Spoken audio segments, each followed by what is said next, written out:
Okay, well, I have something here that says the meeting is now streaming live on YouTube. So let's hope that I have got that right. Um, Morning to anyone out there that is listening. This feels very strange. So today is Wednesday, the 11th of December, and I think it's just a couple of minutes actually after, 6:03. And I am thrilled to be in podcast studio in Patch Places in Twickenham, where I'm going to be streaming from now until 9 p.m. So for 15 hours. Thankfully, it isn't just me talking for that long. I'm sure I could, but it wouldn't really be worth anybody's time.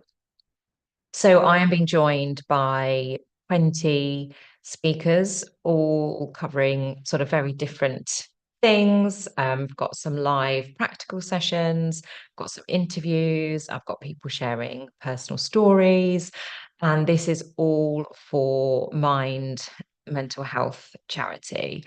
I imagine the majority of you listening either live or afterwards would have come across Mind and the phenomenal work that they do. And this campaign is their Stream for Mind, where they were asking for people to stream for a certain number of hours, all related to some of the, I guess, stark statistics around mental health. So the 1 in 4 hours is represents the 1 in 4 of us that is coping with a mental health challenge at any one time. The 24, which initially I was like, maybe I'll do 24 hours, and then sort of thought logistics, kids, and those sorts of crazy things. But the 24 is around the 24 million people that Mind help. Obviously, they need our support to do so in terms of fundraising. And then the 15 hours, which is the one that I am doing today with 15 for kindness, represents the 1 in 15 of us that will attempt suicide over the course of our lifetime. Now, I don't know about you, but when I first saw that statistic, I was shocked. Now, I think over the course of today, there will be some sensitive topic matter. We won't be going specifically into suicide. Um, though there is one session that may touch on it from a personal side, not my personal side. I should add, but I think if you think about your network, so by that I mean your closest family, your extended family, your friends, your colleagues, your people that you say hello to when you go and get your coffee or you drop kids at school, or all those sorts of things. That actually 1 in 15 is a very sobering statistic, isn't it? And in terms of women between the ages of 45 and 54, which is of course coinciding with a big transition point, sort of hormonally, and with perimenopause and menopause. The I guess some of the data from Mind shows that that has been on the increase. It's sort of increased, I think, 6% over the past 2 decades. That's actual suicide of women of those ages. So it's a fantastic charity. I am thrilled that I had so many people generously offer their time to be a part of this. So what I'm going to do now is run you through the running of the day, so you know what to expect and when. I did do a little post on the YouTube channel, I think last night, to give you sort of a sense of that. But I just wanted to take the opportunity to do that. So bear with me while I share my screen. Um, okay, and I am just going to. There's a video actually from Mind that I want to play. So I just need to make sure the sharing thing is on, and got really annoyingly sensitive mouse, which is not helping. Okay, advanced sharing options. No, that's not the one. Okay, fine. Let's just go with it and see, shall we? Right, let's just go share screen. Oh my goodness, sorry if you have just like literally joined and you're like, oh my goodness, what is she talking about already? Okay, so share sound, right? Yes. Um, and right, share sound. Yeah, click. Oh my goodness, if you can see this, you see how much of a tech challenge of this is for me. Okay, so stereo. Okay, so right, I can now share with you. Oh, look, there's the YouTube. I've got a slight delay. So, oh, let's just hope I haven't got anything random on my screen that I'm suddenly sharing. Uh, which looks like I already am, but never mind. Okay, let's events. Okay, so what I'm going to do is I'm going to walk you through the order of the day. So you'll be pleased to hear that I'm not rambling for too long. Okay, promo poster. That's the one I want. I want this is the one. And then let me just check that that is what you can see. Let's go over to check on YouTube.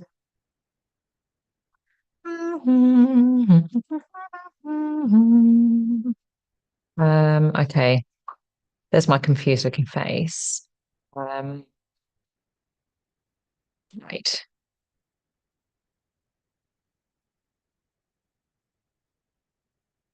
Let me, okay. Okay, no, I'm just sharing YouTube at the moment, aren't I? Right, let's do a stop share. Oh my goodness, how embarrassing. Okay, here we are. Ah, okay, so let me, I know this is quite small and probably not sharing in the best format, but like I say, as you can tell, the biggest part of this day for me wasn't having to get up early, be on, so to speak, for 15 hours, or getting the speakers lined up. It was the tech. So this is going to be a little bit bumpy and what's the word? What was I going to say? Professional. What was I going to say? Amateurish, but that's fine. So let me just again, I just want to see now if you can see on YouTube because there's a delay. Right, let's go live on that. Okay, yay. Right. Okay, so we are kicking off with myself, as you can see. So talking about the what, why, how, and who of the day. So after I finish that, I'm going to be joined by Karen Farrell. For those of you that don't know Karen, I met her recently, actually in person at when we were both speakers at the Business and Babies Resilience Summit in London a few weeks ago. And Karen is, I mean, I've seen her in action, so I'm so excited for the session. So she's an expert in all things to do with breath work, with sort of mindfulness. She has done a number of really sort of high profile events. She's got, she runs her own business. She's also a mum. And she is going to essentially take the virtual stage. And I think for those of you who join, that will be a really nice start to the day. And I, for one, am personally looking forward to that. We will then be joined by Faye, who is owner of a company called MAP Studio. So MAP stands for Mother Apothecary. So Faye does all sorts of things. What she's going to be doing for us today is a self-directed facial massage to sort of kickstart again you today, but also something that you can repeat to show yourself kindness at sort of any point and build into your routine. I met Faye through our children being at the same school, but MAP does essential oils, candles, so great sort of gifting ideas as well if you're still doing any Christmas shopping. From 8 till 9, we're going to be joined by a lady called Bernadette Thomas, all the way from Sydney. So Bernadette, again, is someone I know through my children's school, but she moved back to Australia about 18 months ago now and is an expert in all things connected to menopause. So she is founder of a couple of businesses within that, and most recently an app called Moxie Coach. So we'll be talking a little bit about that, but also just particularly if we think about those stats that I shared just at the start around suicide rates with, I guess, women between 45 and 54, of which, of course, menopause is often very, that's sort of the main age is how we can support ourselves, what we can look out for, how we can support others. So very excited, and thank you to Bernadette in advance for joining the very end of her day whilst we're still at the beginning. We then have Laura Willis, who will join us for half an hour. Now, Laura's kid did also go to the same school as mine, but I first met her years back when I was working at Suntory, and as part of the well-being agenda that I was involved with, we had her and a lady called Anna come in to talk about sort of the digital sort of usage more within the workplace with the previous company they had. Now, Laura has founded her own company, and she is going to be joining us to talk about how we can improve our digital harmony. So, of course, tech is here and here to stay. When you don't necessarily know how to use it, how can we use it and role model it, I guess, to children in a way that is positive and rather than it sort of overtaking our lives. We then are going to be joined by Nikki Lowe, who I'm very excited for this. Nikki and I haven't actually spoken before, so it will be our intro as well. But I wrote a post about one of her podcasts a few months back, and she'd replied, and I got in touch and said, you know what, it'd be really great to chat. And then when I'd said I was doing this, she was keen to be involved. So Nikki is a sort of award-winning coach, works with leadership. She hosts a podcast, and she has got business wisdom for working mums and Luminate Development. So we will hear from Nikki later this morning, and then we move into sleep. So Nicole Ratcliffe was another individual that I had the pleasure of being a speaker alongside at the Business and Babies Resilience Summit I mentioned. So sorry, I literally, talk about digital distractions. I was just checking in because I've got, a couple of spies. Spy, that sounds horrible, but to be like, yep, thumbs up or it's not working.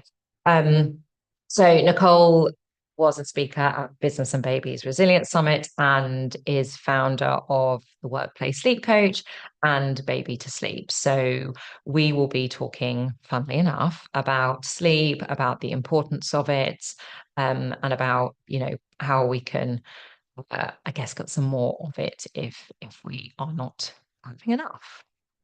We then roll into an EFT or sort of tapping for those of you that haven't heard of EFT and can't actually remember what it stands for myself. I believe that he is emotional. So let's see. Lucinda definitely does know. So Lucinda Peyton-Jones, I met at a networking event probably just over a month ago. And Lucinda is owner of Holistic Therapies and Training, and she is qualified in an array of sort of pieces in the well-being and space. Sorry, I need to get a coffee in a minute, I think. So Lucinda is going to specifically be talking us through, okay, what is EFT? How can it benefit me? How can it support me being kinder to myself? And then do a demo. But what I'm really excited about as well is that it's going to be a super accessible one. So actually we were when we were doing sort of a bit of prep before, she was like, oh, at Christmas things can get a bit stressful. And even if you're, say, at the in-laws and things are going a bit awry, not my in-laws, if they're listening in, by the way, I'm looking forward to that. Um, so yeah, really bite-sized things that we can do. I am then going to be joined in the studio by DJ Melody Kane and Sophie Aishi, who are going to be sharing their own guest experiences, not of themselves, but of some very close family members with mental health, the impact that that has had on them, how it's sort of shaped how they are today. And really the key message for that is around the importance of looking after our own mental health. So I think that is going to be a really poignant, vulnerable session. So thank you in advance to Melody and Sophie. Straight after that, we've got half an hour with my friend Belinda Jane Batt. So Belinda founded The Flourishing Mother, and she has got her first book, of which I'm a beta tester, very exciting, coming out in 2025. We met, I guess, since I've started Kindness for Success. We're both coaches, we both work in similar fields with sort of parents, and she is awesome. And again, I had the pleasure of meeting her the Business and Babies Resilience Summit, where Belinda sort of did the opening section with Grace Carter, who founds Business and Babies. I've then got half an hour with Andrew McCurry, and Andrew and I have never spoken either, other than on the wonder of socials. So Andrew shared a really honest post a few months back about his own mental health, and I reached out to him because yeah, it really resonated with me, and his honesty in terms of yeah, I guess the honesty, because we all know that there is still a bit of a stigma around mental health. Yes, it is getting much less, but when we come to men, when we come to dads, you know, it's perhaps not as common that people open up. And Andrew has now founded his business I Am Living. So really excited to be talking about that. At 2:30 to 3:30, we are going to be joined again in the studio with Tracy Butcher. So Tracy, I know through her work starting Founder Mums, which is I guess a community of founders who are also mums in the local area, to me in Twickenham, although we have got people from across. A shout out to Kerry of Right Junction up in Newcastle Way. Anyway, Tracy will be taking the helm and giving us a session around her journey with mindfulness, how she discovered it, a little bit about the benefits, and then is going to do a practice. So again, that's a really nice sort of time in the day as well after lunch to take that. 3:30 to 4, I will be playing a interview that I did with Graham Allcott. So Graham Allcott is an author. He think Kind is his sixth book. Apologies, Graham, if you're listening and that's incorrect. But he is founder of a company called Think Productive. Before Kind, I guess his most famous book, what so to speak, was Productivity Ninja. And I interviewed him a couple of weeks back, and I asked if we could use it today. So excited for that. Also means I get to have a micro nap or something. Between 4 and half 4, a lady called Nudrat is going to join us. So Nudrat is founder of Nourish by Nudrat and is going to talk to us about nutrition, hormones, I guess the link in terms of how that impacts our well-being, and as it says here, the gut and brain connection. 4:30 till 5, I mean, yeah, let's see. That's either going to go really well or it's going to be the worst idea I ever have. So I've got my oldest, so my son Dylan, who's 9, and a couple of his friends coming to talk about what kindness means to them, how they show it, all those sorts of things. Then I've got the wonder that is Amy Mercer. So Amy has got a career within people and culture space in super senior roles. She also founded the Uplift Us community, which is fantastic. I have the privilege of being a ambassador for that, and Amy will tell you a little bit more about it. But in this session, she's going to talk about how to really own your career and with confidence, and regardless of life stage, and anything else that you might have going on. 5:30, I'll have my second pre-recorded session of the day. So the wonder that is Rosie Nixon, who was ex-editor and chief editor of Hello, and author, influencer, basically all round amazing human, is going to be I'm going to play because I interviewed her. She really wanted to support, but was unable to join in person today because she's traveling. So we pre-recorded. Thank you so much, Rosie. 6 o'clock, I've got Jo Farone, who is lead of How Does She Do It podcast. And she's going to be coming on to share a little bit about her. And Jo loves a sort of another part of her world in terms of her business is poetry. So she is going to be giving us sharing some of that with us, which is wonderful. I am then going to take a spot at 6:30 till 7, and I'm just going to do a bit of a brain dump, hopefully more eloquently than I'm doing now, but in terms of the insights and learnings from the day so far, an update on where we're at from donations. And I will make sure that the link is shared. It is all over my socials, as well, but I'll make sure it's popped in the YouTube channel. Then at 7 till 8, I've got good friend and ex-colleague Julie Smith, who is author of Coach Yourself Confident. She's going to come along and talk about our inner critics, comparisonitis, and how we can be kind to ourselves and learn to, not try and dull those voices because they'll always be there, but how can we use it in a more positive way? We've then got a lady called Zoe, and her business Move Through, talking about reviving relationships without guilt.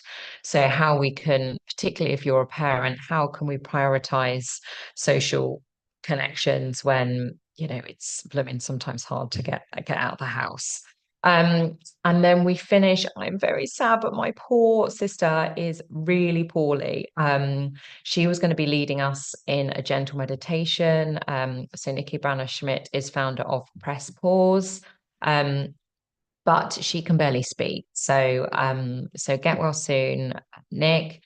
And I have a friend, Susie of Hi Ho Coaching, coming in, and we're going to be talking about how to prepare yourself for going back to work after maternity leave. So that is how the day is shaping up. Now, let me stop the share. And I am also very excited to turn on the camera because I saw that Karen has joined us. Hi, Karen. Hi, Oh, I can hear you. That is a great sign. Can you Fab. hear me? I can hear you perfectly. Can you hear me? Perfect. Okay. So, morning, how are you doing? I'm good. I'm really good. Yeah. So excited to be here. Oh, I'm so excited to have you. And also, I'm just checking the YouTube stream in the background. Like I said, it's all super slick. Um, Love it. I just want to Tech check. is always slick. Always, isn't it? You know, when you're just like, let's just do a little quick check. So I was saying I was just running through the order of the day, Karen, and I was sharing a little bit about you, what you do, and where where we first met, and that I had the pleasure of seeing you in action, as it were, at the Business and Baby Summit not so long ago. So Hi. did you, before we kick off, did you just want to give a little, intro of you?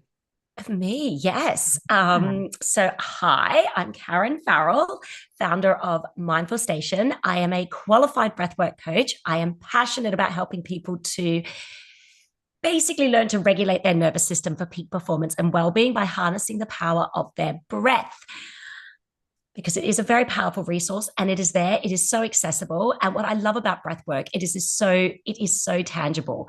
Like if you just want to down regulate, just breathe a certain way. If you want to up regulate, you breathe a certain way. You see the results straight away. And research suggests that in as little as 1 minute of deep conscious breathing, that is enough to eradicate the stress hormone cortisol from your bloodstream, which is amazing. Wow. So Yeah, one yes, minute. I'm 1 minute. And I think we've all got 1 minute. So I am super excited to be here. And I think the more people that learn how to harness the power of their breath, the better. Absolutely. And I think it's, I speak for myself where even now, I mean, I can feel, tense here, but also I think I'm quite short almost, but like I don't do deep breaths. And I know when I did your session at the summit, it was like, oh wow. So look, I don't want to take up any more of this time for you. So in a second, Karen, I am going to mute myself and I am going to go off video and hide that. So if you can then give me a thumbs up that's you can't, see me still in the background or Cool. whatnot. And then you've got the music that I've you're got the going to take music. your I brought the side. music. Yeah. And then I'm super excited to be joining in. And like I say, it was the alarm went off at 4:15. So I was like, just get to half six, just get to half Yep. six. Yep. And it will be I all good. fabulous. So I'm gonna stop my video and then I'm gonna hide my view and then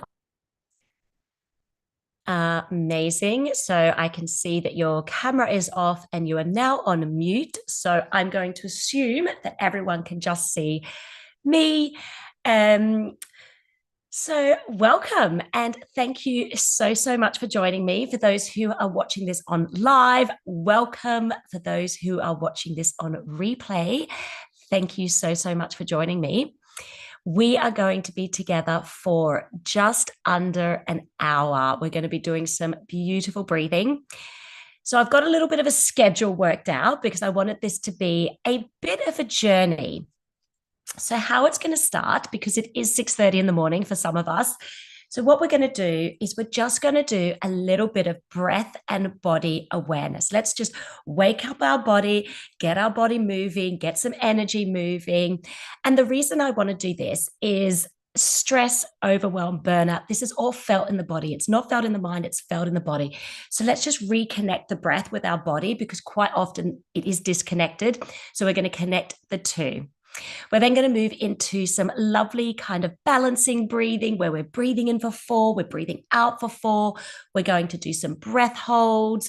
We're going to maybe extend the breathing just to really give us that nourishing breath. We're then going to move into something a little bit more feet. And then I thought we'd move into a really nice gratitude piece because it's the beginning of the morning. So let's think about what we are really, really grateful for. And I say it's the beginning of the morning. As you can hear, my voice is still warming up. So I do apologize in advance. And how funny is this? I used to be a trained singer. I did a degree in music. So I should have actually warmed up my voice before coming on here. But here we go. We're going to go work through this. So we're going to do a lovely gratitude piece. We're then going to do a really nice visualization because it's the end of the year. We've got 2025 to look forward to. So we're going to do a really nice kind of visualization and bringing a little bit of breath work in. Why? Because the breath work is going to help to accelerate the process. So whatever you're wanting to achieve, breath work is going to help you to get you there.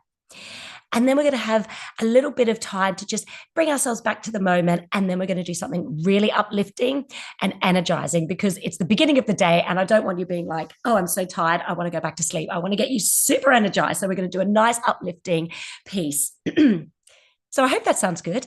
I hope you enjoy this. So what I'm going to do is I'm going to share my music.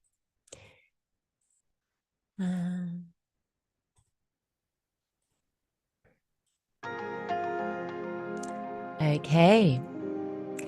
And if for some reason you cannot hear this, Kim, you can come off mute. Is that all working? I've just come on so we can hear. Perfect. Perfect. The tech is working. Long may it continue. So, just giving yourself a little bit of a shake, waking your body up, creating some heat. Putting your hands on your face, taking a big breath in. And a big breath out. Beautiful. And what we're going to do, we're just going to do a few little kind of forward and backwards rolls. So we're going to go forward and backwards. And I want you to bring your breath into this. So we're going to breathe in as we come forward and breathe out as we go back. We are just gently waking up our body. Beautiful. Lovely. And when you're ready, we're going to go the other way. That's it. So we're breathing in as we go forward and just breathing out as we go back. Just connecting the breath with the body. That's it. Beautiful. And now we're going to move into some shoulder rolls. Let's wake up the shoulders. So we're going to breathe in as our shoulders come up, breathe out as our shoulders go back. That's it. Beautiful. Just feeling how that feels. Let's go the other way. And if you want, you can bring your elbows in just to intensify the movement.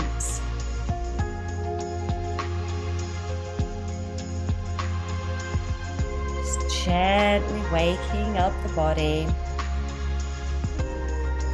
That's it. And just giving yourself a little shake. We're going to move into our neck now. We're going to do some head rolls. So breathing out as your head goes back. So breathing out as your head goes forward and breathing in as your head goes back. That's it. Breathing out as your head comes forward. Breathing in as your head goes back.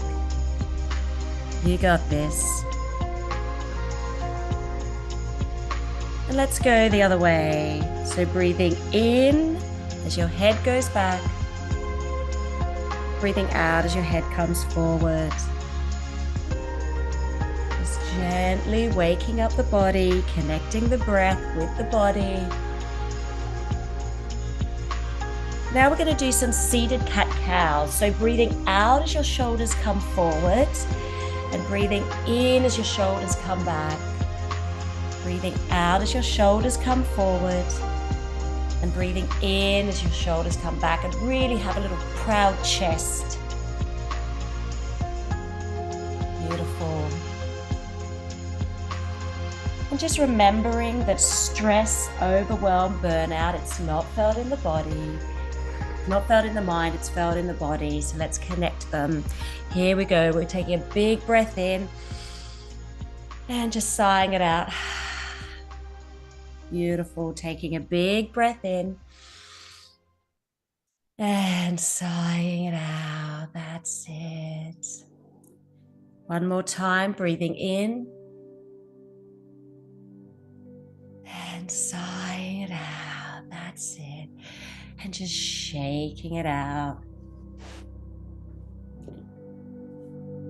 And I invite you now to either close your eyes or just gently lower your gaze. And if you like, you can lie down for this practice, or you can stay sitting up. It's whatever feels most comfortable for you. This is your practice. This is your time. So do whatever feels most comfortable for you.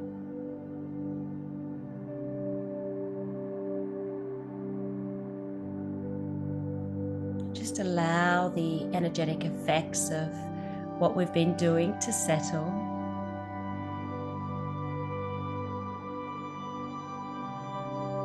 Just allow your breath to settle. Just have a sense of softening, softening your eyes, softening your face, softening your jaw, softening your body.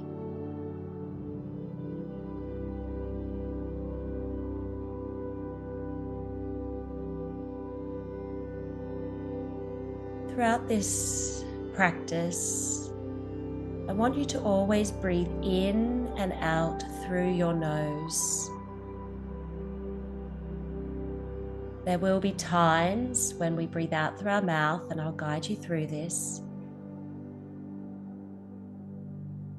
And I should say that you know your body better than anyone else.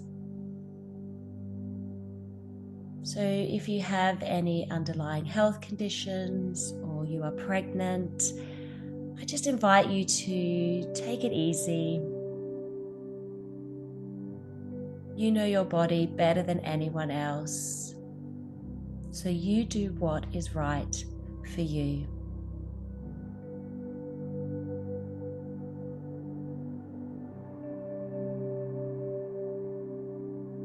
And just allow yourself to be here in this moment.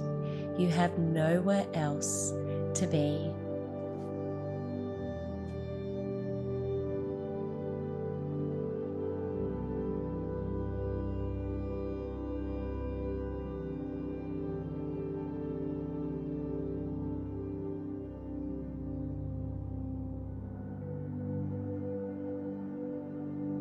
As you lay here connecting with your breath, I want you to just take a moment to reflect on the year.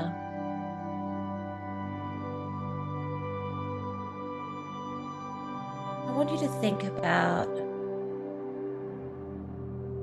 what habits do you want to let go of? What are you letting go of? And what are you taking through to 2025? And really think about your habits.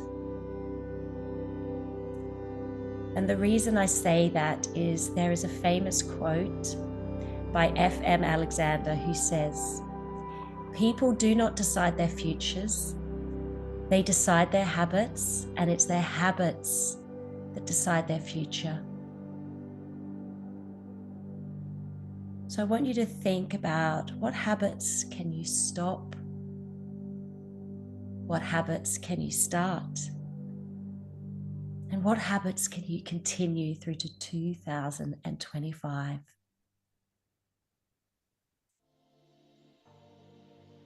We're going to move into our first breathing practice. So we're going to pick up the pace a little bit now. So I want you to breathe in for 4, breathe out for 4, and I'll guide you through this. We're going to be doing this for a little while. So when you're ready, please join me. Here we go. We're breathing in and out. Breathing in and out. That's it. So it's equal amount of inhale and equal amount of exhale. You got this. Breathing in, out. In and out.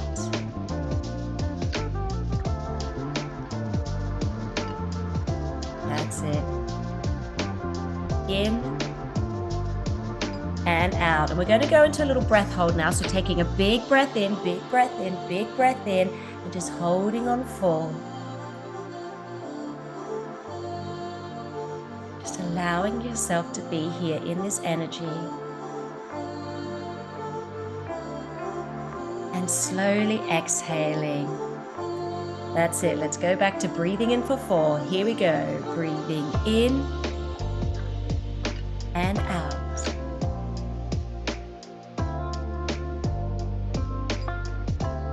You got this. We're breathing in, out.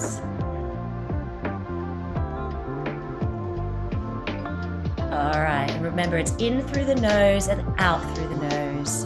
And as you do this, really think about breathing slow and low, allowing your belly to expand as you breathe in and contract as you breathe out. In, out. Beautiful. We're going to do another breath hold now. So taking a nice big breath in and just holding on full. Maybe putting a little smile on your face, giving yourself a little squeeze. And now slowly exhale. All right, we're going to breathe in for 4, hold for 4. So we're taking a big breath in and hold. And breathing out and hold. We're just changing the practice a little bit. Breathing in, holding on full. And breathing out. You got this. And we're just holding on empty. That's it. So taking a big breath in, allowing your belly to expand, holding at the top, and then slowly exhaling and holding at the bottom. So breathing in, allowing the belly to expand, holding on full, and slowly exhaling through your nose. Just holding on empty. You got this. Now taking a big breath in, big breath in. We're going to do another breath hold. We're just holding on full. Just allowing yourself to go inwards. You have nowhere else to be. And just slowly breathing it out. Here we go. We're breathing in and holding on full. And then slowly exhale. Holding on empty. You got this. Taking a big breath in. Holding at the top. And then slowly exhaling. And holding at the bottom. Okay, big breath in. And big breath out. Big breath in. Hold. And big breath out. Hold. You got this. Let's do another breath hold. So taking a big breath in, filling your belly, filling your lungs, and holding on full. Putting that little smile on your face.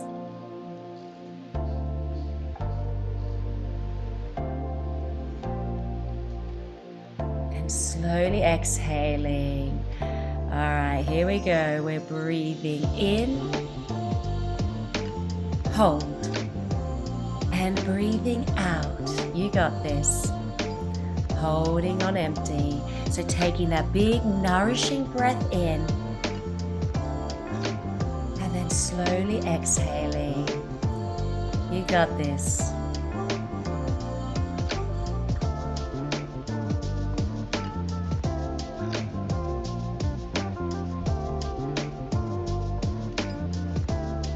Allow the breath to breathe you.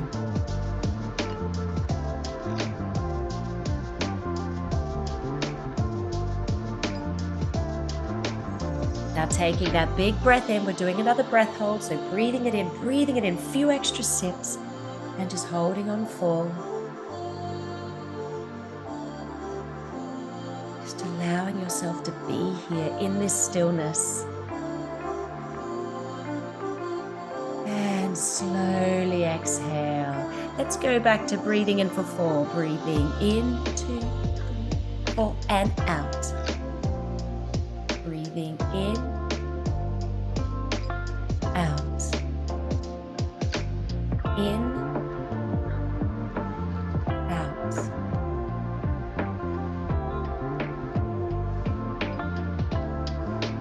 That's it, you got this.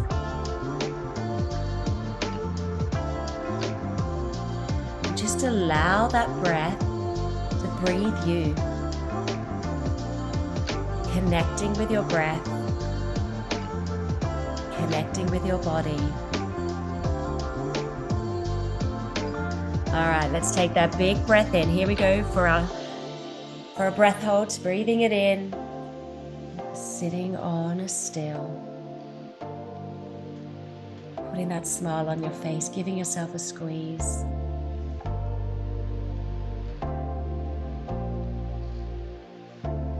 Slowly exhale. Let's breathe in for 8 now. So we're breathing in all the way to the top and breathing out. You got this. So it's longer inhale, longer exhale. So breathing in through the nose, allowing the belly to expand, taking it all the way up, and now exhaling through your nose. Beautiful. Breathing in and breathing out.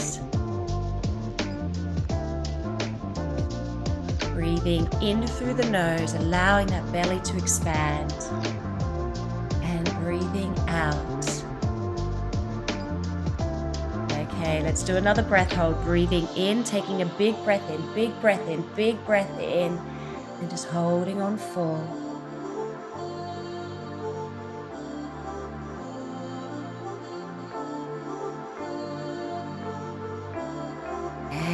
Slowly exhale.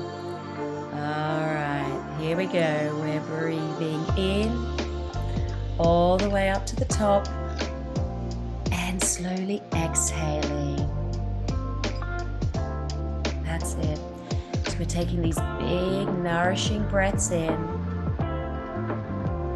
and breathing out. Beautiful. You got this.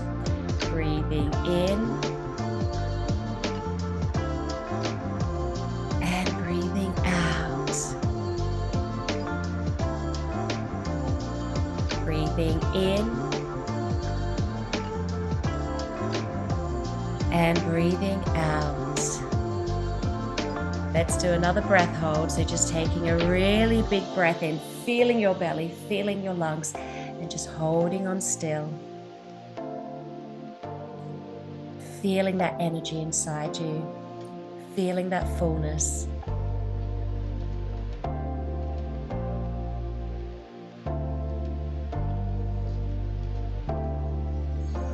And slowly exhaling. That's it. And just allowing your breath to return to its natural rhythm. I'm just going to take a little break. All right.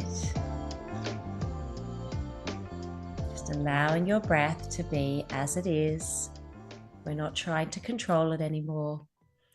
Just allowing it to be. Just taking a moment to notice what's changed, what's shifted.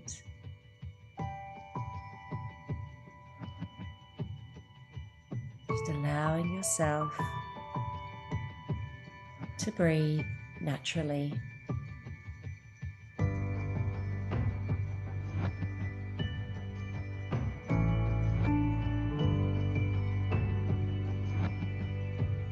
We're going to move into a slightly different practice now. We're going to breathe in for the count of 4, hold for the count of 4, and then slowly exhale for the count of 8.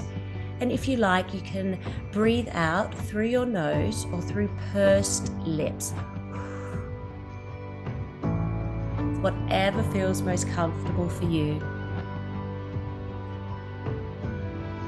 So wherever you are, I just invite you to take a cleansing breath in through your nose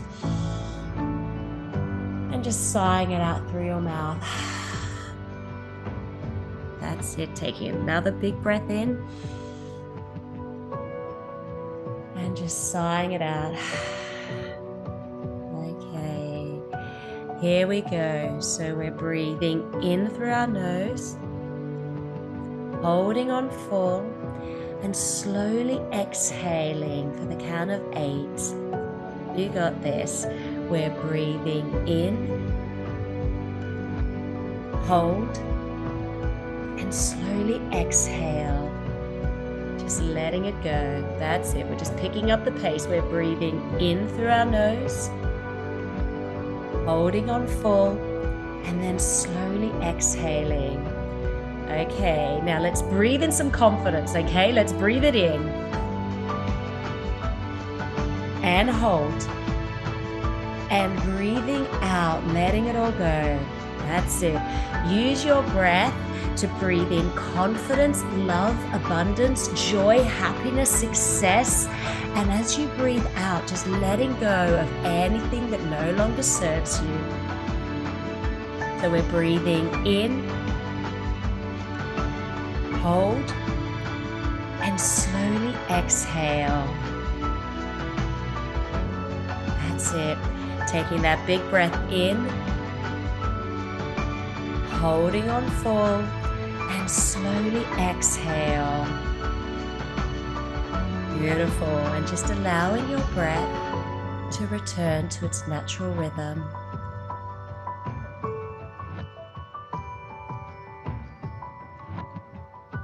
Allowing yourself to be here.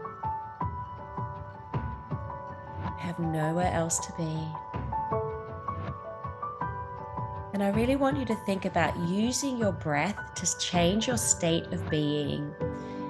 Because your breath can lift you up when you're feeling down, or bring you down when you're feeling stressed or anxious. So let's breathe together. Here we go. We're breathing in, feeling the belly expand, holding on full, and slowly exhaling. That's it. We're breathing in, hold, and breathing out. You got this. Feeling the rhythm of the beat, breathing in,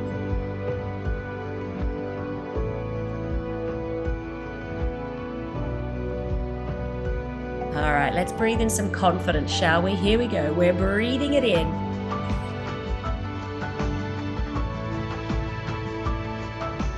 And out, letting it go. You got this.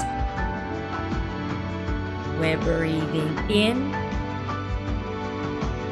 holding on full, and slowly exhaling. All right. That's it. Let's breathe in some confidence, some joy, some abundance, some happiness, success. And as you breathe out, just letting go of anything that no longer serves you. That's it. Beautiful. Let's do that again. Breathing in that confidence, that love, that joy, that abundance, that success, feeling the energy, and then letting it all go. Just allowing your breath to return to its natural rhythm. And perhaps giving yourself a little shake. And just allowing yourself to notice how you feel. What have you breathed in and what have you let go of? That longer exhale will help you to get rid of anything that no longer serves you. So we're thinking about breathing in this energy and then just breathing out anything that no longer serves us.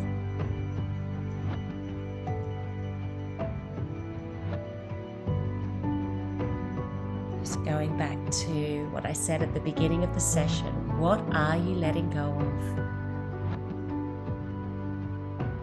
Who is it that you want to become?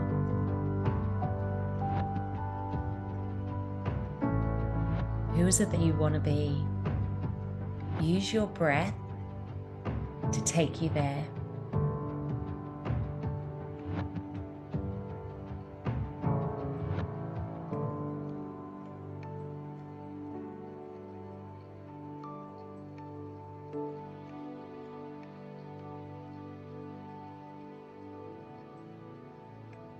Beautiful. And just keep breathing at your natural rhythm.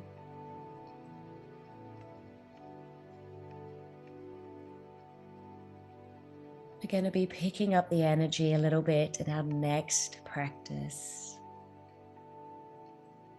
So just allowing yourself to settle, allowing your breath to settle. We're going to move into something a little bit more powerful. We're going to do a couple of little breath holds, but we're mainly going to be breathing in for 4, breathing out for 4. So I want you to think about setting a little intention.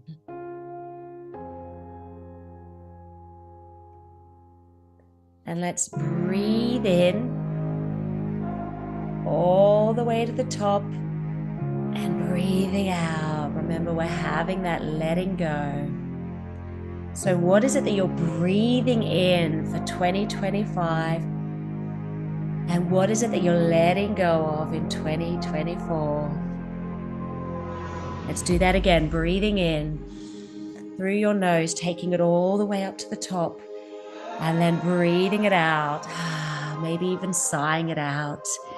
Breathing it in. What are you taking into 2025 and what are you letting go of in 2024? Okay, we're breathing in for 4. Here we go. Breathing in and out. Breathing in and out. You got this. Breathing in through the nose and out through the mouth. Breathing in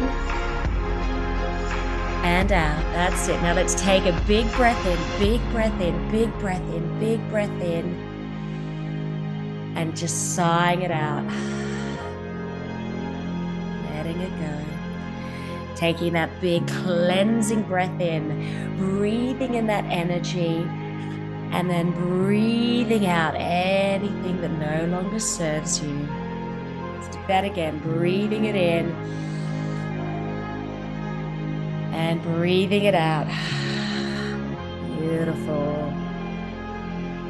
And as you breathe in, breathing in that joy, that love, that abundance, that happiness, and then letting it all go. Beautiful. And just allowing your breath to return to its natural rhythm.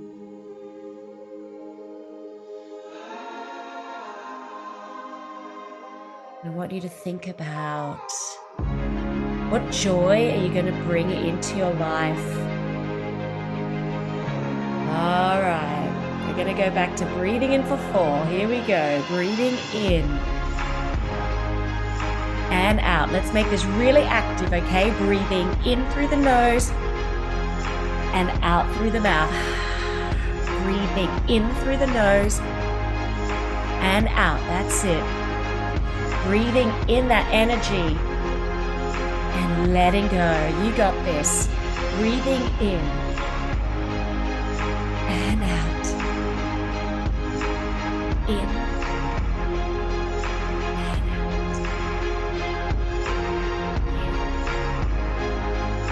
and out. You got this. Making it really active. Okay, now let's take a final big breath in, big breath in, big breath in, big breath in, and just holding on full. Feeling that energy, that positivity, that abundance, that success, feeling that energy inside you, radiating out of you. You're like a beacon of light. Now slowly exhale, and as you exhale, just let go of anything you've been holding on to.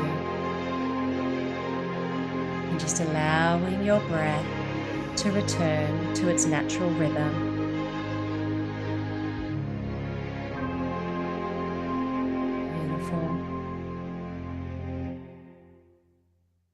Beautiful. We're going to move into a gratitude piece now. So I want you to just allow your breath to be as it is. We're not changing it in any way. But I want you to think of something that you are truly, truly grateful for. And I want you to breathe into that. All my words fall short. I got nothing new. How could I express all my gratitude? I could sing these songs as I often do, but every song must end, and you never do. So I throw up my hands and praise you again and again, 'cause all that I have is a hallelujah, hallelujah. And I know it's not much, but I've nothing else fit for a king except for a heart singing hallelujah, hallelujah.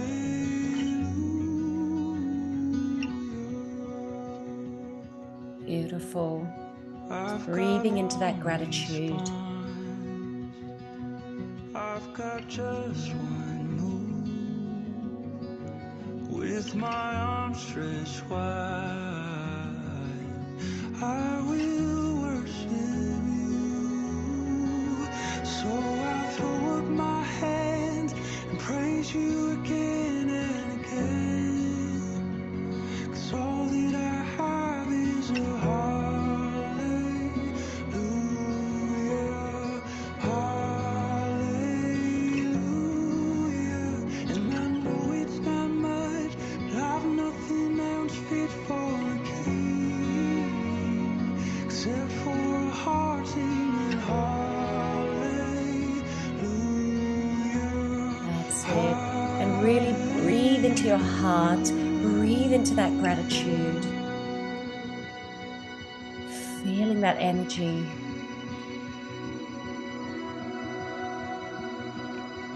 Remembering that gratitude is one of the highest vibrations we can have, so breathe into that.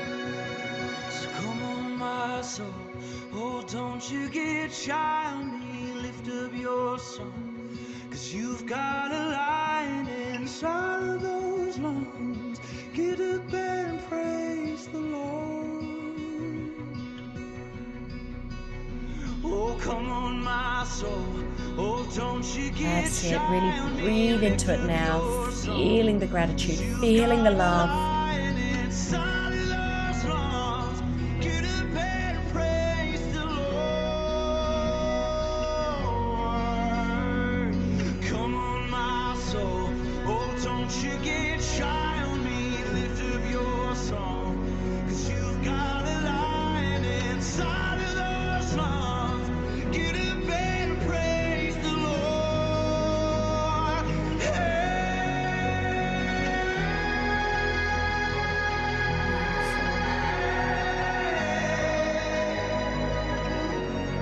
Praise the Lord. Praise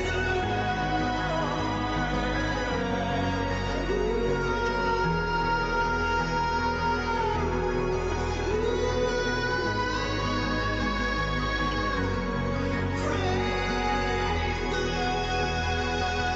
Just breathing in that gratitude, feeling yourself radiating, changing your magnetic field, becoming a magnet for all the joy, the love, the abundance in your life.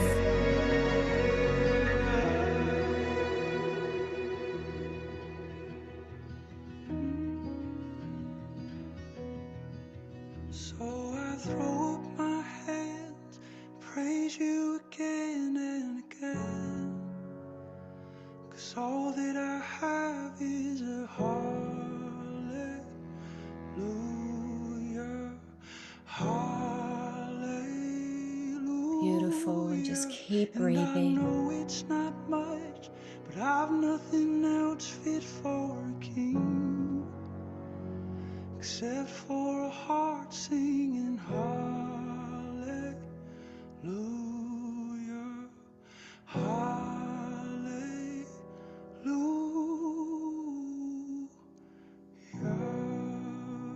Just taking one big breath in through your nose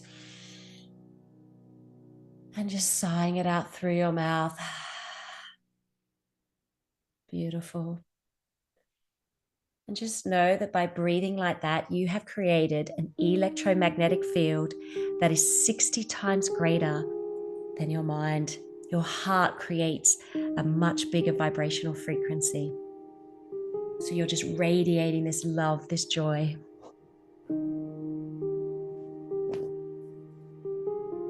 So we're going to move into a little visualization piece. So I invite you to just bring your awareness back to my voice as I guide you through this.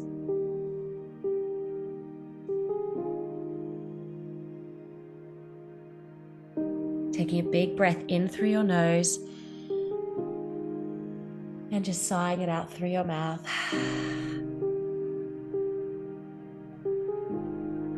And I want you to imagine now that you are walking into an old movie theater. You can see the box office. You can smell the popcorn. You can smell that musky smell that only old theaters have. And you're the only person in the theater.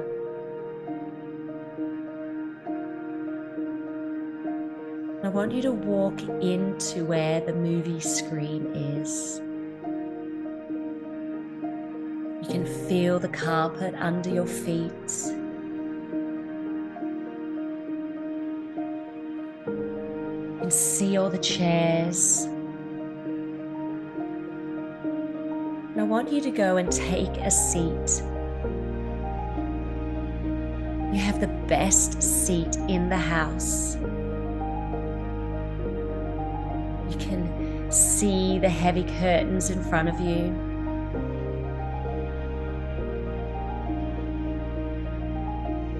And I want you to imagine that you can see the lights dimming. The curtain is opening. A movie starts. It's a movie of you. And I want you to see yourself on this screen doing whatever it is that you want to do better. You're watching yourself. What are you doing? What are you saying? What are you wearing? I want you to see yourself on this movie screen.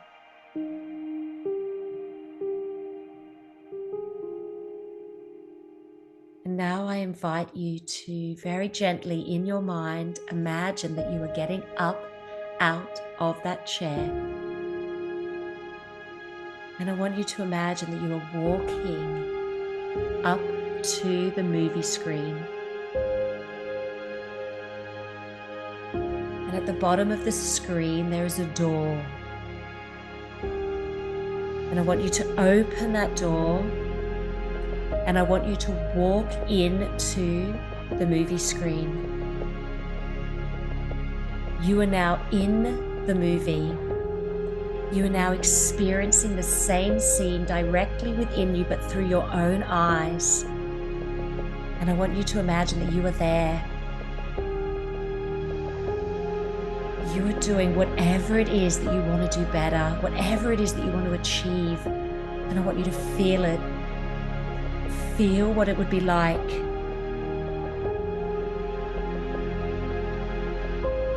to be doing whatever it is that you want to do.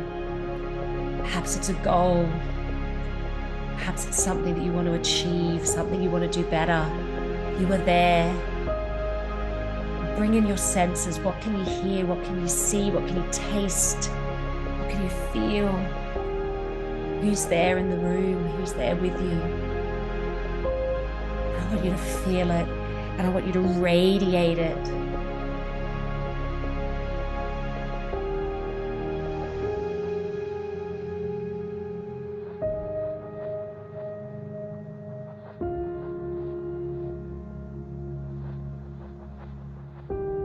And I want you to imagine now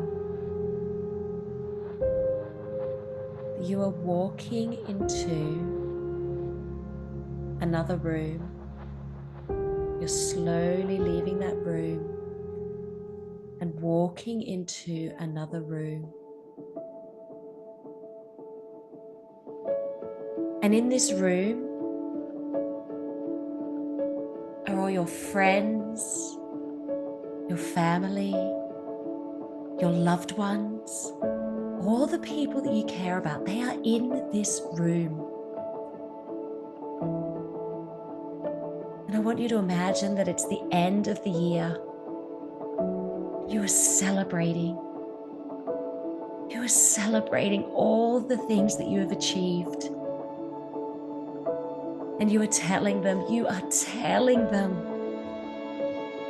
about all the things you've done, all the things you've overcome, the person that you've become. And you're celebrating with them, and you can feel this joy. And you can feel it inside you. You can see their expressions. You can feel your expression. I want you to feel this energy. And we're going to bring some breathing into this. And I want you to hold that vision. Here we go. We're taking a big breath in and out. Beautiful. And I want you to be breathing in through your nose and slowly breathing out through your nose. And I want you to use your breath to change your state of being. As you tell everyone about all the things you've achieved, all the things you've done, all the things you've overcome, the person that you've become. And I want you to breathe in that energy, and I want you to really feel it from the inside, projecting it out. That's it. We're breathing in and breathing out. And I want you to breathe in this energy and breathing out. You got this. Beautiful. Breathing in and breathing out. Here we go. In and out.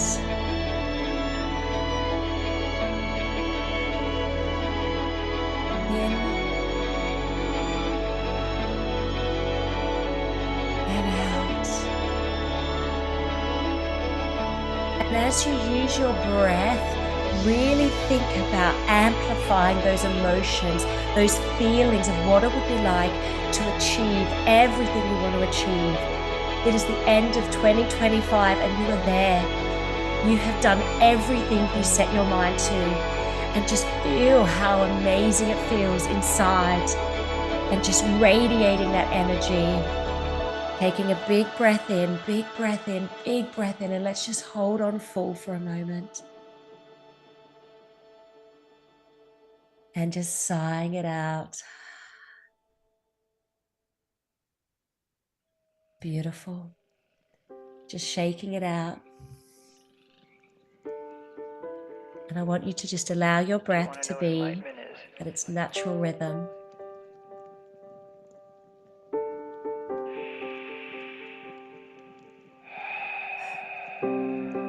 That's it.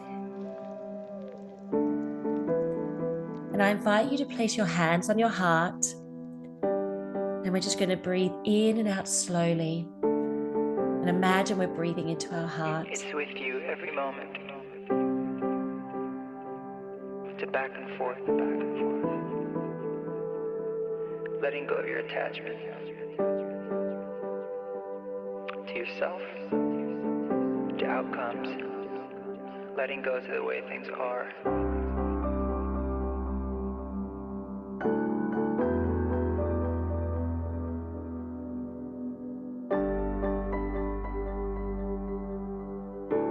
That's it. Just feeling that love, that joy, that abundance, and just breathing into it. Focusing on your heart. This is known as heart coherence, and it helps to create a high performance state of being. If I could let go of everything, or I could let go of right or wrong, it would get deeper and deeper. And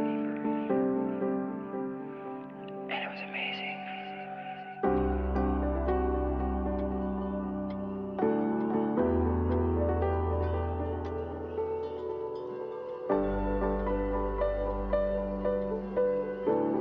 Beautiful. And just keep breathing, connecting with your breath, allowing the breath to breathe you, feeling that energy. Feeling that heart coherence where your breath, your body, your mind, your spirit are all in alignment. I could sense the lifetime of judgment against myself.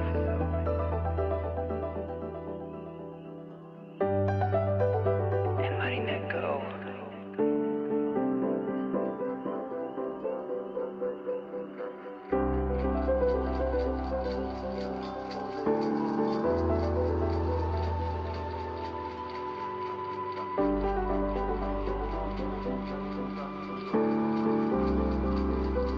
Beautiful.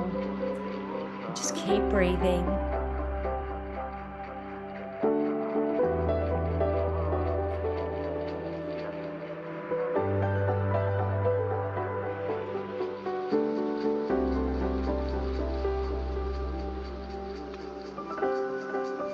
With thoughtless breath, instant bliss returns.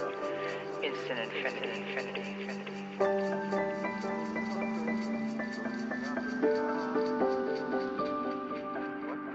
I didn't transcend my ego. We became partners. We became teammates. Beautiful. And just keep breathing. Lovely. Wherever you are, I just invite you to bring a little bit of movement back into your body. If you have been lying down, I invite you to just roll over onto one side and very gently bring yourself back up to a seated position. We are coming to the end of our time together. So I'm just going to allow you to collect your thoughts, and then we're going to move into a nice energizing practice to get everything super fired up for the rest of the day. But as we sit here together, I just want you to take a moment to reflect. Just reflect on those habits, the ones you're going to let go of, the ones that you're going to continue doing, and the ones that you're going to start doing. Because remember, it's our habits that determine our future. So let's start getting those habits right. Perhaps one of them is to start connecting more with your breath.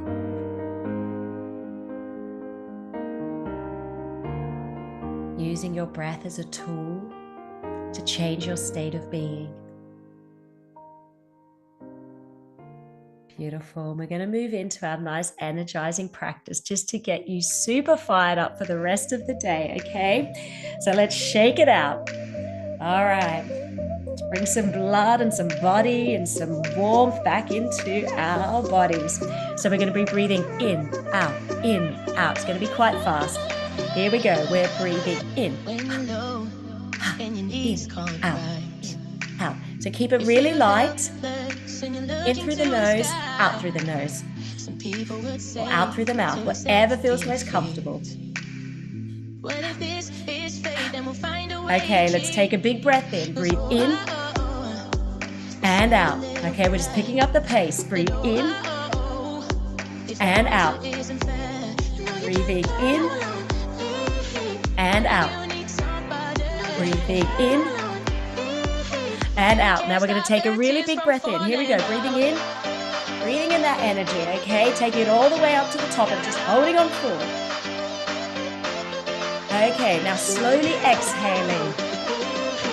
That's it, and just holding on empty. We're going to go back to quick, short, sharp breathings with our arms. Let's bring some movement in, okay? Out. That's it, we're just raising our vibration, creating some heat, creating some energy. That's it. All right, you got this. All right, taking a big breath in and out. Just allowing ourselves to catch our breath. And in and out. And in and out. Now taking that big breath in, okay? Breathe in all the way up to the top and just hold. Hold that energy inside. You're now sighing it out. Just holding at the bottom. We're going to go back to breathing in and out, short and sharp with our arms, okay? Here we go. In, out.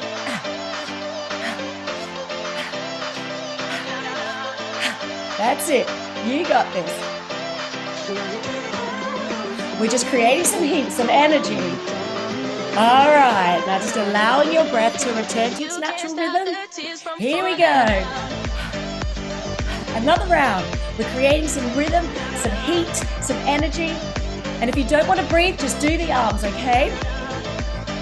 Just get some blood flowing. All right. That's it. You got this. And allowing your breath to return to its natural rhythm, okay? Just allowing the energetic effects to be felt through your entire body. Okay, you got this. All right, let's take one more big breath in. Here we go. We're breathing it in, breathing it in, breathing it in, breathing it in, breathing it in, breathing it in, holding on full. And then slowly exhaling. All right. And thank you so, so much for joining me for this breathing practice. I hope that has gotten you fired up for the rest of the day. So you've got a bit of energy and a bit of heat. So thank you so, so much, Kim, for having me. Oh, Karen, that was incredible. Thank you so, so much. Did you enjoy it? I loved it. It was so nice to go on this little journey with everyone. Wonderful, wonderful. And I just think a couple of things that I loved and I wrote down. I love that sense of, on the breathing in, like the confidence, joy, abundance, success, and then using the out breath to let go of anything not serving us. Yeah. And I think again, if we think today is all about ways we can, extend ourselves kindness. And I think, even that, like you say at the start of the session where you said you just need, a minute, to do that. And I think as well, when you talked about it's our habits that determine our future. So yeah. So that was really, really wonderful. So Karen, how, if people would like to, chat to you, connect with you, learn more about, what you do, what's the best way for them to go about that? Yeah, so LinkedIn is my preferred platform. So I'm on there as Karen Farrell. And but if they're on Instagram, I am on Instagram as Breathe, Believe, Achieve. And yeah, please follow me, connect with me, drop me a message. I've got programs that I run. And yeah, so if you want to delve a bit deeper into good breathing techniques, then feel free to reach out. Oh, that's amazing. Thank you so much, Karen. And before we let you go on with the rest of your day, I wondered, outside of breathing, how do you show yourself Kindness, Karen. Kindness. Yeah. So I am very, very disciplined with this. So I go out every day for a walk in nature.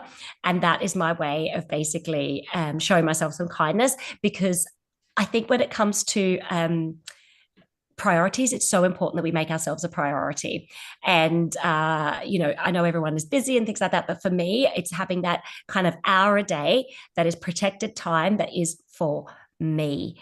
And that's where I'll go for a walk, or maybe I'll do, I don't know, something, but it's something for me. It's about making myself a priority. And that's my way of showing myself kindness, is making sure I've got that dedicated time that is protected. Yeah, absolutely. Oh, that's beautiful. Thank you so much for sharing that, Karen. And in terms of all of the links and things, I will after the event today, probably next week, share, so everybody has got a reminder if they didn't catch Karen's details. And thank you as well. The Christmas jumper, I meant to say, was Yes. also Patch, where we're doing it, have brought forward the Mind Christmas jumper day from tomorrow, which I think the national one is to today. So love seeing your sparkles this morning. Love it. Need a bit of sparkle at, this time of the morning. You definitely do. You definitely do. Thank you so, so much, Karen. It's been an absolute joy, and we'll speak My soon. pleasure. Okay, bye. Thank you. Bye. Okay, so I hope that you enjoyed that, whether you are watching live or whether you are watching the recording. And I thought, I mean, wow, so many things that you can do with the breath and the relaxation part, but also using it to build energy. So great. Well, I am now joined live in the studio. You'll come and see it on camera in a second. My dear friend, Faye, founder of Map Studio. And Faye and I met through school. I mean, our children's school, because our children are at school together. It was actually a soft play party we first got chatting, and we've done some things together. One of which we did a wellbeing evening back in the summer that we repeated a few months after. And what Faye is going to do with us now is a self-directed facial massage. So ever so seamlessly, we're just going to swap places. So come and get comfortable, Faye. So this is Faye, and I am going to sit around the other side and leave you to do your thing. Cool. Hi everyone, my name is Faye. Like Kip said, we met a few months ago, and we share the same interests about health and well-being. I am an aromatherapist, and I have a brand called MAP Aromatherapy, where we use aromatherapy products mainly made with everything natural. And it's also made bespoke, and we also have events, like Kim said, about health and well-being. So I'm gonna direct you this morning about a guide self-massage, which I also practice with myself every morning. So I have produced this oil with natural plants. So I like to use everything that I can find in nature. So in this case, I'm using jojoba oil and a few drops of lavender. I use it in the morning to depuff my skin. So the way I'm doing this is I just apply a few drops of oil here, and I just expand it on my hands. And I'm just gonna breathe it in and breathe it out. And this way I just arrive to myself. And I remember to myself, this is a time and a space for me. And it's gonna take just the time that my body needs for myself. So I like to start by sweeping up this side of the neck and chest, because here is where we hold a lot of ganglia and it's a lot of lymph nodes. So softly, I just scratch without too much pressure. Go through the shoulders and apply quite a medium pressure on my fingers.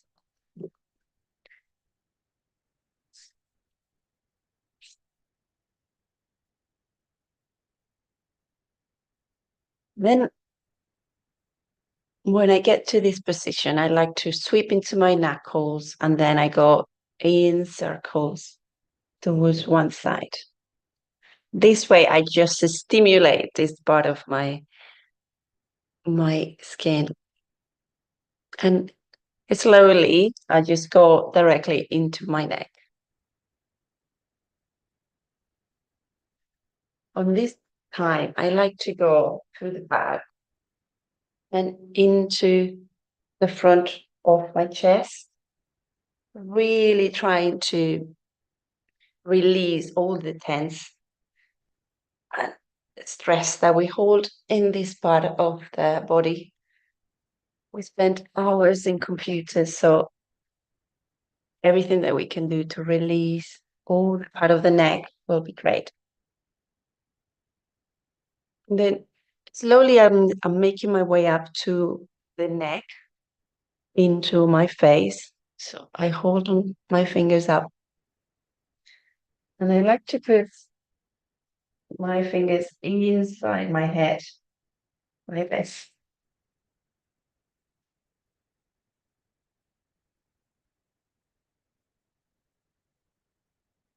Sometimes when you have the persistent headache, normally stays here. So the more you just release any kind of tension that you have on this part of your head, it's really beneficial for you.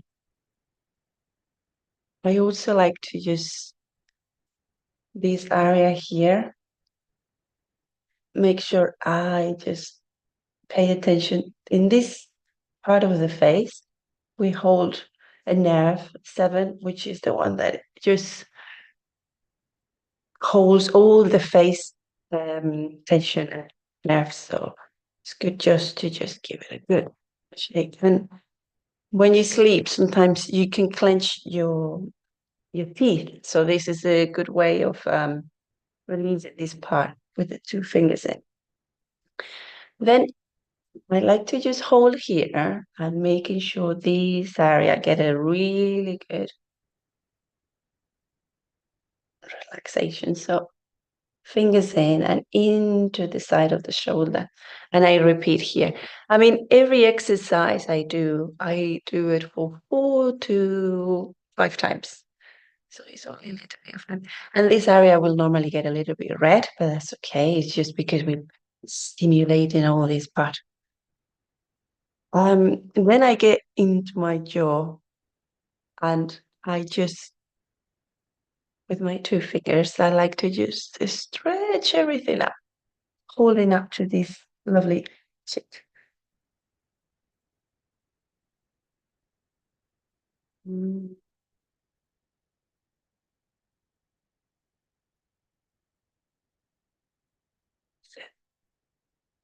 And then now that I am on my cheek, I like to move them. And what you can do is just stretch it all up. So you can use your finger as well. I feel much more comfortable. So because I can control the pressure on the top of my fingers. So do about 5 times again.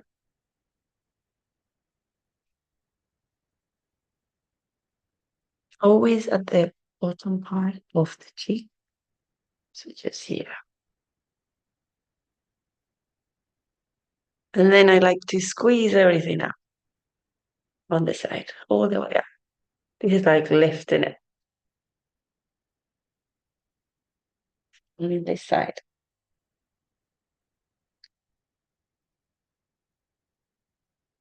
And that is when I step into my eyes and I go in circles. Sometimes you hold a little bit of tension here, so make sure you just like from this part. This exercise is really good to release any kind of tension in this area. Sometimes you wake up really inflamed on your nerves, but it's just like your sinus. So this will work really well to release any part of your nose. It's very slowly. And then here. And then to the puff your eyes. I don't like to apply too much pressure here. So what I do is I softly just step with the pressure of my finger, but really light.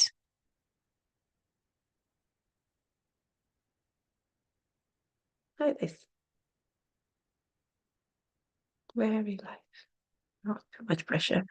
Everything will release underneath your eyes once you have your nose. That's it. Then I go into my eyebrows and I squeeze them slowly. I like to go into this part and take it all up with my two fingers like this.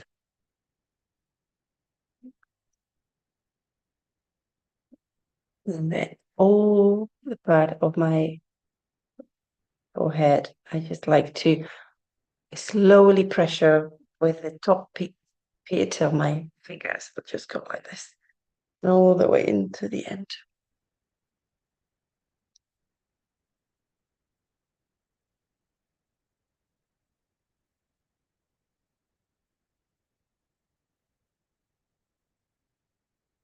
Slowly, I return back to myself and I remember to breathe in and breathe out.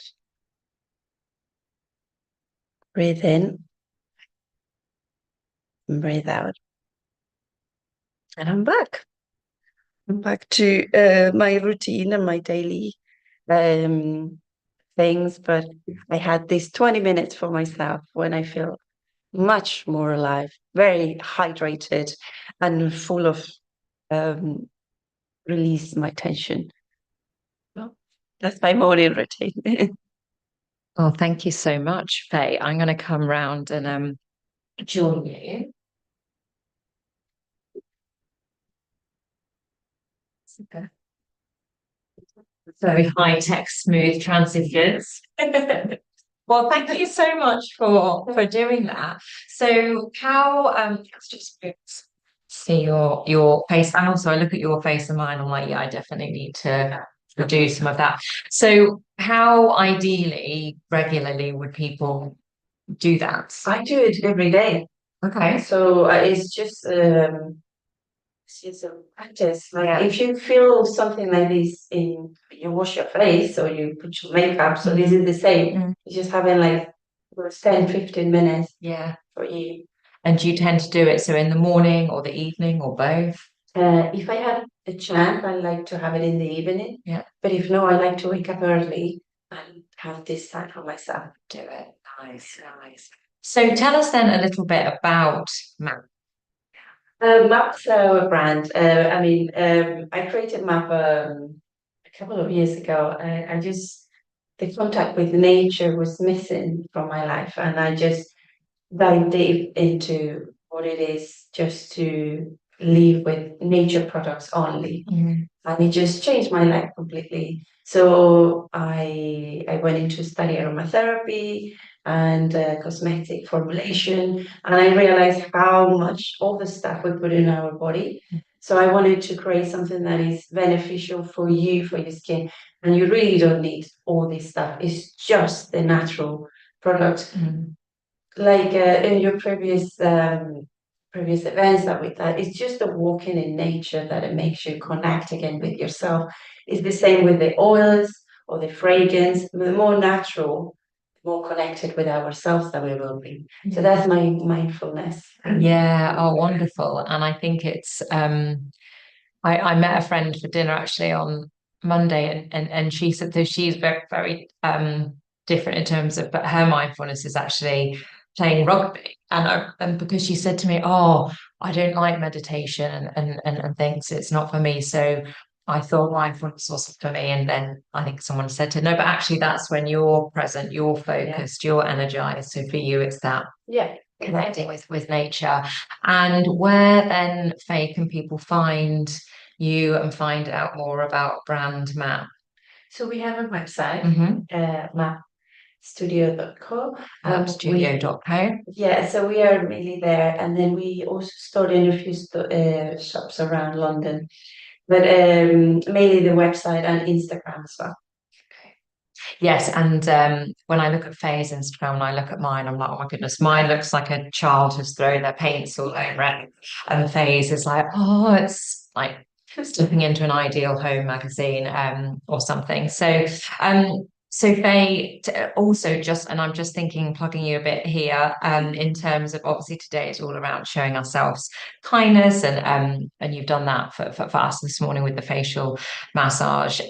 But also with Christmas around the corner, you've got some really wonderful products.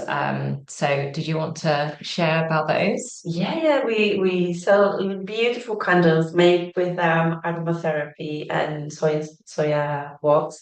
So it's all made in nature in your house, basically, botanical products. Yes, they smell delicious, and the branding and everything is spot on. So as I said with Karen, all of the speakers that we have throughout the day, I will share afterwards, so everyone can find them if you've not already. So I guess in terms of before I let you sort of move in and get on with your day, Faye, how do you, I guess outside of what we've talked about so far today, how do you show yourself kindness? I mainly do exercise, but if I can do it outside, anyway. So that just connection with nature and being able to use my body in nature is just my top day. Yeah, yeah. And how, I guess, do you have any tips, or, we all have, because you're a mum of two, Yeah. aren't you? And you've got the business, and we all know life is hectic and busy. So how, I guess, do you have any tips in terms of how, in a day where you're feeling a bit overwhelmed, that how you still do I that? I try to just have at least 1 hour of the day for me, whether it's doing the self-massage or exercise. That will bring the balance of the rest of the day, because I know I'm looking forward to that moment, whether it's if it's some sort of like in every household, there is some stress with the children or anything like that. I know that I have the hour that I'm going to do exercise. I'm going to be doing my lovely self-massage in the evening, and that's the moment that I'm going to just nurture to myself. Yeah, nurture to yourself. Oh, I love that. Well, is there anything else that you would like to share with anybody listening? Oof, we she just No, I'm going to put you on the spot there, and you're like, come on, Kim, it's still Yeah, journey. right. If you don't, that's fine. So let's leave it there. And I would just say thank you ever so much, and do check out mapstudio.co, and they're on Instagram. And as I said, I will share sort of all the links. And yes, thank you so much for coming in, Faye. I was like all of my notes to begin with this morning. So yes, thank you very much, and I'll see you on the school run. Thank you, Faye. Okay, so I am just, would you mind passing me those bits, please, Faye? Thank you. Just going to do, thank you. See, totally seamless. Thank you. Okay, so this is great because we are actually slightly ahead of time. And what I did say was that I wanted to share a video from Mind, which I didn't get to when I sort of did the setup. So what I thought is that I would do that now, and I might also do a check-in on how the donations are looking, and share that with you. And then, do you know, I may even have what our American friends would call a bio break before introducing our next speaker, who is joining us live from Sydney, Bernadette. So if you bear with me, and I am going to attempt to share this video. Right, let me just see if I still have it open first.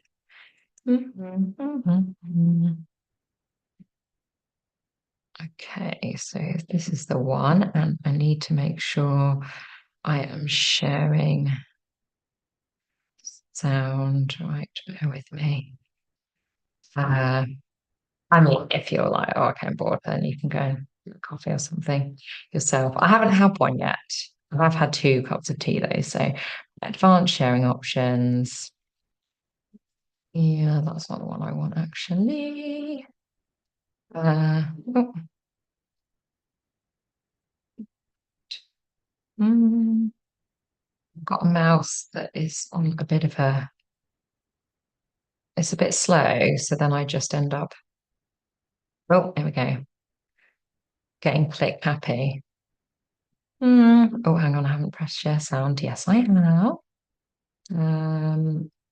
Right. Let's share this. Let's just check that is sharing. Yeah. Okay, so I'm going to play this video. We're facing a mental health emergency. Anxiety and depression are on the rise. Waiting lists are far too long. And an underfunded mental health system is failing those most in need. We won't stand by and watch.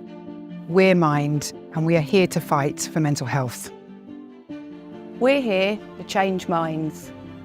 Breaking down barriers. Campaigning to improve services.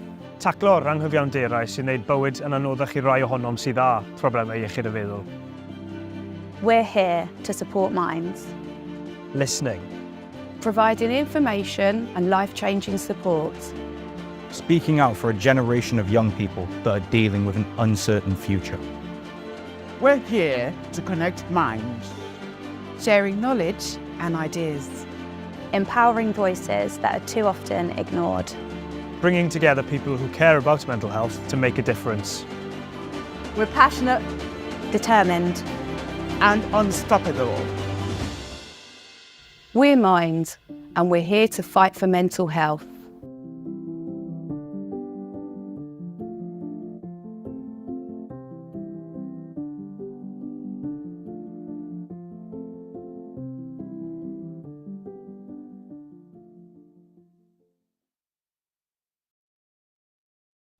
Okay, so powerful video from Mind, and that is why we are here today, whether you are joining me live or whether you are listening afterwards. So given that we do have a little bit of a buffer, I will talk to the reason again why we're here. So is sensitive topic matter. So if you would rather not listen, or it's going to be distracting for your day ahead, then you know, just perhaps pop back on later. So why am I here today streaming for 15 hours when I've never streamed anything in my life before? Well, I feel as though I am a broken record and that I have been talking about this for a long time, when in reality, it was probably about a month ago. Yeah. And I had an email ping in from Mind saying about, you know, their latest campaign. And this one was about streaming for Mind. And as I shared earlier, you could do 4 hours, 15 hours, or 24. Each representing different statistics, and the 15 represents the 1 in 15 of us that will attempt suicide at some point over the course of our lifetime. I'm not going to apologize for repeating myself. I probably will, but so I shared earlier in the day as well. If you think, so when I first heard that, I just was, I guess, staggered really. It's obviously a very upsetting statistic. And if you think about that in terms of your nucleus, so to speak, so, you know, your family, your friends, your colleagues, your, you know, community, you know, the people that you see day to day in the post office, or, you know, you use the same tube door or whatever it is, that's yeah, so 1 in 15. And in terms of females between the ages of 45 and 54, that is on the rise and has risen. I think it's 6% over the past couple of decades. Obviously, that is the age where the wonder of menopause comes knocking at the door. I won't say any more on that because we have Bernadette Thomas joining us next. And she is an expert on all things menopause, so we will talk about that then. So that's the reason behind. And when I first sort of had the seed of idea about what to do, I shared it with someone who's very quickly and recently become a good friend and someone that really inspires me, and that is Tracy Butcher, who she's founds Hummingbird Coaching, but what I'm closer to is Founder Mums. Tracy will be joining us in the studio later today and doing a mindfulness session. But I ran this idea past her as part of, I'm a member of the Founder Mums, and she runs cool sort of accountability sessions where it sounds a bit strange because you just join. It's between 9:30 and 11:30 every Monday, and you have a little chat about what your week holds, maybe what you're proud of the last week, but what are your big bets? What do you want to achieve? Any support you need? And then we sort of just work in silence together. But you can also hop on with Tracy and have a bit of time to chat through some things. And I mentioned this, and Tracy was like, "Yeah, you should do it. You should do it." And actually, I was having my own sort of confidence wobble at the time, which I will go more into later when I'm joined by author of Coach Yourself Confident, Julie Smith. But yeah, so thank you to Tracy for giving me sort of that boost. And I thought, okay, well, we don't need to just hear me drone on for 15 hours. As we see, I can drone on quite freely. But wouldn't it be brilliant if we could bring together a number of people all around the theme of extending ourselves, kindness? And that's something at Kindness for Success, obviously, my business that I'm really passionate about, and how we can extend ourselves kindness in the same way that we do to others. So that is the theme for today in terms of everyone I have invited in. So either educating or reminding us of how we can show that kindness. So without further ado, I am going to pop on a little I'm going to test my first mind asset that I have. That okay, bear with me, caller. It's just going to do back in a minute. So let's see. Waiting screen 1. Okay, let's do that. And then I'm going to pop my bio break. And then we will tune directly into Sydney and join Bernadette. So, oh my goodness, Kim, what are you doing? Can't go back to Zoom now. Sorry, honestly. I know what I'm doing. Okay, so right, share screen. Come on, I've pressed you. Okay, right. See if this works.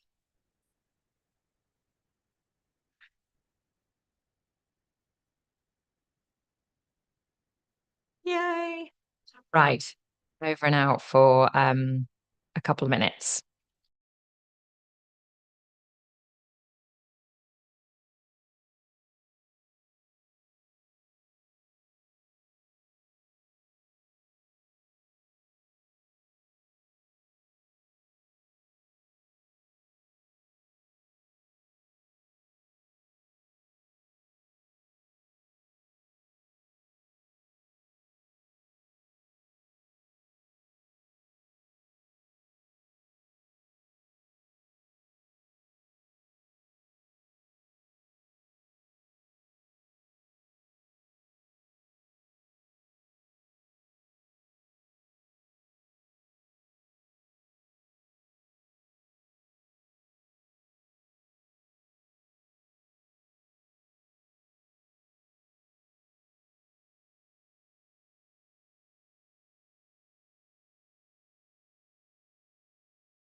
Okay, I'm going to stop sharing that. And shortly, we will be joined by Bernadette. And while we're waiting, I did realise during my bio break, sorry, I need to stop saying that, that I did talk about an update on the old fundraising, didn't I? So I didn't do that. Old. So I haven't used this tab form before, but this is the one that one of the ones that Mind recommended. Oh, okay. I can't actually believe this. So I wanted to raise £1,500, £100 an hour, and obviously the statistic that we have been talking about. I had some come in for the day, and I've had well, I have to not. I'll get motor. So £910 you have raised already. It's 8 o'clock. We're 2 hours into our live 15-hour stream. So even me with my terrible maths knows that there's another 13 hours to go. So wow, £910. Who can make it? Like, who's going to be the one that takes it into the 1,000 mark? So thank you so much. And every penny of this is going directly to Mind. In fact, yeah, that fundraiser is, it's not going to hit my bank at all. Anyway, I'm rambling as always. So while we're waiting for Bernadette to join, I might share a bit of an intro now, and forgive me because I will be looking at my notes because I want to make sure I have it right. So Bernadette and I met through our children both being at the same school.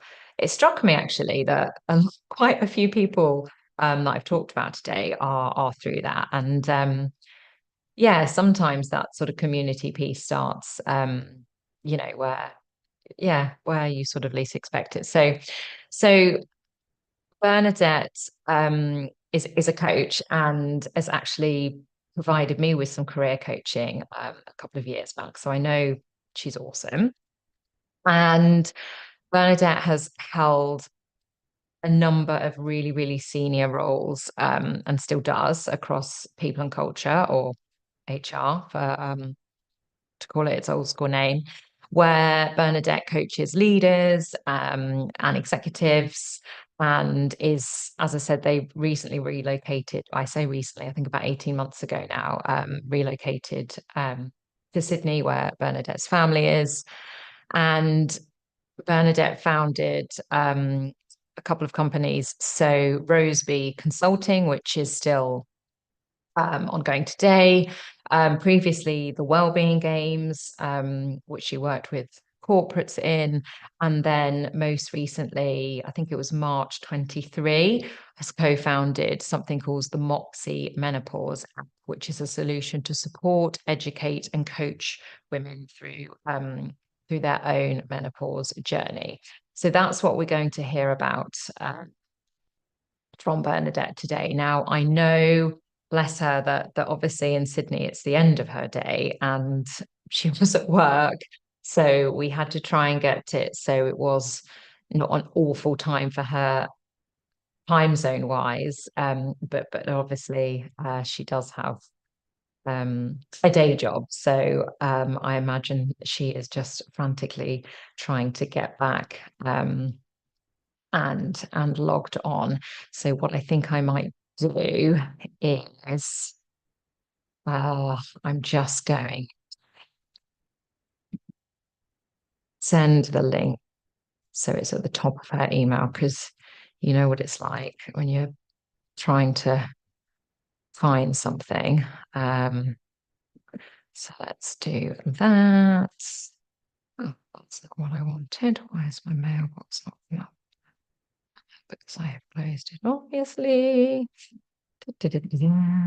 Right, actually, I think I've got a WhatsApp, so let's do that. Apologies that you just need to hear me rambling on. Okay, well, I can see that she last saw her WhatsApp a minute ago, so all is good. Why is that not? Okay, so I'm sure she'll be with us in a second. And I guess as we then move into this session, for me, it's super, I guess, relevant. So I'm 43, so I'm not yet in that 45 to 54 age bracket that we talked about. However, and without sharing too much, although let's face it, I always tend to be a bit of an oversharer, I would say that I probably am experiencing some of the perimenopausal symptoms. So my husband will be like, oh my God, why this? But the more we normalize this stuff. So night sweats for me are the biggest. Now, at one point, this was about a year ago, was so awful, shall we say, and this is from a person that even when I run or do exercise, I don't really sweat very much. So I was like, oh my goodness, something is really wrong. So I went and had some blood tests and all those sorts of things at the GP, and there was nothing underlying. Touch wood. But yes, given the age that I am, they were like, probably is something like that linked to perimenopause. I mean, for me, that's probably the main one at the moment. I think forgetfulness and brain fog. I mean, I feel like I just have that normally. Anyway, a bit. So, but what fascinates me as well is that there are just so many symptoms, and that everybody experiences it differently. And I think some people go through their journey having, almost experiencing nothing, and then other people experience a lot. I think it's brilliant that it's being spoken about so much more now than I'm just checking in that if Bernadette's okay. So much more now than it was. If I think about my, I guess, sort of maternal line, my mum, hopefully you won't mind me saying mum, but had a hysterectomy. So actually, it was a little bit different in terms of how she experienced the menopause. And then my granny had electric shock treatment. Now, that was, I think, before sort of menopausal stages. It was what we would now. She clearly had a form of postnatal depression, which obviously wasn't really talked about or treated in the way that we would treat it today. So yeah, I mean, I think she's not with us anymore, but I just think in reality, in terms of us as a human race, that's not that long ago. And to think, oh my goodness, like, you're struggling with your mental health. Oh, I know, let's strap you up and give you electric shock. I mean, I can't even begin to imagine. But yes, I think perimenopause, for example, I am embarrassed to say that as a phrase, I don't think or a term rather, it's a phrase, I hadn't even come across that until probably 2 or 3 years ago. I was certainly a mum, and as I say, I've got my eldest is 9 and my youngest is 6. So I do hope that Bernadette is able to join us. This is where tech can be our friend and it can be our foe. I should probably just stop talking now. I can see her coming in. Right, asked to unmute. Hi, Bernadette. Hi, I'm so sorry. I was on like another link that you had sent me, so I'm really Oh, sorry. don't worry at all. Don't worry at all. Yes, and you're here. You're here. So don't say sorry at all. It's so good to see you. And you as well. This is awesome. And yeah, so it's my night time. I've had to rush back from my son's Christmas concert. And he sung some version of the Australian Jingle Bells, which I wasn't sure what I should be expecting from that. But he and his other English friend were flipping burgers on a Barbie as part of their little act in this Christmas concert, which was interesting. Oh, I love.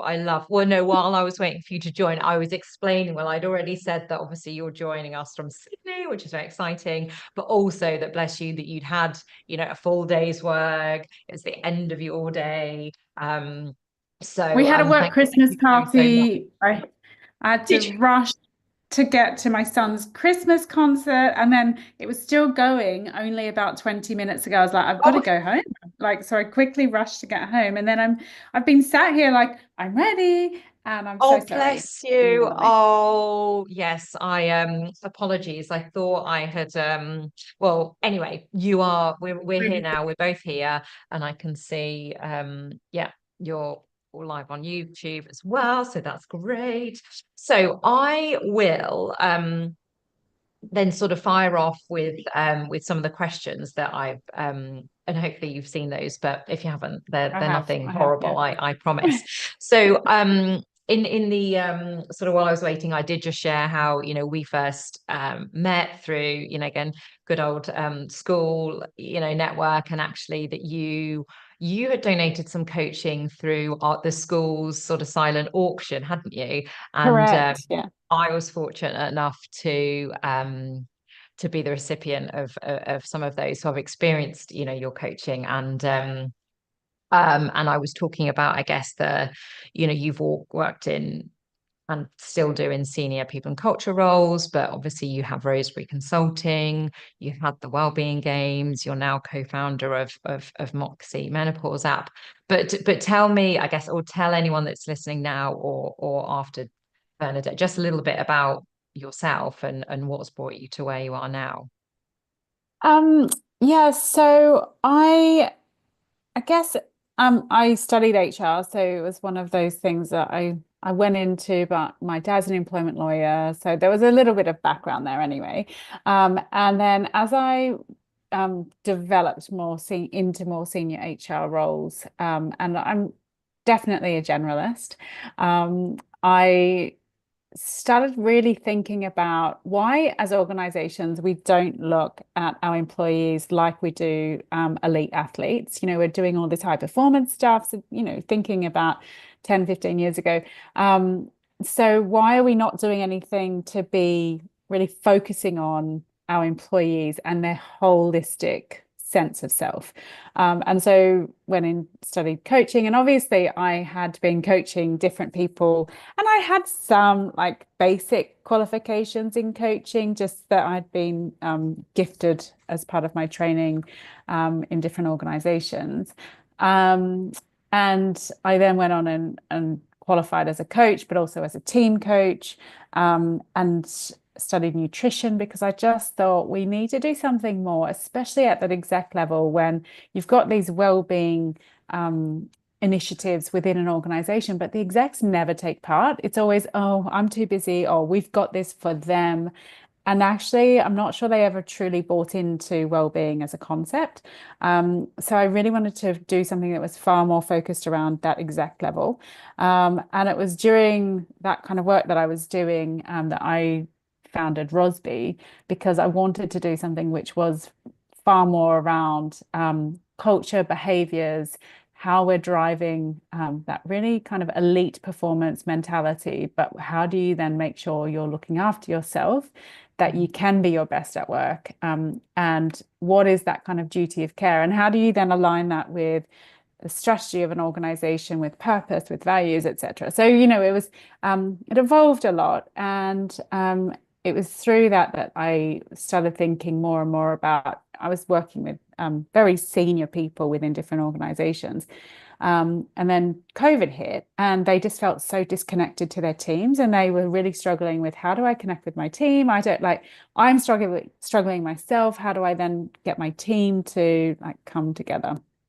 So I developed the Wellbeing Games, which was all about connection and very much about how do we connect as human beings, and how can we support each other at a very human level and be far more human-centered around our relationships that we have with each other at work, but that really, really supports engagement. It supports performance at work, and bringing all of my other training into it as well, which is around nutrition, around just general well-being.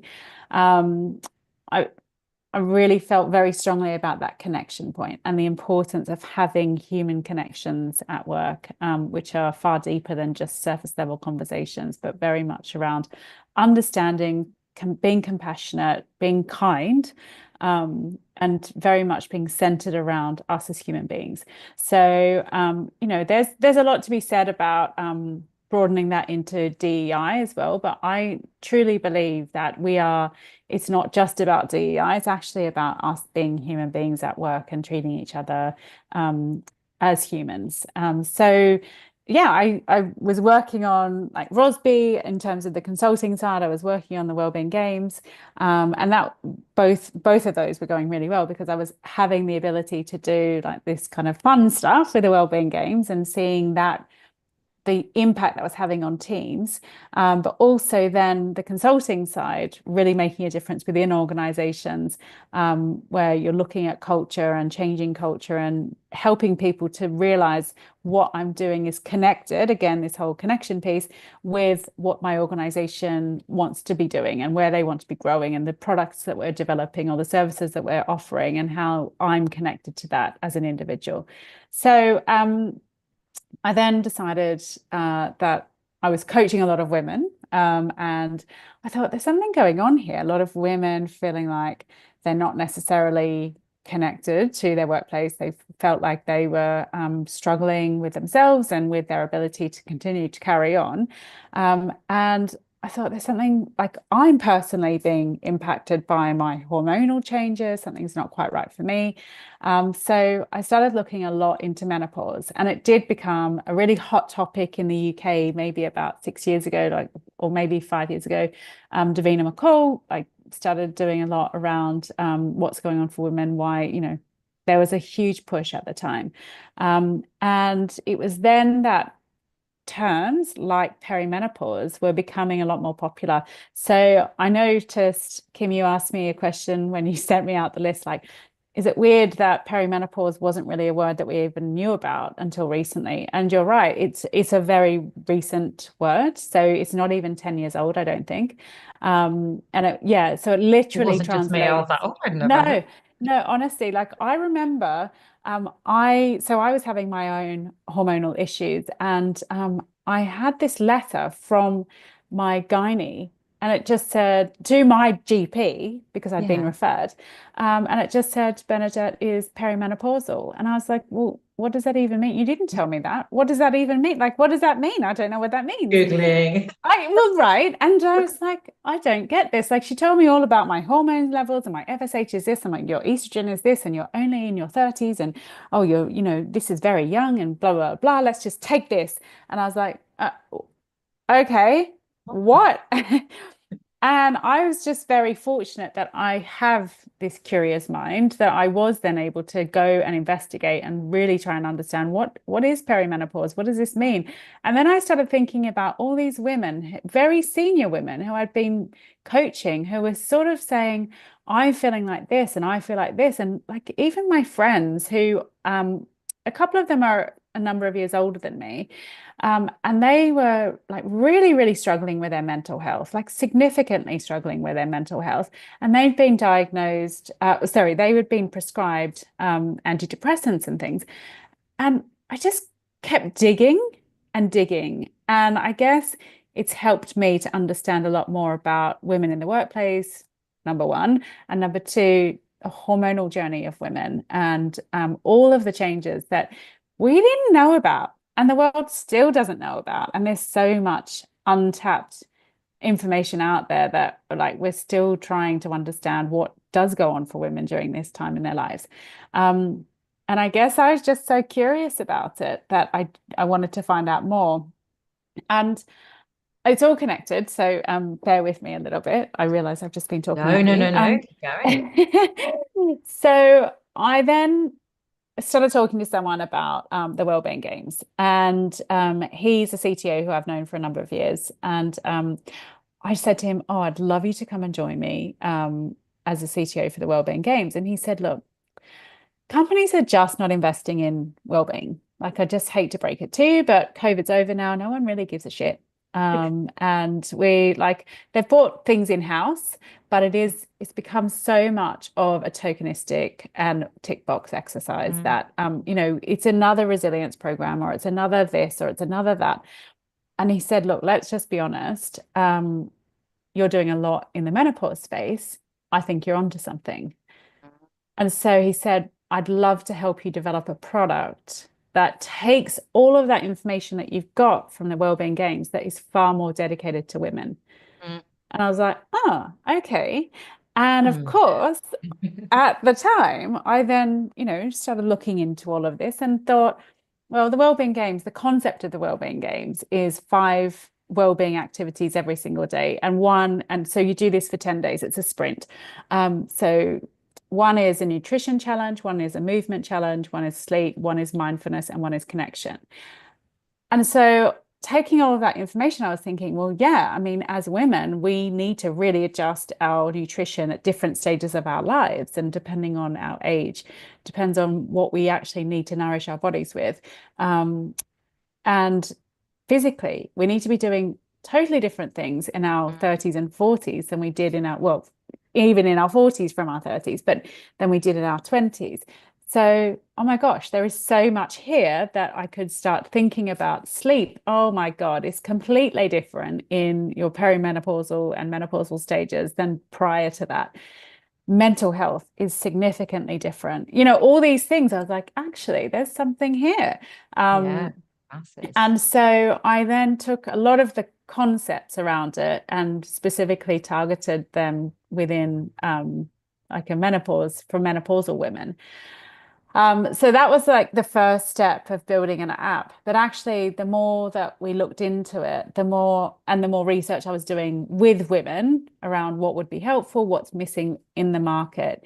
There's so much to be said around, there's such a lack of information for women about treatment options and understanding your own hormonal journey. So we have developed a personalized menopause app, which is using at the moment predictive analysis to understand where you are in your hormonal journey, because we all have different hormonal phases throughout a menstrual cycle.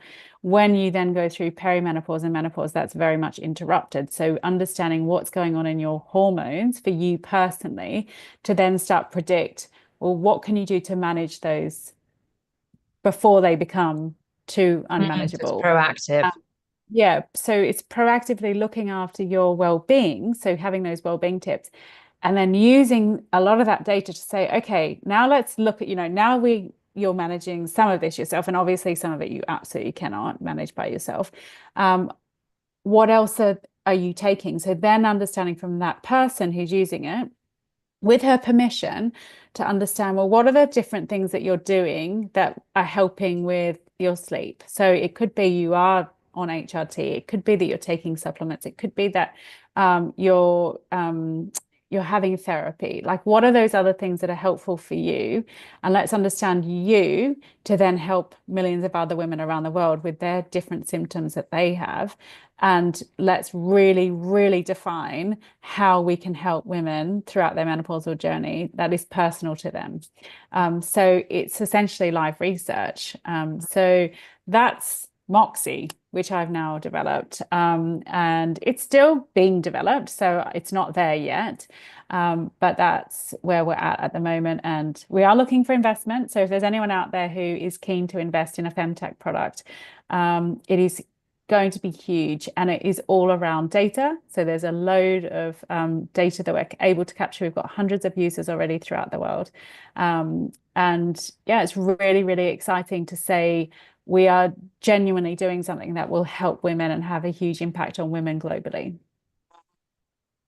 Thank you, Bernadette. And I think, I mean, I've got the app and I have to, put my hand up and be like, oh my goodness, I downloaded it probably when you first told me about it. And then I was like, oh, go back to that. So I was having a little play the other day. And as you say, there's still development behind the scenes, but already there's so much. And I guess as an end user, I probably won't explain this very well, but yes, I could go in and put obviously my basic sort of data in, but then there's a place where I can track what's happening in my cycle, how my mood is on that day, any symptoms I'm experiencing. I was sharing with our live streamers before you joined that I have the pleasure of night sweats and have done for a couple of years now. And as someone that doesn't sweat, like I ran the London Marathon and I wasn't even that sweaty. Like it's weird. Oh, don't as a body. Everyone's like, oh God,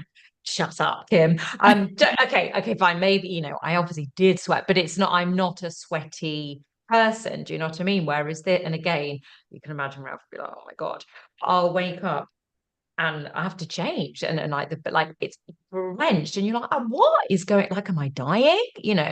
All this sort of thing. But also then, so you put in bits and then it will point you towards, oh, look, here's an article that I think would be really useful for you, or here's, some tips, and I love the way as well that it's very holistic in terms of, like, you talk about the sleep, nutrition, the mental health, and also that proactivity piece, I think, because it is still, as you say, so misunderstood. And I guess perhaps part of that is because you go to a GP, they are a general practitioner, and actually every woman's journey is different. They weren't educated on sort of the ins and outs of it because it hasn't been known. Yeah, if we think just generally about the statistics, like GPs have had 2 hours of medical training in menopause. Women spend 30% of their lives in menopause. Right? Probably going to drop the live stream numbers now.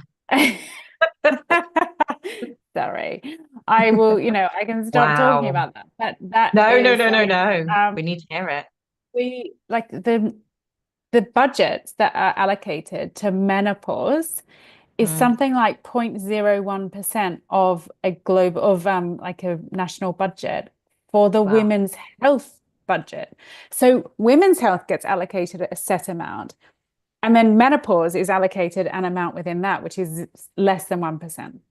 Which, if you think about the fact that women spend 30% of their lives in menopause, is outrageous. Wow. And I'm not saying that we should take away from pregnancy, because that, that in itself is huge. But I think there's been so much focus on pregnancy for women, and as there should be, don't get me wrong, I'm not saying there shouldn't be. But until last year, this is just another kind of fact, but until last year, period products didn't even use period blood to test.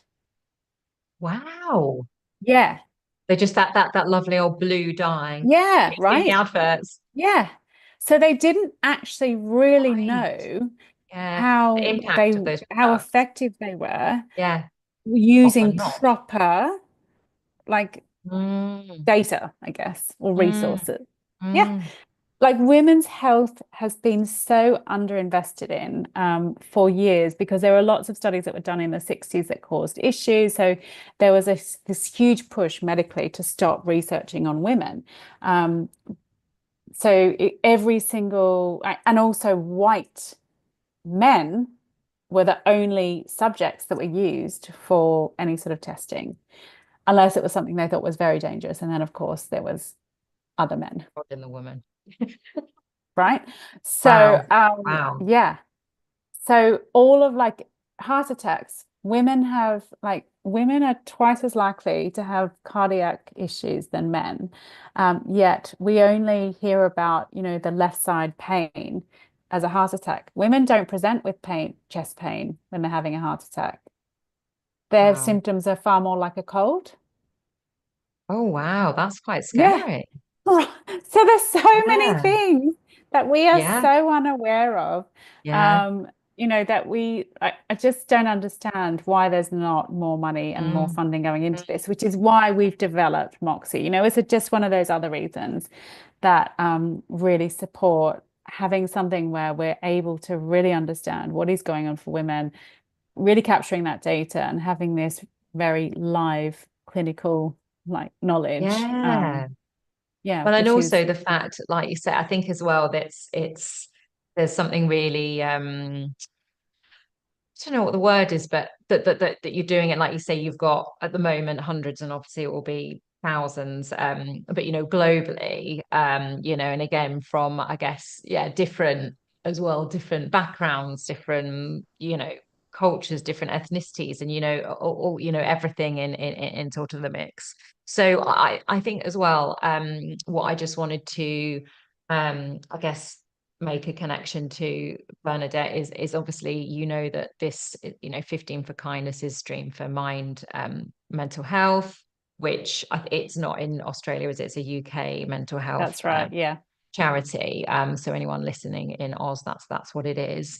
But the reason behind the 15 hours is that one in 15 will attempt suicide across the course of their life, which I found staggering. But on top of that, women between the ages of 45 and 54 are more likely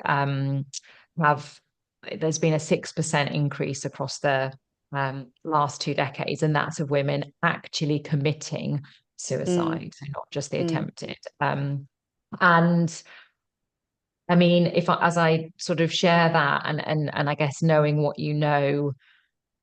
about perimenopause and menopause, so am I right in thinking that is They're a connected. prime window?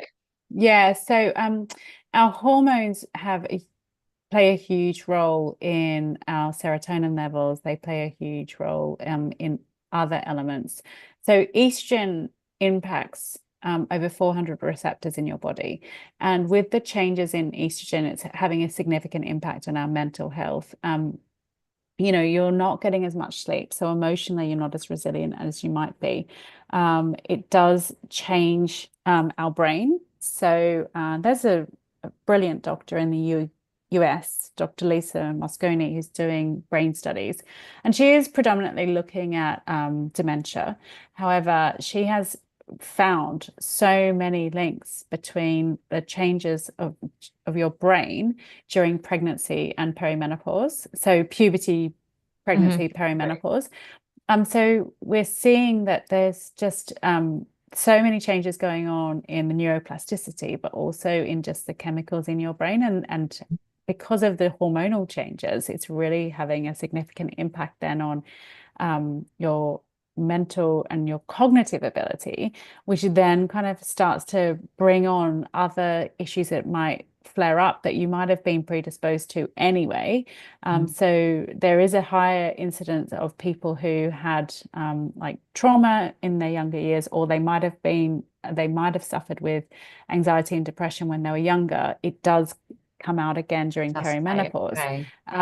So that's one element. NICE, so the UK NICE guidelines, which inform the NHS, they have guidelines which are any woman that over the age of 45 that presents with anxiety or depression should immediately, if suitable, be offered HRT. So they know there's a massive correlation between hormone changes and mental health issues.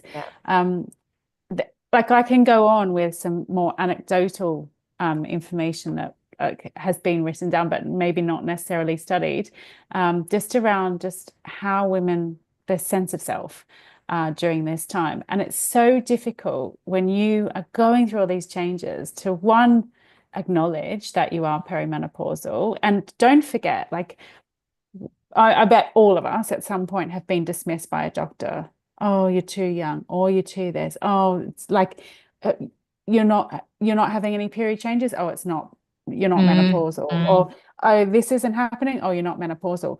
There are over 60 now formally recognized symptoms of Wow. perimenopause. So like, can you imagine for years, like one of them is anxiety with driving or driving at Wow. nighttime.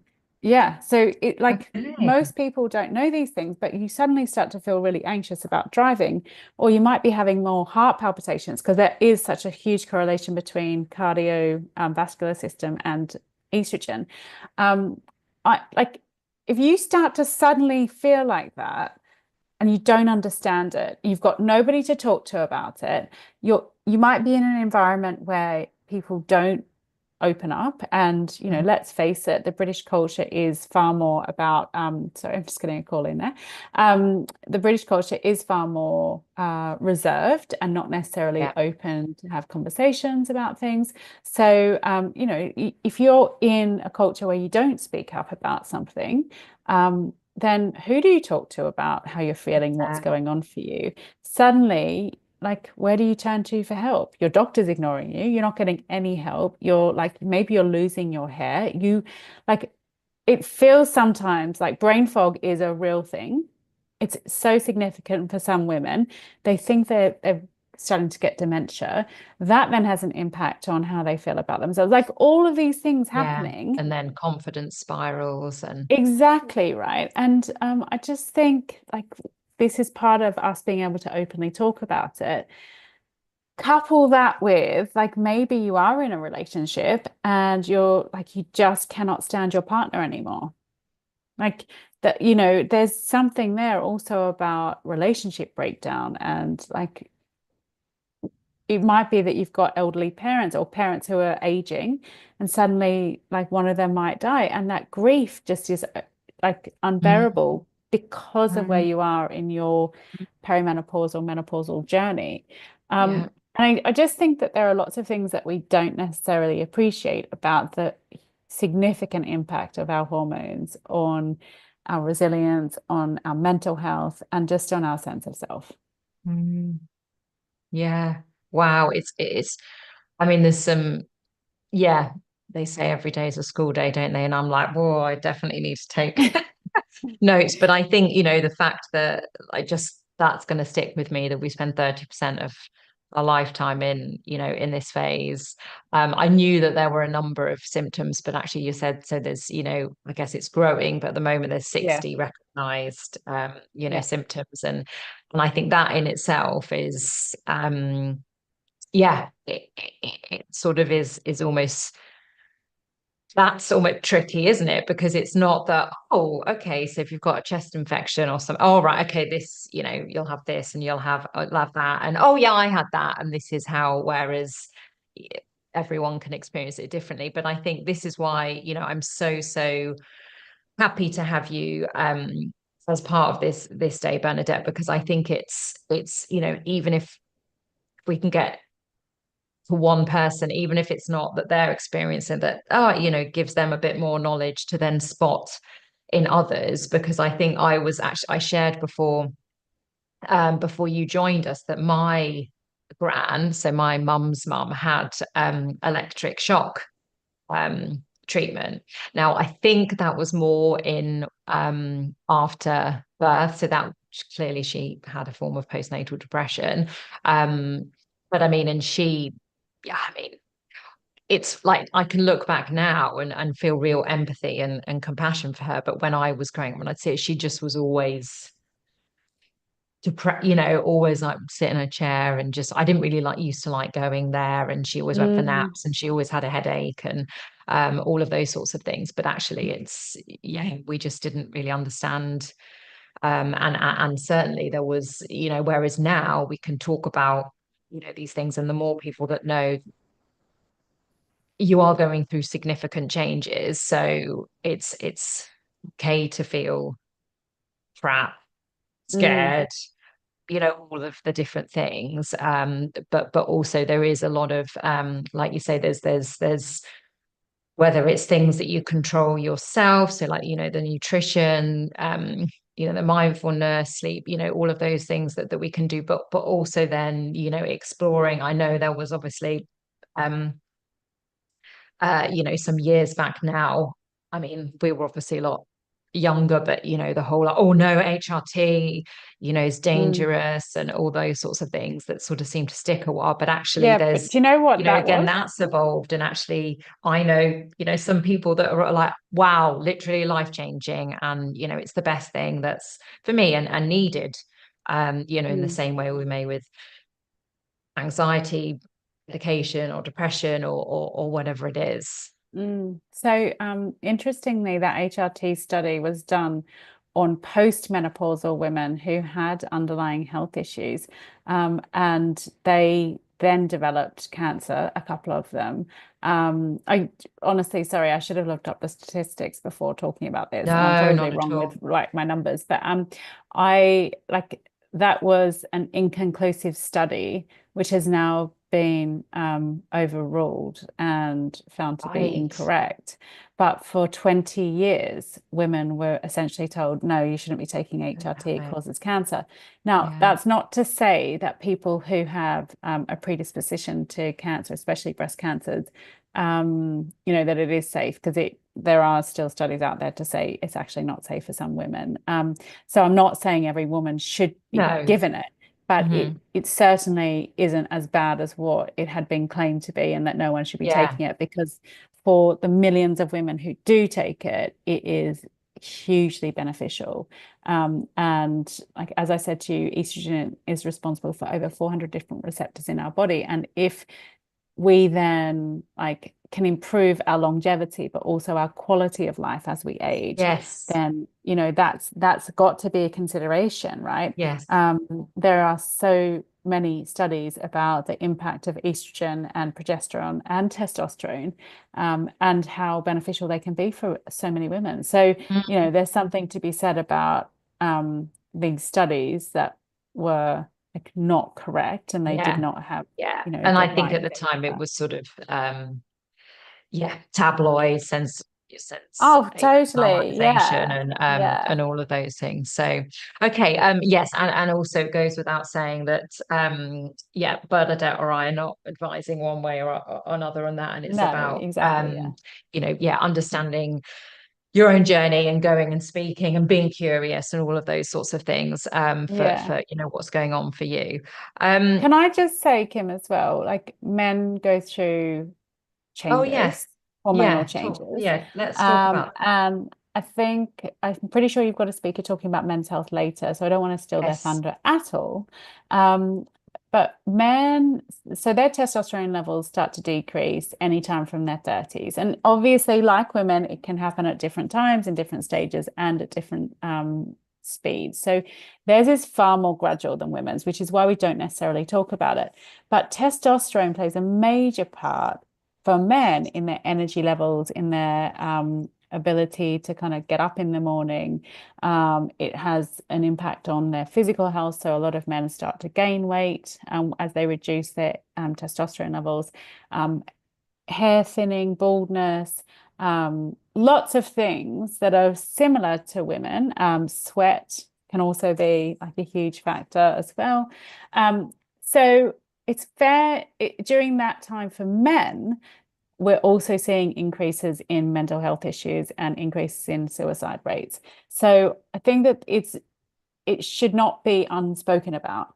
Men have their own version, and people do call it male menopause, andropause, and they do have different meanings. So I don't necessarily want to use those terms, but it's important to understand that that is also going on for men. Yes. And we need to start talking about that a lot more than we're currently talking about, because there is a huge correlation between that dip in testosterone. We used to refer to grumpy old men, and you can see that level of testosterone and the impact that that has. And like, I know for women who take testosterone, and it's a female version, so it plays a different role for women, but not that dissimilar to what it does for men. But however, we have estrogen and progesterone as well, and they don't. That testosterone in women has so so many benefits for women who have testosterone. So, you know, there's something to be said that we're not looking at the holistic element of both men and women and those hormonal changes that they're having. So, you know, that's something else that I do think that we need to understand and recognize, and how that then impacts on mental health and on for men especially suicide rates, because we know that that's like at an increased level at that age group too. Yes. And I think that's something actually that I can, so I've got a guy called Andrew coming in later today, and I imagine it'll probably, because we're talking about his journey, will probably come up, but I can definitely reference that. I'm just having a look down at my notes, Bernadette, in case there's anything specific that I want to make sure that we don't skip. So I guess there was a couple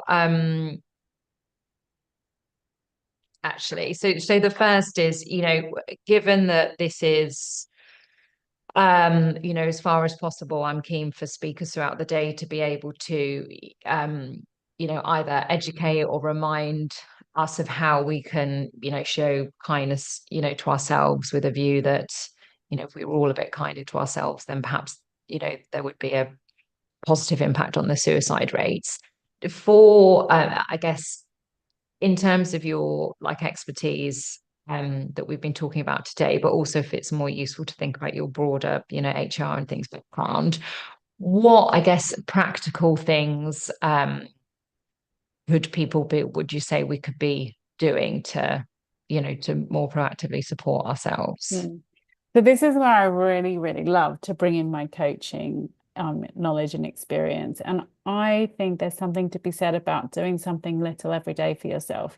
And by that, it is, I often will ask myself a question, like, what do I need today to, like, for myself? What am I going to do today to make myself feel good? And it might be like have an extra half an hour in bed. It might be I'm going to get myself up and call like a friend. It might be I'm going to get up earlier and journal. It might be, you know what, I just need to sit. Sorry, my friend from the UK is clearly not listening to this because she's calling me. How rude. Just be like, hello, YouTube. I know. I'm going to record this bit and send it to her. I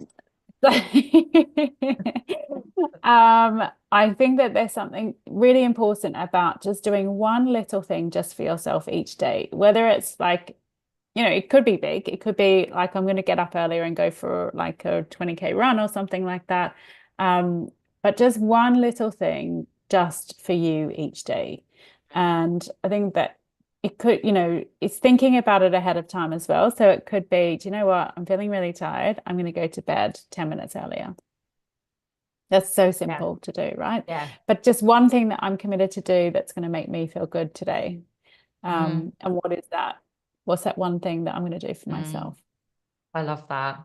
And I think because sometimes we do think about self-kindness as like, oh, I need to go and relax in a bubble bath for an hour or something, or I need to go for a spa day. Like, yes, all of those things can be nice, but I did an article recently about, you know, sort of micro moments of self-kindness, and exactly like that you said, you know, call a friend, or another I love to do, and particularly if I'm feeling in a bit of a is put on like one of my favorite songs and, you know, just dance around the kitchen, and you know, obviously you get sort of the endorphins and things as well, don't you? But I like that in terms you can be more planful in terms of, okay, well, actually looking out across the week, even, right, I'm gonna take a walk on this time, or I'm gonna go and see if a friend wants to have coffee, or like you say, just be. You may have seen, I feel like I've just been vomiting on social media even more than normal recently. And yesterday I woke up and I did a bit of a tech test that didn't go so well. Touch wood, it seems to be so far this morning. But I sort of then was just like, and then I checked the donation page and had some very generous things coming on. So I'd got all emotional and oh my goodness. And then the whole, oh my God, what do you think you're doing? You can't do this. And I just took myself and I sat in a cafe. I got a cup of tea and I just sat.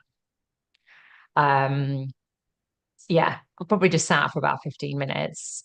I even had a little tear. And then, yeah, I answered some bits on Instagram and stuff, but and then I came out and I was like, can do this.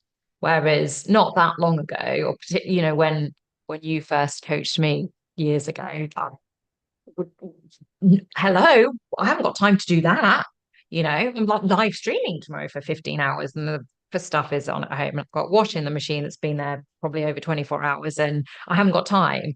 Whereas it's that, sometimes you do just need to press pause, don't you? And yeah, well, thank you for sharing that with us, Kim, because that's you showing vulnerability. So I really appreciate the fact that you shared that. And I definitely think that's it. You do have to take that time out and take a step back sometimes to realize, what do I need to be kind to myself today?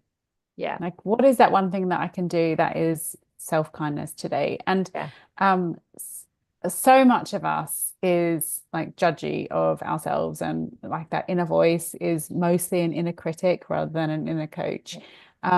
And often it's about just that little reminder to ourselves that we are okay and we can do this. And what do I need? I actually just need a micro break. Like, I just need 5 minutes to myself to just have that little break. And, that's really important. Yeah. No, it is, isn't it? And I think it can be all too easy to get caught up in, and I can't, I'm too busy. And that just sort of piles on and exacerbates it, doesn't it? Yeah, I think, I'm sure I've shown you this one before, but it's one of those, I think it was David Rock or someone from that kind of ilk, around neuroscience. And it's an image of like choosing where you focus. And often like I get my coachees to stand up and I'm like, just look at your feet. And if you look at your feet, you can only see your feet. But actually, when you stand up and look out, you've got a far greater perspective on things. And that is you being more visionary. So sometimes we do like need to be in the detail of stuff, but not always, and not that often, to be honest. When we stand and take that time to look out and up, we gain so much more perspective. So sometimes it is just a very, very simple reminder. Where am I choosing to focus right now? Where am I choosing to focus right now? Yeah. Yeah. So if we can take that time to go, okay, even if it is just a minute, like the fact that you said 15 minutes, I was like, wow, that is. I know. I was like, do you know what? Good for you. Exactly. I was like, I'm actually luxuriating in this. I'm not just like fixing up. You had your 1 hour bath in that time. Like, extra long shower. I mean, tomorrow I might have like a 15-hour bath. We'll see. I mean, I'd be like a prune, but but no, I love that, Bernadette. And actually, I was asking so Faye, who I had on just before you, doing sort of the facial massage, and I asked how she shows her self-kindness, and she talked about getting out and in nature. And I think a lot for people it's about getting out in nature, isn't it? And I guess probably a lot of that is because we spend so much of our life, and I mean particularly in the run up to this, I've been walking around and I'm like looking and I'm like doing a story at the same time, and like trying to look up when I cross a road or whatever. But actually, when you just go, and it sounds so cheesy, but you look at the sky and you look at the trees and you just notice what's around you. There's something grounding, isn't there? Do you know what, Kim? I cannot help myself but share this, and please, I am gloating in this one. But last Friday, I dropped my son off at school, and where he's at school is not that far from our closest beach. So I walked him to school, and then I ran down to the beach, ran along the beach, and it was 29 degrees at 9 a.m. Like, I am a sweater. So when you said you don't sweat, I was like, we can't be friends anymore. But I was like sweating like a pig. They're really not nice.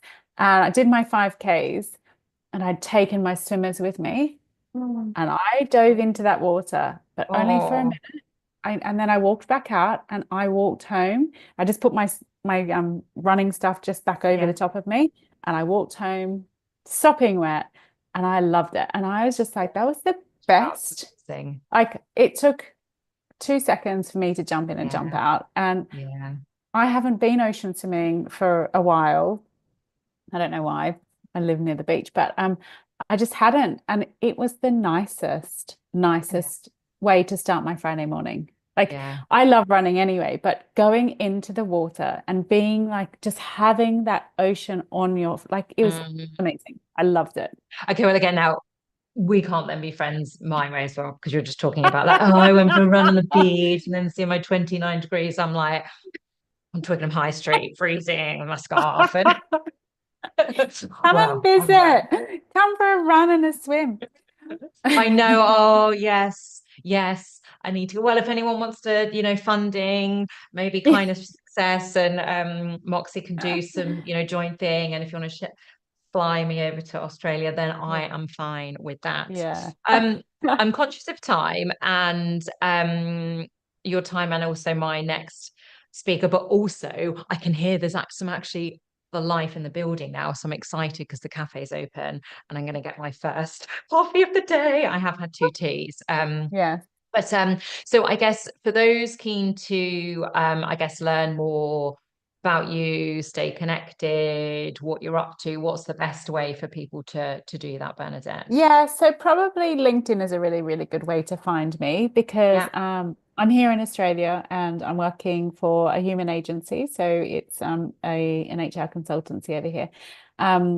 I still have Rosby in the UK and I have Moxie Menopause. So Moxie Menopause is just an app. It's free at the moment for anyone who wants to download, and we will be introducing a premium version, but what you see at the moment is free and it will continue to be free. So if anyone does want to contact me, it's probably the easiest to do that via LinkedIn because everyone can come into one central Bernadette place. Thomas Mimo. Mimo. Yeah. Mimo. Yeah. But my LinkedIn hashtag is my LinkedIn domain is just Bernadette Thomas. Okay. So it's easy to find me. Oh, perfect. And Moxie Menopause is the app that you can download on both Google Play and that's MOXIE, isn't it? Correct. And do you know what Moxie actually means? Okay. It means to go forth and with perseverance, with challenge, and to have your moxie. Yes. Oh, that is amazing. I didn't realize there was that sat behind. Yeah, it's quite a US centric word, but it is an English word. So there you go. That's what it means. That's why we called it Moxie. Yeah, because it's all about women having that power to get through their menopause journey, feeling confident, feeling like they've got their vigor, and like really being educated, having that information at their hands, and it's all about them. And go on, women. Yes, come on. I'm like pumped for my menopause journey now. And also, I can't believe I said the word pumped. Oh, anyway, I definitely need that coffee. Right. Thank you so much, Bernadette. I love this and could definitely chat for at least another hour. I know. After the event and probably next week, once I've slept and things, I will be sharing all of the contact details and things of all the speakers. With people. So I guess before we say goodbye and you'll be like dinner and bed, I imagine. I'm actually going out. I'm waiting, they're waiting for me because it was a post Christmas concert dinner, and I said, nice. Sure. Oh, bless you. Oh, thank you so much for being like, I've just got to whiz in and be on YouTube live stream. And then okay, well, have a wonderful evening. Is there anything you wanted to share before we bid you farewell?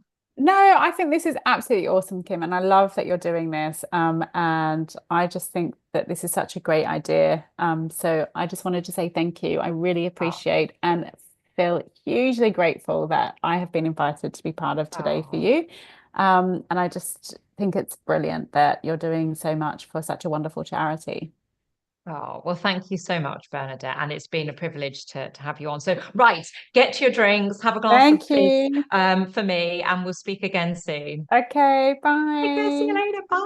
Bye.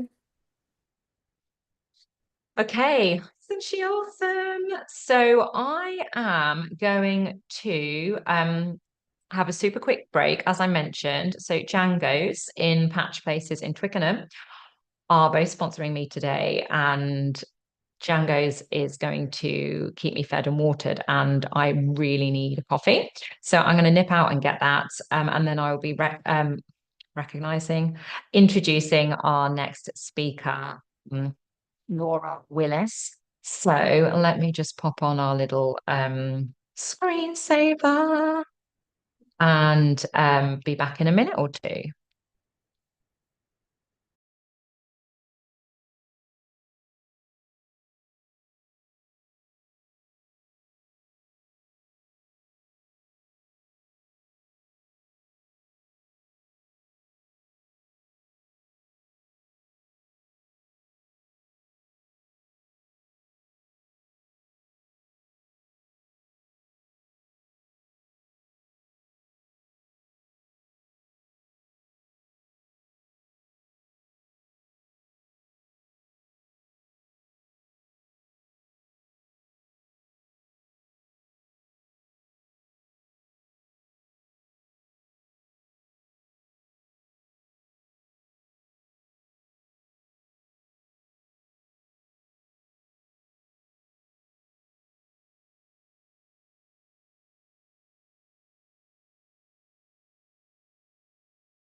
Okay, so we will shortly have Laura join us. Oh, she is joining as we speak.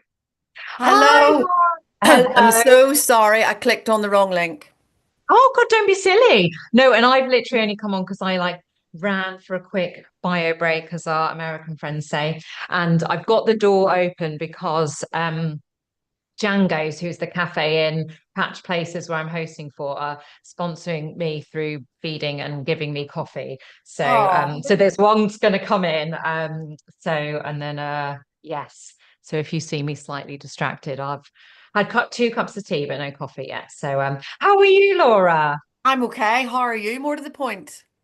Do you know, I'm very good. I'm not going to lie. I was very nervous yesterday in terms of the tech stuff. I was like conversations and things with people. I'm like, I know there will be just flow, but it was more some people virtual, some in, and then some people have music to play, and yeah, that's what was stressing me out. So I'm touch wood. We're 3 hours in already, and it's been Well done. That's from a tech amazing. point of view. So well, without further ado, it would be great. So Laura Willis and I, so we first met.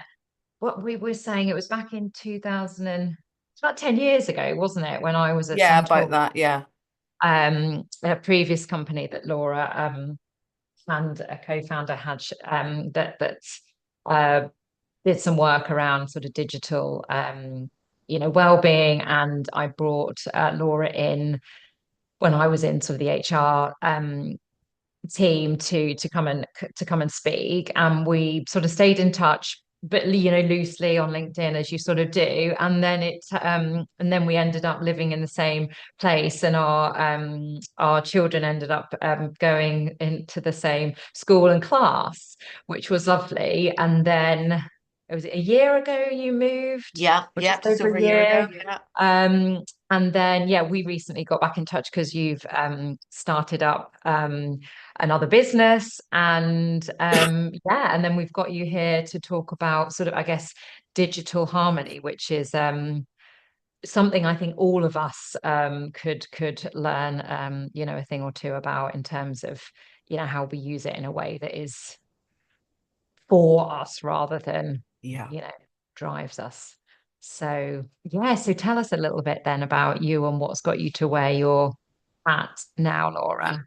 Okay, so about 12 years ago, I was working as a freelance PR marketing consultant. Um, and I had quite a dysfunctional relationship with my inbox anyway. I just loved my email and it drove my day, but there was a lot of adrenaline linked to that.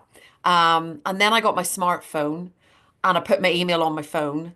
And then I was just so overwhelmed all the time. And my daughter was quite young and I'd had to go back to work. And I was just really overwhelmed and I couldn't stop looking at my phone, my inbox, social media was getting me down.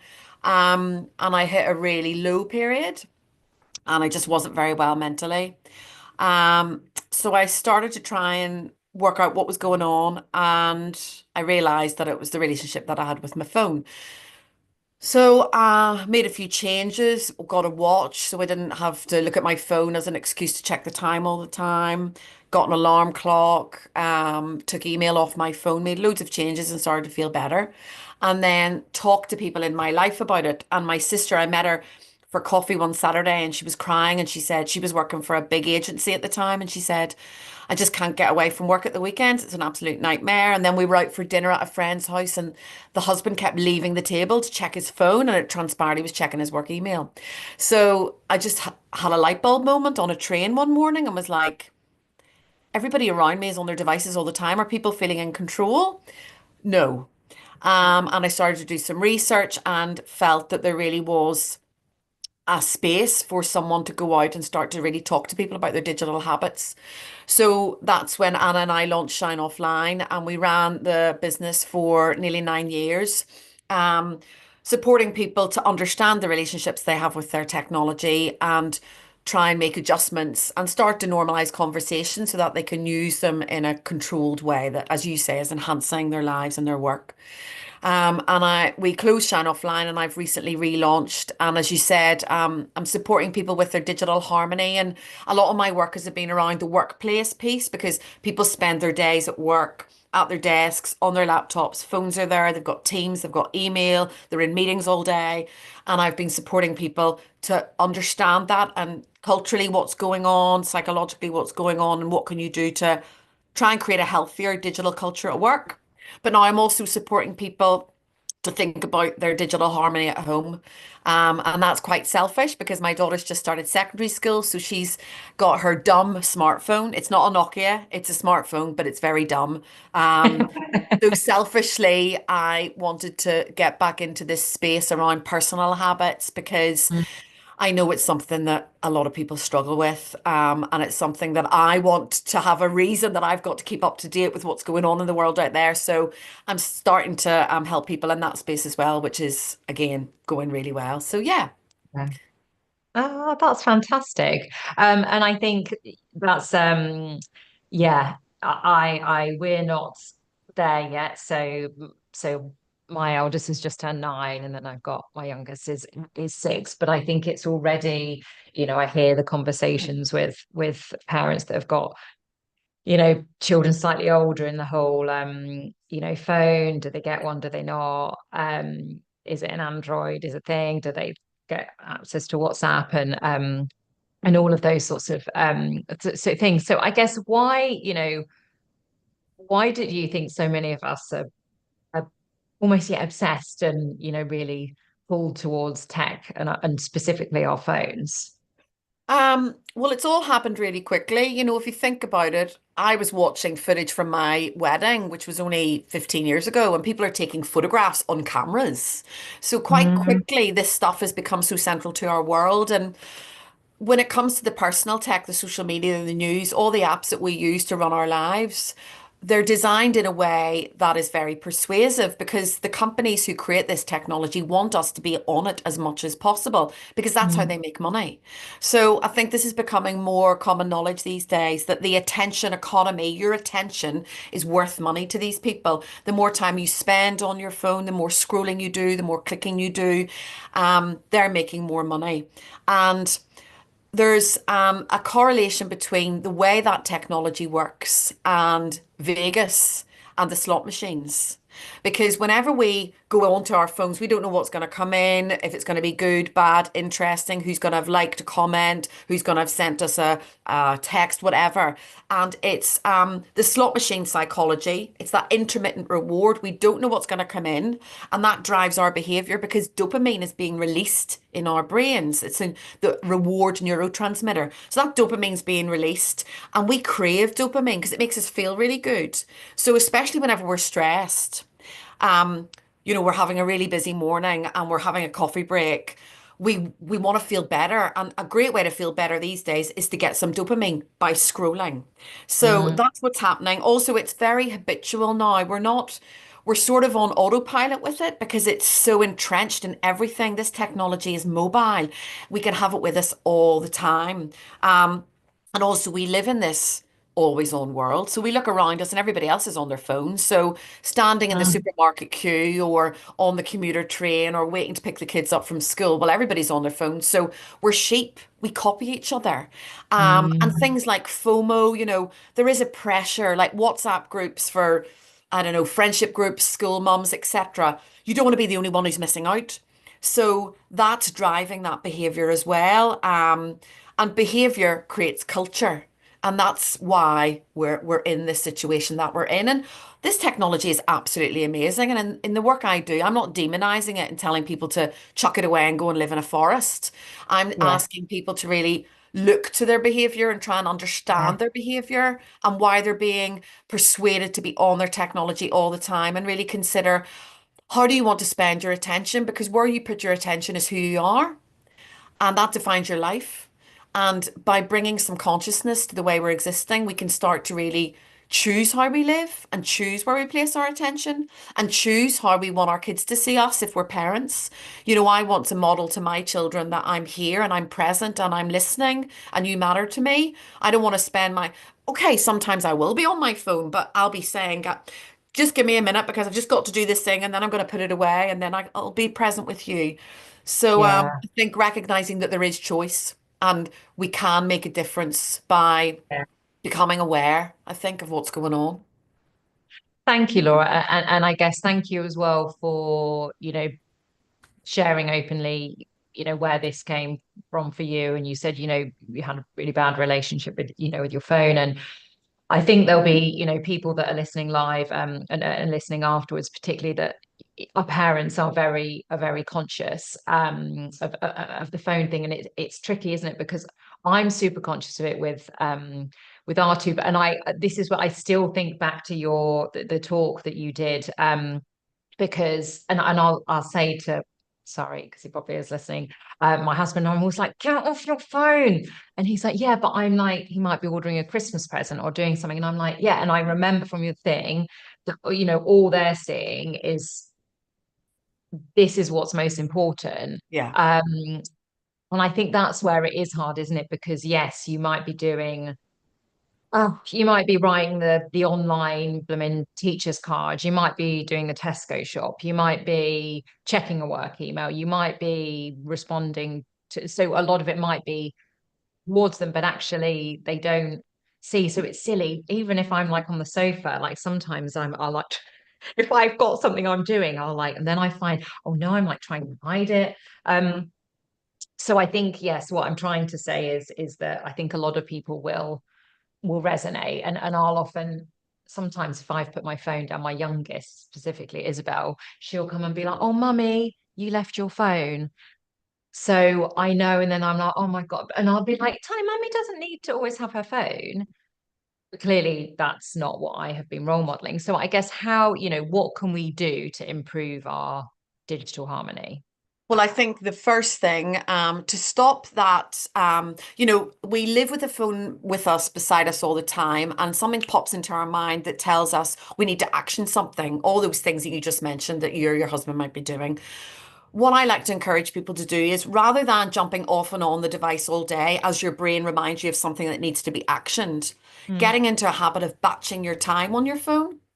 And what I like to recommend people do is get a little pad. So this is my little batch pad. I like it. So what you do is you decide, I'm not going to live with my phone in my hand. Like, for example, my phone lives in the tea and coffee cupboard, and it comes out at intervals throughout the day. So it's not like I'm not on my phone, but it's out of my way. So starting to think about having it out of your way, not in your hand all of the time, but have this pad handy. And when something, this time of year in particular, the lead up to Christmas, oh my God, there's so much to do.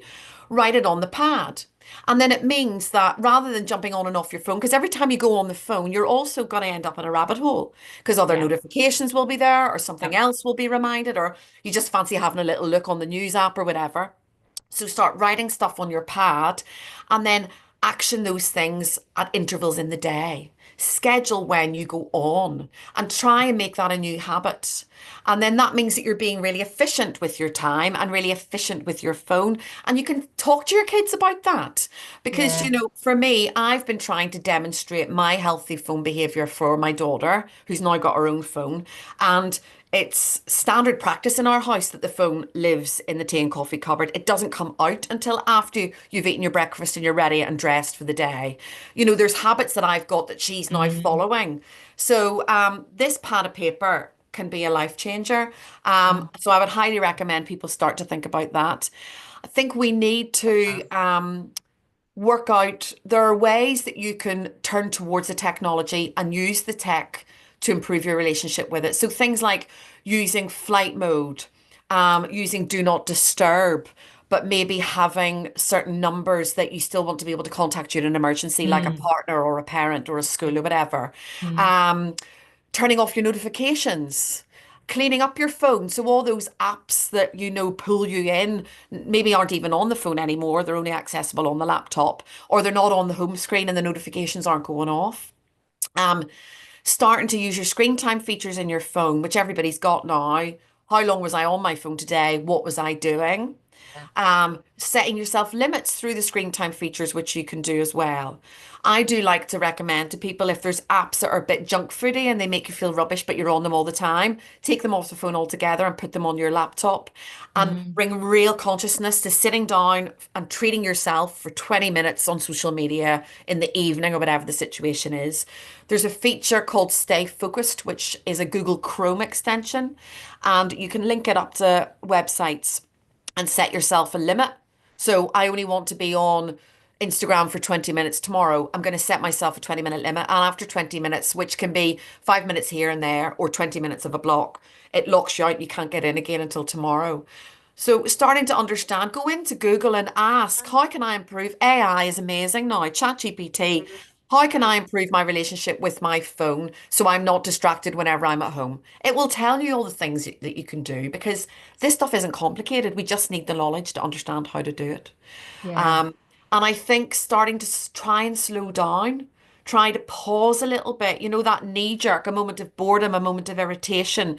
They're triggers that drive us to our devices because we have negative thoughts, we have sadness, we have worry, we have stress, we have anxiety. We don't want to sit with that. It's horrible. We want to distract ourselves from it. So we go on the phone. And taking a moment to recognize that and start to not allow yourself to look at the phone and maybe just sit for 5 minutes and feel that feeling and trying to understand that behavior a bit more. And this is where mindfulness meditation is brilliant because it helps you to pause and slow down. And I recommend mindfulness to everybody. There's a really good acronym that Gloria Mark is a researcher in California, and she's come up with this acronym for parents, how to guide your kids, and it's ESPRIT, ESPRIT. And I'll tell you really quickly what they all stand for. Yeah. E is example setting. Think about your own behavior. Your kids are going to copy you. What are you doing? Try and strive to bring consciousness and intention to your own digital habits. S is sleep. Sleep is so important. Do not let the technology get in the way of their sleep or your sleep. And that's where you get yourself an alarm clock. You have screen-free bedrooms. My daughter is not allowed her phone in her bedroom. She's not on social media, but even still, it's a habit that I want to form now. There's no phones in bedrooms. There's no tech in bedrooms. Sleep has got to be protected. And that comes into P, which is public viewing. Only view stuff in public, and that's to protect them when they might be looking at stuff that is inappropriate or having conversations with friends that could be upsetting or whatever. So encourage public viewing, and that's where, again, as adults, don't take your phone into the toilet. It might be the only time you get the chance to look at your phone, but try not to hide it. Don't demonize it. Be open. This stuff helps me. It's part of my life, and I'm going to look at it now for 5 minutes, and then I'm going to put it away. As my child, you do the same. It's adding to your life, your friendships, your homework, whatever the situation is. The next one is relationships. Be mindful of their relationships. When is the technology starting to have a negative impact, getting in the way, whether that's bullying or calling out, or they're not engaging with their friends through talking face to face, etc. I is instructional apps and programs. So this is where Gloria is saying, not all tech's bad. A lot of people demonize the kid can't be on it. They can, well, they can, but think about what they're doing, what they're watching, how they're using it. Is it enhancing their creativity? Is it enhancing their relationships? Is it bringing them together as siblings? You know, be mindful of what they're doing. Don't demonize it. And the last one is T, which is time limits. And we started doing this a lot during lockdown. You know, we needed the kids on the CBeebies because we would have lost the plot otherwise. But we limit, and to be fair, it could have been an hour and a half of a block that they were sitting to watch it. But limit the amount of time that you're on it and limit the amount of time that they're on it. And it's that, I remember my friend telling me, like back in Twickenham in the playground, right, time to go. And I get a tantrum and I'm like, why are they having a tantrum? And then my friend went, you've got to give them a 5-minute warning. So I started doing the 5-minute warning, and it's the same with the tech. Guys, 10 more minutes. Guys, 5 more minutes. You know how long they're going to be on it for. Give them a warning, and then it's, you know, a dead stop. They might be finishing part of a game, and you need to give them a couple of minutes to finish that little chapter. But so I find Esprit really helpful for parents. It covers off most of the things that I think are important. Laura, thank you. That is amazing. Thank you. And I'm writing this this all down, and I know that people listening now or afterwards, that is super helpful. And do you know what I really love about you, Laura, is that I think what you're doing is, well, what you're doing is brilliant. But I think what really is brilliant about it is that you're not coming from well, you know, we've just got so reliant on our technology now, and like you say, almost going into the demonizing it. And I loved how you talk about, no, it enhances and enables you to do things in your life, and that's what you're going to role model to your children. And I think as well, even just in this short time we've had together, I feel quite motivated to I've got now some things that I can do to exactly. Like I said, well, I even said I'll be like next to them, and I feel bad because I'm on my phone, even if I'm doing something for them. So I hide it. But actually, no, because also even if they see, which they will, because they're not stupid, then it's, oh, is it something to, is it naughty, or she, Yeah, should exactly. they feel Yeah. guilty? Yeah. But also just doing that, you know, the batch had, you know, the time intervals, the, like you say, that the really simple things like flight mode, do not disturb. I love how you talked about, you know, junk food apps almost, you know, what is your guilty pleasure? And actually, yeah, not saying no, you should never have Daily Mail online or whatever if that's your guilty pleasure, but actually you have to be intentional in doing it. Exactly. Yeah. And I Yes. think starting those conversations, you know, saying to the kids, if you get into the habit of batching, say there's 2 times in the day when you're with them that you're going to be intentionally on the phone, actioning stuff, checking stuff, whatever. Saying to them, guys, I've just got to do 10 minutes on the phone now, and starting to make that a thing where they're like, oh, mummy's adminning now. Yeah. Fine. So then whenever Yeah. they get to the point, it's like, right, do you want to do your 10 minutes with your friends on your phone now? It's part of the way that we're Yes. existing around our technology because it's so amazing and integral to our lives, but we've got Yeah. to manage the way that we use it. I love it. I really love that, and the healthy habits, because I think as well, and at the moment with our eldest, you know, if I let him, he will just be on the iPad all the time. And sometimes at weekends, he'll be like, Mummy, and I'll find myself, I'm like, Dylan, if you're going to ask me if you can go on iPad, like, you've literally just got out of bed, like, no. And Yeah. then I'll be like, oh, you're obsessed. You always just want to be on the screen. You always, and yeah, and also then I'll be like, okay, fine, you can have 20 minutes, but then I'll be doing something. So I'll end up, he has an hour or something. Do you Yes. know what I mean? And then I'm Yeah. like, you need to get off now because you've been on it for an hour. And it's like, well, yeah. So But anyway, then again, just to say, I think again, having those conversations with them to say, you know, when the next opportunity arises, starting to normalize that.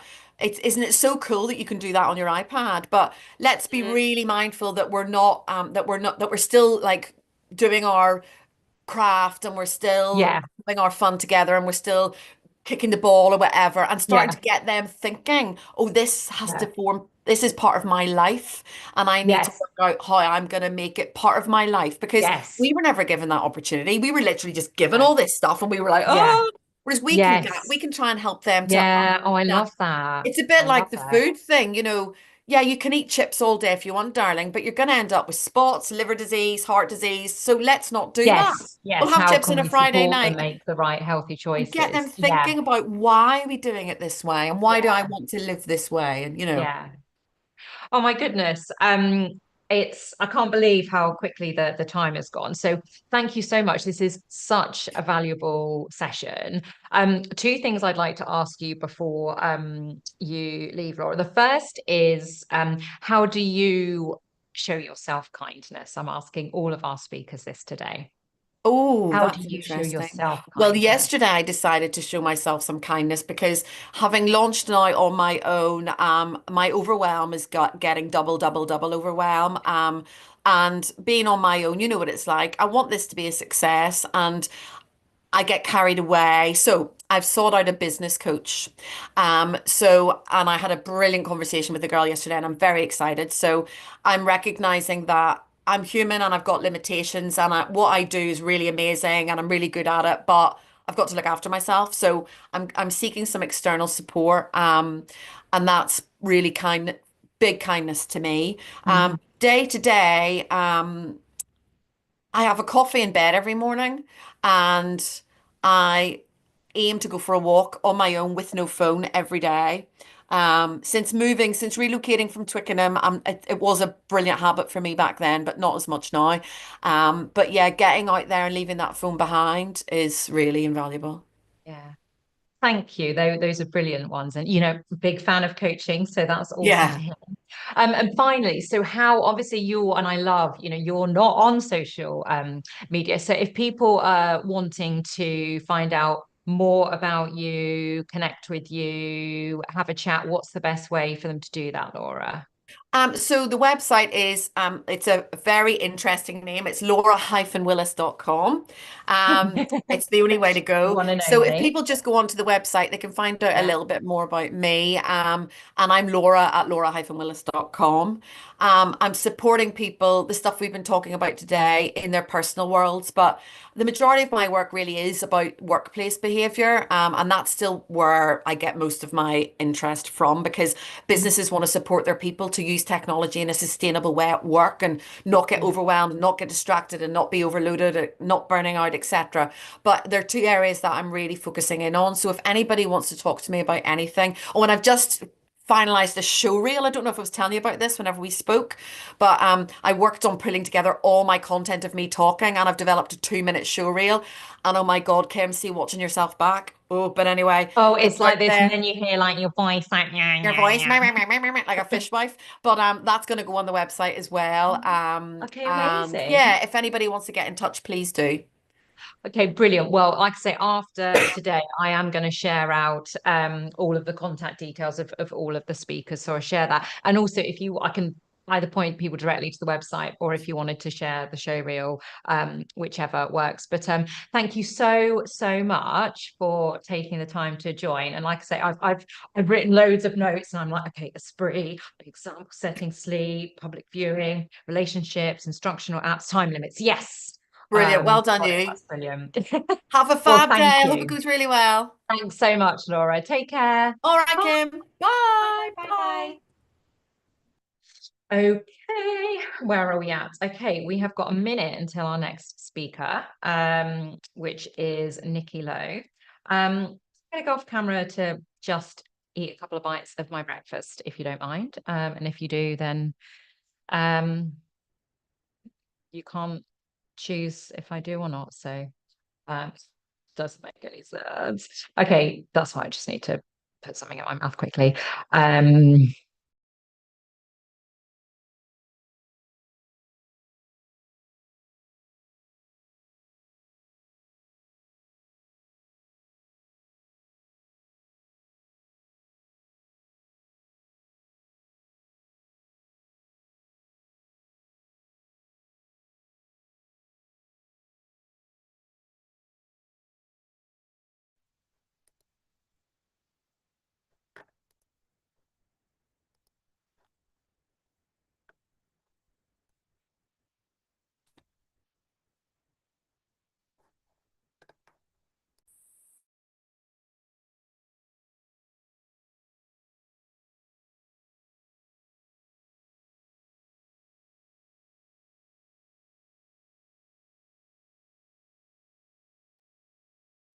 Hello, Nikki. Good morning. Let me just unplug my mic because I can't hear you. And Okay, can you hear me now?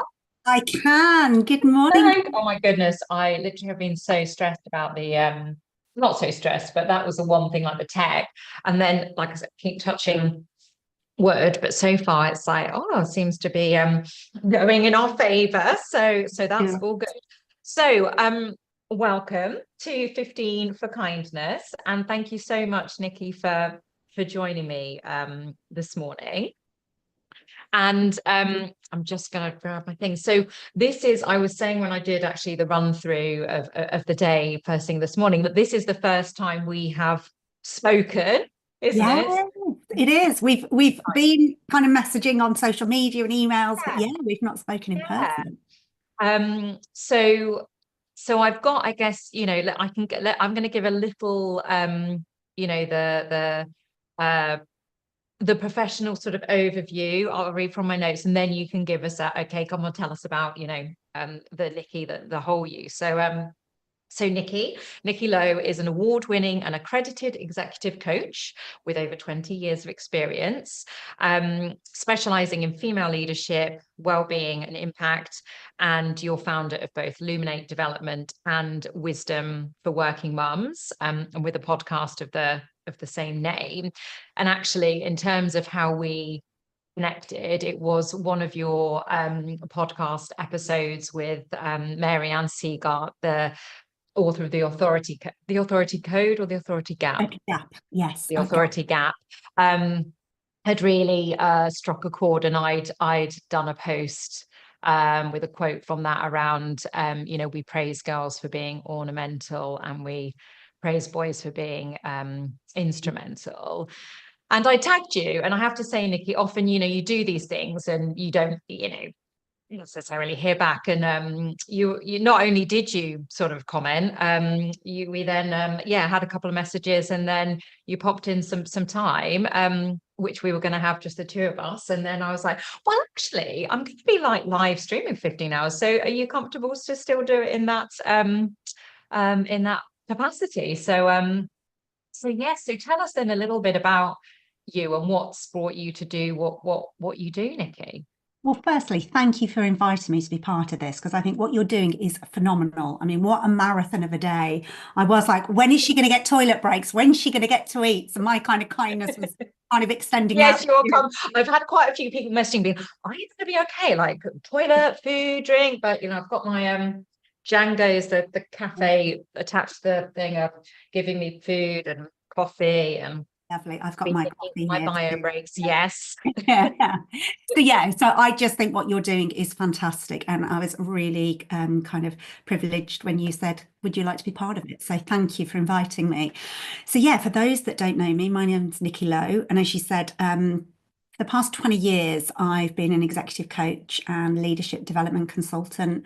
I kind of started my career in the corporate world, actually working for a Silicon Valley tech company, and found myself in leadership positions at a very young age, not knowing what I was doing. So I got really curious about, well, what is a leader? What is good leadership? And how do I create and manage high performing teams?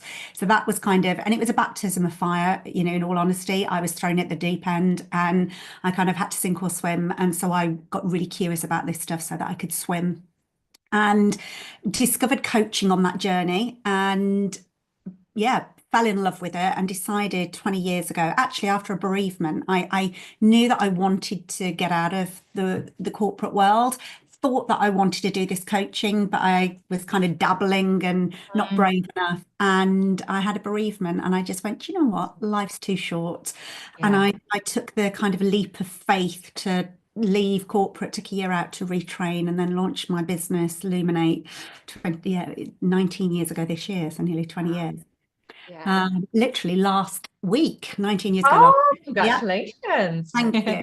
And over that time, I kind of got to do such incredible work with global companies, traveling around the world, supporting either leadership development programs or working one-to-one with either emerging leaders or kind of C-suite up to C-suite leaders. I was loving it, and got married and decided to start a family, and kind of naively thought, I can make this all work. Do the same as I've been doing. And I'd actually been doing, I was brought in to be an executive coach, a team of exec coaches for senior leaders at a major supermarket. And they actually had a high female population of leaders. So I ended up supporting them. And as part of it, I ended up doing a lot of maternity coaching, although at that point, I wasn't a mother myself, but just as part of their return to work and their leadership development, I'd got involved in that. And so I got quite well known for doing this, to the point that a lady called Nikki Senyo, who set up this supermarket's mum-to-mum mentoring, she wrote a book called Mentoring New Parents at Work, and she'd asked me to contribute to it based on the work that I'd done. So when I had my children, I was like, oh, do you know what? I think I'm going to know this stuff. I've supported the women, and was blindsided by the challenges of being a working mum. And I went back to work, falling into the, well-known trap of trying to work like I didn't have children and trying to mother like I didn't have my work. And a year after having my firstborn, who's now 11, so a decade ago now, I ended up burning out. Didn't know what it was at the time. I just became incredibly ill, and to the point that I remember playing on the floor with him when he was kind of about 1 year old, and I literally hadn't got the energy to get back up. And I was like, that is weird. Like, what is going on? Kept going to the doctors, and they did blood tests. And I'm like, no, you're fine. You're just a new mum. All new mums are tired. So I did the oh, I just mustn't be strong enough. I'm just must be somebody that's, you know, other women can cope better than me. I must be weak and incapable. And I got to the point where I kept going back for tests, going, no, this really doesn't feel like literally every cell in my body hadn't got energy. And I got to the point where I thought I must have some rare disease that nobody can detect. Because I'm dying. I know in my body something's not right. And I ended up meeting this incredible lady who's a functional medicine practitioner who did a real deep dive into my health, well-being, did loads of different tests, and it came back that I'd got what was classed then as adrenal fatigue. So I'd literally burnt my adrenal systems out. It's now called a slightly different name. It's called HPA, axis dysfunction or dysregulation. It's got a more technical name, but the effective base of it was I was driving using my adrenaline to get through, willpower, and I'll just push through, and like I'll work once I put the kids to bed, and you know, using willpower and just sheer determination to push through rather than really fueling my well-being properly. So that was a decade ago, and I went on this. I suppose I became fiercely curious about, well, how did that happen? Like with all the resources, what I know as a coach, like how did that happen? Because I was genuinely blindsided by it. Like it felt like it came out of nowhere. So to begin with, I did the individual factors of like, was I not eating enough kale or yoga, and then I got really curious about what is it in my biology, my psychology that led to that. And then, so that's what I would call the psychosocial factors, the psychobiological factors, like biologically, why did that happen in my body? Then I became more curious about the psychosocial factors, which is like, what's the water that we swim in? And, you know, realized about all of the unconscious bias, the motherhood penalty, and all of that stuff that actually societally, culturally, it's just the water we swim in. And so that led me, with the work that I was understanding, to share it. So I set up Wisdom for Working Mums with this idea that actually what I'm learning, I think, is useful for other women. And so I set up Wisdom for Working Mums a decade ago. Well, it wasn't a decade ago, actually. I'd got this idea and I kind of sat with it and was learning all this stuff. And I tried for another baby and couldn't get pregnant. Well, I could get pregnant, but I kept having multiple miscarriages. And I got diagnosed with secondary infertility, which is effectively you can have a child, but you can't have another one.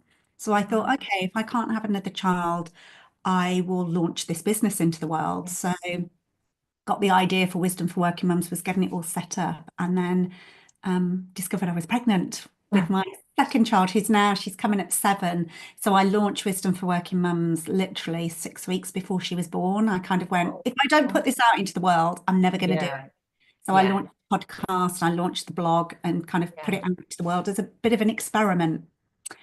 And here we are 7 years later, where I get the privilege of going in and supporting women in organisations, returning from maternity through the whole life cycle of being a mum and being a leader. And over that time, it's evolved into helping generally more women with leadership and well-being. So I've got Luminate Group, which is my overall business. I've got Wisdom for Working Mums, which is the podcast and the specific resources I provide for working mums. I've also got working parent resources, but I also do general leadership and well-being support as well. Oh, amazing. And thank you so much, Nikki, for sharing, your personal journey there. And I think that's really, I think the more that we hear, stories from, and particularly people that are, very, successful and have got years of career experience, are sort of known in, sort of the public eye, those sorts of things. And I think the piece for me that I think is a real gem to share is like you say, no, you were, clearly very capable. You'd had a, brilliant career, worked yourself up. You were coaching, you were doing it really well. You were specifically supporting people coming back, and then you have your own child. And like you say, that word, you blindsided, because you must, I know this stuff. Like Yeah, what? absolutely. Yeah. And I look back and I don't know if to laugh or cry with the naivety of it, because you kind of go, oh, like, and we often say that you can put all the practical things in place, but I think it's really difficult to explain to a new mother or new parent actually what that experience is going to be like. And clearly, Yeah. everybody has their own unique Yes. experience anyway. Yes. But just that, I call it when I speak to organizations, I talk about it being a vertical development opportunity. And what I mean by that is when somebody goes through the leadership pipeline, so there might be an individual contributor in an organization, they get promoted to be a manager, or they're a manager and they get promoted to be a functional leader. Each of those is a vertical development kind of transition where your values, your beliefs, your identity, all of those things shift, and organizations know that, and they put together a program. You'll have leadership or management development programs to support that. And what I'd completely underestimated was that transition into parenthood is such a powerful vertical development transition, of which, as we know, like very few organizations really support people effectively with that. And I kind of was the lived experience of that and how it tripped me up along the way. Yes. And perhaps as well, probably, Nikki, probably because almost it's sort of that your expertise and experience was maybe a bit of a double-edged sword, because it's that you thought like, well, actually, I'm totally set up for this, like, better than every, sort of layman's out there that don't have this. So no, thank you for sharing that. And so I'm just looking down at my notes, but so as you know, and you referenced at the start, so today is all about raising money, for Mind, and that the 15 hours represents the 1 in 15 that of us that will sadly attempt suicide. And I guess what I'm keen for all the speakers that I've invited on today is to support, either educating or reminding us of sort of ways to extend ourselves kindness. So I guess my question, Nikki, in your work, within the workplace, in leadership, how do you define kindness, and why is it so vital today? Great question. And I think this is such an interesting concept because it's something that I've thought about for many years. I remember when Caroline Flack took her own life, and there was this huge kind of outpouring of be kind, be kind, be kind. And everybody was like, yeah, we need to be more kind to each other. But I was like, well, we know this, and none of us set out to be unkind. So what actually is it that is getting in the way of it? And I remember I was on holiday at the time, and I remember sitting around the pool and getting really upset, like found myself actually crying because I was like, oh my God, I had this aha moment, it felt for me. It's not about extending kindness to others. Unless we can be kind to ourselves first, we haven't got it in us to extend it to others. And how much as a society we struggle with self-kindness, whether it's culturally, whether it's, and I can't say about other cultures in other places in the world, but from the cultures that I get to work with, and I do get to work globally, but not kind of, in every culture.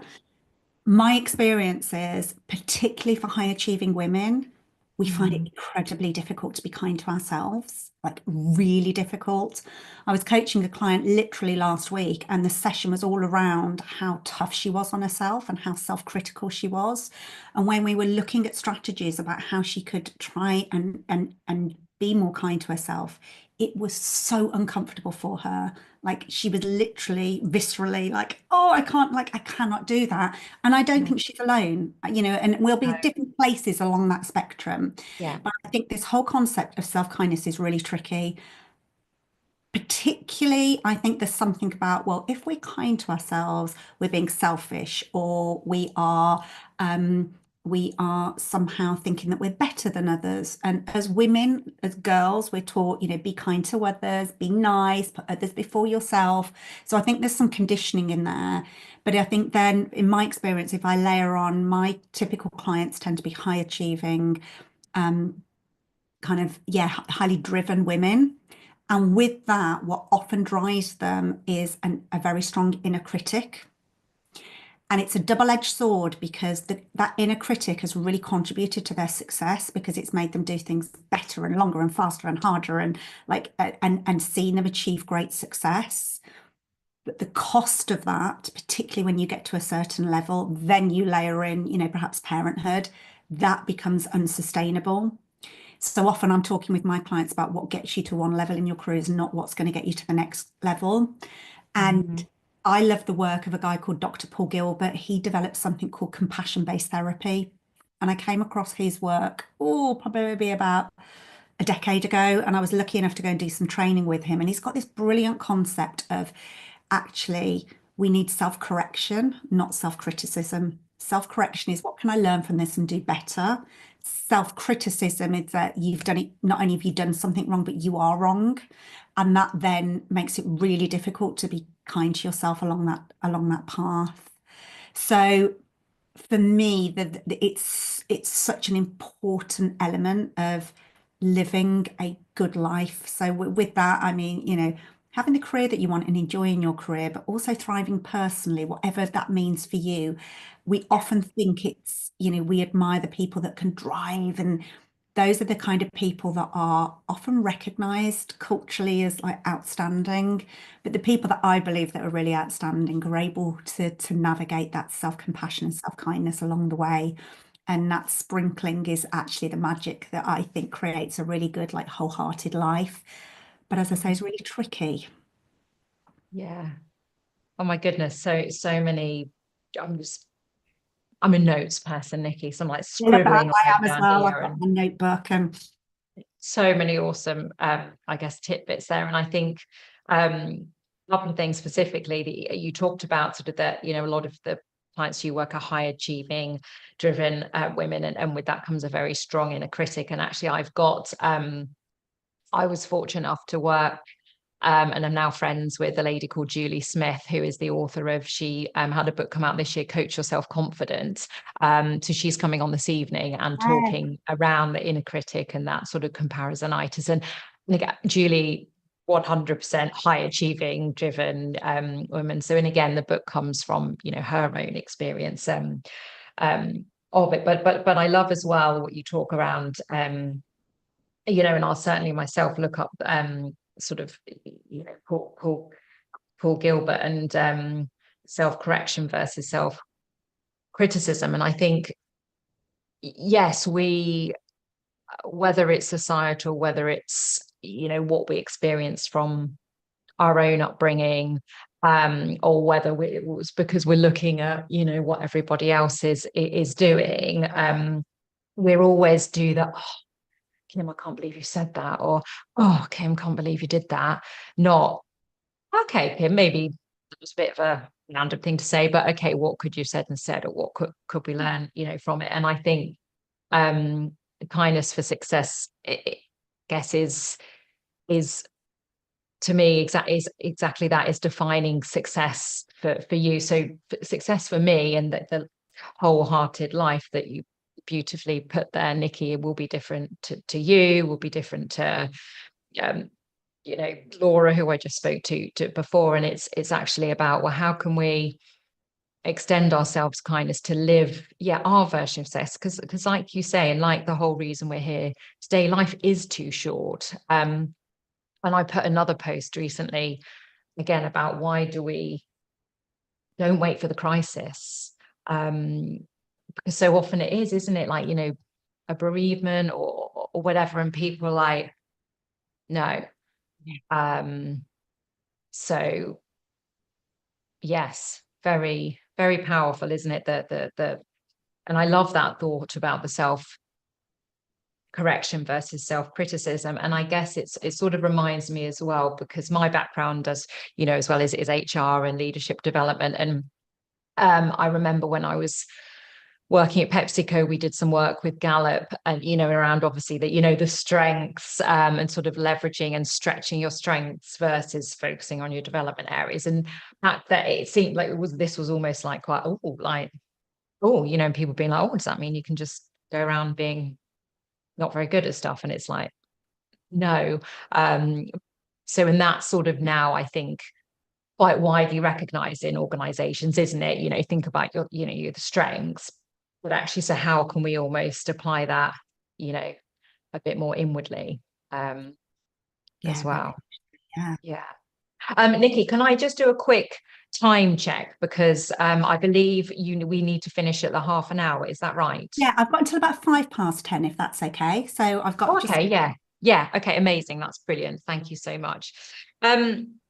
So I mean, well, as you know, I've got like a million questions you know, I could ask you. So I think that one question that sort of feels right to ask now, based on the flow of the day, is, so before directly before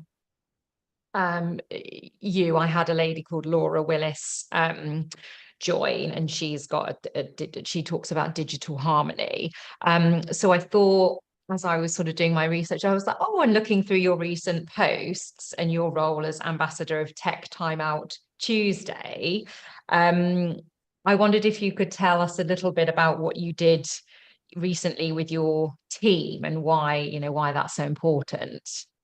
Yeah, it's interesting. One of the most difficult relationships that I found that I have in my life is with technology, specifically with my phone. And despite knowing all of the research about, you know, how bad phones are for us, how addictive they are, I find myself, because I run a business that kind of encourages me to be online, and I want to be connected to my clients, but also, you know, through social media, promote what we're doing. And I have to be really intentional and really conscious of my relationship with technology.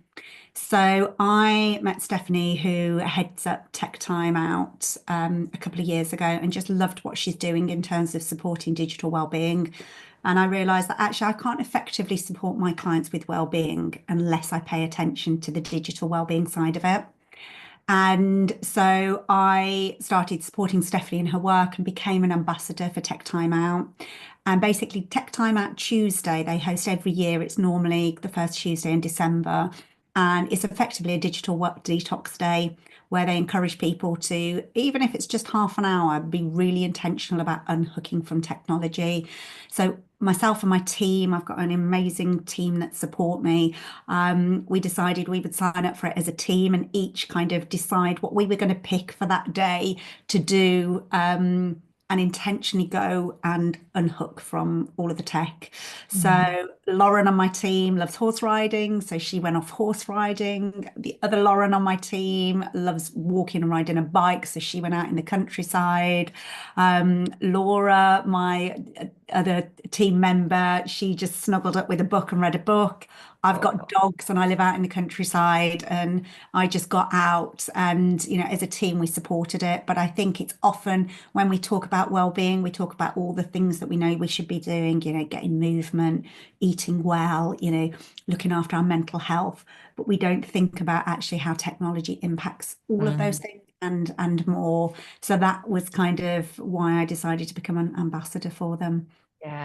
Yeah, no, brilliant. And I think you're right. It's so easy. And actually, there was quite a fascinating conversation with Laura sort of just before, and I'm already thinking about, oh, there's some practical things I can do to change my relationship with my phone specifically. And I think you're right. So we sort of need that. Well, it's the whole sort of awareness is curative, isn't it? Like once you know, and well, actually, I'm doing the scroll and the habit.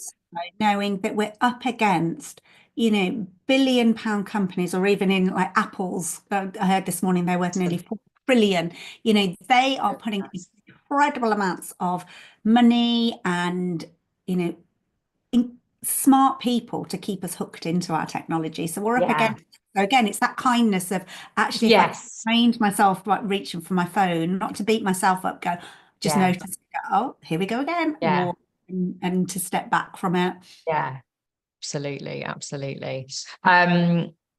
Okay, so thinking then about your sort of the work that obviously you spend a lot of time in you know, the leadership space. So how important do you believe it is for leaders to I guess role model, you know, and encourage self-kindness within workplace? Yeah, and it's You've just frozen for me, Nikki. I don't know if I can't hear or see you. Let's see what's happening here. Froze. Hopefully. Oh, I just lost you for a. Sorry. Yeah. There we go. My internet, I think, played Okay, up. yes, you're back. So yes, so leaders and role modeling, self-kindness. I think it's really important, but I think it's often a concept that's not really talked about in terms of leadership. So if I look at how leaders show up, and I talk about in leadership, every contact leaves a trace, as in like forensic science, like every touch, and whether we know it or not, we leave like a strand of hair or a fingerprint and I think of that in leadership, like every contact leaves a trace. And if we aren't coming from a place of self-kindness, there's a risk that the contact that we're having and the trace that we're leaving isn't going to be fueled by kindness. And I think if we don't have kindness, obviously the impact to culture is huge. We talk about how important psychological safety is in the workplace, and like it's a given now that that's like a fundamental for workplaces. But if kindness isn't part of that, then we're never going to get it.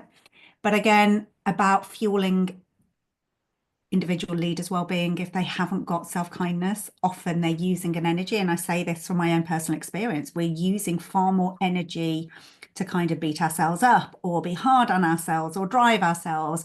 And actually that makes being a high-performing leader unsustainable. It comes with a cost, but it also has that kind of ripple impact on other people. And I think with it is not underestimating. I love the work of Kirsten Neffs around self-compassion. And she talks about kind of self-compassion being both that fierce, the yin and yang of it. And I think self-kindness is the same. Of often we think, oh, it's all got to be like, I don't know, people can think about it, it's all unicorns and rainbows, and that's what self-kindness is about. But I think self-kindness can be a fierceness, and it can be challenging, and it requires you to step into your own leadership to do it. So even today, me saying to you, actually, I've only got half an hour, Kim, because of everything else I've got on. That was me saying self-kindness of literally back to back. And that has an impact on me, and then has an impact on my children at the end of the day, because I turn up like with nothing left.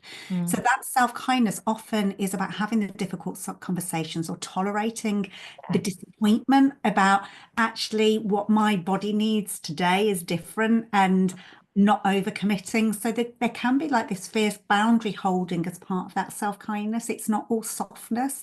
There's a fierce kind of backbone to it, as well as like that open heart. Thank you, Nikki, for sharing that. And again, I love that, because I agree. That's something I'm practicing at the moment. Actually, and last week I was meant to go and meet a friend, sort of for a working thing, and then a lunch and whatever. And it was, I messaged her and I said, actually, I need to extend kindness to myself, like I bang on to everyone else about. And actually, let's postpone to the new year. And she was like, I'm so proud of you. Catherine Garrett, there you go, shout out. She's another ex-PepsiCo wrote Conscious Inclusion. So she's sort of specialist in the EDI world, you probably read. But well, with that, I am very conscious of your time. So let me sort of close out a couple questions. The first, Nikki, that I want to ask all the speakers is, so, sort of taking off all your, professional hats and as much as you can, how do you extend your self-kindness? It's a really good question. I have to be very intentional about it, because I think my default setting is to drive myself quite hard. I've got very tight tendencies. So the self-kindness doesn't come as readily as I would want it to. And I think particularly when you've got children, you're like, no, I want them to see and role model it. So sometimes it's being a grown-up about it. Like I was talking to somebody the other day, a top chef, and I was like, what's your top tip for the kitchen? And she was like, actually, you've just got to grow up and be an adult and like do the hard stuff. She said, it's like managing your money. It's boring. It's not. And I think there's some of that with me, in that I have to schedule in stuff that gives me the space to be kind to myself. So for that is not over scheduling myself, because I'm I'm an over optimist and I'm a people pleaser by nature. So if I'm really not careful, I'm like, I book myself up and then I'm like, oh, that's like self-harm. It's like I need Yes. space. Yeah. And then I have things that I do daily, weekly, monthly that are what I call my guardrails. They're like my scaffolding that keep me in that place of being kind to myself. So for me, it is, daily walks with the dogs, really making sure I get that in because I love that. Yeah. Oh, we've lost Nikki again.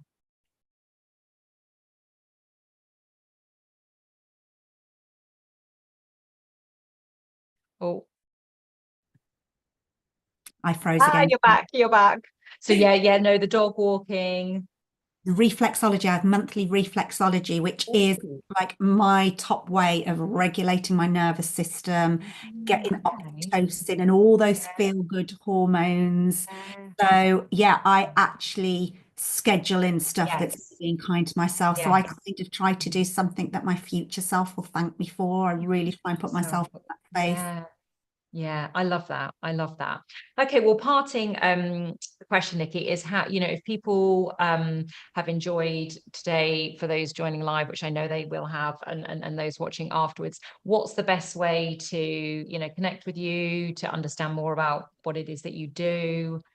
There's probably two ways. One is LinkedIn. So I'm Nikki Lowe, Nicky, Lowe, Lowe, on LinkedIn, and my business is Luminate. So if you want to check it out, it's luminate-group.co.uk. Perfect. And what I've said is that after sort of today, and once I've shown myself kindness and slept and all of those sorts of things, I will share out all of the details of how to contact all of the, our speakers and things today. So, well, thank you so much, Nikki. This has been a fascinating talk, and I feel like I could talk to you forever, and not that it's the first time we've spoken. So thank you so much. No, you're very welcome. Good luck for the rest of the day. I can't wait to tune into some bits later on, but I just love what you're doing. So good luck today and enjoy Thank you so much. Take care, Nikki. Speak to you soon. Bye, Kim.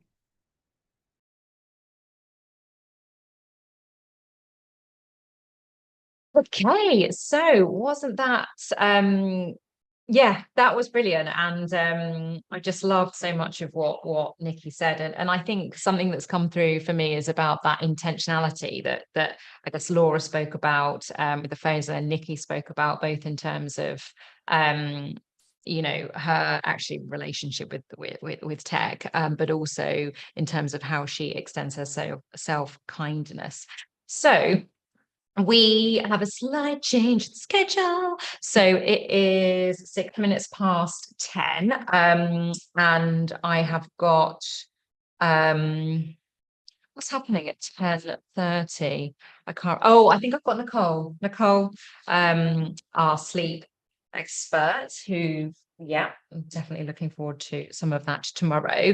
But I am going to be joined shortly I've invited the couple of the wonders from Patch in Twickenham, Claire and Abby, to come and talk to us, to give their take on kindness, but also they are sponsoring me throughout the day, so I want to talk about that.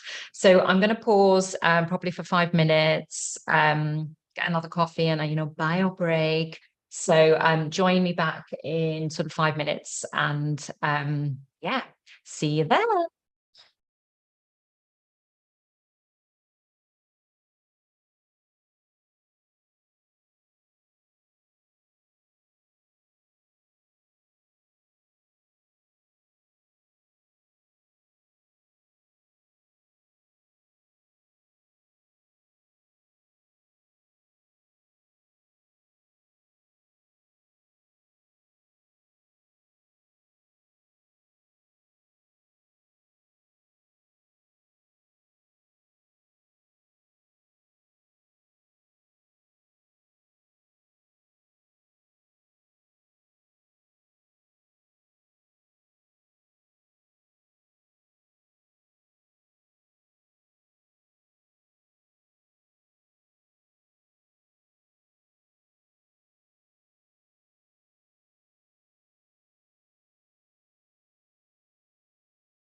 I'm terrified. Stop share. Okay, so I'm back and I'm joined by Abby and Claire. I'm going to nip round because, like I say, you've seen enough of my face. He's here. Yeah. Like, I don't want to miss that. Okay, so I am joined, as I said, with Abby and Claire, who both work at Patch, and I asked them along. Well, first off, let's do just a bit of introductions. Sure. So, as Kim said, I'm Abby, one of the co-site directors at Patch Twickenham. And I'm Claire. I'm the other co-site director here at Patch Twickenham. So we manage this building. We are very community-centric co-working space. So we've got our lovely cafe at the front that anyone can feel welcome to. And then we've got our co-working space upstairs, everything from hot desking to private offices. Yeah. Speak to any of that. And for people that haven't heard of Patch before, the way I tend to describe it, you might be like, no, boo, hiss. I'm like, it's a bit like a WeWork, but I'm like, but much better because it's, oh, sorry if anyone from WeWork is listening. But it's yes, I guess you're more, there's not as many, but it's a, you know, really great community space. So you've got, so you're sponsoring me today. So the podcast studio I've gave me access to from 5 a.m. this morning. But there's some other ones, aren't there, across the UK? So whereabouts are they? So our very first site is in Chelmsford, which is an old brewery. So like one of the things we do at Patch is we like revitalise these buildings, you know, that have kind of been sat on the high street, you know, not in use. So we're kind of always on the scout for buildings like that. But so our first one is in Chelmsford. Like I said, it's an old brewery. Our second one is in High Wycombe, which is an old library. Obviously, we've got Twickenham, which is the old electricity building. And we have just opened up our fourth site in Bournemouth, which is like an old Debenhams. It's called Bobby's. So we've just got the whole first floor of that building. And then soon to be opening is our York site in January. I can't remember the old building. What is that? Oh, it was the Bonding Warehouse. There we go. But it has gone through a few iterations. It was a restaurant club, and then it was offices right before we took it over. But yeah, our focus is to be more like outside of city centers. So we're more where people are actually living. And yeah, we are just living by the whole work near home philosophy. So you can run and get your kids. Yeah, you're just not that far from, you know, your home, your family. And yeah, work doesn't need to be this whole separate thing, but it is still getting you out of your house.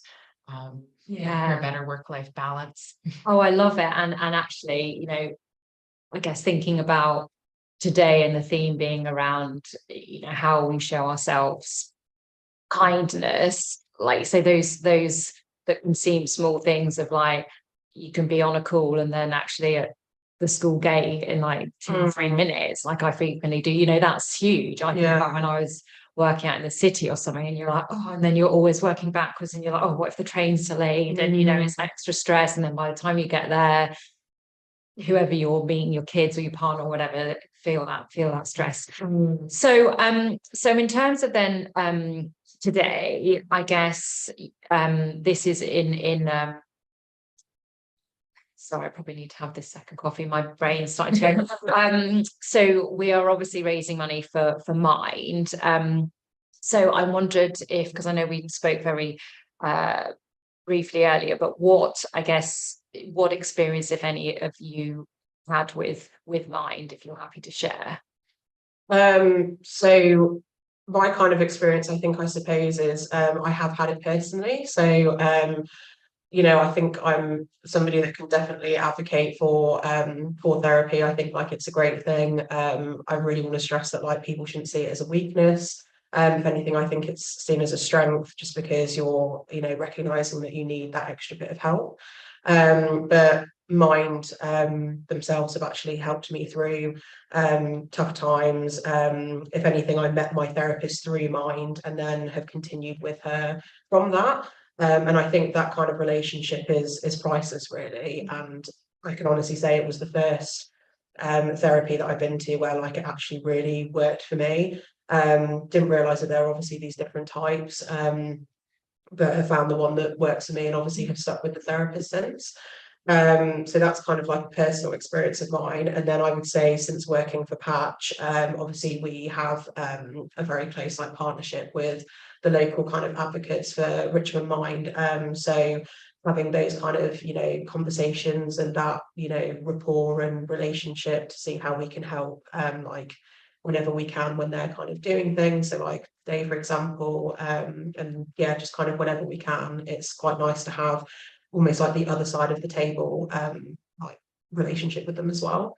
Yeah, yeah, exactly. And I think, you know, it's great that you've got that partnership. And when I first mentioned today, I remember you and another lady that works here, Daisy, were like, "Oh, we were going to do the Christmas jumper day," which I think nationally for Mind is tomorrow, isn't it? We're like, oh, but let's just bring it forward. So hence why there's some various Christmas attire through Patch today. So I guess then in terms of kindness and, you know, how we can be kind to ourselves, it would be great to know, how do you both show yourself kindness? Yeah, definitely. I mean, in a job like this, we're so people facing, we see people every single day. So it is like also really important to have those recharging moments. And me personally, I do it the most through physical activity. So every morning, even if I don't feel like it, I get myself to the gym, and that is just because it's something I really enjoy.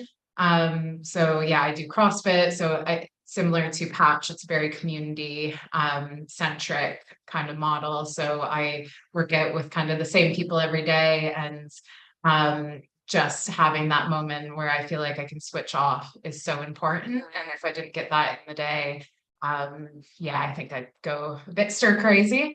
And then yeah, on top of that, just like going for walks, having those moments, and just yeah, working them into my every day, so it's more of a lifestyle than just a one-off, is so important to me.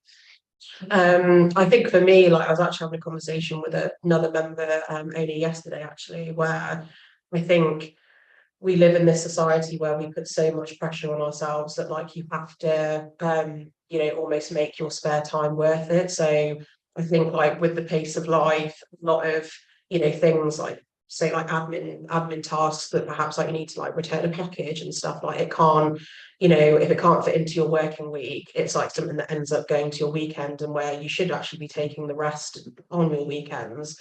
I think we do put this pressure on ourselves that like, oh well, it's free time, so I now need to make it worth it and cram in my social plans, or like make sure I'm actually doing something. And I think there's this almost like taboo around people just having maybe like a duvet weekend, like, or just staying in and watching, you know, stuff on TV or a film, or like just having a bit of a lazy weekend. I feel like people think they've almost wasted their weekend, whereas if anything, we should be taking that time to like stop, like reconnect, you know, speak with, you know, your partners or, you know, your family, and just getting back to the basics. And this pressure, I don't know where it comes from, but I think we all feel it, where we actually just need to like just slow down and have those moments to actually take a breath and do just reset.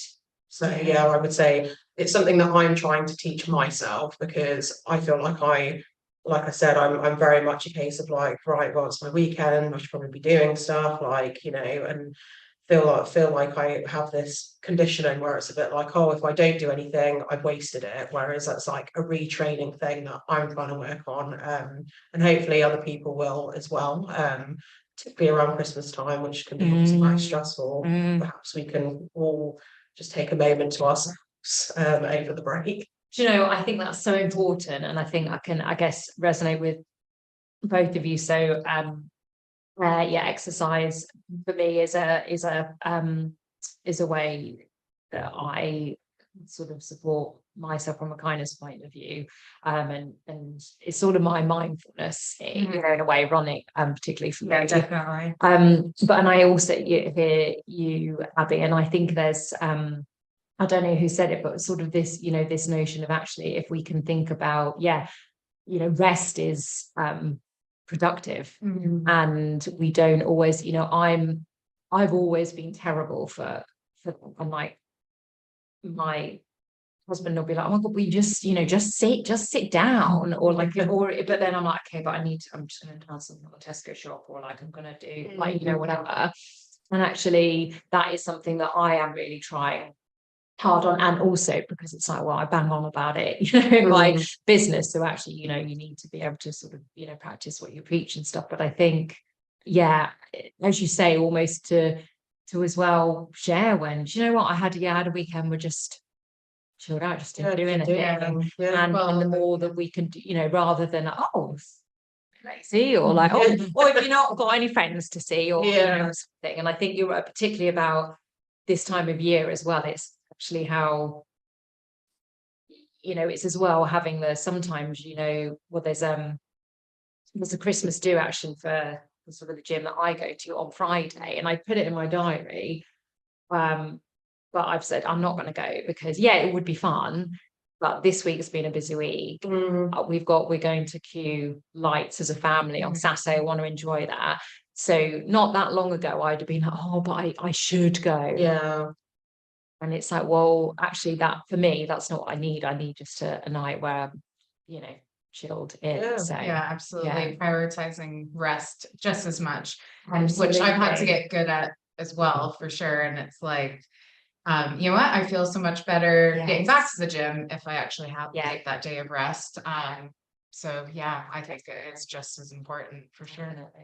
So I guess final question then, in terms of, so thinking back to Patch, like how would you say then, you know, this sort of space works in terms of supporting its members with kindness? I think like we always advocate that like we are just like this almost like safe space, like anyone can kind of, you know, is welcome into the building. Like I do feel like, as Claire mentioned, like because we are so like forward facing, you wouldn't believe sometimes just like how helpful it is to almost like just have those conversations, like just in passing with members, you know, like they can just be walking past, it's like, you know, how are you today? And then they almost like needed that, and then it almost we do kind of joke sometimes saying that we are therapists, because I think sometimes it just, like you say, you ask the right question and then it just kind of comes really naturally, which I don't think we have an issue with. Like if anything, I think we're there to support, like if you need that on that day. But I'd probably say like we're just very, very approachable, you know, when everyone's having like, you know, a bit of a tough day. I feel like we're kind of always there to lend an ear. I actually, when people come in and we're asking how their day is, like we actually mean it. So I think that's why people feel so comfortable with that. Also, the amount of people I tour that are used to working from home, they're almost embarrassed. Like I always find when we get to the top floor, they always kind of go through to be honest, I'm feeling quite lonely at home, or having a really hard time with it. And every time I'm just like, don't you worry, that's everyone here. Honestly, like you'll meet so many people that feel the same way that you do. So really just having a place to come. Like I had one member say like he really needed a kebab to get through the week. He's like, Tuesdays is kebab day. And that's what really helps me get through the week. And then every Tuesday I'd be like, or Wednesday, how was your kebab yesterday? And one week he just came in and he said, you know what? I actually haven't had a kebab for a couple of weeks. And he said it was because he actually enjoys coming in here to work, that he didn't feel like he needed that extra push. So that was really sweet. So we have those little moments where we're like, oh, okay, we are actually like making a difference in that person's life. Even if it's as small as that, like he doesn't but I think extra push to get through the week. But you know, it's those small things that can make the biggest difference, isn't it? But also you do, you know, I love, you know, you do like members drinks every month. There's a members lunch, isn't there? And you did. So I came along to, you know, like the Christmas, like, you know, sort of nibbles and quiz last week. And then I have to mention, because of the day it is today, I love upstairs that you have the tell us quickly just about the mental health jar. Yeah. Do you want to speak? Sure. So it was something that we did for like World Mental Health Day. Just thought it was like a nice thing to like introduce, to get, you know, because I do appreciate that obviously some people feel more comfortable about talking about things, whereas like other people don't, and it, you know, sometimes can be a generational thing or just how people have been kind of like brought up. So this way it was something that people could interact with, but almost felt like there wasn't that maybe like that focus or that pressure. So all it is basically a fishbowl concept, and you know, we added obviously a few in there to get the ball rolling, where it's just like a pick me up or like a compliment, and it's basically just there to encourage people if they're having a bit of a tough day. They can just reach into the bowl, open a note, and it'll be like a little booster, or like just kind of help their mood for the day. And then we encourage people to also add one back.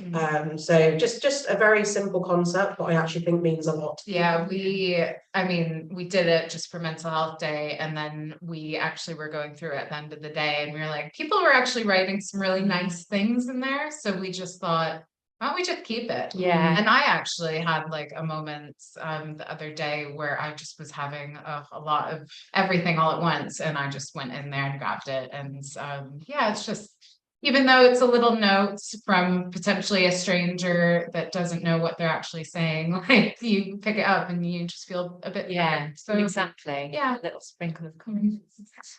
Perfect. Well, thank you so much. I think we've got now our next speaker to I'm going to bring in, which is a lady called Nicola Ratcliffe, and she's going to talk to us about all things sleep. So thank you so much. And also extra thanks, because this was a bit of a last minute thing. So I'm really pleased that you were able to make it in, and thank you also, of course, for enabling me to use this studio all day today, but also hours in the run up to be like, is it free? Can I use it again? Can I use it again? I promise after today I won't want to be in this room for a long time.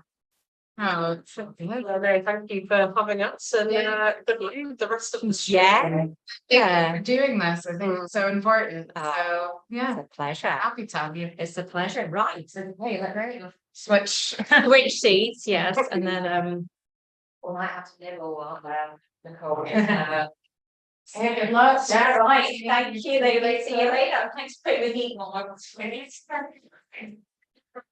So I didn't think, look. Oh, hello, Mag. Yeah, I've been sat in here like, and like my shoulders, I carry my thing in here anyway, but I was like, it's so cold. Right. Okay. I am coming for you, Nicole. That sounds really menacing. I do not mean it to be. Hey, how are you, my darling? Oh, good. How's it going? Do you know, like, touch wood, really well. And I'm really enjoying it. I had a few people message being like, enjoy, you know, and like, if you'd said that to me this time yesterday, I'd be like, just, you know, yes, you can imagine. But no, I am. And I think, like I say, well, we're what? Got my math, 6, 7, 8, 9, 4.5 hours in, and the tech has worked. So touch wood, it will continue. I saw Karen this morning doing her breath work. Oh, isn't she great? Amazing. Yes. So, and also, well, like I did, you know, it was great as well, because she did an hour. I was able to do some of it and then be like, hey, la. So no, she's great, isn't she? And as have all the speakers been, and now you. So Nicole, I'll let you introduce yourself properly, but I guess just in a way of a brief intro, Nicole and I met well, we met in person, didn't we, at the Business and Babies Resilience Summit, which was about what, 2-3 weeks ago 3 weeks now. ago now. It goes fast, doesn't it? Isn't it? It's then when you're like, oh, Christmas is really around the corner. Excuse me. And actually, we weren't connected, were we? Because when I got the list of speakers through, I was like, oh, let's connect with everyone. And then I knew that Nicole and I were going to get on, because within like a second of me, you know, connecting on LinkedIn, she's like, hey, like left me a voice note. And then I'm like, oh, blah, blah, blah, blah. And then, yes, I got to see Nicole in action. Yeah, on everything sleep related at the summit. So I am going to hand over sort of to you to do a much better introduction than that. I'm going to nip off screen just because I need to plug in the iPad and do a couple of those bits. But yeah, so tell us what led you to where you are and what you're doing now. So, hi everybody, and thank you for joining, and thanks for, you know, this is an amazing thing that Kim's doing. And actually, part of what this is all about kind of links to some of the stuff that I'll be telling you about anyway, within the sort of maternal side and the mental health aspect of things. But yeah, so this all started is I had my first little girl back in 2016, and I did all the things that they tell you to do. So we paid for the NCT classes to make friends, as they say, you know, and, you know, get the best antenatal education you can possibly get. And I thought I was prepared. I thought I was naturally maternal, and I was going to be the best mum in the world. And I was put on this planet to be a mum. That's genuinely what I thought. I had a good job. I earned great money. Do you know what I mean? Everything was just really good. And I'd always set myself up to do this whole kind of, right, I've got to have my order. You know, I've got to meet the right guy that I plan to spend the rest of my life with. I've got to get married. I've got to buy a house. I've got to do all these things before I have kids, because then everything is set. Do you know what I mean? The ground is set. So we've done all that. And then, you know, I've gone to these antenatal classes and they've gone, oh, breastfeeding's the most natural thing in the world. They just work their way up the body and they just latch on. You go, oh, okay then. Newborn babies sleep all the time. You go, oh, wow, that's really good. And they say, make sure you've got your birth plan, they say, don't they? You know, make sure you've got that birth plan so you can tell the midwives exactly what it is that you want. And then you go into labor and your birth's nothing like they actually thought it was going to be, and you end up with an emergency C-section and nobody listens to you, and you're made to feel like you're dramatic, and it's all put on. And, you know, breastfeeding, wow, yeah, that was not going to plan. Poor education, you know, poor advice from the medical professionals around breastfeeding, medications, sleep. What was that? Do you know what I mean? And it was like, I went, this is not what they said. This is not what I was prepared for. I am not set up for, you know, having been sliced open, you know, to the point where it was at 6 o'clock in the morning, we've got to get the baby out. 17 minutes past, she was there. Oh. And you kind of go, this isn't what I thought it was going to be. And there was no, that debrief was while I was coming round after I kept dropping in and out of consciousness. I only found out years later that I'd had a debrief. You go, you're like, wow, yeah, maybe need to process that. Exactly. Do you know what I mean? And you kind of go, and then you've got my husband that's got trauma. Do you know what I mean? Because he's watched the whole thing unfold. You know what I mean? And nobody thinks about them. And it was like what was meant to be, or what was sold to me as wonderful, ended up being probably one of the most traumatic and frightening moments. And we were not set up for the reality. The expectation was not met. And it set us up on the back foot right from the beginning. And everything I thought I knew was just not there. It just didn't happen. And we've just started on a really bad path. And it took 5.5 weeks before we got breastfeeding established. And I say this because I'm going to kind of end up probably just waffling on, because I'm kind of thinking we've got an hour here to talk. So this can be a really good part to kind of educate people as to, you know, what not to do or how to empower you to ask questions and challenge. So one of the things that I found out is doctors don't always know everything. And we put our faith in doctors and medical professionals and things like that. And we trust them because we think that they know what they're doing. What we don't realize until we kind of hit that point is they can't know everything, because the advice is changing all of the time. New evidence is found out, there's new research that's coming out, and actually there's only so much information that they can get taught and what they can specialize in. So when my health visitors were trying to push me to formula feed my brand new baby that was just not breastfeeding, and we were struggling, and the health visitors like, no, you need to formula feed to top her weight up. And I was like, well, no, I'll express. And so I expressed, got birth weight up, but then I had an infection, which I was told I didn't have, by the way, from the hospital, which I knew I did have, because I was on immunosuppressants, and I knew that I was going to get infections, because it was one of them things. I could have the slightest thing and I'd get an infection. So I knew my body, and it turned out I did have an infection, and the GP told me that you can't breastfeed on metronidazole. So we're just about got the birth weight up, we're just about to start trying to get breastfeeding going again, and I get told, no, you can't. So we had to do a week of formula feeding, which I then found out a long time later that you can breastfeed on metronidazole. So I will say to anybody that is going to have a baby, check out Breastfeeding and Medication Network, because then you've always got the advice you need at your fingertips.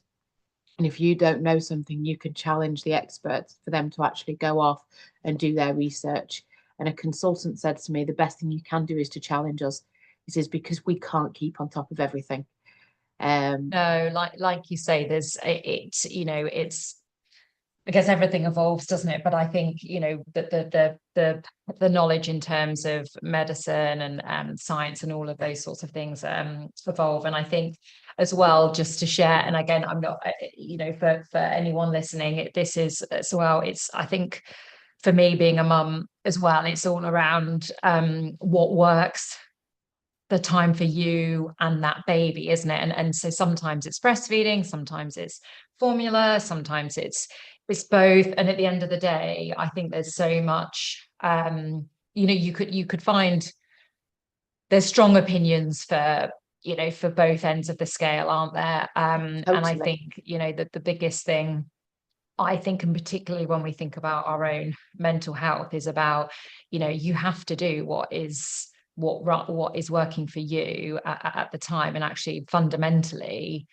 then for the baby. Because if you really this dream that you're going to breastfeed but it's not working, then the baby's say losing weight or something, then at the end of the day it's got to do. I totally agree. Right. And with that though, but that should be where, as far as I'm concerned anyway, that should be where, if that's what you choose to do and you want to do something, just to sorry, there's a little bit of a backstory to this. I was told I wasn't going to be allowed to breastfeed because of the medication I was on. So there was a part in my head where, yes, I've got my ADHD assessment in January, so a lot of stuff's starting to make sense with me as to the way that I kind of work. And I'd kind of gone, no, I've found out I can breastfeed now. I want to breastfeed. So because I had made that decision, that was my focus. So that was what I wanted to do. And it felt like everywhere I turned from a support aspect, it wasn't there. The health visitors were pushing the formula. When I was in the hospital, I caught the midwife about to give my baby formula without my consent. Oh God, I hit the roof. I absolutely hit the roof, because I'm like, this is not, it was like everything was been taken out of my hands by other people. So it was like that in the hospital, they were trying to do it. The health visitors were trying to push it. The GP gave me advice that made me do it. Do you know what I mean? So it was like, and all at a time when on you're my really terms. vulnerable. Yeah, and nothing was on my terms with it. So I knew what I wanted to do, but I was being stopped at every point. Yeah. And it took until 5.5 weeks when I saw an IBCLC, obviously, your gold standard breastfeeding consultants. And she literally, within half an hour, she went boom, boom, boom, boom, stuck her on and went, that's it. Took photographs, everything like that, so I could practice at home. And it changed everything. She just started to feed. Yeah. And it was like, all it took was one person who really knew what they were doing to actually sort it out. And it's the fact it took so long. It was my mum going, this isn't right. I'd gone to stay with her for a few days. She went, this isn't normal. She went, I didn't breastfeed. She says, but this just doesn't look normal. You know, it's like she went off and got a dummy from the, I was again against a dummy. And she went, I'm going to get one. And she went to the chemist, came back with a dummy.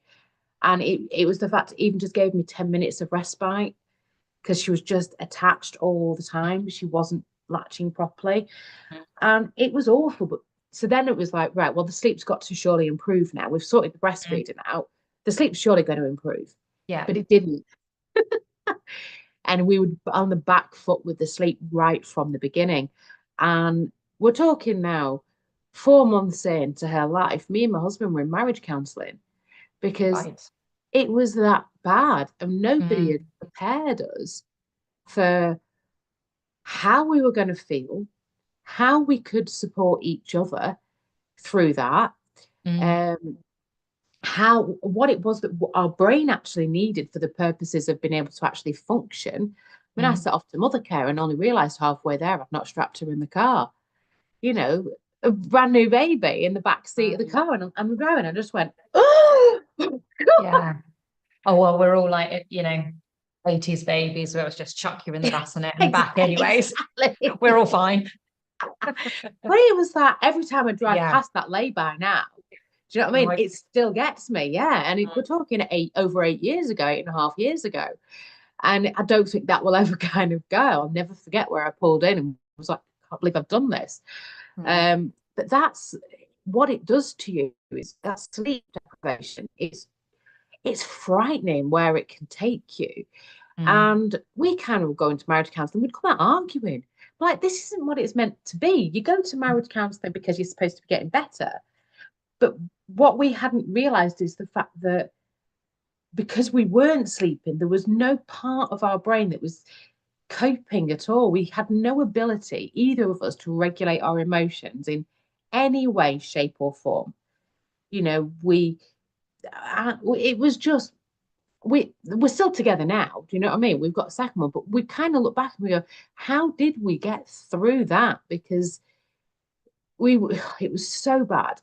And by the time she was 7 months, I went to the health visitor. Now, by this point, I've been to the health visitor so many times and asking questions. As a new mum, as you are, you want to make sure you're doing right by your children, don't you?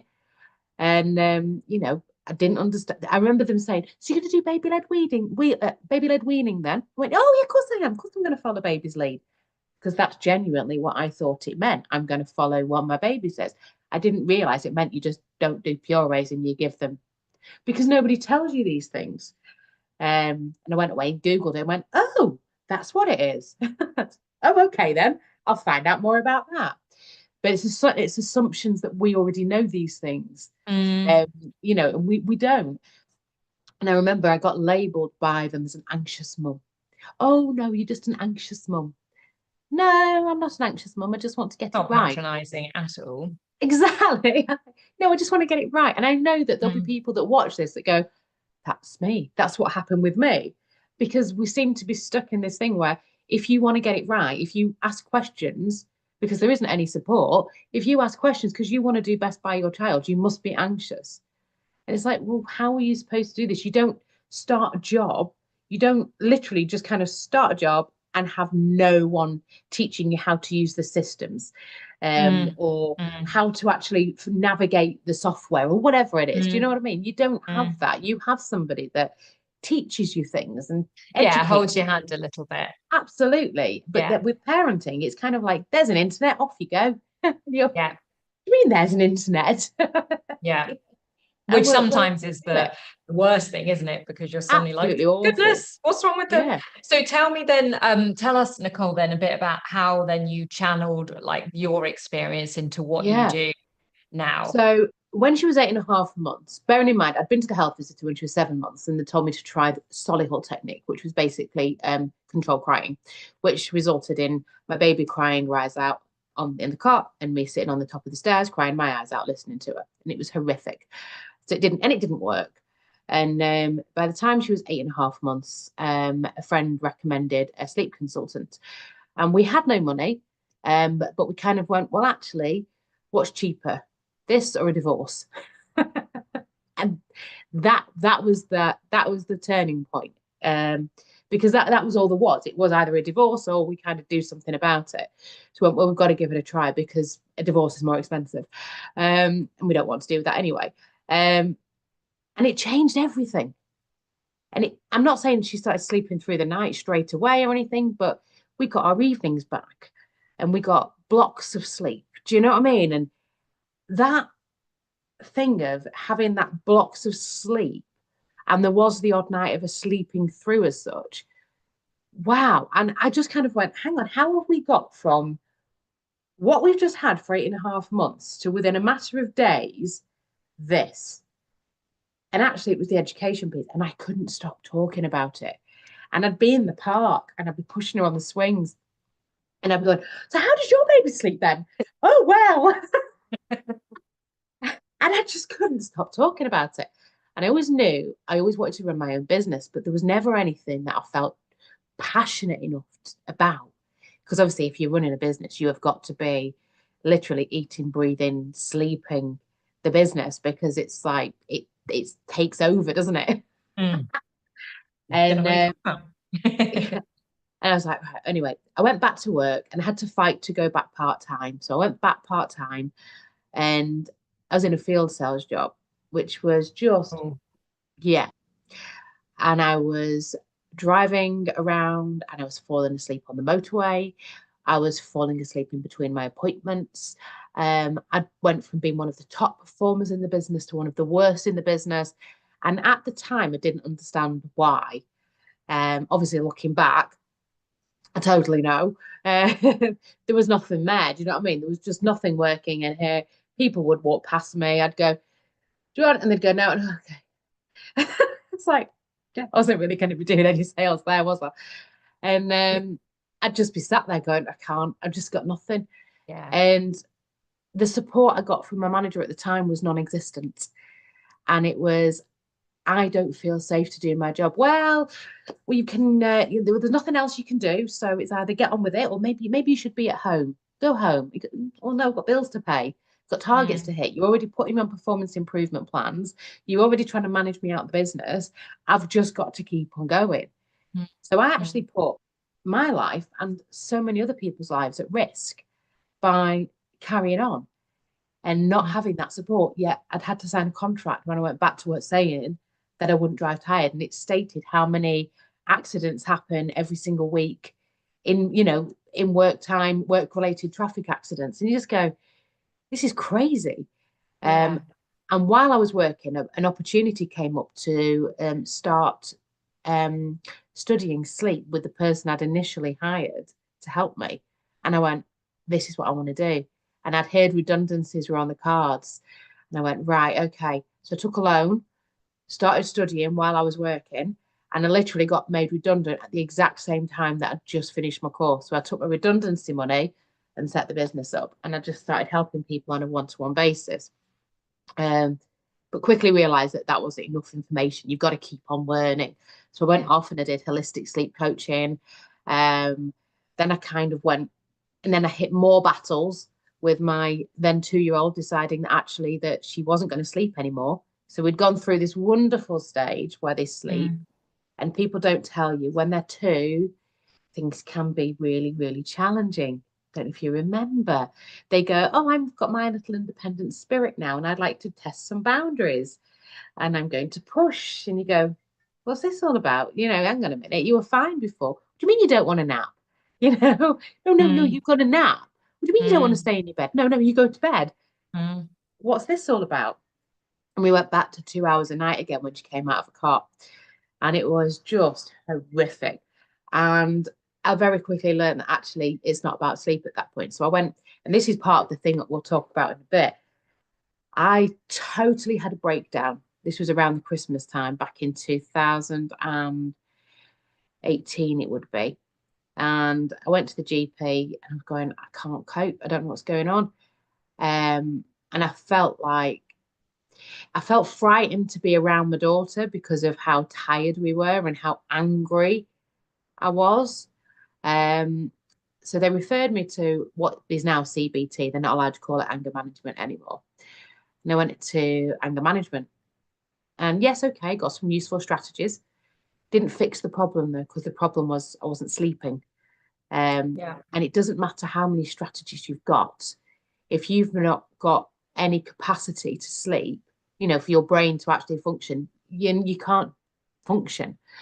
And sorry, Nicole, are you talking then about I guess, does that link back to sort of almost the emotional regulation piece? Yeah, that absolutely. we spoke about earlier? Yeah, absolutely. Because for your brain to actually process and to rest up, to give you that ability to regulate your emotions, you have to be sleeping. And this tends to happen in that second half of the night. So you've got the way the sleep works, you've got two different types. You've got your non-REM, which is your really deep sleep. So that's the restorative sleep. That's the stuff which is for your immune system development, your growth hormones, your body healing, all that type of stuff. And then you've got your REM sleep. So that's for things like your brain detoxing, your memory consolidation. It's all your emotion regulation. It's all these things, problem solving abilities. And that tends to happen in your REM sleep. Now, the way that night sleep is split up is the first half of the night is predominantly the really deep sleep, so the non-REM. The second half is predominantly the REM sleep. So as the night goes on, you get less of the non-REM and more of the REM. It's just the way the split works, but it's just sleep cycle after sleep cycle after sleep cycle. So we just go like this through the night. So there's no such thing as sleeping through. It's just you come out of a sleep cycle and you move into another one. This is where people struggle when they wake up in the night, because what's happened is they've just come out of a sleep cycle and then something's happened. If the brain's switched on or the cortisol levels are too high or they're stressed, they might struggle to go back to sleep. And it tends to be in that second half, because the REM sleep is that lighter sleep. And if you think it's a lighter stage of sleep, you've already had however many hours of rest beforehand, it becomes a really hard task to actually go back to sleep at that point, especially because if your brain switches on. So it's a really difficult, and obviously it's the same with children as well. But yeah, so we need that. And if what tends to happen is that second half of the night for us as adults is when the children tend to be awake for the majority of it. So we're literally not having, we're just not getting the opportunity for our brain to do what it needs to do for us to be able to actually regulate our emotions. And what then tends to happen is we feel guilty, and we don't understand this as adults, because nobody's told us this. What we've been told is, oh, your children have got no ability to regulate their emotions. So we're thinking to ourselves that our children have got no ability to regulate their emotions, so we've got to be able to manage ours. But yet nobody says to you, actually, no, if you're not sleeping, you've got no ability to regulate your own. So you've got to kind of put your oxygen mask on a little bit first, and you've got to find a way to look after yourself in order to be able to help your children. And they're copying us. So if we can't do it, they've got no chance, because we're modeling the sorts of behaviors. So yeah, and I look back and I go, well, I wasn't modeling great stuff back then, so there was no chance of actually being able to get anywhere.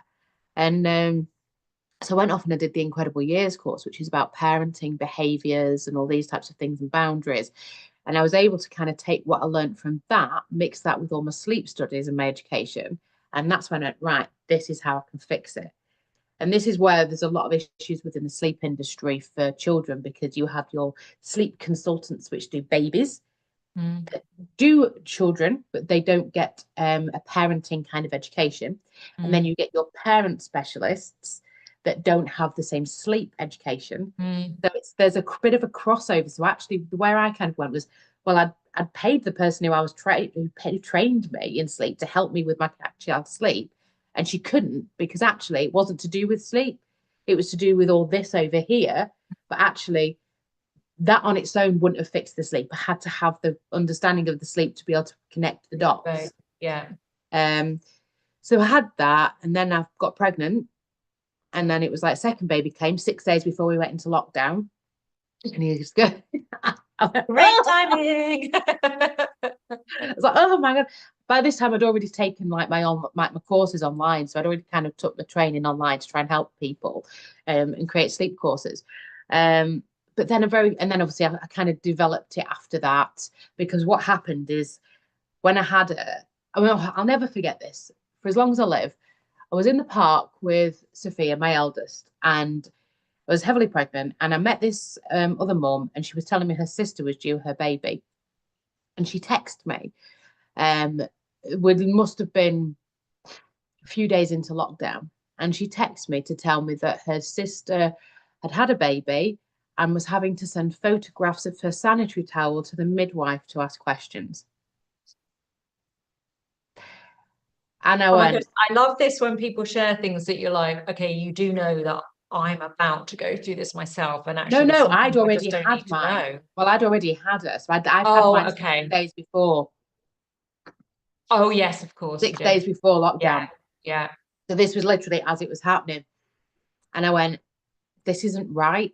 And I just remember thinking, if I'd had the experience I had with my eldest at that point, I don't think I'd have made it.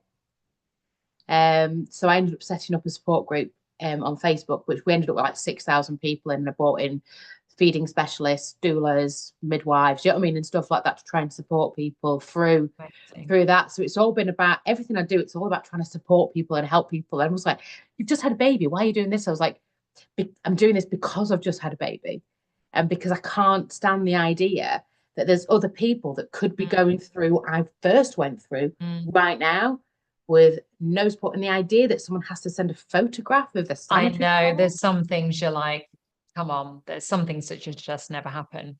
So Exactly. can I ask, did you, so with your second, obviously you had sorry, iPad. So were you able to then employ what you had learnt in terms of sleep and stuff with your second? Maybe, and how did they sleep? Yeah, there was no chance we were going through that again. But to be fair, she was a totally different breed, and we hadn't had a traumatic birth, and I do think the trauma does impact things as well. You know, so but we'd had a totally different experience, and I knew what I was doing. And it, you know, actually she was much easier. So yeah, for me, but then obviously I say that, but then obviously I knew what I was doing, so I put strategies in place to make sure we didn't kind of go back to where we'd been, because we couldn't do that. We couldn't. The fear was just unreal, absolutely unreal, that we could possibly go through that again. And especially during COVID times as well, there was like no support. So no, couldn't do that. But what I did do is I went, and then because I'd already gone online with my courses, I then, when she turned, she was 18 months, and when she went to university, 18 months, nursery. So advanced. So advanced, 18 months in uni. When she started nursery, I then went and created extra online courses, which were that sort of 20 months to 6 years, which like I was saying before, and then obviously the pregnancy part through those first sort of 5 months. So that reality to try and help people so they're not stuck in this kind of like what they think is going to happen, and then ended up going, whoa, actually, do you know what? Let's make sure you're better educated and prepared. But I very quickly realized that actually this is just so hard, because everybody had gone online during COVID as well. So obviously my business went because I had a baby and a 4-year-old at home. And I went, actually, I'd not lost the passion for it, but I'd lost the having to try and fight to be heard about something that nobody really wanted to know about. All right, let me explain. So what I learned, even though everybody who did my Passport to Parenthood course who was pregnant went, this is amazing, nobody would still do it because nobody knew that they needed it. So I was thinking, right, well, we all know that once the baby arrives and somebody has that kind of difficult start, we know that things aren't quite what they thought it would be, because we've been there. We know from an employer's perspective that people are leaving the workforce. We know that there are so many things that aren't right on this side post-baby, and the I'm about to have a baby people don't get the information, and they don't want to, it's not that they don't want to think past the birth, they genuinely believe what they've been told in these antenatal classes, that it's going to be as wonderful as they've been told. So they're not preparing, so they're not looking for that thing about sleep because they've been told all this other stuff. There's not like, I don't need to seek a solution. And also I guess there's almost that yeah, you sort of like, well, I don't know what type of baby I'll have and all Exactly. and you know. So I went, right, so how do we actually change this? Because the prenatal stuff, these antenatal, there's got to be a change somewhere. These people have got to be supported if we're going to help them once they've had the baby. Where can this be done? And I thought, actually, do you know what? Corporate is probably a place to actually go, because I started doing more research into things. And obviously, that's when I found out that 54,000 new mums leave the workforce every single year. And you go, that's not nothing. And that's just in the UK. And when you look into it further from other research I've done, that's actually 1 in 4 of the mums that are leaving the workforce. They're leaving their jobs after, after they've had their baby. You know, why? That's a cost to a business. And that's not just a financial cost as in recruitment, but that's that loss of talent, that loss of experience. So, but what is it that's doing that? So actually, when you start looking into things, so I started a research project, and I published a paper called Breaking the Silence, Revealing the Truth About Parenting in the Workplace. And what we did is we went and surveyed, it was 520 parents in the end, as to their experience when they went back to work. It didn't paint a pretty picture at all, in the sense of the parents not supported when they went back, the toxic management, the whole kind of being absolutely exhausted, but expected to just be able to manage like they'd never had a child. Was this, sorry, can I ask them, was this, so you mentioned parents, so was it dads as well as? Yes, it was. Now we're talking about, to be fair, at the time we were talking about 93%, I think, were actually women that filled the survey in. It does need to change, but every time we do it, we try to get more men involved. But at the time, no, it was mostly women that were filling this in. And there was some heartbreaking statistics in there, and there was some frightening statistics in there as well. So I went, right, this is where we've got to change things. It's got to be within the business sector, because as an employer, if you can put a bit of finance, a bit of investment into your employee before they go off on maternity, you're more likely, and as they come back into work, you're much more likely to retain them, especially if their child is sleeping better and that person's mental health is better because they had a better experience than then they would have done. Again, that didn't kind of work because people were going, yeah, but we'll just not employ women of parenting age. We'll just put people off. They didn't say that out loud, but Yes, it's there's some statistics in the second report that showed that 40% of people actually did consider not employing parenting age people. Yes, it's quite frightening. It's not a good picture out there.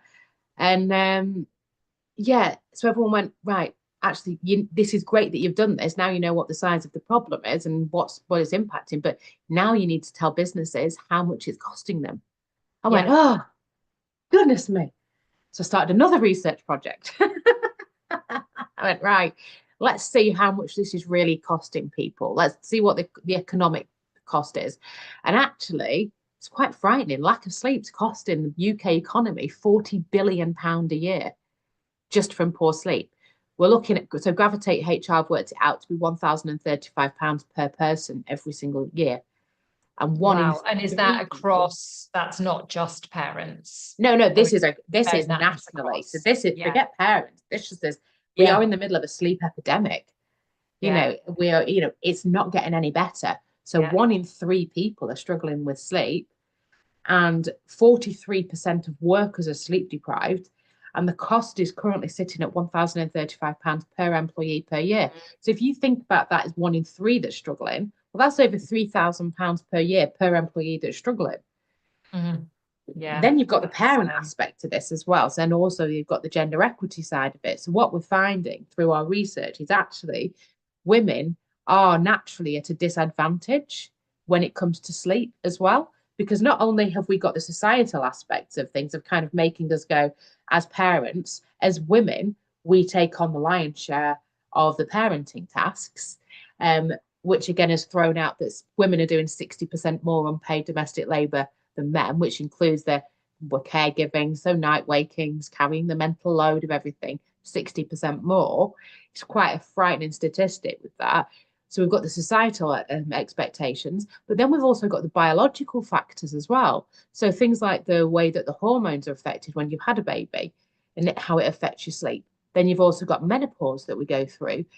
So we actually are at a disadvantage totally when it comes to sleep, but there isn't actually any support for sleep in workplaces. It's not something that's actually taken seriously.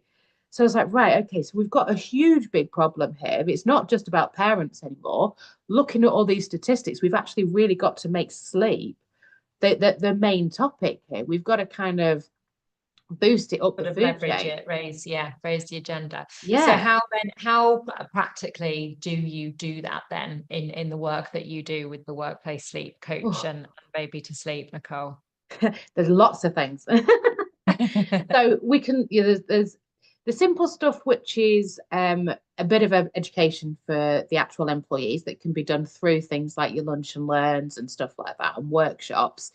But then you've got, and that kind of then puts the onus on the individual. So we're kind of saying, right, well, as a business, we'll educate you on what good sleep can look like and the impact of doing nothing about it and how you can improve it. And if you need more help, obviously you can go and get more help, but at least you've got some basics covered.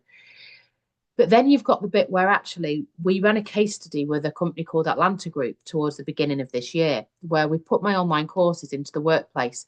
The staff had half an hour a day for a week to go through those courses. So they boosted their education, they boosted their knowledge. And what happened is they went away and implemented strategies that suited their needs, their family.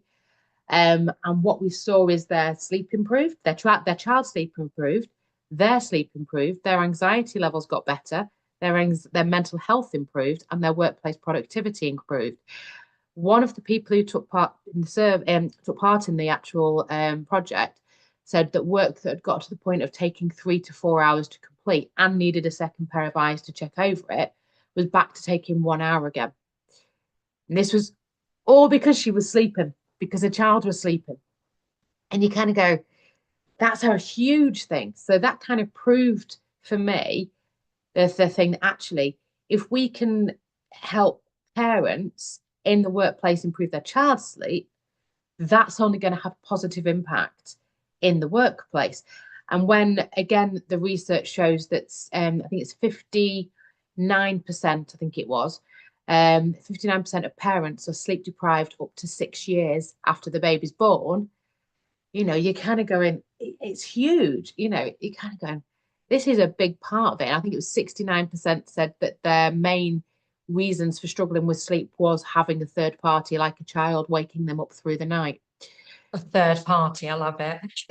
Well, no, the reason we say third party is because it could be that they're a carer to a parent or something like that, so that there's another, there's something that's out of their control. Yeah, that's impacting their sleep. Yeah. So you kind of go, well, actually, we've got to do something here where we acknowledge that this isn't necessarily the employee directly that has a sleep issue. There is something somewhere in their life that is impacting this. Yeah. How do we help them fix that? So actually, this person is coming into work safe to do their job. And and this is the bit that's really important. It's the safety aspect. So the first research paper we actually did, that showed, so the question was asked, how old was your baby or child when they started sleeping well enough for you to function safely in your job? Not to do it well, just to do it safely. 40% said between 18 months and 3 years. 22% said post 3 years. So we know now up to 18 months, 62% of parents were not even safe to do their job. Wow. That's massive. And then if you think about the other way, that's 78% up to 3 years. I think it's interesting, isn't it? Because I think, having worked I've worked in, I guess, FMCG companies before where, they, you've got the head office and you've got sort of manufacturing sites, and I was normally in the head office, but more recently I did spend some time in the manufacturing sites. And what did strike me is that actually, health and safety really is at the you know, really at the core of everything, to the point where you know, you get like the jokes from head office, you know, health and safety, or you can't do anything, you can't, you know, run up the stairs or chew gum or like whatever. But actually, it's, as you say, driving is something that so many of us do. And that, like in the job where you said you're, you know, field sales, okay, obviously you're doing a lot of driving and that's the core part of your job. But actually the amount of people that, even if it is just their commute, then actually, you know, I'm not afraid to, you know, we've all been there where you're on them and you cannot keep your eyes open, and it's, you know, you get the jolt of and then you're like, oh, opening the window, and you're like, oh, come on, music's on full blast. You're literally yeah. peeling your eyes up like this. Yeah. But So- did you see the so- statistic I put out the other week about how far you drive if you close your eyes for 3 to 4 Go and seconds? share it, because and you shared it on LinkedIn. I It's saw it. absolutely terrifying. If you close your eyes for 4 seconds on a motorway, that's it. You've just driven the full length of a football pitch. Wow, isn't that so scary? Because you think, is it just force it? You're like, That's it. Yeah, anything could have happened. Yeah, it's frightening. Absolutely it's frightening. It's frightening, And I it's think, not taken seriously. But yeah, from a health and safety perspective, as you're saying, we know that actually, you know, how many, do you know what? There's a part of me that wonders whether we should get insurance companies on board with something like that turns around to businesses and do you know what? If you can put support in for sleep, we can potentially reduce your insurance premiums, because it's been sort of 20%. That is a really good idea. You should do that, Nicole. Have the conversations. You can be like, oh, by the way, if anyone's interested in funding me or doing a research funding, then So I'm really conscious of times. That is already 11:15. Told you I could talk. It was funny. I was doing prep yesterday, and Nicole was like, I'm really not worried. We're not going to run out of conversation. I was like, no, I definitely know we're not going to run out of conversation. But I guess in terms of then bringing sort of back to, so I guess let's think, so obviously today, you know, it's all around raising money for Mind. And then in terms of today and all the speakers that are kindly joining, yourself included, is around, you know, supporting us, show ourselves, you know, kindness. So what, I guess, and then we'll come to talking about how people can find you and what sorts of things you can do with them. But I guess what, you know, what strategies or things can you share with people if they are just not getting enough sleep, which quite frankly, it sounds like the majority of us. So we're listening. Right. So your basic things are, the most important thing you can do is actually get educated. That's probably the first step, because if you don't actually know that something's not quite right, you're just going to keep doing it. And that's the thing. We think we're doing things right until we find out that we're not. And it's only at that point we're willing to actually start changing things. So understanding that melatonin, which is our sleepy hormone, that starts to release 1 to 2 hours before bedtime. And that only actually releases in dim light. So if you've got all your lights blaring, all the messages that are going to your brain are not for sleep. So by the time you go to sleep, you've not kicked off the right hormones to help you actually go to sleep well. Your cortisol levels are too high. If your cortisol levels are too high, you're going to wake up throughout the night. And if you know, it's just all these little things. Drinking plenty of water is really good as well. Alcohol. Now, this is a really tricky one because alcohol is naturally a sedative. So people think, oh, I'll have a drink. I'll never forget my dad used to sit there on the sofa and he'd wake himself up and his whiskey would be here. Ooh, you know what I mean? He ended up having double heart bypass, do you know what I mean? And mini strokes. But it's, you know, but it's like, you don't realize actually it's a sedative, but the way that alcohol affects us when we're sleeping, we never actually get into a properly deep sleep. It changes our sleep architecture. So you have a lighter sleep. It's naturally more disturbed. So you could have slept for 8 hours and still wake up and feel absolutely terrible, like you've not hardly slept. So alcohol's not great. So one of the things I do say to people, I'm not going to turn around and preach and say not to have a drink, but maybe have a bit less and have it a bit earlier. So you've got a bit of more time to actually get it out of your system and maybe drink some more water before you go to bed. Try not to eat heavy meal too close to bedtime. So try not to eat anything like heavy 2 hours before bed. If you do want something to eat, there's a load of sleep promoting food. Things like bananas are really good if you like them. Can't stand them personally. But bananas are really good for actually aiding sleep. So if you need a snack, have something like that. Not exercising too close to bedtime as well. That vigorous exercise, because again, we're sending all those wrong messages to the brain to say it's wake up time. Yeah. Things like, if you can, meditation's great. Again, I'm not going to start turning around saying I do that. I can't do that. My brain just does not do that. But everybody's got to find what's working for them. There is no one size fits all. So whenever I do my talks and I go through all the different things, I always say to people, don't change everything at once, because you won't know what's worked and you won't know what's not. So you try. It's like back to your science days where you have your what's it called? Yeah. You know what I mean? Yeah. AB's pops and Test. whatever. Yeah. So just try one or two things and see if it makes a difference. If it doesn't, then try something else.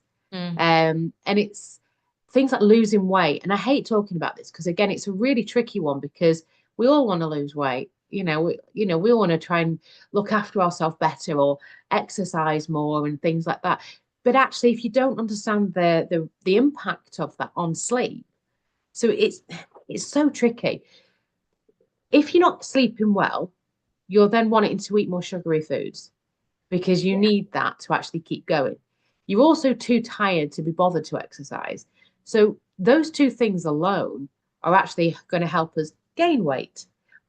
Mix that in with the fact our leptin and ghrelin are off, which is like the hormones that kind of also released during sleep that help with our appetite. We're kind of, everything's on the back foot. Now, the problem that you've got with things like this, if we ignore that and we don't do something about it, we keep gaining weight, you then end up at risk of things like sleep apnea. So when you end up with sleep disorders or heart disease there's so many different parts that then can impact sleep even further.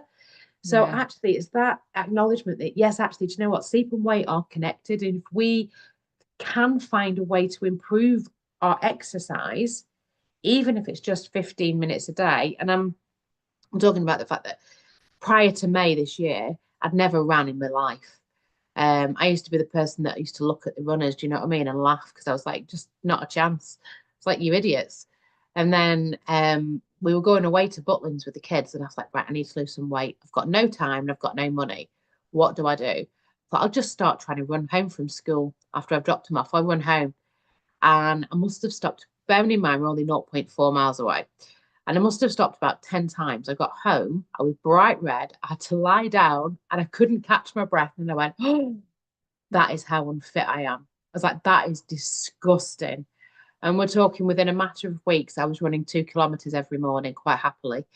And it was just that consistency. But what happened from that 15 minutes is I found my productivity had increased, my sleep had improved, my mental health felt better, and I actually enjoyed it, which was really weird.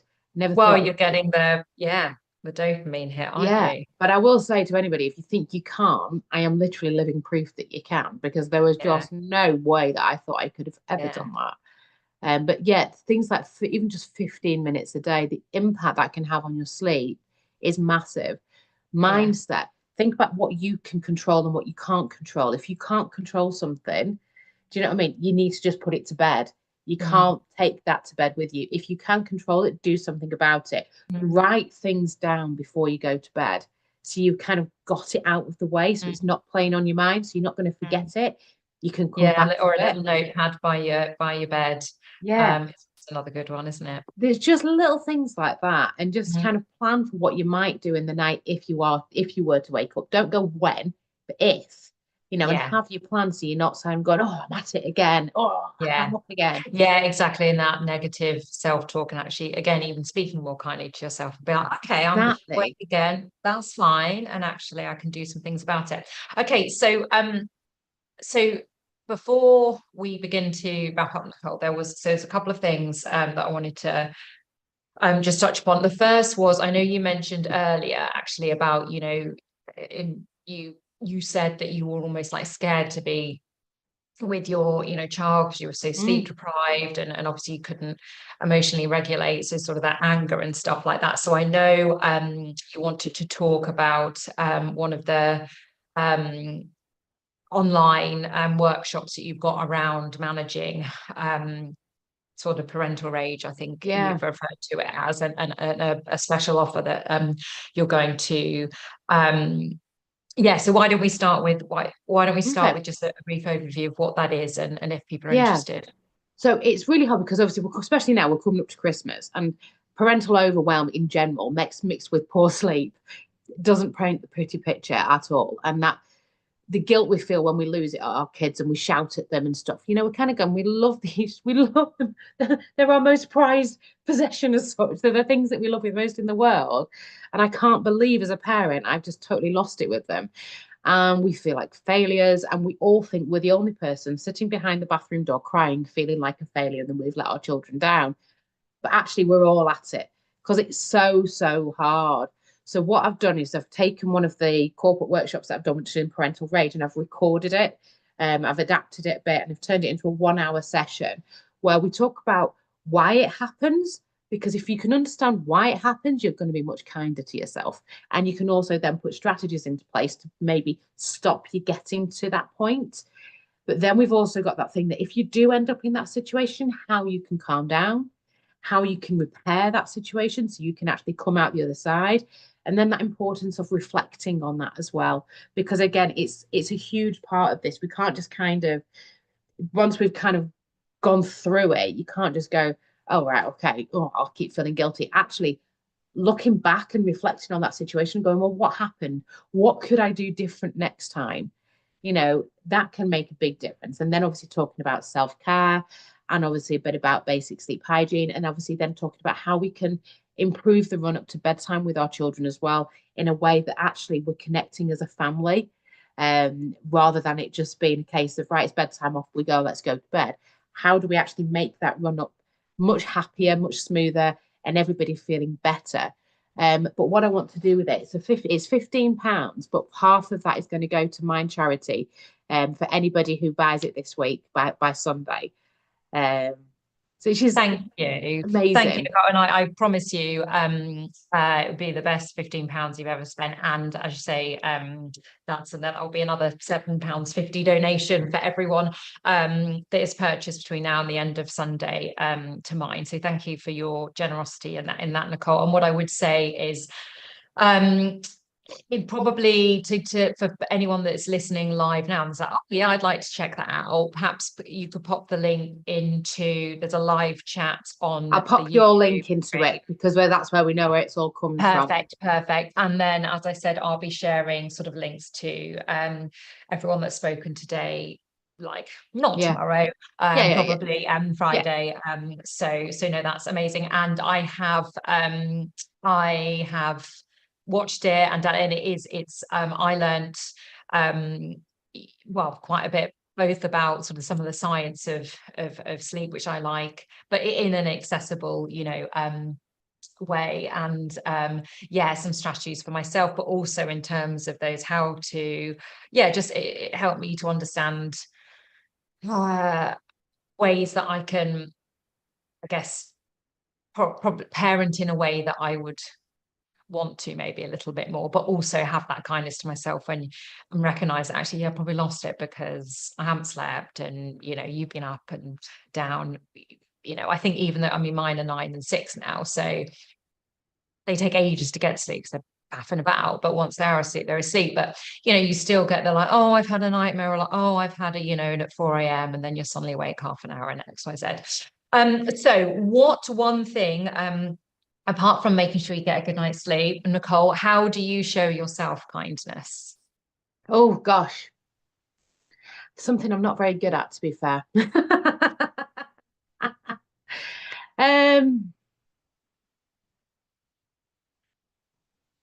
My kindness for me is helping other people.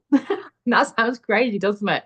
But it doesn't sound crazy. It doesn't sound crazy. But I am going to challenge you, maybe over the course of today, you can message us later on. You mentioned you're not very good at it, and it is something that that is a struggle, and I'm not saying it isn't for men or non-parents, but for working female mums, we tend to it always goes to the bottom of the list. So so there's Well, a I little am chat. being forced to go to a Christmas party when this finishes. I am being forced to go. So and I've been seriously, I have been told I have to go. She's like, no, you are coming. She says, you are coming because you deserve it. So I'm like, okay then. Okay.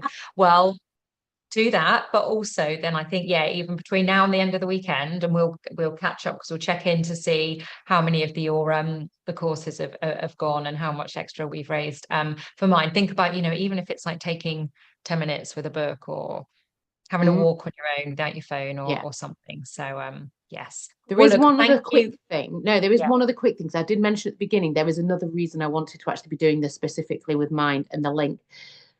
There's a new research project I'm starting in January, sorry, which is looking to see if there is a link between sleep deprivation and the rising postnatal depression. And part of the reason for this is actually suicide is on par with heart disease as one of the leading cause of deaths in the first 12 months after having a baby.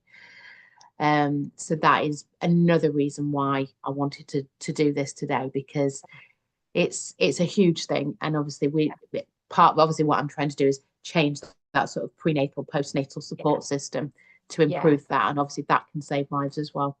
100%. And amazing. Everything that you're doing is brilliant, and you're crusading loads of things, Nicole. So if people want to find out more about you, about the Workplace Sleep Coach, about Baby to Sleep, where's the best place that they can find you, contact you? Well, you can find me on LinkedIn. That's probably where I do all most of my chatting. But I do have two websites. I've got the workplacesleepcoach.com, which is really nice and simple, and Baby to Sleep. So if you're a parent and you need help with your child, Baby to Sleep, and it's the number 2.co.uk. If you are a workplace and you want to look at putting some strategies into place, head over to the workplacesleepcoach.com. If you are somebody that wants to back research and wants to help us fund what we're going to be starting in January, find me on LinkedIn and drop me an email, because we are looking for funding to actually help us get this research moving faster. Amazing. Brilliant. Thank you so much, Nicole. And I can't believe how quickly well, actually, I can believe how quickly that all went, to be fair. I can talk. But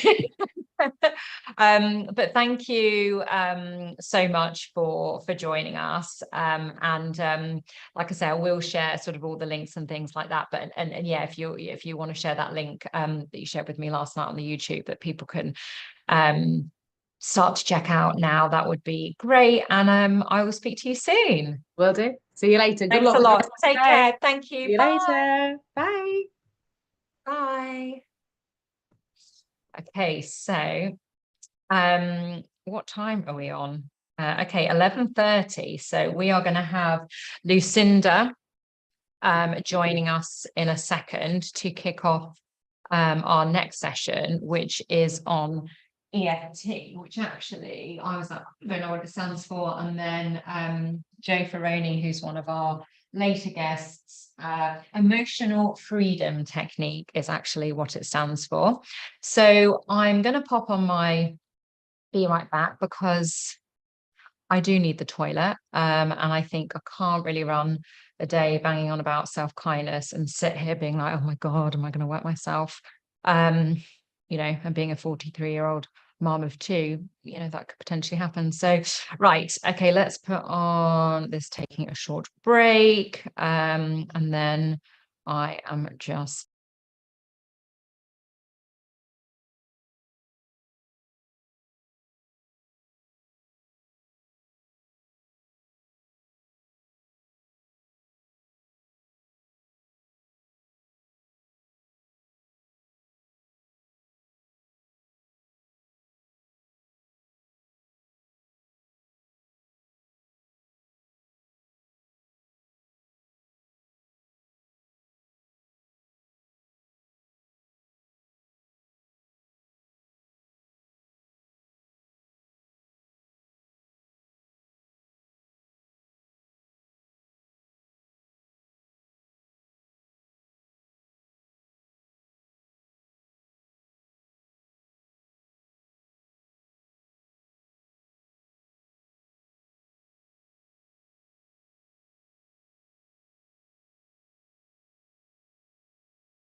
Hey, we are back, and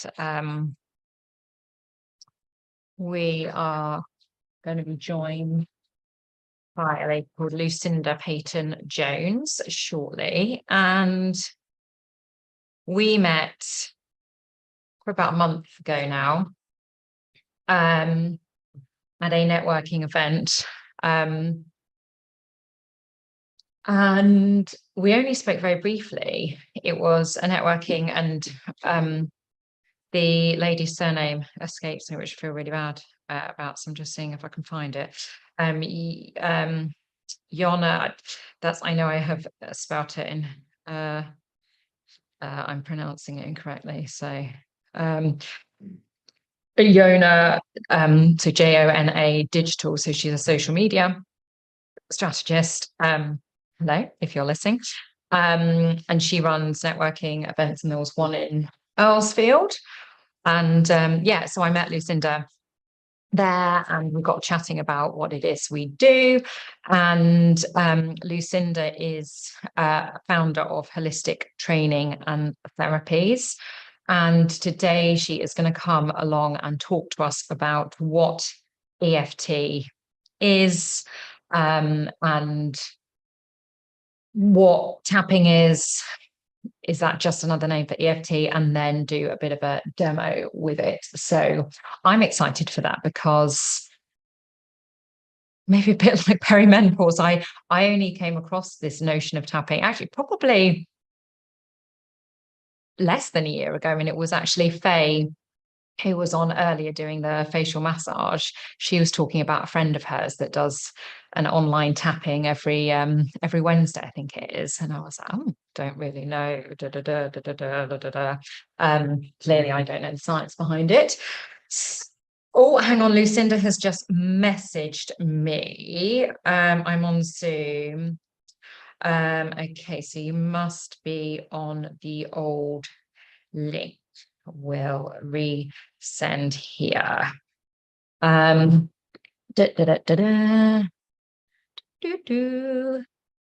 think Lucinda is on a test link. So, oh, that's my mouse. Oh, how many times do I want to moan about my mouse?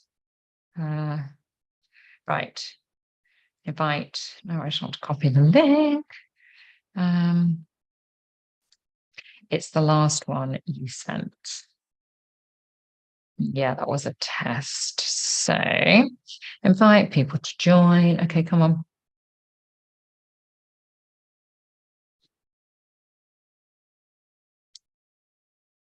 Oh, not responding. Okay, that's a no. No, close program. No. We do not want to do that. Okay, so right, hang on. There's she coming. That was a test. Go to the Word doc. Hello. Oh, hello. Good morning. How are you? Hello, listen.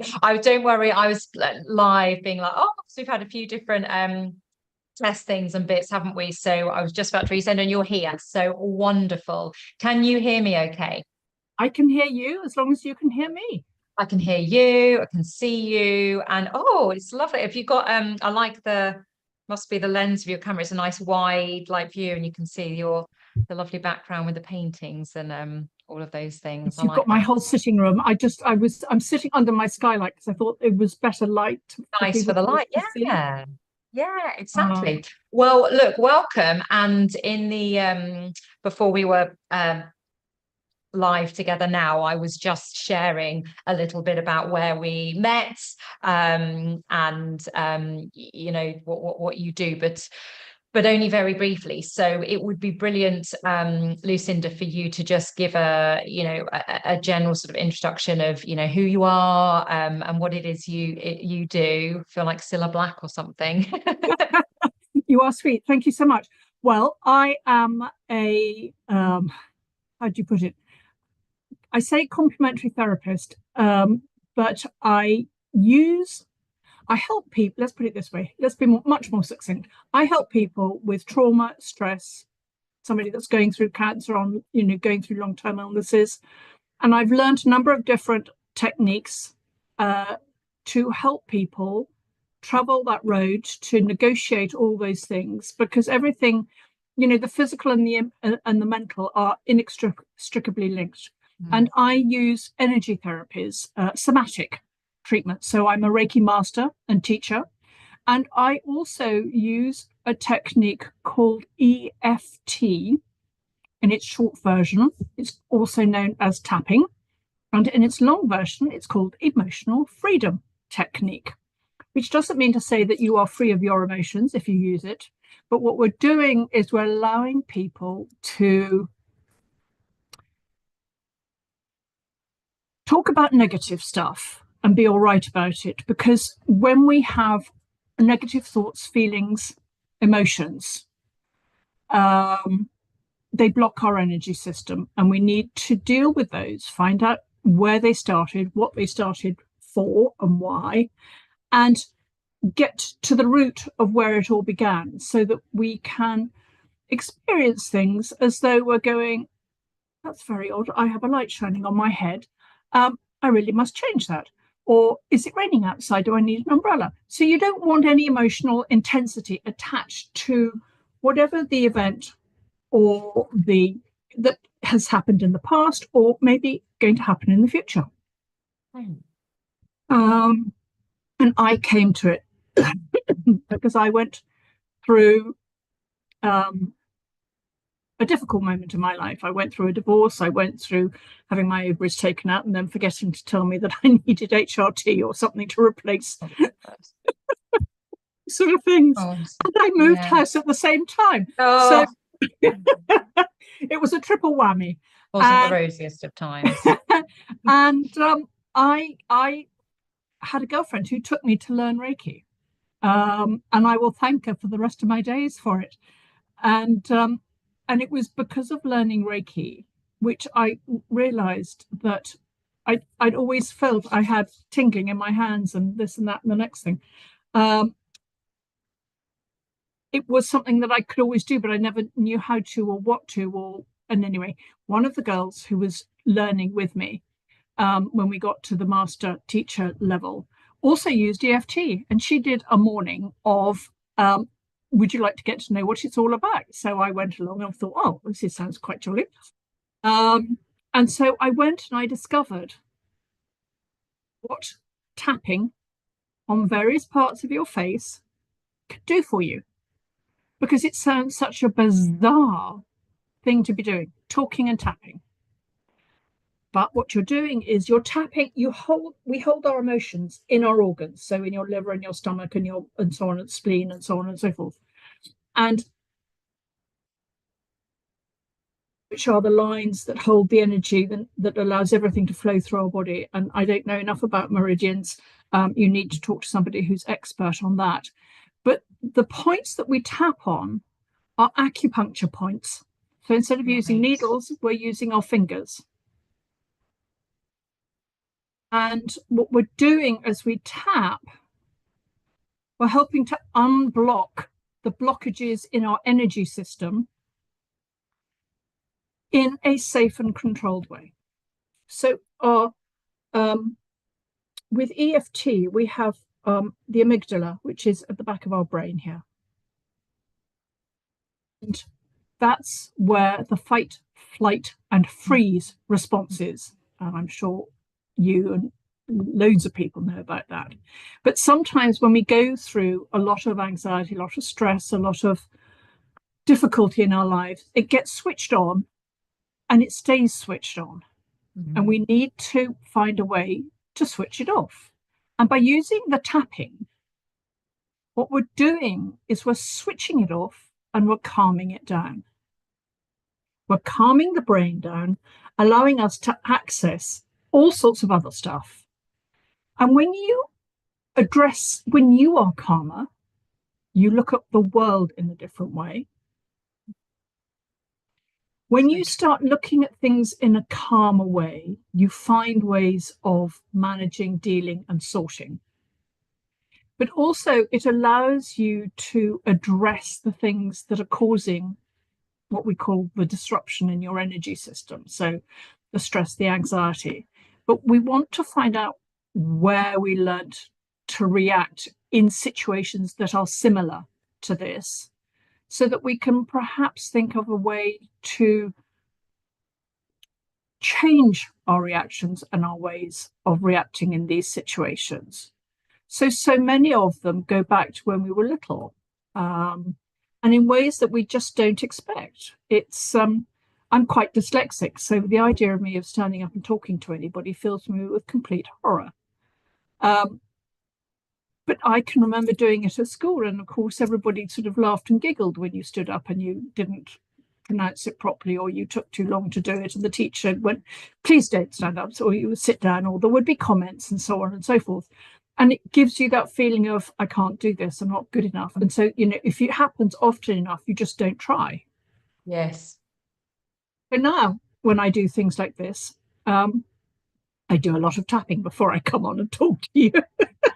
And I will show you. That's great to know. And so, so you did it before coming on to this today.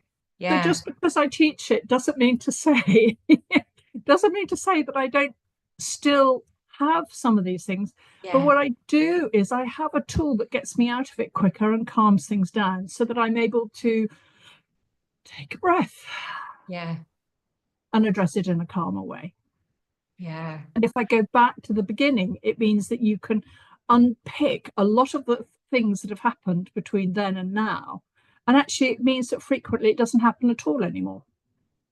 Right, because over time, you've sort of processed and come to terms with. Well, you just pick it up into a bigger and bigger and bigger mushroom, and a bigger problem, and a bigger and bigger something that you're having to cope with, when actually you can unpick it and work out where it all came from. And you go, what I do when I work with somebody one-to-one is that I take what their problem is, for want of a better word, what it is that's causing them stress and anxiety, what is now, and we work it back to when did you last feel like this? When was the first time you felt like this? What was going on when it first happened? And then you start working back, and when you dissolve all the emotions and the feelings around when it first happened, what you're doing is then you're allowing the brain to go, oh, I'm so glad I got rid of that one. Now I can move on in a different way. Do you know, I have to say, Lucinda, I feel not that I was stressed before, but just hearing you talk, you've got a very calming voice, and I think perhaps as well, even as you're explaining it, like that word, sort of like dissolving all the emotions. That's sort of a really beautiful and quite visual, like you say, the brain going. Well, thank you. Thank you. And we live in a very stressful world. Yes. Where everything is supposed to be done now, or even yesterday. I might have got the email this morning, but they still want the answer yesterday, because everybody's in this zip. Did you get my email that you sent 30 seconds ago? Yes, exactly. Everybody's chasing everything. There's no room to breathe. And actually, that's one of the things another thing I look at is I go, just because you get the email in doesn't mean to say you have to A, look at it, B, answer it immediately, because often we answer things in a knee-jerk way. So let's look at it and go, it has to be done now. That has to be done by this afternoon, and that can be done tomorrow or the next day. And we need to all start looking at, we don't have to do it immediately. And then it gives us space to breathe. And I think it's almost that. So we had a lady, so Karen Farrell, this morning she did an hour's breath work brilliant class, and obviously that was around the physical breathing, but I like what you're saying here as well, in terms of those, I guess, sort of being a bit more intentional on, okay, I need to do that now, or that can wait till this afternoon, that can wait today, like you say, sort of metaphorically, is actually, yes, we're giving ourselves more space to not be like, oh no, I need to do it now, and just, you know, on that constant treadmill and a hamster wheel. And I think it's you know, burnout and things is you know, always reported about being on, you know, in the rise, and all of those sort of things. So I guess what then, in terms of, you know, your viewpoint and your experience with your clients and things, what's the long-term impact of almost not managing your, you know, our stress and I mean, anxiety? to be honest, you started touching on it, because when we don't look after ourselves and give ourselves time, even if it's just making sure you take lunch at lunchtime and stand up and walk away from your desk, walk away from the building you work in, we look at burnout, because actually we are negotiating. Many of us are managing a job. We may have a partner. We may have children. Depending on our age, we may also have parents who are getting older, at which point they may be looking at needing to be looked after too. So for me, I sort of call people, there's a very large, what one loosely describes as the sandwich generation, who is that, you know, in the middle of everything. And you're trying to negotiate your work to the best of your ability. You're trying to be the best parent that you can possibly be, because this is not just women, it's men too. And I wish to goodness that men opened up more, but they will eventually. Then you've got your parents, and as long as they're fit and healthy, that's okay. But then suddenly something goes wrong. There's a bit of a glitch. Somebody falls ill. Then you're trying to incorporate all those appointments, all those other things into your existing life, and still try and find time to have a breather. Whether it's going to a class, going to the cinema, actually being with your partner for an evening, you know, even if it's, you know, a best once a month, but maybe, you know, you could get it down to once a week. But, you know, hey, it becomes so difficult to do anything that you end up like a spinning top. Yes. Constantly worrying about everybody else. And I think we girls have a tendency to constantly put everybody else first. And then we come at the bottom of the pile, and then something else happens. And just as you're beginning to reach the top, suddenly, you know, somebody else becomes sick and you go down a peg or two, and something else happens and you go down. So we just need to go, okay, I have to find that 10 minutes, that 5 minutes where I'm going to teach everybody a technique, if I may, that I would like everybody to do. Tapping is what we call a somatic energy therapy. And it is to do, there is this whole process about tapping, the long version of tapping on acupuncture points. And it's really important. What we do is we tap here, and we have a phrase that we use, and it's even though, which is saying, hello, brain, I'm about to talk to you. And then we describe what it is that's going on in our lives at the moment. Lots of people are feeling stressed and anxious about, you know, getting together with members of the family that we don't normally get together with, or can I afford to buy, you know, all the things I want to treat my children to, or have I got enough money to go around, and the electricity bill's getting to be twice as much as it ever was. So we have all these stresses and anxieties, maybe around money. At the moment, it seems to be, you know, really on everybody's mind. And then we go, I deeply and completely love and accept myself. So we're tapping here, two or three fingers on the side of the hand here. And we will go, even though I have all these stresses and anxieties around. Lucinda, sorry, so are we going to go, because what I would love to do for this, for the practical part, I'm going to follow along, but rather than, I thought it'd be nice if people can see just you. So if you're comfortable, I'll mute myself and go off Yes, camera. because yes, absolutely. And there's a shortcut to doing everyday stuff. But yes, absolutely. I'm very happy to do. Yeah, absolutely. If that's what you would like me to do, I'm very happy to do that. Let's do that then, and then you can just invite. Well, I imagine it will be apparent, or you can just invite me back in. But no, I'm really looking forward to it. So Yeah. I am going to be doing it as well. So I'll start with stopping my camera, and then I'll hide. So hopefully you can't see me now, and then I'll just I go can't on see you, to- but I can see a picture of you. Okay. Oh, is that distracting? It's fine. It's fine. So what I'm going to invite everybody to do is to tap along at the same time. Now, we're not going to cover everything because everybody is going to have something else in mind. So I would invite you to think about something that's not enormously intense at this moment in time, because I'm not obviously able to look after you on a one-to-one basis.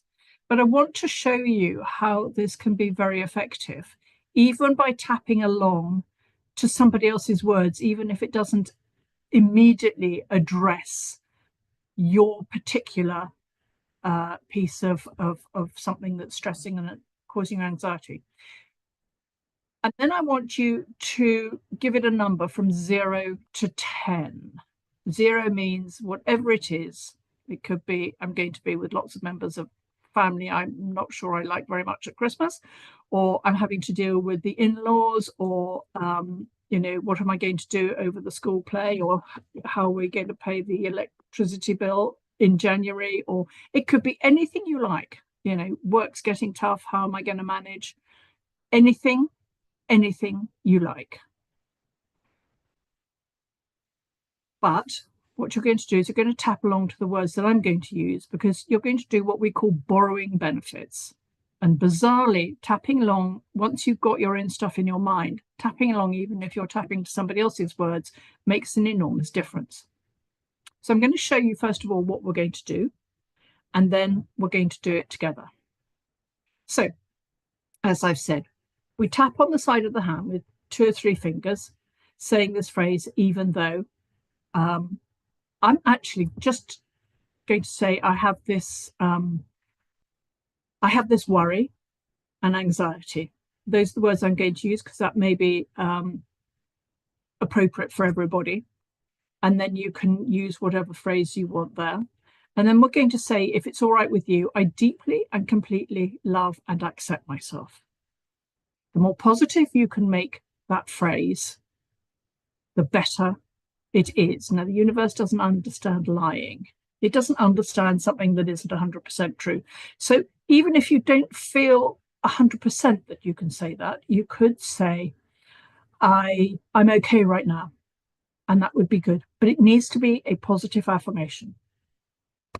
And then what we do is we have tapping points around our face and upper body that we tap on using what we feel in the middle here, about our feelings here. So when we say that piece about I'm feeling tense and anxious, often it gives us a bit of a in our body somewhere. So when I feel tense and anxious, I'm going to spend Christmas with my daughter's in-laws, which is lovely, but I do feel a little bit nervous about it because I've never done that before, and I feel it sitting in my chest. So that's a really good word, because you want to find out where in your body you're holding this emotion that is linked to the phrases of what you're worried about. Actually, I'm also feeling it a little bit in my stomach. And what we're going to do is we're going to go, how intense is that feeling from 0 to 10? So if you weren't feeling, and you were feeling absolutely fine about something, it would be 0 and you wouldn't need to be tapping on it. Or it could be 5, which means it's sort of halfway house. 10 is as bad as it could possibly get. And you're going, no, take me away, I don't want to do it. For me, at the moment, it's about a 4. So what we're going to do then, once we've done this part, is to tap. I'm going to take my glasses off, which means I'm not going to see you all terribly well right now. But I want to show you the beginning of your eyebrow on the bone of your eye socket is the first tapping point. Then on the side of the eye, again on the bone, under your eye, under your nose, on your chin. Now on your collarbone is here, right in the front, where the knot of a man's tie would be. You tap under the arm, and the point under the arm is basically in line with your nipple. So that's whether you're a man or a woman, it's in line with your nipple. And then we tap, as you can see, around the top of the head. So it's really on the top here, so you can absolutely see it. And the reason for that is because all the meridian points come up and finish on the top of the head. And we're tapping on all of those as we do this. Okay. So if you think you've got that, then let's have a go and see how you get on. So I'm going to go, I'll lead and leave a space for you to repeat after me, as they say. And Kim, if you might help lead our audience, you might be able to say it out loud so they know when to do it. Would that work for you? Yeah, so you want me to, so I'll repeat after you. Yes, that would be lovely. And then everybody knows where we are. So we're going to start by, even though I have these anxieties and tensions. I have these anxieties and tensions going on in my life right now. Going on in my life right now. I deeply and completely love and accept myself. Love and accept myself. We're going to do this 2 more times. So even though I have all these anxieties and tensions. I have all these anxieties and tensions. About what's going on in my life right now. About what's going on in my life right now. I deeply and completely love and accept myself. Love and accept myself. Even though I'm experiencing stress and anxiety. I'm experiencing stress and anxiety. And some tension. About what's going on in my life right now. About what's going on in my life right now. I deeply and completely love and accept myself. Love and accept myself. And now we're going to do the tapping around the face and the upper body. And we're going to use those words that we've just used now. And we're going to go the stress and anxiety, but at the beginning of the eyebrow. So just say stress and anxiety. Stress and anxiety. These tensions that I'm holding. These tensions that I'm holding. In my chest and my stomach. In my chest and my stomach. This anxiety about what's going on in my life right now. This anxiety about what's going on in my life right now. All these emotions that are linked to what's going on in my life right now. All these emotions linked to what's going on in my life right now. This stress and anxiety and tension. This stress and anxiety and tension. All these emotions linked to what's going on in my life right now. All these emotions linked to what's going on in my life right now. I'm holding these feelings in my chest and my stomach. I'm holding these feelings in my chest and my stomach. We're going to go round once more, and we're just going to go. I'm holding these feelings in my chest and my stomach. I'm holding these feelings in my chest and my stomach. All this anxiety and tension. All this anxiety and tension. Around what's going on in my life right now. Around what's going on in my life right now. Everything that I'm experiencing right now. Everything that I'm experiencing right now. All these emotions and stress. All these emotions and stress. This anxiety and tension. This anxiety and tension.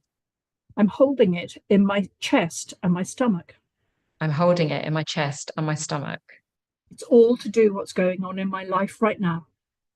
It's all to do with what's going on in my life right now. Take a nice breath. And let it go. Now, you don't have to tell me what you were thinking about or what your number was, but has it gone up or has it gone down? When you think about it, it's gone down. Excellent.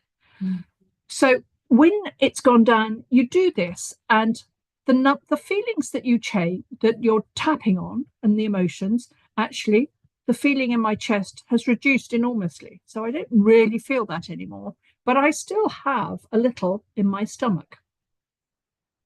So I would then tap and say these remaining feelings. So I would go, even though I have these remaining feelings. Even though I have these remaining feelings.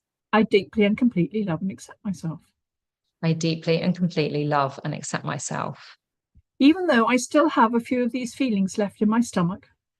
Even though I still have a few of these feelings left in my stomach. I accept myself anyway. I accept myself anyway. Even though I still have some of these remaining feelings to do with stress and anxiety. Even though I still have some of these remaining feelings to do with stress and anxiety. I deeply and completely love and accept myself. Love and accept myself. These remaining feelings that I experience in my stomach. These remaining feelings that I experience in my stomach. To do with what's going on in my life right now. To do with what's going on in my life right now. I still have a few of these remaining feelings. I still have a few of these remaining feelings. Sitting in my stomach. Sitting in my stomach. They've gone down to a level 2. They've gone down to a level 2. But I still have a few remaining. But I still have a few remaining. Those remaining feelings of tension and anxiety. Those remaining feelings of tension and anxiety. They're sitting in my stomach right now to do with what's going on in my life. They're sitting in my stomach right now to do with what's going on in my life right now. Okay, take a nice deep breath.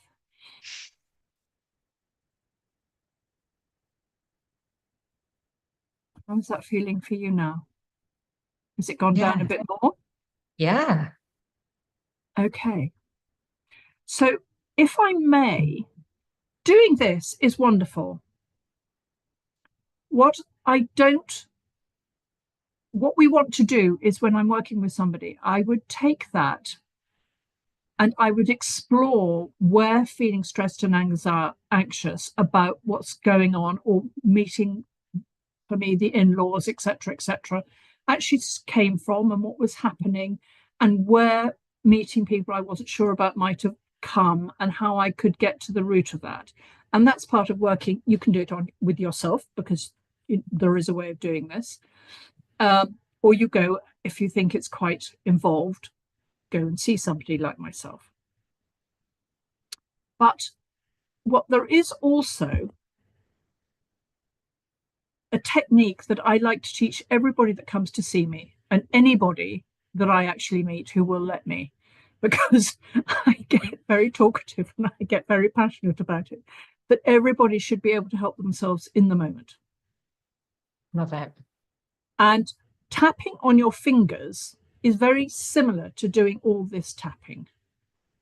Now, having done all this tapping, I would prefer you didn't start tapping on anything positive. I know there's a lot out there on YouTube where people are going, oh, I think I feel absolutely wonderful and marvelous and everything's okay, when they've done a few rounds of getting rid of the negative.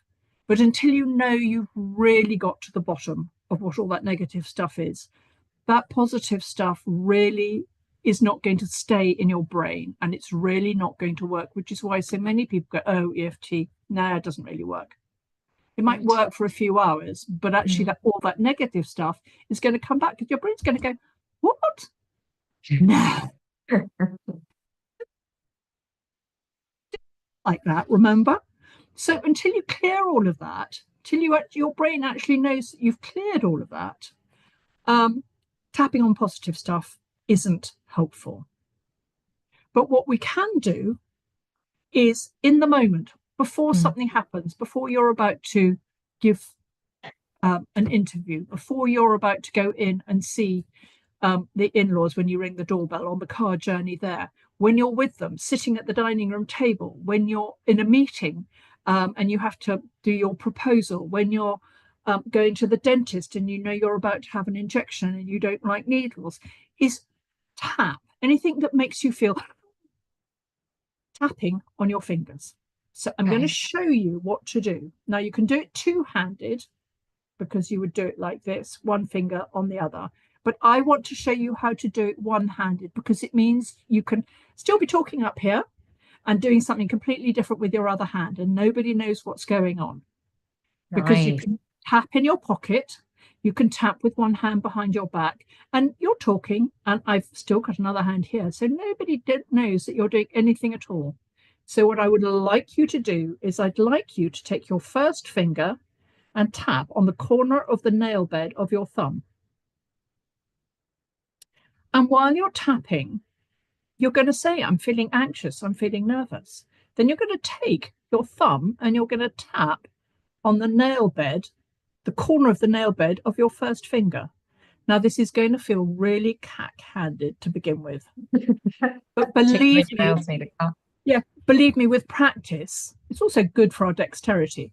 With practice, you're going to be able to do this really well. Then you tap on the corner of the nail bed of your middle finger, and then on the corner of the nail bed of your ring finger, and then on the corner of the nail bed of your little finger. And then you start all over again. Now, if you do breath work, this is wonderful, because you can do breathing in, breathing out, breathing out, breathing in, breathing out, breathing in, breathing out, breathing in. So you can do 2 rounds of your fingers. You can do some really nice. So if you use the tip of your finger, so you're using the tip of your finger to tap on your thumb, and then you're using your thumb to tap on the nail bed, the tip of your first. So always your thumb. Yep, always your thumb. Yeah.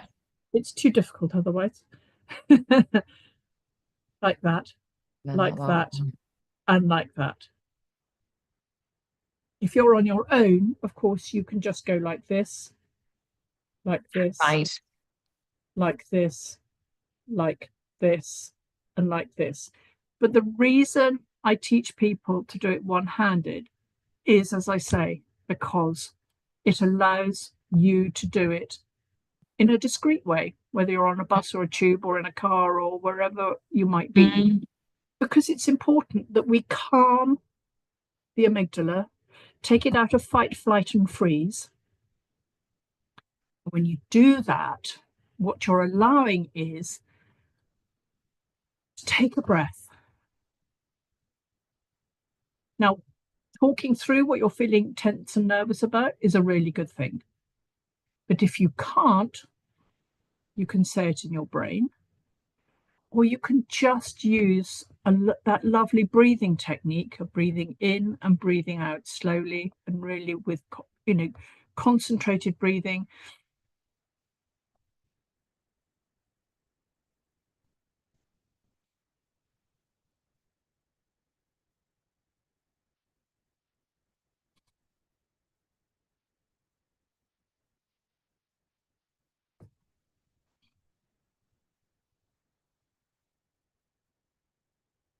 And it allows your brain to calm. And when you do that, you look at everything else with a clearer view. And you approach everything in a much easier way. You're feeling? I'm feeling really good. And I think, like I say, I feel so calm.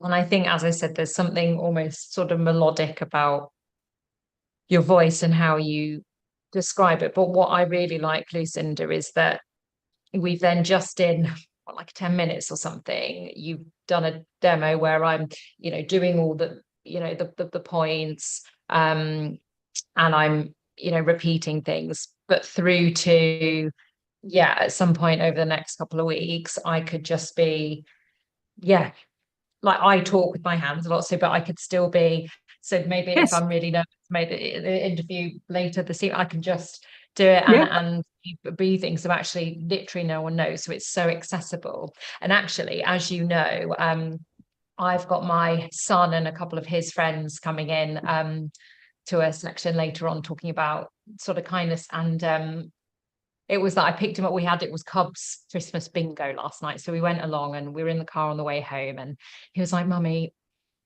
so you know tomorrow? And I was like, yeah. And he's like, so are millions of people going to be watching? And I was like, darling, Mummy's not, no, I think she's got like 3 subscribers in it. You definitely don't need to worry about millions of people watching or even hundreds, you know, maybe Daddy, maybe a couple of other people. And we're, anyway, so we were talking, and then I said, Dylan, you don't need to, if you don't want to do it. And again, I explained the whole, being done it in an age appropriate way, but this is about, raising money for, Mind, and he talks about mental health at school and things, but I was like, it's around to be kind to ourselves. So if this is causing you stress, then you don't need to do it. I don't want you, and have a think. And anyway, but he was like, no, I do want to do it. I'm just really nervous about it. On a scale of 1 to 10, it's 9 3/4. So would be perfect. If he comes in, I can do the hand thing. He can do this with you, but actually, for children, they love it because it's repetitive. For people, a lot of people who are neurodiverse love it because it's consistent, it's tapping. If you've got OCD, can you imagine how comforting just constantly doing, a tapping technique is? And a lot of children, once they've learnt how to do tapping, it's one of those things that they can do for themselves, but they can do it with their friends. And you can make it fun because under the arms, you go, woo, woo, woo, woo, woo, woo, like or thump your chest. So it may not be specific, and we tap slightly differently with children. We use slightly different language. But it's the sooner you teach children how to do it, the sooner you don't have those little molehills of I wasn't picked for the team at school, or I got my spelling wrong and everybody giggled, or I did this or something. And then it mushrooms into, because then you go the next time, your brain is going, do you remember the last time you did this? Something happened and you didn't really like it. It was a bit uncomfortable. And that grows. And then the third time your brain goes, remember the last 2 times. And that's gospel. That's what happens. People. And then what happens is by the time you've got to a grown up, you've got fear of talking in public. You've got, I'm not good enough. People never took me for, chose me for the team. So that means I'm not good enough. And when you behave, I'm not good enough, you get, I'm not good enough. So if we can actually teach this to our children at school, I would love to be going into schools and teaching this, because I just think it's so simple. Yes, so simple. And again, I imagine, I think he'll love it. And it's also, it's not like a all complicated thing they need to remember. And also, well, we've always got our hands with us. And you could be sat in assembly or in the class, and so is there, tell me then, Lucinda, because obviously in our our label, obviously when I'm doing that, I am in no way trained to do this, but so is there a certain amount of, should you do a certain number of counts? I do 1 2 3 4 5 1 2 probably 4 or 5 times, not tapping on each point. But you're not tapping on the pad of your finger, my lovely. You're actually tapping on the nail. Okay, still the same corner. You really, yes, absolutely. Always on the nail bed. And does it matter which side it should be? You can do it either hand. Either side, but it always has to be. The great thing about EFT is you can do it on the left side of the body or the right side. Okay. Works just as well. But you do, when you're tapping with 2 hands, you're going to tap. I'm trying to get it up close and personal so you can actually see. So you're tapping on the nail bed, and then you're tapping on the nail bed, and then you're tapping on the nail bed. Okay. And then you're tapping on the nail bed, and again on the nail bed. Yes. Okay. That's when you're doing it 2-handed, and you're tapping in the same place. When you're doing it 1-handed, you're just using the right. Yes. So it's important that you do that, because if you think about reflexology, a lot of the head stuff is on the tips of your fingers. Right. And what we're doing is we're calming the fight, flight, and freeze. So that anxious, the nervous, a little bit. It's good because it gears us up Yes, to do a it good gives you job. adrenaline. But And, actually, having too much so it stops us is not good. yes. If it gets in the way of us leading the life that we would like to be leading, if it stops you getting on the aeroplane to go on your honeymoon, if it means that making that presentation at work means that you don't pick up that terrific client that's going to do all that good stuff for you or get you your promotion, if meeting the in-laws is tricky, you're not going to look forward to it, and you want it to be a lovely, calming, fun experience. All these different things in our lives. Some people find it hard going out the front door, and it's been, and you go, okay, but if I go out the front door, think of all those other things I could do when I get there. Yeah. Amazing. Thank you so much. This has been so informative. And I know it will be for the people that have streamed in live, but also people listening afterwards. And I love as well how accessible it is from, like I say, from childhood or all the way through, and the different, like I say, almost degrees to which you can do it. So Lucinda, a couple of questions sort of really before we begin to wrap. So for those of you, those that are listening that would like to learn more about you, about holistic training and therapies, your business, and what you offer, how should people go about doing that? Okay, so the website is all the W's, holistictrainingandtherapies.com. And if you want to email me, it's welcome@holistictrainingandtherapies.com. And the "and" is AND, isn't it? Yes, it is. Yes, it's not an ampersand. It is written in full. Training and therapies. And you can find me on Facebook and Instagram. So I'm there. And so yes, anybody that's feeling stuck, if they would like to get in touch, I can't think of anything worse than somebody feeling as though, they've been negotiating something or another for a period of time and you just don't know how to move forward. So I always do, let's have a free conversation before we do anything. Because you need to know whether you like me, and you need to know whether you think I sound all right and whether we work all right together. So, I mean, there's always that. There's a contact sheet on the website, so that there's an easy way of doing that too. Brilliant. And what I've said to all of the other speakers as well is that after today, and not tomorrow, but either Friday or next week, I will be sharing sort of all the details of all the speakers that have generously given their time. So there is one question that I am asking everybody that I'd love to ask you, Lucinda, and that's, I guess, outside of what you've shared with us today, how do you show your self-kindness? Do you know what? When I was learning Reiki, I had a lovely Reiki master who sadly is no longer alive. He had dementia and it went the way that it takes many people. And when he first started teaching, said, every morning I get up, before I get up, I give myself Reiki before I even put my feet on the ground, just to help myself. And I thought, well, good for you. I'm going to be doing that. But you know what? And my alarm goes off half an hour before I need to get out of bed. I give myself Reiki every morning.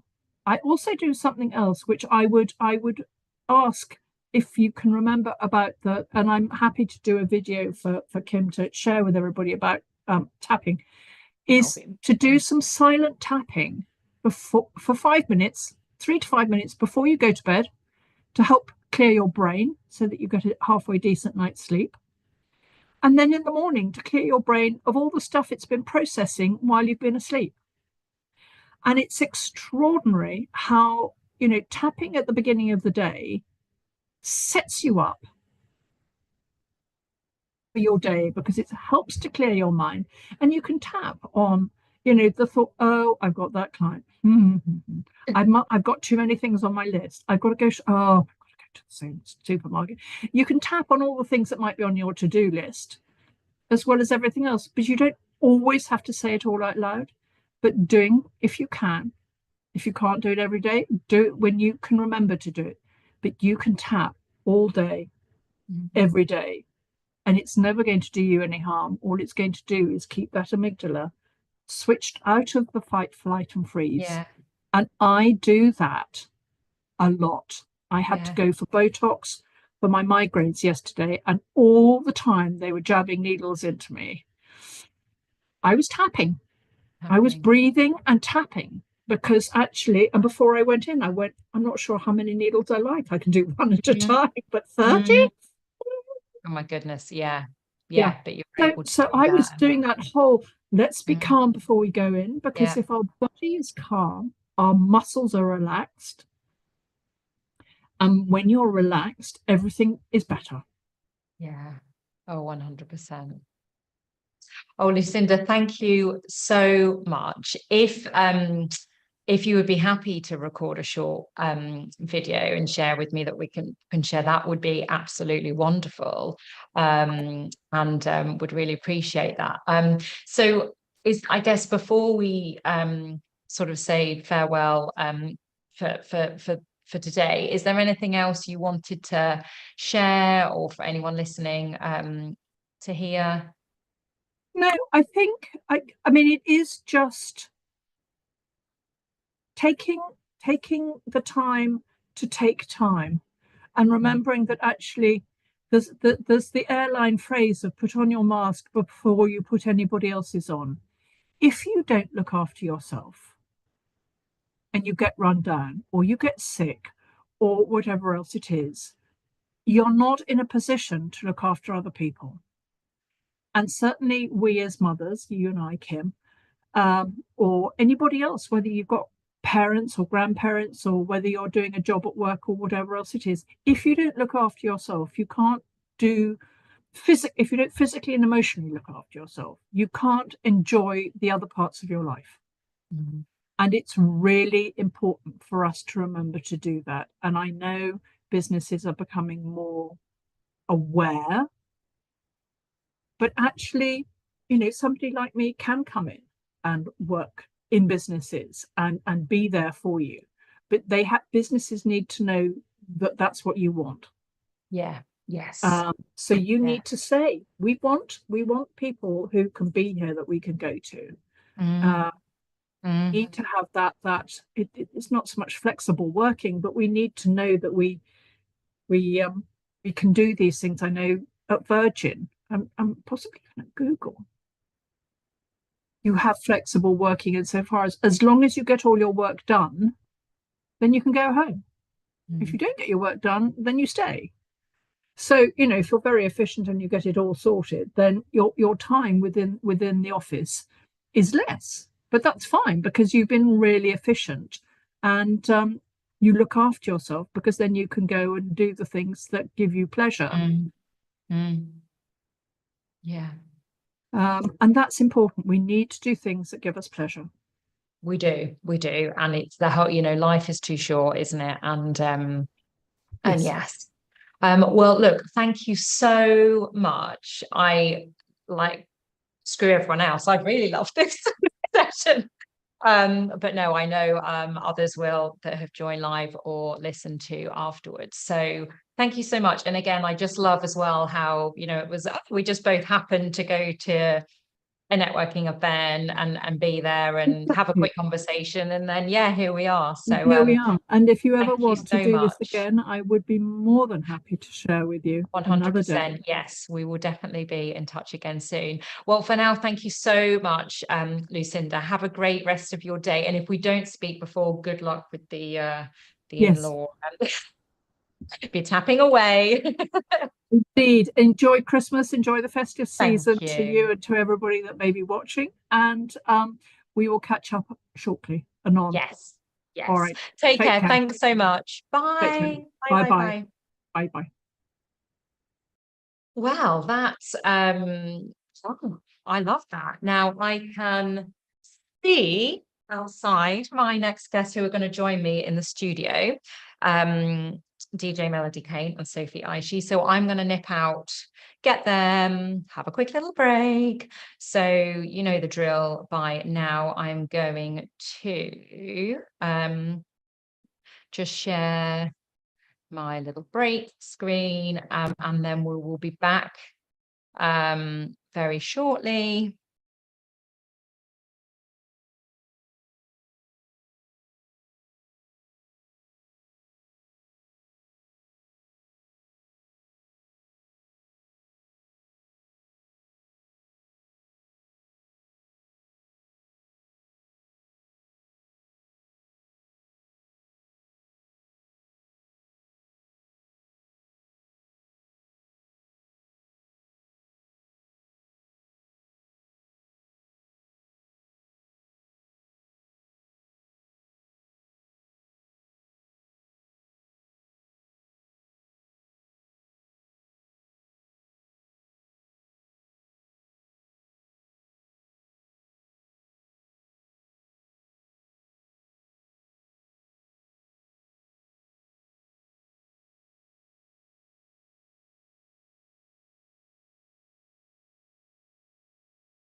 Mute. Okay, hello. I am joined in back in the studio with DJ Melody Kane and Sophie Aishi, who I think I've pronounced that incorrectly. Sorry, so you'll have to correct me. And also, very excitingly, Melody is streaming this live on her Instagram as well. So I'm like, I'm just sneaking behind you. Setting up now. So yeah, look at all of this tech. Yes, You're now live. I am live, but let me actually tell people what we're doing, which amazing. So Melody is just going to So start nice out. to have that live. And this is super exciting because you have few more followers than me, I would say, just one or two. So brilliant that we're getting even further awareness of this. Hey, oh, brilliant. Oh yeah, Wonderful. I've forgotten how to write in the. Oh, I just write a comment and then pin it. This is how you know I haven't been on. I had a 3-year break from social media because I've completely forgotten how to. Yeah. Well, and I'm such a grandma on it, I definitely won't be able to tell you. Okay, so I'm going to go and hop around the other side, and I am so excited actually because look what the ladies have got. I didn't even say, but in my head I was like, I'm going to really do the Diet Coke. Or and sorry for any ex-Pepsi Coke people that are listening, but you know, blame me. And Diet Coke. Okay, so right, let me put that volume up. So I'll just let Yeah, sorry. No, Probably don't that are worry. being prepared and doing this. Right, and I'm just going to just want to make sure we can fully see both of you. Oh, there we go. That's You see, it's in my hair. Is that Sometimes okay my from hair there takes as up the well? whole. Yeah. I love it. Yeah, It's awesome. it takes up the whole screen. Okay, we're gonna put it down. Make yourself big in the mirror. Okay, so amazing. We are live on Instagram. We are on a Zoom live link, which is streamed to YouTube. We are in a room in Patch. It's all. Yes, you can tell now. I've been out for a while, I think. Okay, so I am super excited to have you guys here. So before sort of get into the questions, I just wanted to share. So we've got Melody and Sophie, and so Sophie and I met when our children were at nursery together some years ago, and then our kids went to different schools, didn't they? And then we reconnected recently through Founder Mums, and Tracy, who I mentioned earlier, will be joining us. And then when I was talking to Sophie about doing this, she was like, oh, I want to be a part of it, but oh my goodness, I also know someone who, is real advocate of, in all things mental health and the importance of our own mental awareness that you'd worked with during your time at a previous employer. So, and that is the wonder that is Melody. And I don't want to go too much into your background, Melody, because I know that's sort of part of what you're going to share. But I guess for me, this is a really special session because they're not sharing their sort of expertise from a career point of view. We're really talking sort of personal, experiences. So I wanted to say a big thank you in advance for vulnerability. And I did also want to say for anyone listening live or to the recording afterwards that this will contain sensitive topic matter that some listeners may find distressing. So just wanted to be open with that. And also Melody and Sophie, if at any time if you wanted to pause or there's a particular question you'd rather not answer, then of course we will be led by you. So without further ado, can you share a little bit about who you are and what you do?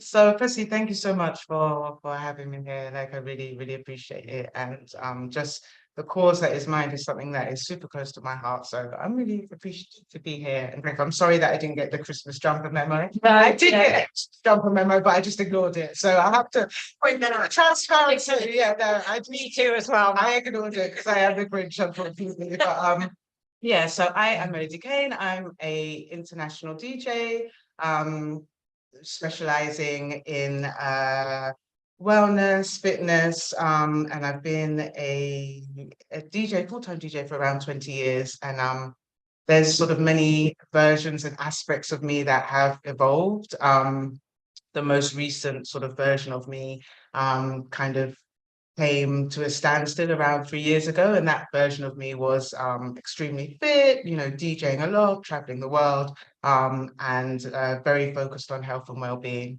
And then, as we're going to talk about, you know, some things happen, sort of stop. So I have kind of just been out the picture for 3 years. I came off social media, just disappeared, left the country, moved to Kenya. Didn't tell anybody apart from, you know, the people that were sort of closest to me. So I'm back. I've just sort of popped back and it's like, oh, I should probably explain myself where I've been. How many people care? It's like, who? Yeah, not at all. And well, privileged to have you as part of your, you know, coming back through this. Sophie. Hi, I'm Sophie. I'm a 44-year-old, I guess the now version of me is small business owner. I have over 2 decades of experience in the fashion industry, retail, wholesale.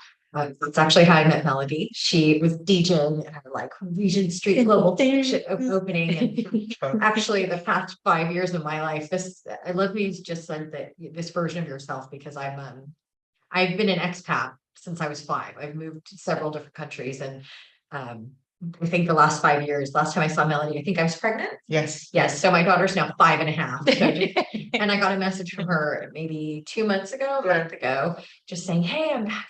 Oh my gosh. And we reconnected. And I guess back to me. My 5-year-old daughter is perfectly imperfect.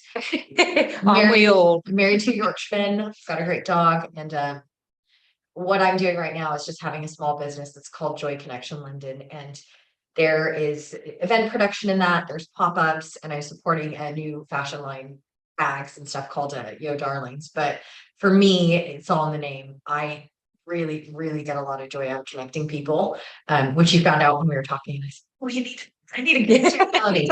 That really is what brings me joy and kind of fills my cup, if you will. So that's who I am.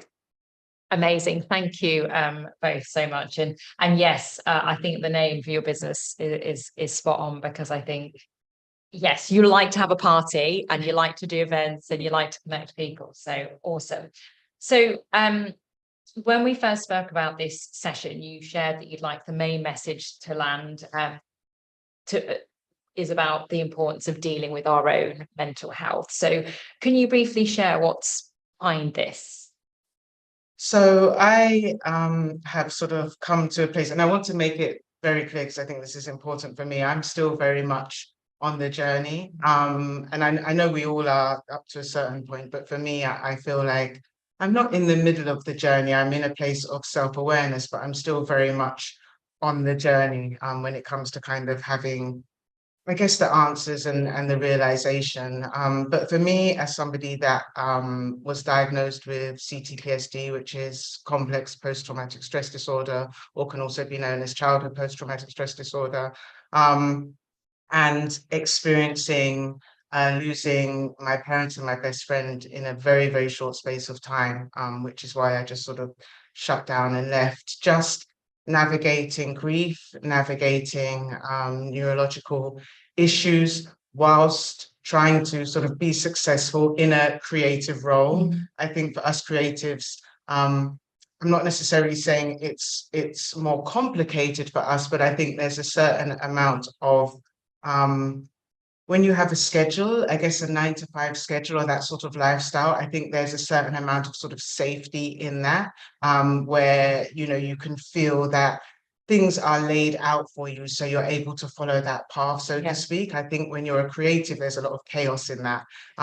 So I think just sort of navigating being a creative in chaos, trying to really succeed in a music industry, which is, you know, a challenging industry, whilst navigating all these issues that I didn't really understand or know I had. I just thought that there was something wrong with me, that nobody else could ever really understand. And being diagnosed with CTPSD from my therapist actually just started me on an amazing journey of self-discovery. And then unfortunately, sort of in the middle of that journey, that's when my mother and my father and my best friend passed away. So it really sort of took that journey that I was on and just made it go left. So I think I just want to talk about those, you know, those experiences and what it's like specifically for creative people. Yeah, thank you. No, thank you so much for sharing that. And I think it's really important, like you calling out, as you say, it's not you being like, well, when I felt like this was what happened, and this is journey, you know, you're still very much in it. So thank you. How about you, Sophie? Well, you know, I think from my end, and I'll share more about this later, but I grew up with an immediate family member having a mental disorder, so it's chemical imbalance. And I've grown up from as early as I can remember being very aware of that and how my family navigated that internally, how we dealt with it, but also externally with friends and family, and living far away from family as well. It was really enlightening, and I think that's equipped me as I've moved so many times in my life and working in the fashion industry, but also in retail. You work with a lot of people, and you know, come to mention, I worked in New Orleans after Hurricane Katrina, with Shikari Halal, which I loved. But I think those kind of experiences, I think it helped me navigate. And I don't by any means think I've always navigated properly. I've definitely made mistakes, but I've always been very aware, I think, of how people are feeling around me and how things could impact. That also being said, I think I'm coming to a point in my life where I'm realizing, and listening to you, Melody, I think I'm very aware of other people, but I've not always given myself that kindness. And I think, you know, 44 years old, I think I've got maybe, hopefully like halfway through life, got another 44 years to help navigate this. And I think that's important as well for my daughter. So I think for me is to come out and talk about it, but also the years in which this went through. Nowadays, people talk about it. And look, we're talking to live about mental illness, where, I mean, I was born in 1980. You know, it's kind of like, oh, someone's weird, or they're acting, and then there's a lot of still guilt. Like, you've just said you were diagnosed with something. I think for me, even admitting that I get anxious, I have anxiety. I'm just taking off my cloak. I do have anxiety, but I'm uncomfortable right now even talking about it, because it's, well, me too, and we've shared this, haven't we? And I have various ways of including medication. So thank you for sharing. That's why it's important for me. Yeah, amazing. Thank you. So I guess going then a bit deeper, and you sort of touched upon this, Melody. So can you talk to me about your experience of growing up with someone close to you experiencing mental ill health? Yeah. So I think growing older and looking back and sort of realizing from the viewpoint and the adult eyes I have now, really something that didn't really dawn on me when I was into kind of like my late 30s, when I looked back at both of my parents. There was a lot of mental health issues there, both for different reasons. Both of their mental health issues actually stemmed from childhood and the way that they were raised. There was a lot of physical and emotional abuse in both of their situations. So that does culminate in, complex PTSD. And I think sort of the main experiences that I issued, the main issues that I experienced was my dad dealing with things by being not present, not emotionally present, not physically present, and sort of taking himself away from the situation for lengthy periods of time, escaping into work, escaping into toxic traits that, you know, he was taking part in outside of the house. And my mum being the one that was at home that was very angry, very upset, very traumatized. As I look back, I realized obviously that she suffered with bipolar and a lot of other mental health issues as well. She was actually diagnosed later on in life before she passed away as being schizophrenic, which makes a lot of sense now I look back, because there was just such extremities in her behavior. I would sort of wake up each morning and not really know what version of my mum I would get that day. And it was very much a kind of walking on eggshells, which is something that actually, unfortunately, I've been able to look at myself now and look at myself in other relationships that I've had in adult relationships, and see how I have showed up as that version. I can see how people have, you know, probably definitely woken up and thought, oh, you know, what version of Melody are we getting today? Is she going to be in a good mood? Is she going to be troubled? But at the time when you're young, you know, you just don't understand why there's such a massive difference in behavior. My mum had the added challenge of, you know, being a Jamaican woman in a very small town. I was born in a very small town down on the Sussex coast. So, you know, I experienced her receiving a lot of racism in the 80s, you know, a lot of issues, which really affected her, really affected her. And obviously my father wasn't around to defend her, stand up for her, or any of these things. So I think just the main thing for me is that understanding as I've got older and looked back, I've really held that pain and resentment for a long time. You know, we're very much, you know, why weren't you better parents? How could you do this to me? How could you treat me like that? And then myself, having my daughter very young, I had her the day before my 19th birthday, my only child, Rosa, and looking back and seeing how my patterns of behavior, of trauma, then manifested in how I mothered her. So I think really it's just a cycle that continues and continues. I think it's much more prevalent in some communities than others. And I think the main focus is just looking at how that can be broken, which for me is all about acknowledgement and, you know, really getting to a place where we understand what is manifesting in us and why. Yeah. I think I can't actually remember the original question, but I hope there's no. I mean, it answered it and more. And I think, thank you, and obviously some very powerful, you know, and I guess personal shares there. So thank you for, you know, for sharing that, and also I think how powerful as well for anyone listening live or afterwards to you know, see, you know, this vulnerability and you sharing it while you're still openly on your own journey, because, you know, at the end of the day, if people don't talk about this stuff, then as you say, it's sort of, you need to break it somewhere. And, you know, it's not easy to do, is it? So if you're happy to share that, Sophie, so are you happy to share a little bit more about your I guess the background with mental illness? Yes. I had forgotten initial question as well. I took us completely on a tangent. No, I can roll with that. I think that this is the point of talking about these things, right? Like, it's not a straightforward thing, and it's quite helpful for me to hear what you're saying as well, because I don't look at myself. I outwardly, it's a deflection thing that I do. So I think the question is how I've dealt with it. Oh, sorry. So I think the question was how I've dealt with it, kind of what worked through. So I think in a way, because in our household, we knew about it.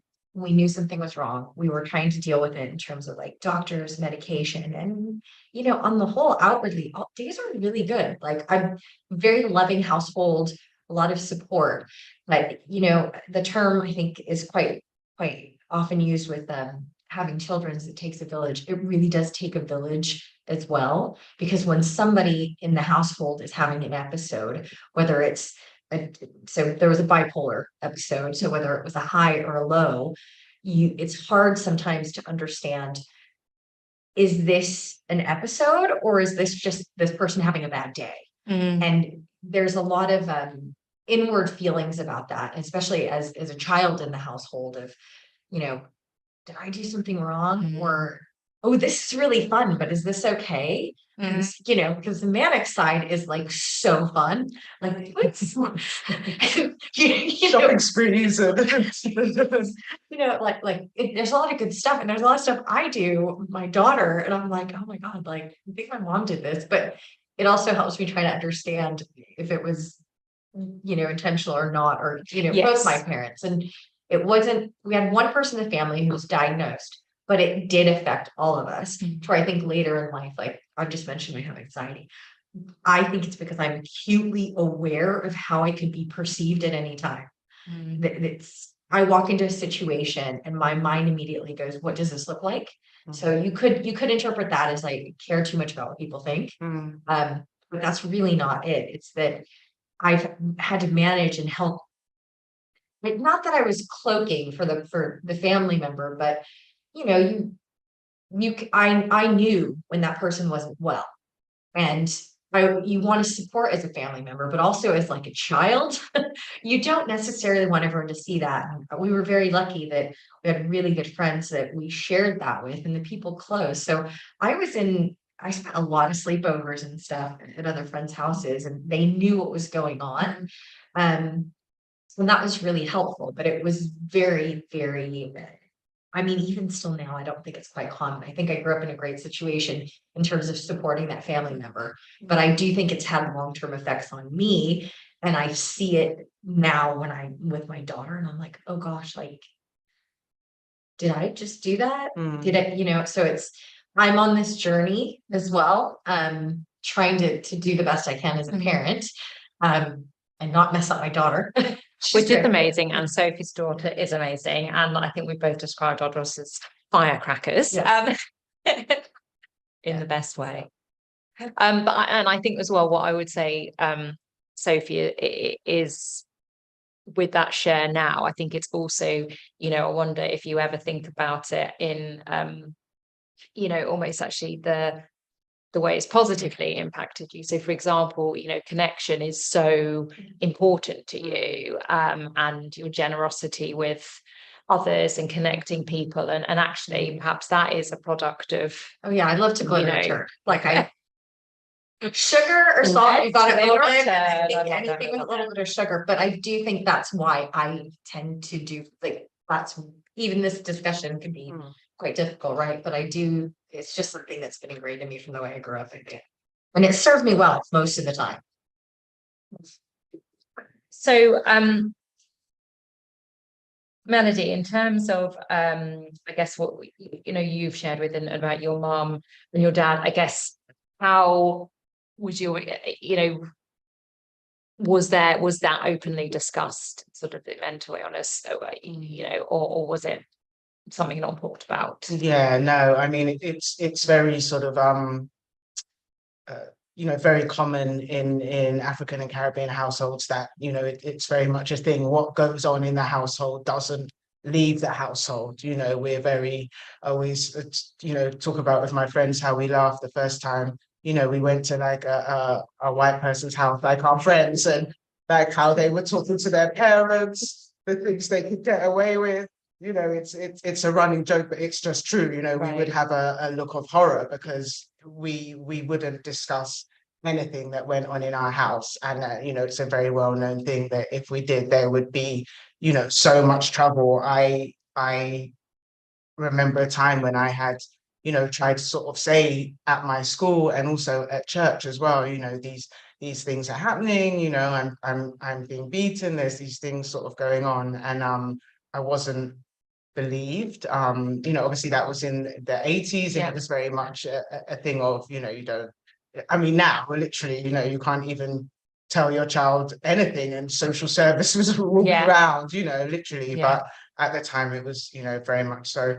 I was in a situation where I tried to sort of speak out, and I wasn't believed, and that then has created a core wound in me where I feel very strongly about justice. If I see things where there's any form of injustice, it's very triggering for me. If I express myself to somebody, or something's happening and I'm not believed or it's downplayed, that's super triggering for me as well. So it really wasn't talked about that there was an issue. I don't want to go as far as to say I thought that these things were normal, because they obviously weren't normal. I come home from school and there's my parents are physically fighting. There was a time that I remember it so vividly that and actually these memories have started to come in more and more as I've really tried to kind of unpack this trauma and heal from it. Things have just come into my memory. There was a time when I remember just running down the road and my mum was like chasing after me with a belt. And I just remember kind of like, and I laugh about it now because I just remember the neighbors. We lived in quite an affluent area, it was a gated community.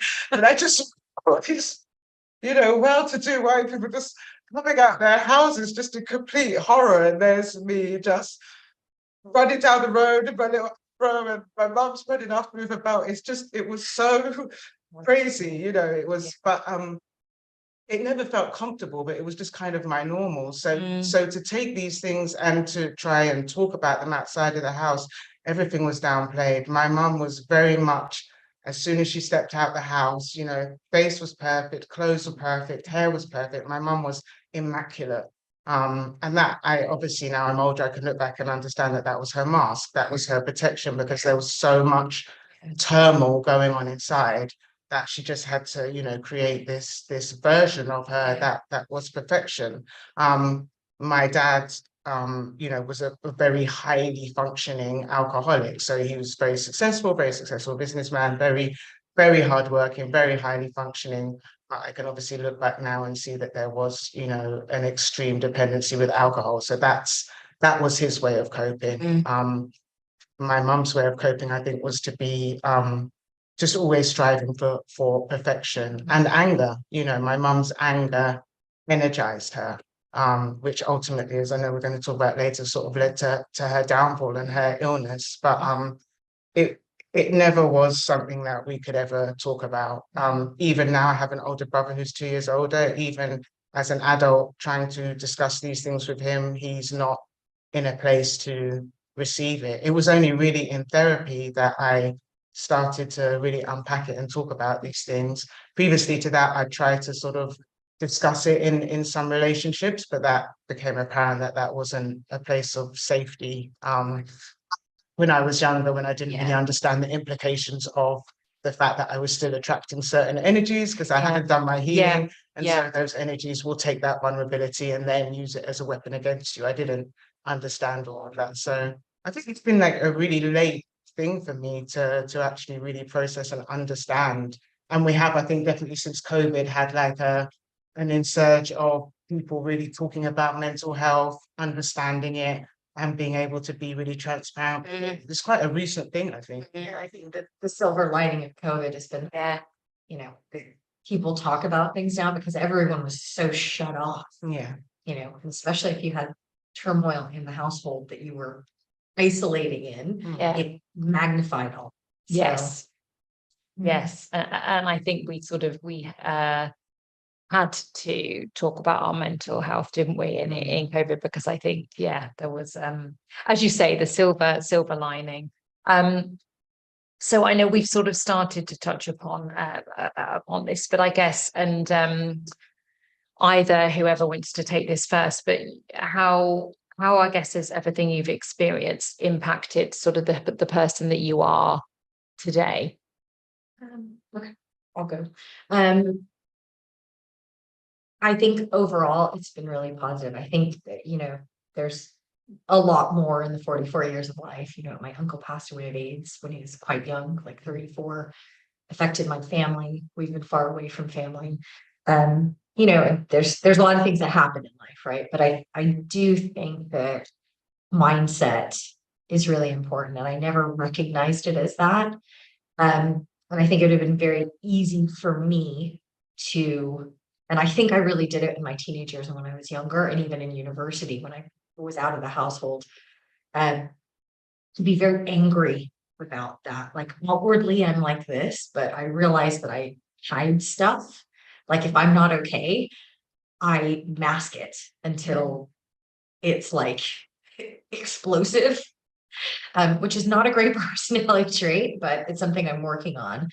And I think that has really impacted me. And I particularly, I've moved several times in my life, but I think moving to England, because I'm Canadian, grew up on the border of Mexico, moving to England to, a place 9 years ago where people didn't outwardly talk about as much, which I am English now. I don't sound like it, but the banter development is great. But I think culturally understanding the culture here was really challenging for me, but it's really helped me pay a different kind of attention to myself. And I worked for a company called ASICS, so the trainers, where I met Melody. And they were really big about mindfulness and taking care of yourself. And it just forced the discussion, I think, the internal discussion of how to look at that different ways. So to answer your question, I think growing up, it made me really positive. It made me really driven. For me, it's not about how fast I get somewhere. I'm competitive, but it's about crossing the line. And I want to be successful, but I also want to figure out how to make it successful. And what does that look like?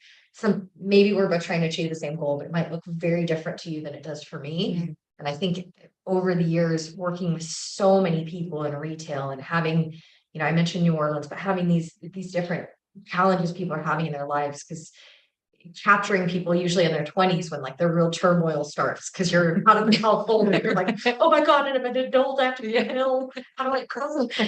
These kind of things. And that being shared with me, I think it's helped me helping other people. And I get joy out of that. So that also being said, I have a lot of work to do on myself. I know we're going to talk about it, but my mom passed away when my daughter was 6 months old, and she wasn't well at the time, so she never met my daughter. And I haven't even started to unpack that. And I miss her. I wish she was here. I just want to tell her, you've done such a great job with me.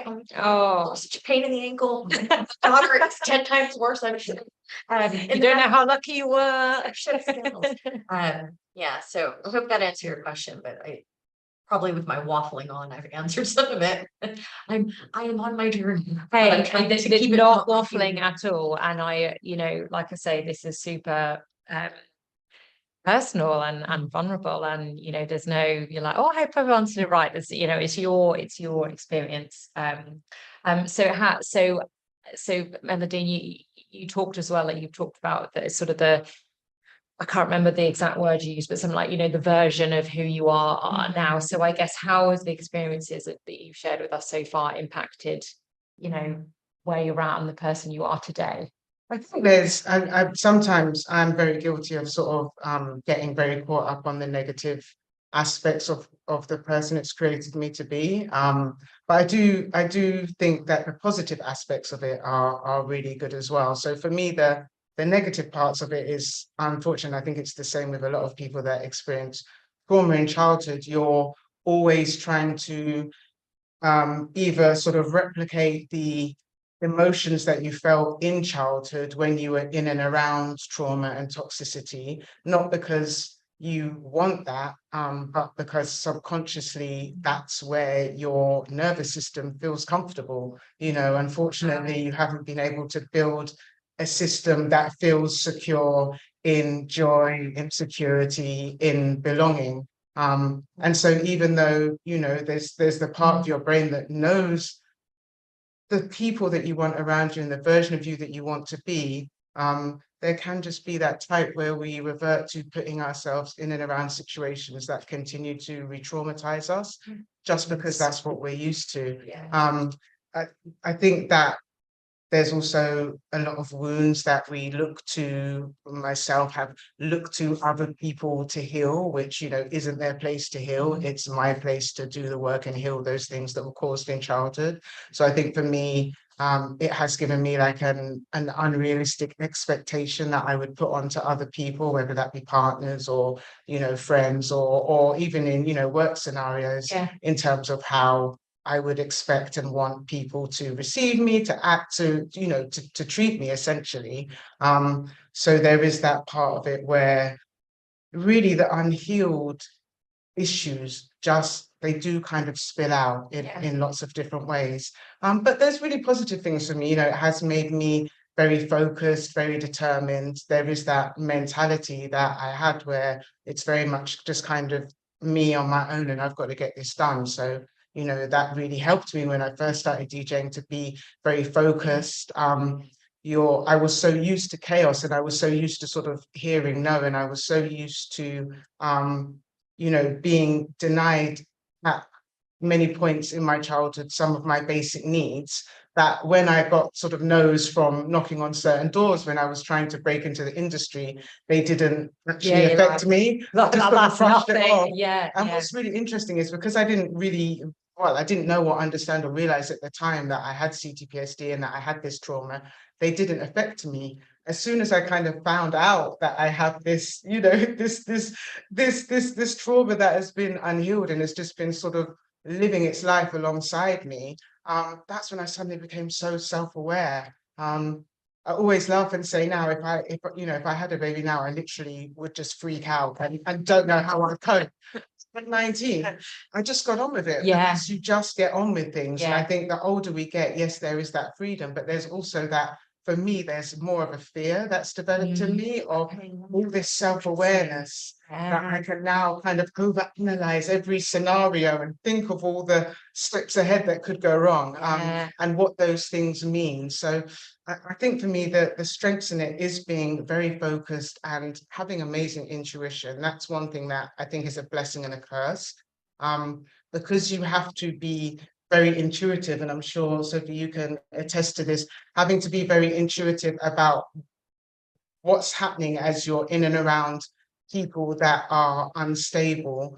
You have to kind of understand just by a look in their eye, or just by their, you know, you can see what's going to happen. See what's going to happen before it happens. Okay, I'm just going to get in front of that. Right. And you're managing a situation. Always, yes. And I think that has played into me being very intuitive and seeing certain things in people before other people have seen them. And the reason I say it's a blessing and a curse is because it's, I guess, a good thing because I can see what's going to happen. What I think is going to happen always does happen. And then there's the frustration I get when perhaps people haven't, you know, agreed with me or seen what I've seen. Yeah. So it's I think there's so many things about complicated childhoods that are a blessing and a curse in some ways, and it's just about how you navigate it to really be an asset to you as you get older. Yeah. How wonderful to think of it in that way, because I think just as you're sharing, I imagine it must almost as well be sort of this almost like hyper like awareness, which is in itself quite stressful. Yes. Exhausting. It's hard. Very mentally exhausting. You know, The mental load is. yeah, I mean, I can't even imagine. But I think almost like you say, taking that viewpoint of actually we're looking at almost like the positive sides of that. And as you say, in the intuition, I would imagine you're very empathetic and compassionate, because you maybe sense or feel or see things in people that maybe other people don't. Yeah. Because they don't have, you know, that deep rooted.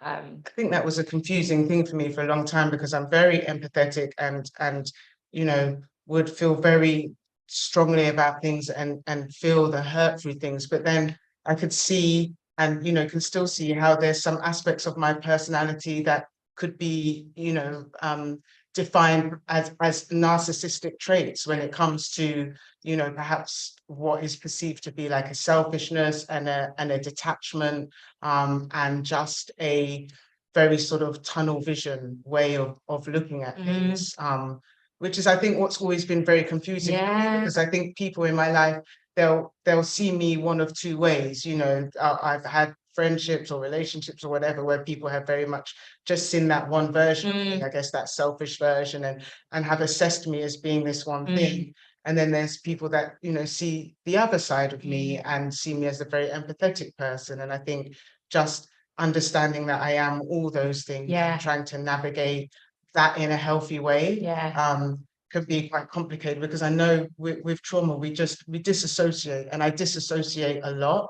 And I think that can be very, it can be misconstrued. For instance, if I'm, you know, if I've made a plan to go out or meet my friends or something and something's happened, I will something's triggered me, I'll get completely disassociated, and I just physically won't be able to honor that commitment at that time.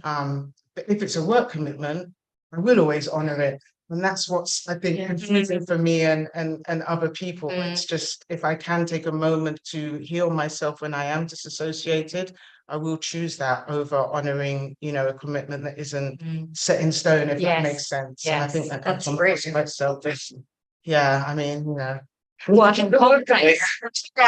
excellent. Yeah. Well, but, and I guess as well, it probably ties back in as well to what you talked about in terms of you being, you know, very focused, very driven, very independent. So it's, and again, that sort of work ethic, you know, piece in you. Okay, so so we're, my goodness, 118. Sophie, and I know you said we were going to come back to it. So you mentioned obviously the timing of your mum's passing, and your daughter was only, you know, 6 months. So would you like to share a little bit about that? Yeah, and that would be actually quite healthy for me. So thank you. Let's go for it.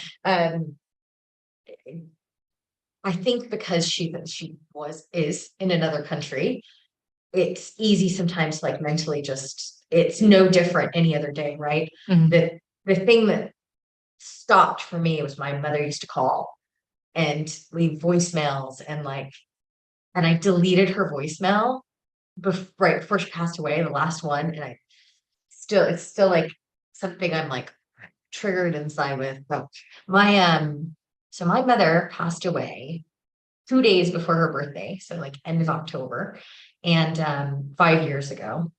My daughter was about 6 months old, and it was the week before I was returning back to work.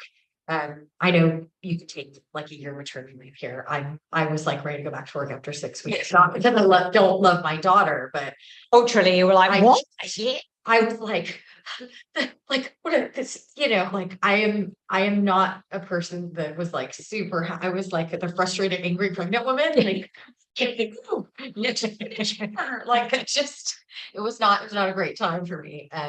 But it was as well. So having my daughter and working through that, and I think being at the space in my life where I really would have really liked her to be around, and losing her so suddenly, it was really difficult. And my father was actually visiting at the time. So I got this phone call. We were in central London having a dim sum, I think. Anyways, I got this phone call. My uncle was FaceTiming me over and over, and it was about 2:00 here. So I was like, something's wrong. And I saw my dad was talking to my husband. I saw his eyes dart over, and I was like, I immediately I went into managing the situation. And I think that probably is what's gotten me also like I just don't think I've processed, because I stepped out. I literally FaceTimed my mom, who was no longer there, and was able to say goodbye, which was really, really good for me. But then I went back and told my dad, and that was awful. And, you know, you talked about how you process, or I think you said deflecting. I've always referred to it as an emotional switch for me. It's like a flashlight switch. And there's a point where you do things, I think, when you're younger and as you get older, that it's protecting yourself initially, then it doesn't serve you well after a certain time. That emotional switch serves me very well in a lot of situations. In that moment, it didn't serve me well. And I think I still try to like turn on that switch, if that makes sense. But it's hard it's difficult to go into, because then it's like opening Pandora's box. Yeah. It's not just, oh, my mom passed away. There's so much more in there of like what I would have wanted and what I would have liked her to see with my daughter. I see her and my daughter all the time. There's a screen up here that you guys can't see. And it looks like my mom's there, because literally, I'm like, oh my God, there's my mom. And I'm like, wait, that's me. I'm 44. But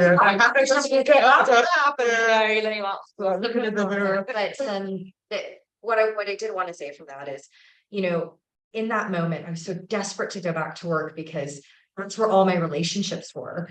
And I need to be around people. Even, you know, I think Melody, from what I've seen from you, I mean, just with the DJing thing and all that, I've seen you lead a DJ with like 100 people working out, and everyone's like, yeah, and just getting the vibe on. And I was like, I need my people. I need to get back to people.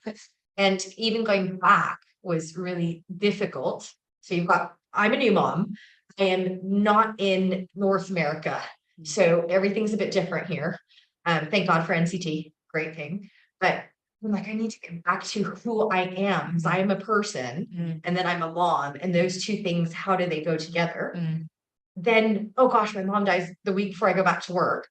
And then that's a whole other thing. So then life just kept going. And then COVID hit. So this is like October, and then COVID hits, and then everyone's in the house. So, there's so much going on there that I just went into survival mode. Yeah.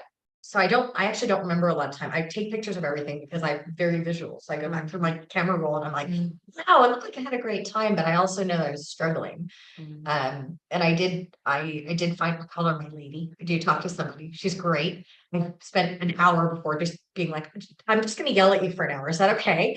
And she's like, yeah, that's fine. Just, just going through that. But the mom thing, I haven't really begun to unpack, I think. And I think I've probably, I guess, thank you, Melody, for like talking about your parents, because it's made me realize that I need to start dealing with that, because I buried it and it served me well because I needed to survive. But now I've got the time and space and energy to do that. So thank you for setting up the space and you sharing it, and you as well, because I need to dive into that. And that person, that child, sometimes when you're speaking to someone, they tell you to check in with the child version of yourself. I've done this exercise once or twice. I find it terrifying. Like, I don't want to know what little Sophie has back in there. And I think that's because you go into your childhood. So yeah. Well, thank you, Sophie, again for sharing that, and also for your honesty in terms of actually acknowledging that yes, that is something that you haven't processed and will be doing. So we're coming towards the end, and I wanted to ask, so today obviously is all about raising funds for Mind, the fabulous mental health charity, and the theme for everyone that has joined and is joining today is around either educating or reminding ourselves on ways to extend ourselves kindness. So how, Melody, do you extend your self-kindness? I think that I know the things that my body and my inner child loves. I'm going to be, very transparent and say I'm still very much on a journey of doing those things continuously. But the things that really help me, I think number one is absolutely being out in nature. When I'm struggling, I really actually struggle to leave the house. And then I can, find myself in a situation where it's been days, weeks where I haven't actually, gone outside. And now with this weather like this, it's much easier to find ourselves I'm really solar powered. So for me, just going outside, being in nature, is something that just heals me. I find a lot of really affirming, healing energy being around trees, being in the forest. I'm lucky that I live near Epping Forest. And so just being in that environment is very healing for me. Eating healthily is something that my body really appreciates. And it's something that is probably my biggest struggle at the moment. It was something that I had a handle on before losing my parents and my best friend. And I was very, healthy, physically, very fit. And then when that happened, to process the grief, I turned to old patterns of behavior, which was emotional eating, which happened when I was younger. So for me, eating healthily, my body and my inner child really, really appreciates that. Connection is really good for me, just being around people that make me laugh, that, their energy reflects mine. There's a shared joy in spending time together, and exercising is always really, really positive for me. And I think even, situations like this is really healing for me. It is a process. I do have a vulnerability hangover after I have these, talks and these situations. This is actually only the second one that I've had. I had an amazing talk last week And it was the first time I've been, you know, really, really, really vulnerable. So I noticed that actually there was a real like vulnerability hangover, and it made me think about your question. Okay, what do I need in this time to be kind to myself? I do always just tend to go back to those cliche things of everybody sort of says them, but they are true. Being in nature, being in the sun.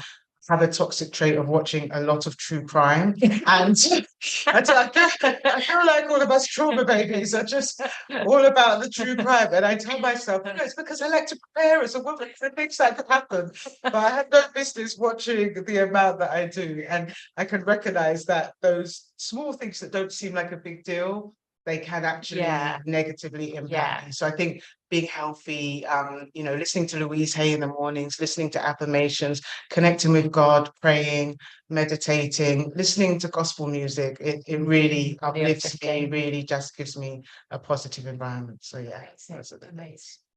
Thank you. And how about you? How do you show yourself kindness, Sophie? Well, I watch like hospital shows, like the Resident, like I really like TV recommendations.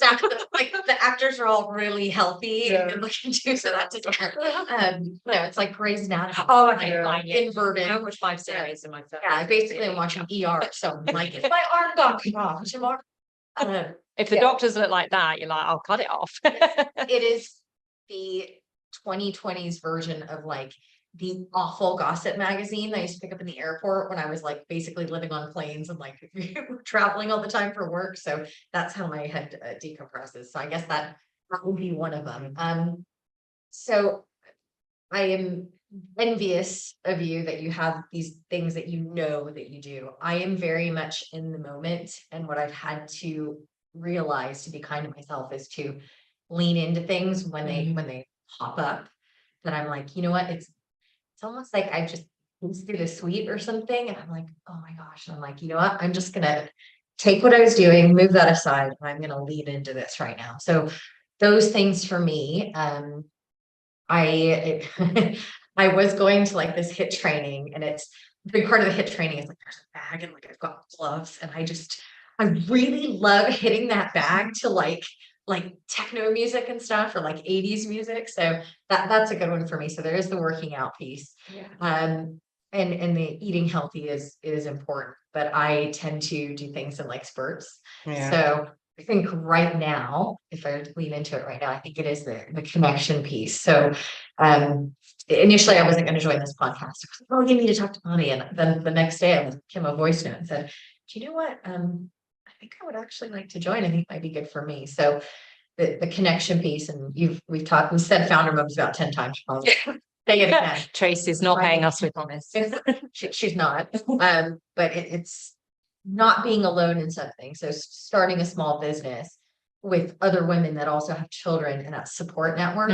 But I show up at 9:30 on a Monday, like even if I'm doing other things after, like it gives me that space. Yeah, so I think it's grounding, isn't it? Right. I'm super conscious that we are at time actually a minute over, but I want to ask this question because I know it'll be really important to you both. So if there's anyone listening live or on the recording that may be in a position in which either themselves or someone close to them is struggling with their mental health, what advice would you share with them? I think for me, that for the longest time, and I still definitely struggle with it to this day, is feeling like this is a me thing. You know, it's a very isolating feeling when you're struggling in whatever capacity. And we all in our lives, or I hope we all do, have at least one person that feels safe, that is a safe space that can hold us and our feelings and our emotions, whether that's a friend, a partner, a family member, even, you know, your pastor. I definitely would say to speak to somebody.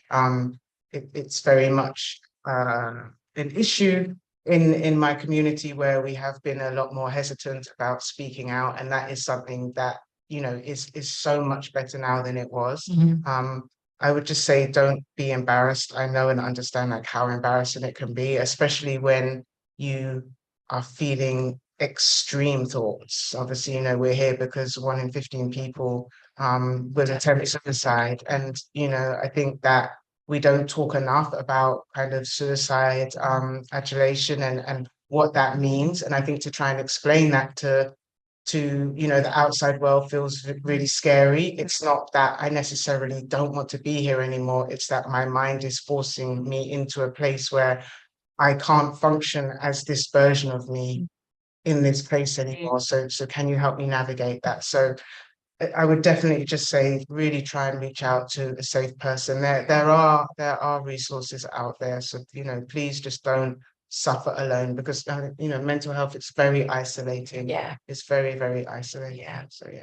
Yeah, and obviously it goes without saying there's Mind are 24/7, and other Samaritans, that there are a number of places that people can go anytime, day or night, if they don't have anyone they feel they can speak to. Okay, any final words, Sophie, from you on that? Just from my end, you have an internal voice. Listen to it. You know when you're not okay. You start to feel it and it's scary, and you may try to ignore it, but you know when you're not okay. Raise your hand up in whatever way you feel comfortable with. That could be calling a line or talking to a friend, or quite frankly, sometimes people that you don't even know. It's actually easier. And if you ask for help and that does not work, do it again. Everybody, I guarantee you, if you talk to 3 people they will all have been impacted one way or another. Someone who has tried to commit suicide, has committed suicide, or knows someone close to them have. It is just listen to your internal voice. Also, if you are really worried about somebody and you try to approach them and they shut it down, I'm not saying go be aggressive with it, but find another way to try to get that person help in a way they're comfortable with. Just don't give up on people, because that, you have the internal voice. So listen to your internal voice. Thank you so much. Now we are over time, so I'm going to need to bid you farewell. Okay. No way. But no, thank you from the bottom of my heart. And in terms of sort of socials and things like that, I will share with everyone after today and tomorrow, whatever, everyone that has joined. But obviously, so DJ Melody Kane on Instagram. Which Instagram connection is best for you? Joy Connection London. Joy Connection London. And yes, I will share how you can sort of learn more about what these wonderful ladies are doing. So thank you so much. Thank you so much. Thanks for Stood there for hours. Right, and now I'm going to do the real and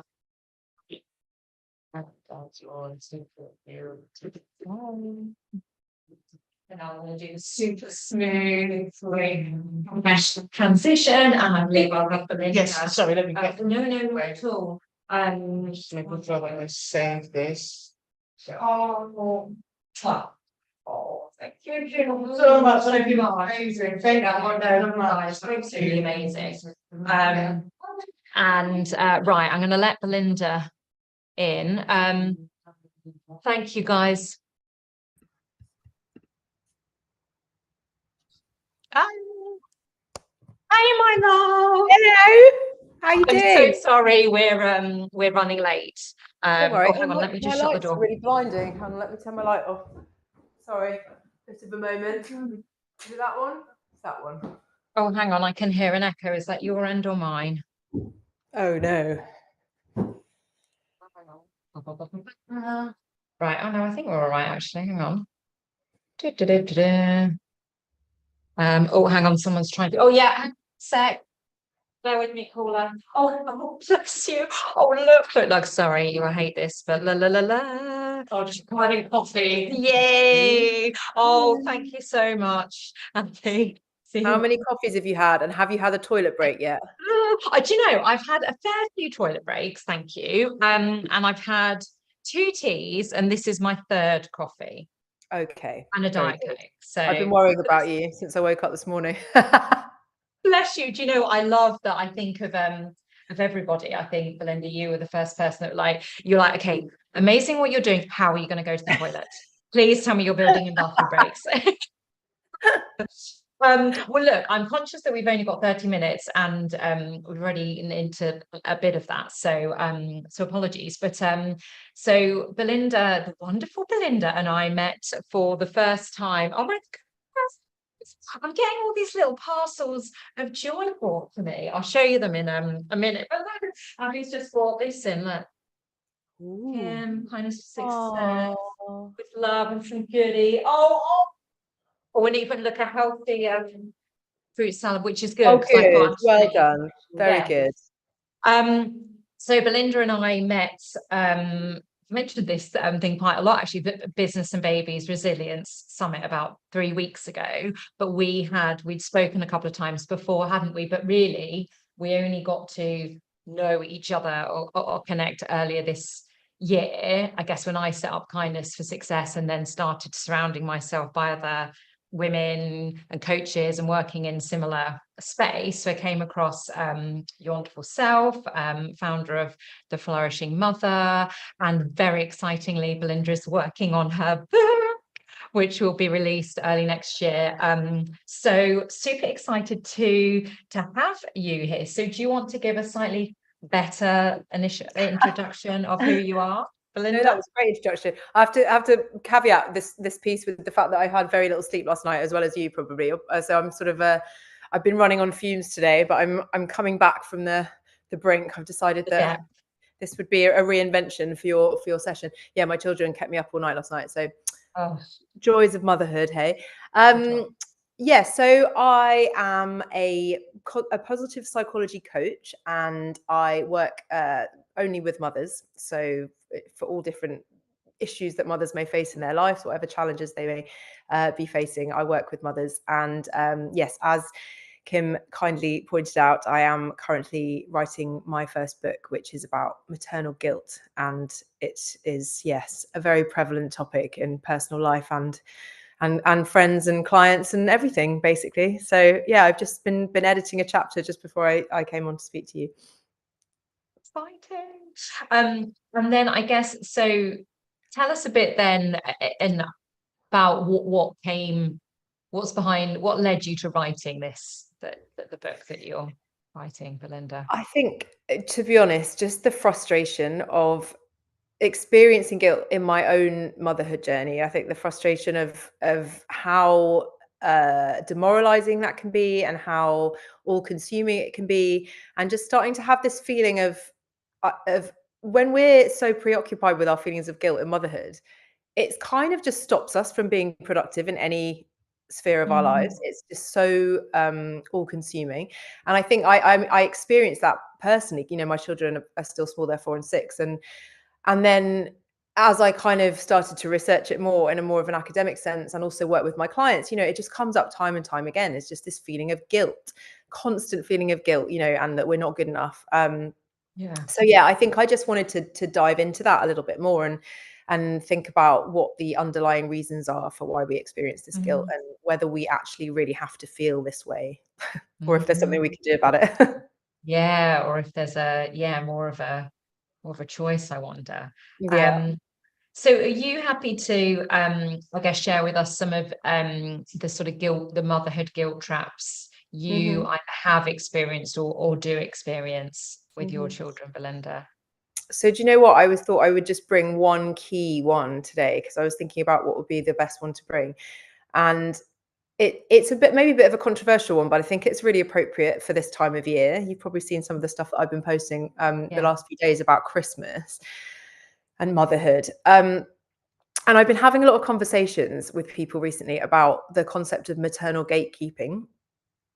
And I think, and what I mean by maternal gatekeeping is when we experience negative emotions in motherhood, like guilt and shame, it's really interesting when we start to interrogate our behavior, you know, when these emotions come up. Because for me, certainly around Christmas as an example, you know, we're all kind of running ourselves ragged on this hamster wheel. You know, I don't want to completely overgeneralize. I know there are many, many men who are very involved in Christmas and all aspects of family life. But I do think that in my experience and the experience of those that are close to me and my clients and, you know, my circle, the people around me, that predominantly it seems to be the women and the mothers that are, you know, we're kind of all running ourselves ragged on this hamster wheel of Christmas.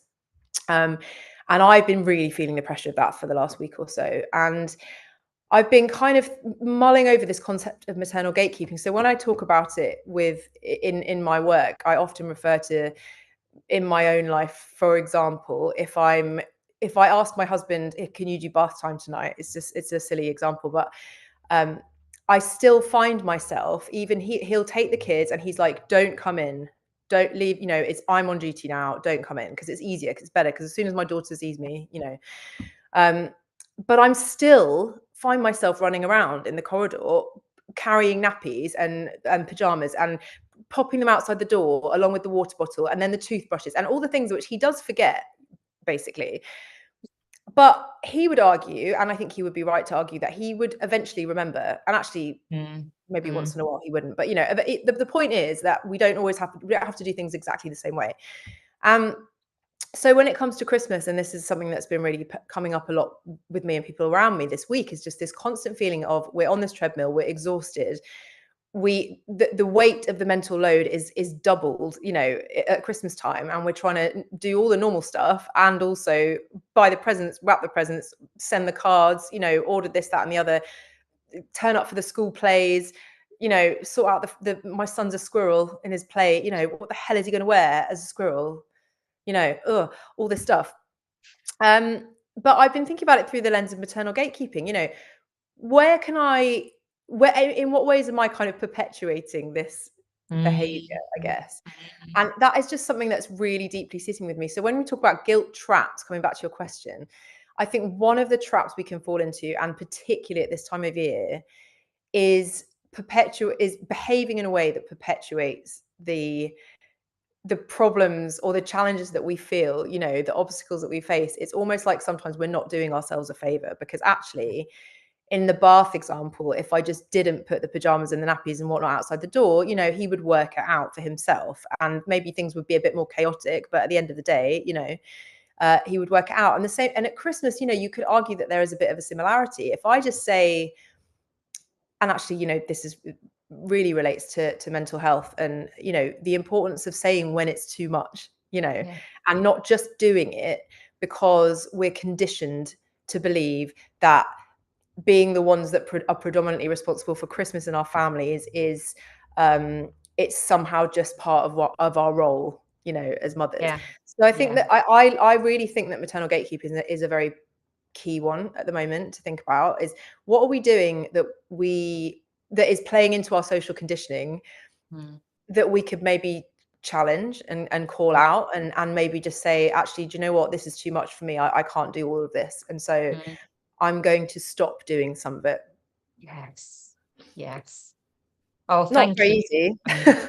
It's not easy, but I love what you shared there. And actually, I've got 2 pre-recorded sessions, and one of which is with Graham Alcott, who's author, and he's written Kind recently. And actually, in that, we talk a little bit about whether I sort of say, actually, I wonder if even subconsciously I am playing into you know, that sort of stereotypical role of, you know, I'm the one that tells the grandparents what the children want and probably buy them, and then do, you know, all of those sorts of things. And it's it's an interesting one.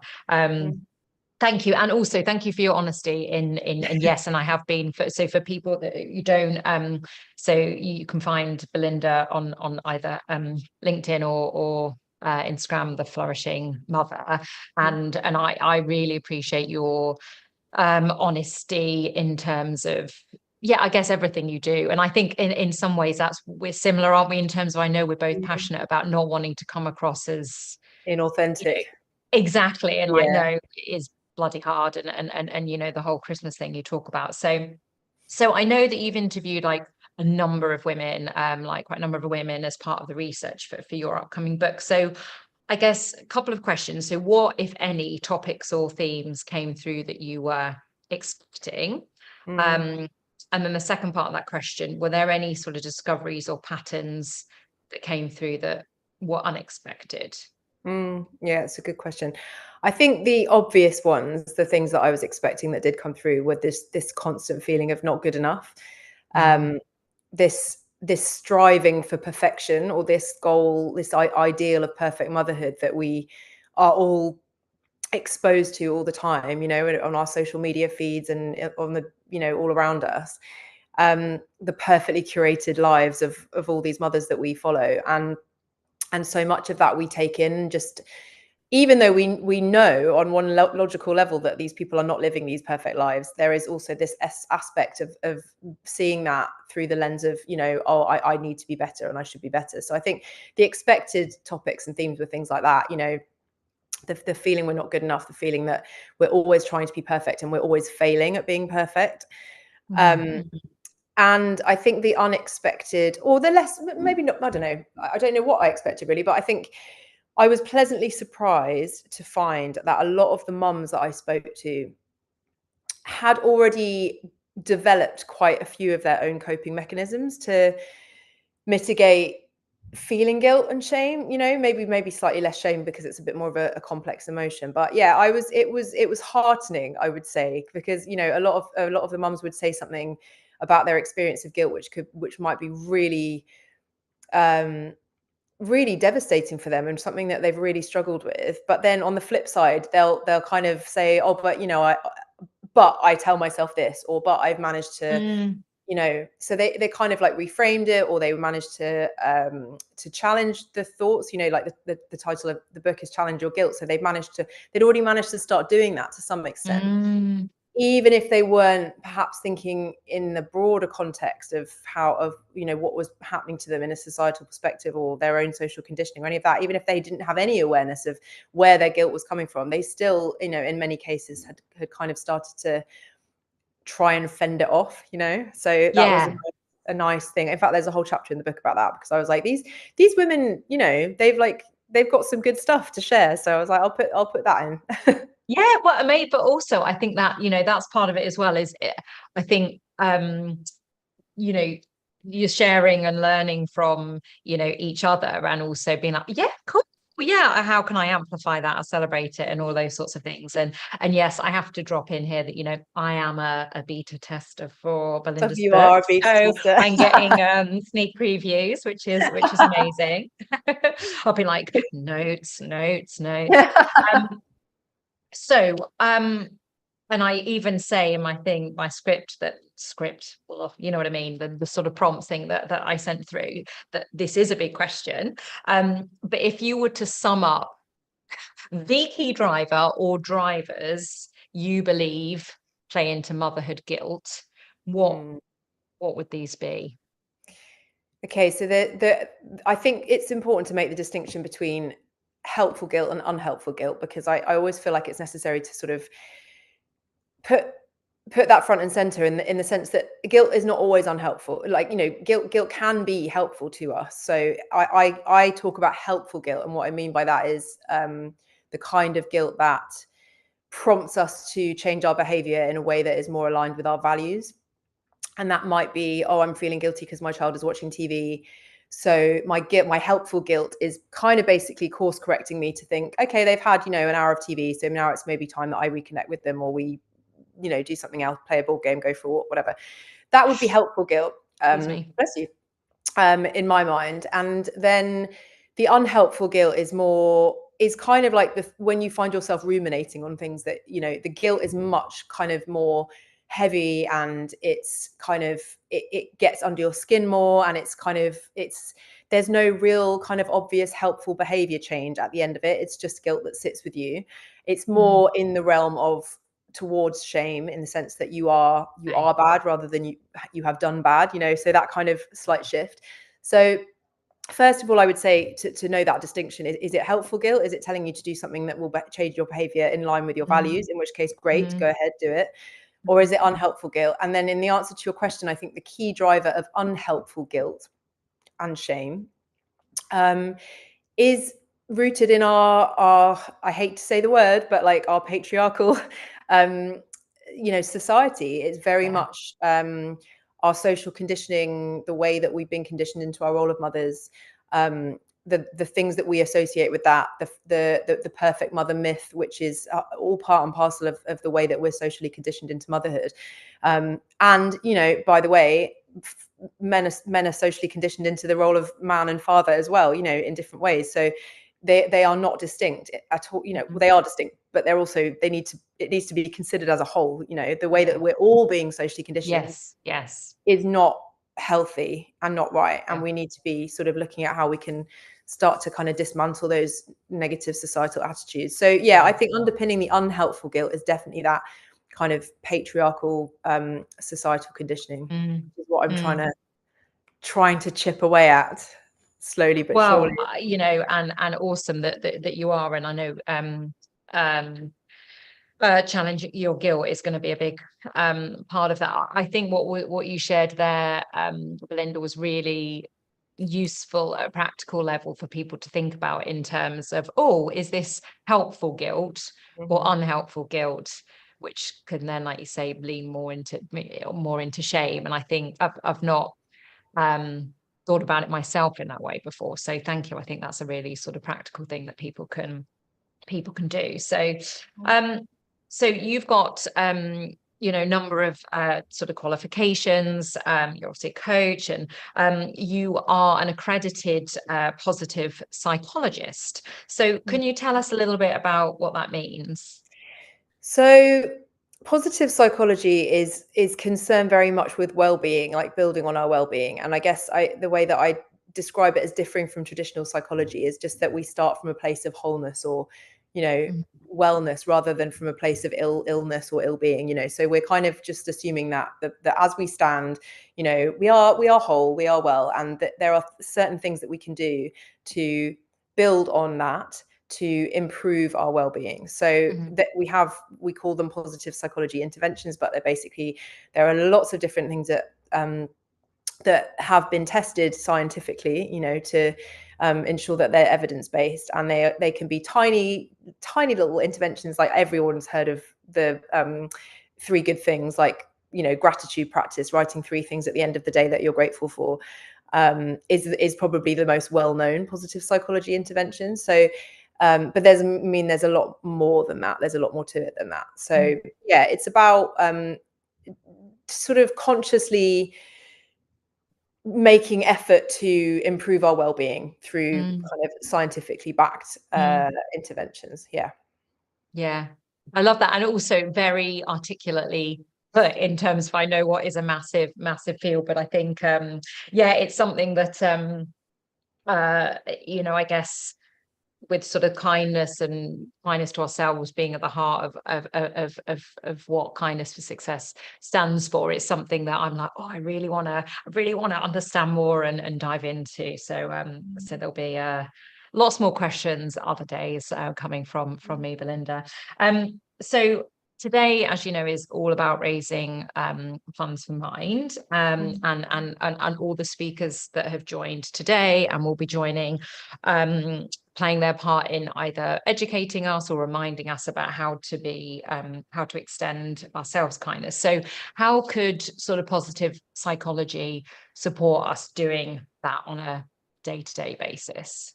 Well, I just thought of one intervention, because obviously with your business, Kim, and the whole point of today with Mind, I was thinking probably the best positive psychology intervention I could recommend today would be just a really simple self-compassion meditation or something like that.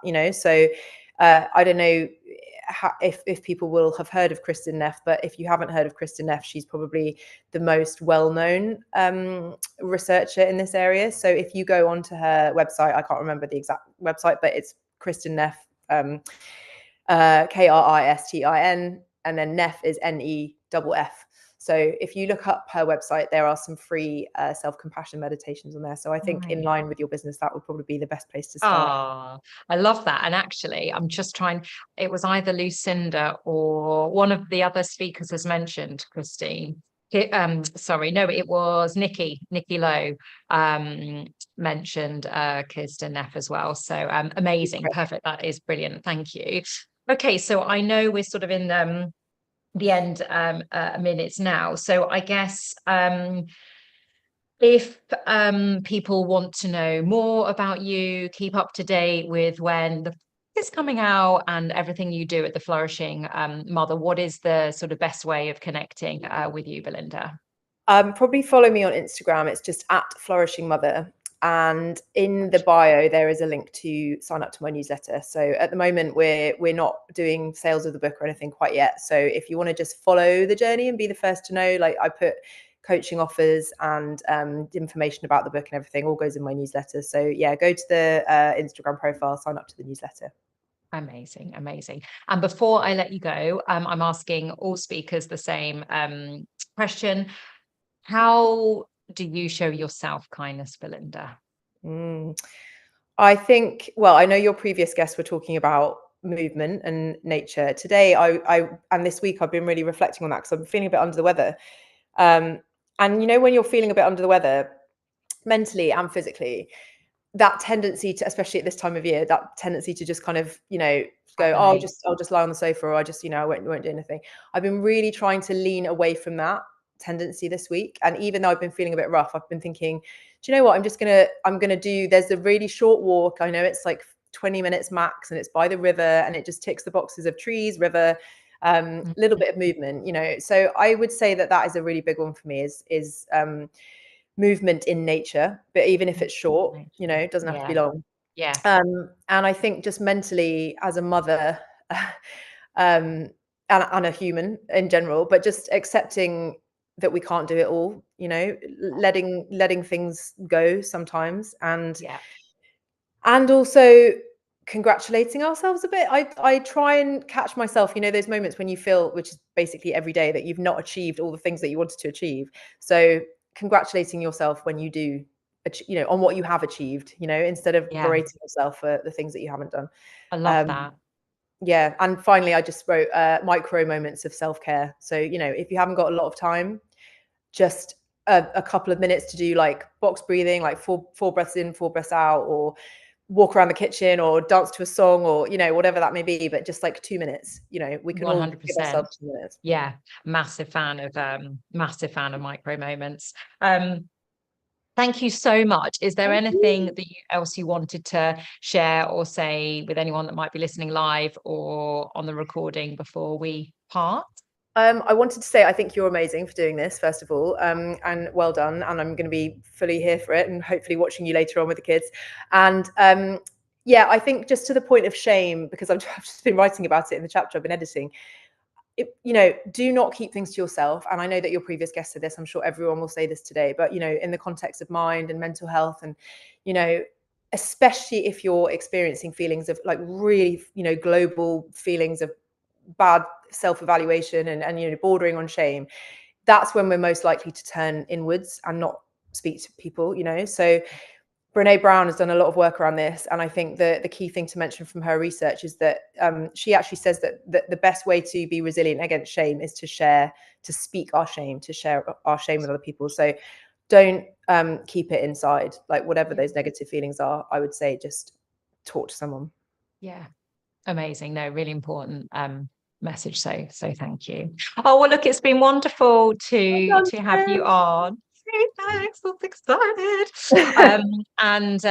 Yes, and well done with all the work as well that you're doing behind the scenes and on the book. And yeah, we will talk again soon.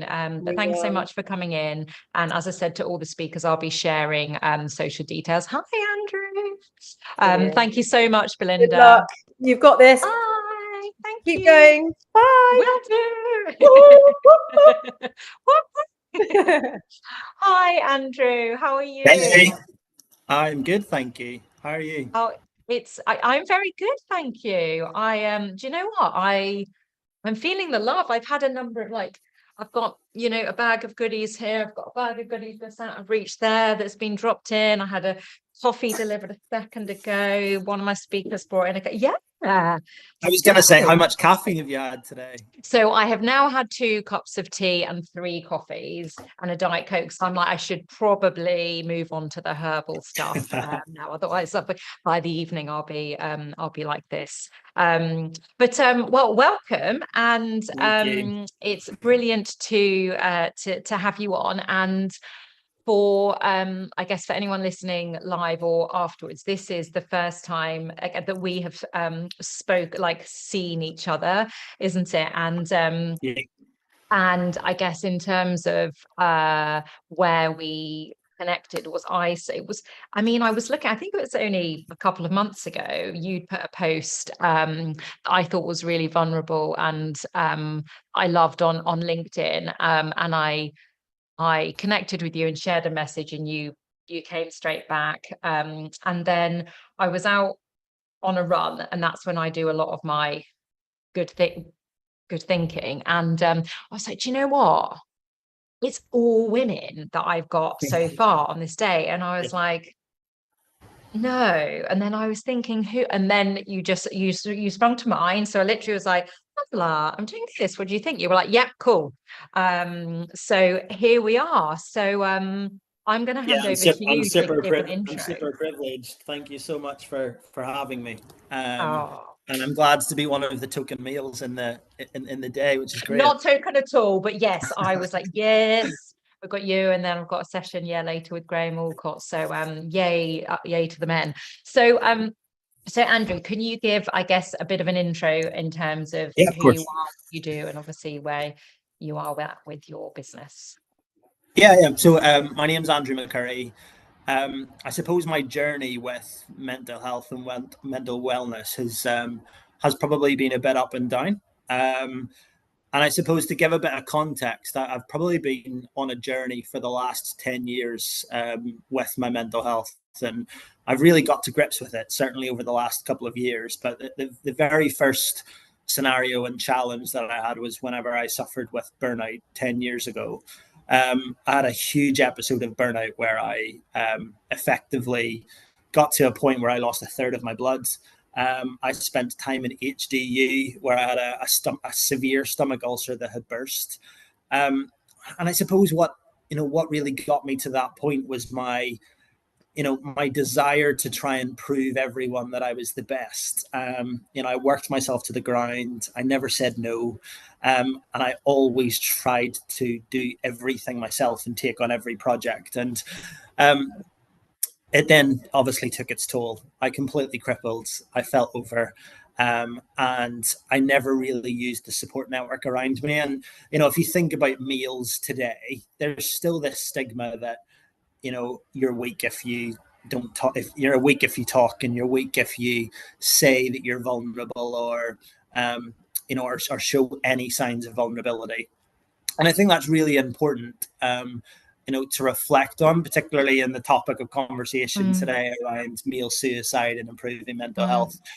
I wasn't in the headspace of suicide, but certainly I was in that headspace of I didn't want to ask anybody for help in the situation that I was in. I was trying to prove everyone that I was the best, but actually I could have been a lot better had I used my support network around me. So I think that was a really challenging time. And I suppose I learned some lessons. I learned that actually, you should be able to ask for help. You should be able to build a support network around you. But really then the second thing that really hit me hard was my son Rory is now nearly 2. And we had a really traumatic birth experience with Rory in that he had a congenital diaphragmatic hernia. So basically when he was born, his diaphragm was ruptured and all of his organs went into his lungs. And it meant that he couldn't breathe by himself.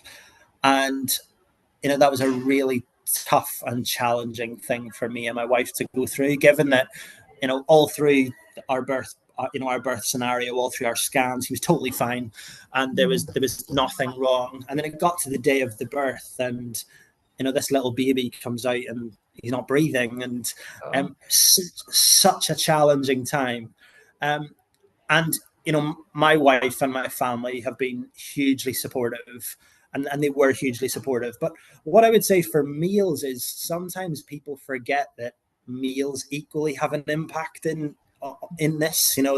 They also have, mental struggles when it comes to, things like difficult births, and a lot of people focus on the mother, not a lot of people focus on the meal. And it really took me it really took me about 12 months to realize that I was having some mental struggles with that. And I then started really investing in reading and understanding my own wellness triggers and understanding how I operate on a day-to-day basis. And if I'm being honest, I realized I was really unhealthy mentally, and I was trying to do too much. I wasn't forgiving myself when I was getting things wrong, and I was beating myself up.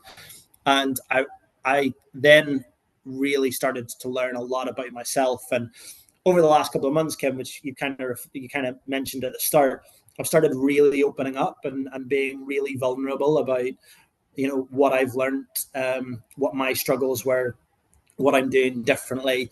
And that's then taken me to a point where I've had a number of individuals reach out and want some coaching and some support, which has kind of got me to the point where I'm now running I Am Living, and I'm coaching a number of individuals who are going through similar scenarios to me, whether that be struggling with their career, struggling with things at home, and helping them, get in the right frame of mind and understand how they can tackle those situations. So yeah, that's kind of a bit of a backstory about me and about some of the struggles that I've been on, and equally why I'm here helping others. Amazing. Thank you so much for sharing that. And I think it's right. I think there's certain things and I guess birth and trauma around birth, that it is very much focused on the mother. And yes, of course, from a physical point of view, it's the mother giving birth in however way that happens, but no. And I know a couple of close friends again whose other halves I guess would probably have got a bit of undiagnosed trauma there, because almost as the woman, and I have 2 children, and I didn't have we were fortunate, didn't have traumatic births, but I think it's almost you're sort of so in it because it's happening that you're whereas you're I imagine as the partner, you're sort of just watching on and and like helpless, and also I imagine you're probably largely being ignored because everyone's around the woman, and I think what you're doing, now by speaking here on this day all about mind and the fundraising that we're doing, but also the work you're doing with I Am Living, I think is so powerful. And I'm not saying that females in this space aren't doing powerful things, that 100% are. But I do think that, yes, societally, we have moved on in terms of the stigma surrounding mental health. Like, even I'm an 80s baby, like, yeah, you didn't think like that. And, that's great. But still, I guess you've got, I guess, boys don't cry, boys get sad too, and all of those sorts of things, because it is still, it feels like yes, I'm an open person, and I would happily say, I'm not okay, and like I'm really struggling. And I know I'm not saying all females find it easy, but I guess in your experience, how, if you think about sort of the males in your life, Andrew, whether it's family, whether it's friends, colleagues, I guess, do you see that almost? How do you see that? I don't know. I have not formulated that question well at all. No. You know what I mean? I think from a society point of view, we've still got a lot of work to do. 30% of men ask for help versus 68% of women ask for help whenever it comes to a mental health issue. So, regardless of whether we think we've moved on in society, we've still got a lot of work to do. And men, even some of my peer group still find it very difficult to open up and be honest.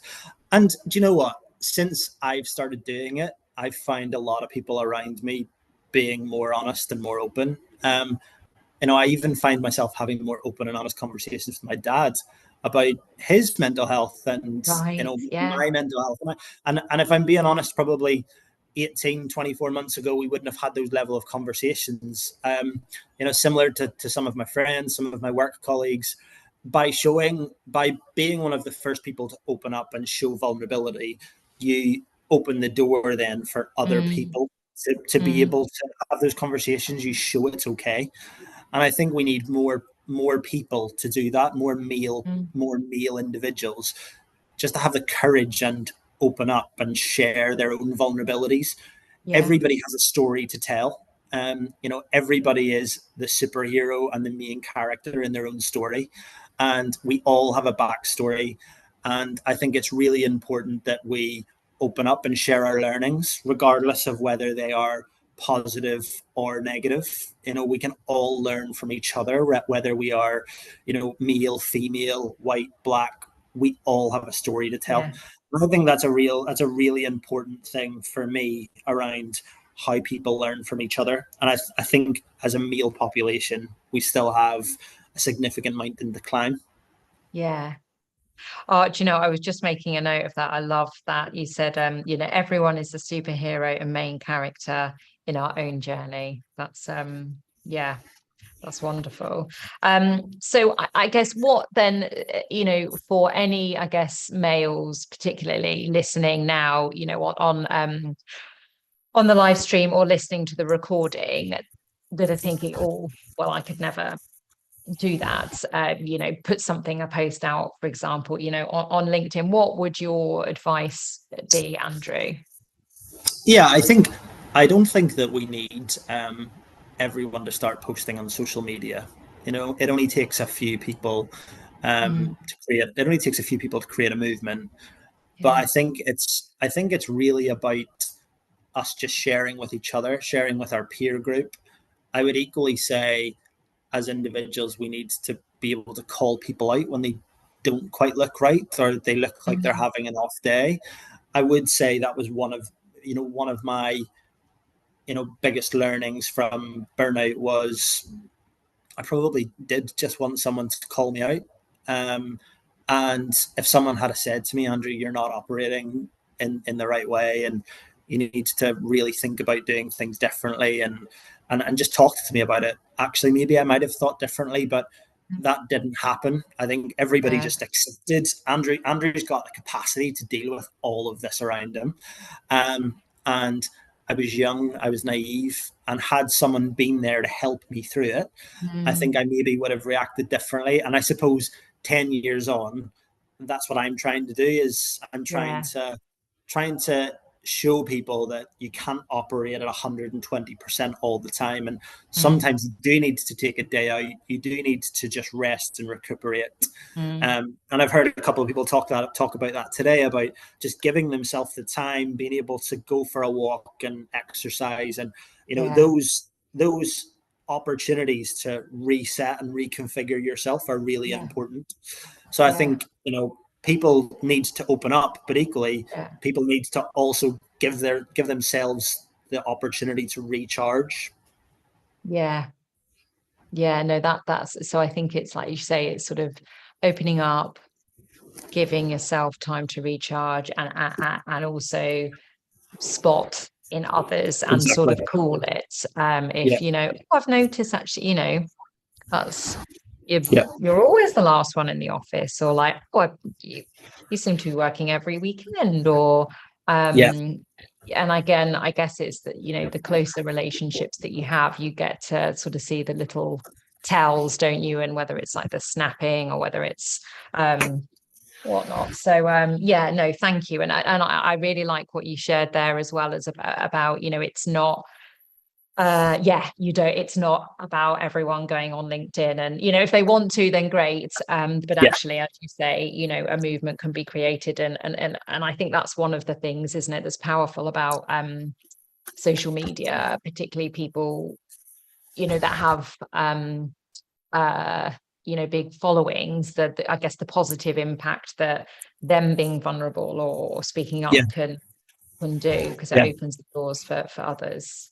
Yeah, and I think your point on work and people being the last person in the office and working the weekends is also a really important point. I put a post on LinkedIn a couple of days ago around realizing where you put your effort and your energy, and your workplace will never mourn you, but your family and friends will. Oh, yeah. And it's really important that you put your energy into the people that actually care about you. And I'm not saying that workplaces don't care about people, but we need to make sure that we're investing our time and our energy in the right areas. And, you know, at the end of the day, your family and friends are the people that are there for you day in, day out. And, you know, they are the people that, you know, you should be surrounding yourself with and investing time and energy in. So it's funny, it got some heated reaction. Oh, did it? But I think it's an honest reflection that I think we all need to reflect on. Yes, you know, our jobs pay our wages, but equally our family are the people that are there for us in a struggle. I couldn't agree more with you, and I'm not big enough in the world of socials to really get any you know, major sort of backlash or anything. But it is that whole you know, and I can't now remember what book or the name of the lady that did it. So that's not very helpful. But there was a book, you may know it, like written by a nurse, and she worked in palliative care, and of all the regrets or you know of everything that people shared in sort of the last their days, you know, on earth, was about not spending, you know, more time with people and on those things that are most important. And it is that, you know, is anyone going to be on their deathbed thinking, God, I wish I'd worked harder, or I wish I'd, and like as you say, it's that we all need to earn money. We've all got bills to pay. We've got mortgages. You know, we may want to have a certain standard of lifestyle. And I think as well, it's not being naive enough to be like, oh, no, I'll never work late or I'll never work weekends. But it's almost catching yourself when it becomes it's sort of tipping, isn't it? To actually, that's all you are. And then how you're showing up for your kids or your partner or your friends, where you're so exhausted or you're snappy or so yeah, that's well, I'm gonna have a look at that post afterwards, Andrew, and be like, oh, see who the naysayers are. But so tell us then a little bit more about I Am Living. Yeah, I think I set it up on the side. I currently work full time. I've set it up on the side more just to help people. It's not in any way a business that I've set up to make lots of money. It's not something equally that I intend to do full time. It's purely because I believe that we're all on this planet to do something bigger than what we're currently doing. You know, I work in a company and look at transformation and strategy, but actually I believe that I'm here for a bigger purpose, and that is to help people, you know, get themselves through struggles and, you know, transform themselves in a better way. And it's purely built out of that. It's you know, I've currently got 5 clients, so it's quite small, but again, I'm focusing my time and energy on helping those individuals through the struggles that they're finding and navigating their own challenges and finding solutions to those challenges. And it ranges from one of my clients having difficulties at home to one of my clients having difficulties within their career and struggling with building relationships, and finding that their work is causing them huge stress and anxiety. And just helping people with, you know, the scenarios that I've faced. You know, I've obviously gone through a number of struggles myself, so it's helping them based on my learnings and my experiences so far. I've found it to be hugely challenging. You know, mentally myself, helping people through struggles is always challenging, but equally hugely rewarding. It's so good to help someone who's going through a real struggle and for them to send you a text or a message 2 or 3 days later to say, do you know what, I've really reflected on our conversation, I've done X, Y, and Z, and I feel so much better. There's nothing better than that. Yeah. You could go into a sales job and deliver 30% commission and maybe get a financial reward, but there's nothing more rewarding than helping someone through a struggle and seeing them flourish. And that's exactly what it is. And it's nothing bigger, nothing bolder than that. It's just helping people through their struggles and their challenges. So yeah, hugely excited about it. It's something that I want to continue to do, and something that I share on LinkedIn quite a lot. That is wonderful. And so I'm just sat here like a Cheshire cat listening to you. But I think, how awesome. And I guess you said, Andrew, about wanting to, you feel that you're here to, we're all here to do something bigger. And as you say, it's that, you say, oh, it's not very big, I've only got 5 clients. But the impact that you are having with those 5, individuals is nothing to be sniffed at. That's huge. And also then yes, you're helping them individually, but then actually the ripple that has on each of those 5 people, their family and their and all of those sorts of things, as well as spreading the word. So well, I have to ask the question then, Andrew, so you're saying, so you work full time, you've got I Am Living, and you've got within that you've got 5 clients, you've got a nearly or a 2-year-old. So how are you showing yourself kindness? And I guess, is there any am I doing a bit too much? Or so I've got 2 kids. I've got okay. I've got 2 kids. Do you know what? For me, it's all about rhythm. So firstly, for me, it does sound a lot, but it's all about rhythm and routine. And I read a quote that really sticks with me from James Clear, and it's, you don't rise to the level of your goals, you fall to the level of your systems. And I may have big ambitious goals within work, I may have set it up my own client base, but ultimately I have a rhythm and routine which works for me. I'm really regimented around the time that I give to each part of my kind of working week. And I think equally having having a network of friends and family that are there to support you. So systems aren't just about your own rhythm and routine, it's about having a support network. Me and my wife have a really good system and really rhythm and routine. I'm incredibly lucky that I have a wife who doesn't get upset when I travel with work. I'm currently in London. We live in Aberdeen. And we have a really good system and rhythm and routine that allows it to work for us. In terms of how I show myself kindness, I've learned to let go. I make mistakes all the time. And I used to really feel guilty and feel upset at myself when I failed. I have learned to let go. And yes, you fail, but it's not a failure if you learn. So I constantly keep thinking to myself, if I drop the ball, well, is it life-changing? Has it actually made such a big impact?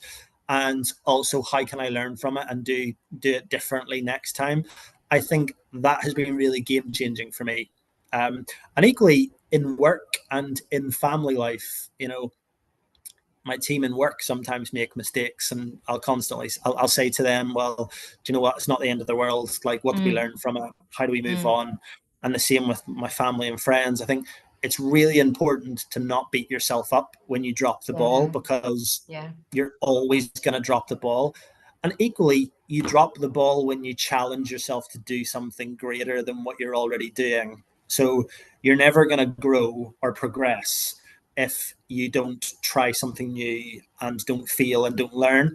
So it's all a natural part of succeeding. And I think realizing that and and having that mindset is really important to me, and just staying in that frame of mind of it's not failure, it's learning. Yeah.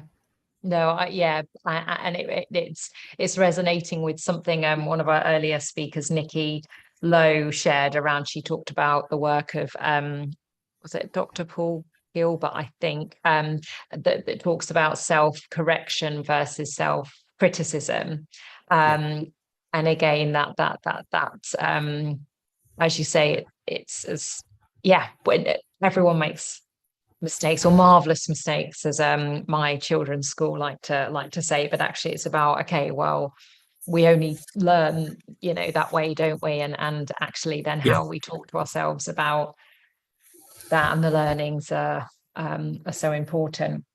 Well, I can't believe it is already 2:27. So Andrew, if people want to sort of connect with you, understand more about, your sort of what you're doing on the side with I Am Living or anything like that, what's the best way for them to get in touch?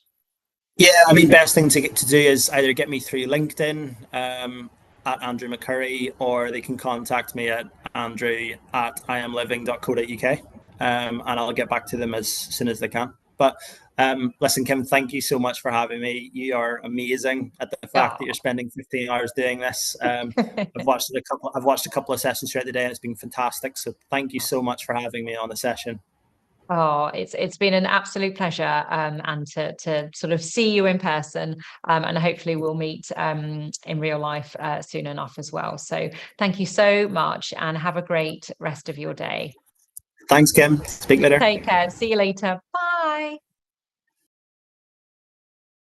Oh, okay. So what time are we on? We are on 2:30. So we have done, it's 8.5 hours. It is, isn't it? 6, 7, 8, 9, 10, 11, 12, 1, 2. Yeah. We've done 8.5 hours of live streaming, gang. And we now have, you can see so. Oh, hang on, I need to open the door. You can only open it from one side. So I was just saying we've done 8.5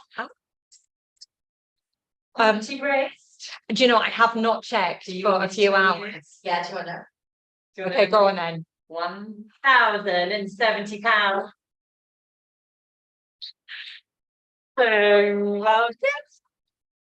Wow. Okay.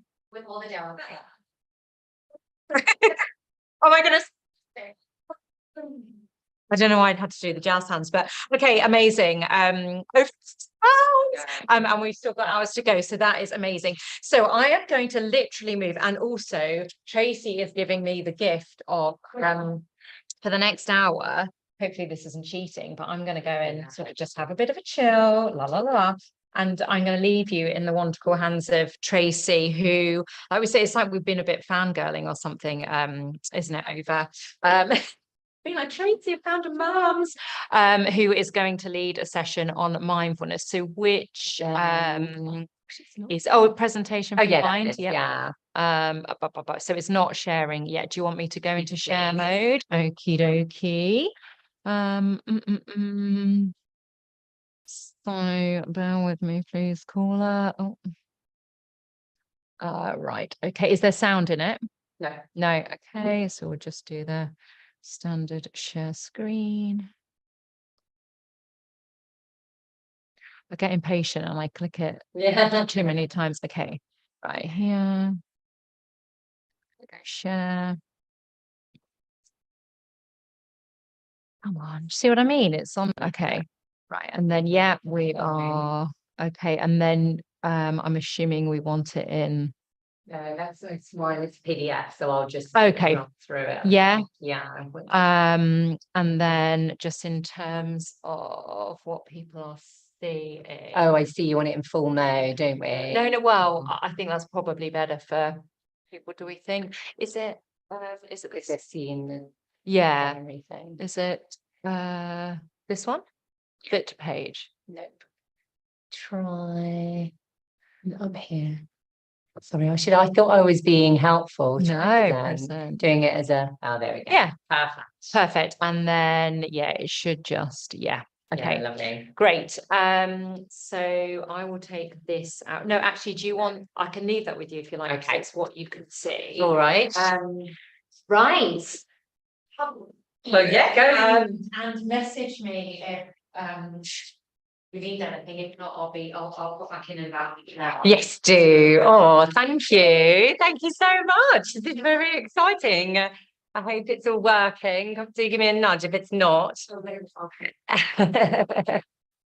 Thank you. Okay, so I'm very excited to be left here to hold the reins for Kim. I'm very excited to be doing this and to be here talking about mindfulness. So a little bit about me. My name's Tracy. I'm the founder of Hummingbird Coaching. I'm a mindset and wellbeing coach and trainer. So I basically help people change their mindset to achieve things they feel stuck with or to navigate changes in their life, achieve big things. I teach mindfulness and compassion on a one-to-one basis and in groups, and I deliver mindfulness and wellbeing sessions to companies and organizations to help their staff stay mentally fit and resilient. I love doing this work and I love mindfulness. I'm going to talk a little bit about my own personal journey. I also run a network for mums who are founders of their own business called Found Mums. My mission with that is to provide a space for meaningful connection, to facilitate and provide opportunities to learn from each other, to grow together, and to support each other to thrive on our journeys as mums, as entrepreneurs, with wellbeing sessions and resources. And we have a lot of fun in that network. I am very blessed to be mum to 4 lovely children. Lovely most of the time. And I think mindfulness has played a really big part in my journey as a mum and as a founder as well. So I started practicing mindfulness about 11 years ago. At the time, I had a really busy corporate job. I had 2 young children and who just were growing up really fast, and life felt like it was moving really quickly. I never felt like they were touching the ground. And, you know, I had all those feelings of not feeling like I was doing anything well enough, of feeling like I was a terrible mum, feeling like I was only giving work like half of what I was capable of. Didn't feel like I was being a very good wife, very good friend, the house was a mess. I mean, I was feeling it all. And of course, I had this overwhelming sense that everybody else was doing it better. Everybody else was getting it right, which of course isn't the case, we all know. I also suffered a lot with health anxiety when I had the children as well, particularly when I had the kids.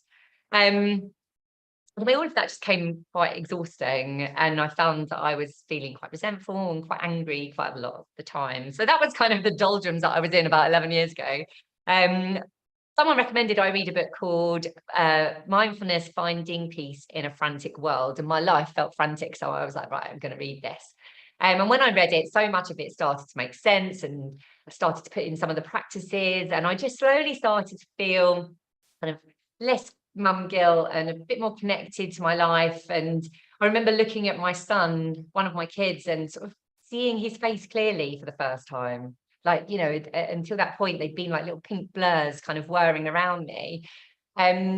Anyway, my practice kind of waxed and waned as things do when you take on a new thing. And then I sort of did it for a long time and then sort of waned a little bit. And then in 2016, I lost my mum to breast cancer.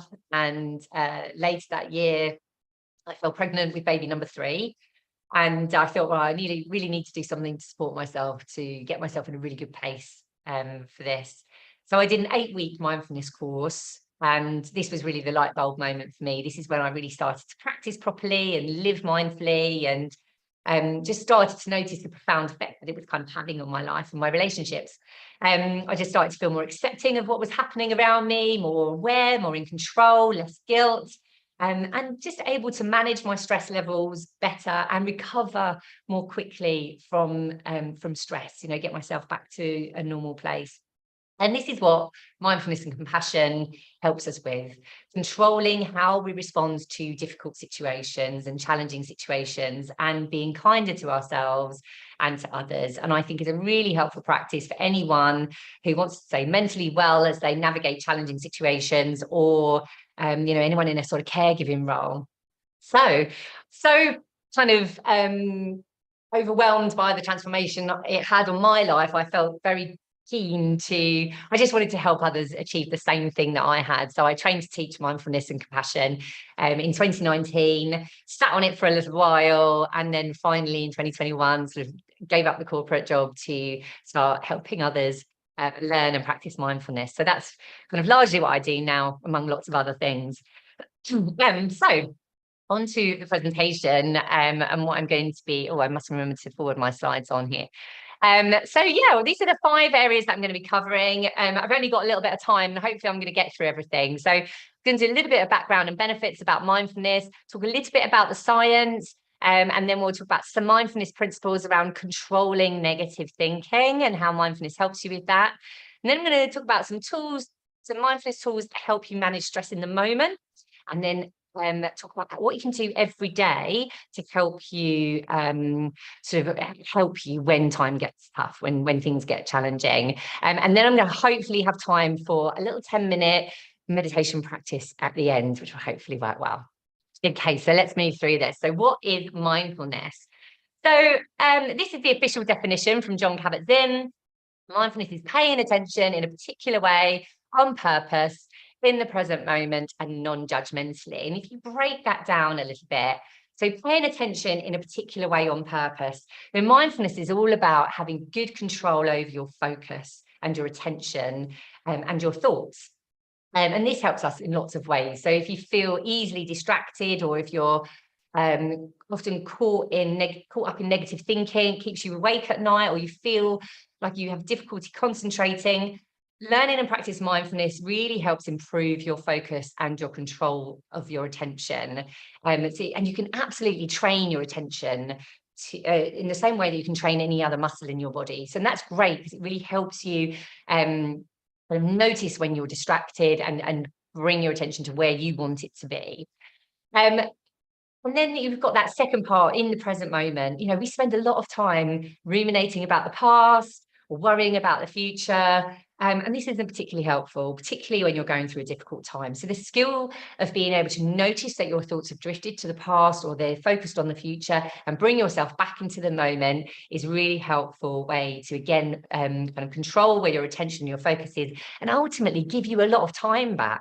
You get back all the time that you might lose to ruminating over what you can't change, or thinking about, what hasn't happened yet. And then the final part of the definition is that non-judgmentally. And mindfulness encourages us to let go of judgment of yourself, of others. And this has been transformational for me in terms of my own practice. And I would say it's one of the most beneficial parts of learning mindfulness that I have, for me personally. Because when you release judgment of yourself or of others, you open up space for curiosity, you open up space for empathy and reality checking and compassion. So yeah, that's been a big one for me. And then I always love this. There's lots of definitions of mindfulness, but this is another one that I particularly love. It's learning to be in control of your mind instead of letting your mind be in control of you. And I think that's kind of one that really resonates with me. So a little bit of the history of mindfulness. It is forward this on. It is deep rooted in Buddhist tradition and history. Found its way into the modern world in 1979, when this here is an American neuroscientist called Jon Kabat-Zinn. He went on a retreat with Buddhist monk here, Thich Nhat Hanh. And it was on this retreat that Jon Kabat-Zinn came up with the idea of an 8-week mindfulness-based stress reduction program. Being a neuroscientist, he wanted to explore the scientific evidence behind why this ancient practice was so effective in helping us stay calm, manage stress and manage our anxiety. And he wanted to demonstrate that with clinical measurements. So he did lots of clinical trials, and a lot of that data has really helped the adoption of mindfulness in the Western world And you know, it's continued to grow in understanding, practice, and evidence and awareness now across the world. Some of the benefits of mindfulness, I mean, there are so many benefits of mindfulness in terms of psychological benefits, physical, our resilience, and our quality of life. You know, there's loads of studies out there as well. In terms of psychological benefits, mindfulness and meditation have been shown to reduce anxiety and depression and irritability. There was a great study by the University of Cambridge in patients that have experienced depression 3 or more times. They found that mindfulness-based therapy reduced the risk of relapse from 78% to 36% of relapse. So, you know, if you're familiar with depression, you know, it's something that can relapse quite easily. So actually that's quite significant results. Mindfulness meditation have also been shown to improve our memory, our concentration, and our focus through that attention training that I was talking about. And it's also been shown to boost our creativity. You know, Steve Jobs was a lifelong meditator, and often talks about the connection between meditating and creativity. And it's also been shown to improve our physical health. You know, the majority of health conditions have some stress components, so whatever we can do to reduce our stress is going to have a benefit on our physical health as well. So there are lots of studies around that. How long does it take to start seeing some of these benefits? But a lot of the studies are sort of show changes and shifts after 4 to 8 weeks of practicing, which is why kind of mindfulness courses are generally sort of 6 to 8 weeks long. As with any kind of exercise, you know, you need to keep going, you need to maintain it in order to maintain the benefits. You can't just go on an 8 weeks mindfulness course and then be, you know, that's it. It's a bit like, you know, if you were to train for a 10K, you run the 10K, it doesn't mean you're going to be able to run 10K for the rest of your life. If you don't keep running, you're going to lose that stamina, you're going to lose that strength. So it's exactly the same with your mind. It's just like a muscle. Okay, so let's talk a little bit about the science. So I've got a background in biochemistry, and my career has always been kind of in the healthcare industry. So it's important to me to know kind of how it works. You know, it wasn't simply enough for me to invest all my time and energy into something without knowing the why or the how. So in case you're like me, I'm going to touch very lightly on some of the neuroscience of how kind of mindfulness and meditation practice promotes positive changes in our brain and our neural pathways, and how it brings about some of those benefits I talked about. I mean, I could fill the whole hour on this, but I'm just going to do literally 5 minutes. So this is one of my favorite kind of descriptions of how mindfulness works. And as I said, there's lots and lots of around this. There's whole books. Buddha's Brain is a really great one by Rick Hanson, if you want to dig into this a bit further. So how does mindfulness and meditation work? Well, as I said, it actually brings about changes in the structure of your brain. It's incredible. There's lots of really great studies that show people going to MRIs before. If you look at work by Sarah Lazar, it's a great TED talk. People going into the MRI before, then going on a meditation course, and then going to the MRI after, and you can see those changes. So this is just touching on some of those changes that are seen. So the amygdala, I think I've heard the amygdala being talked about, that it's part of the brain that activates our stress response when we're feeling anxious, worried, or frightened or panicked. And that can be driven by anything: financial worries, health anxiety, confrontation. This part of the brain is actually hardwired to look for negatives. And when it's activated, it switches on all the stress response that we need to fight, flee, or run away.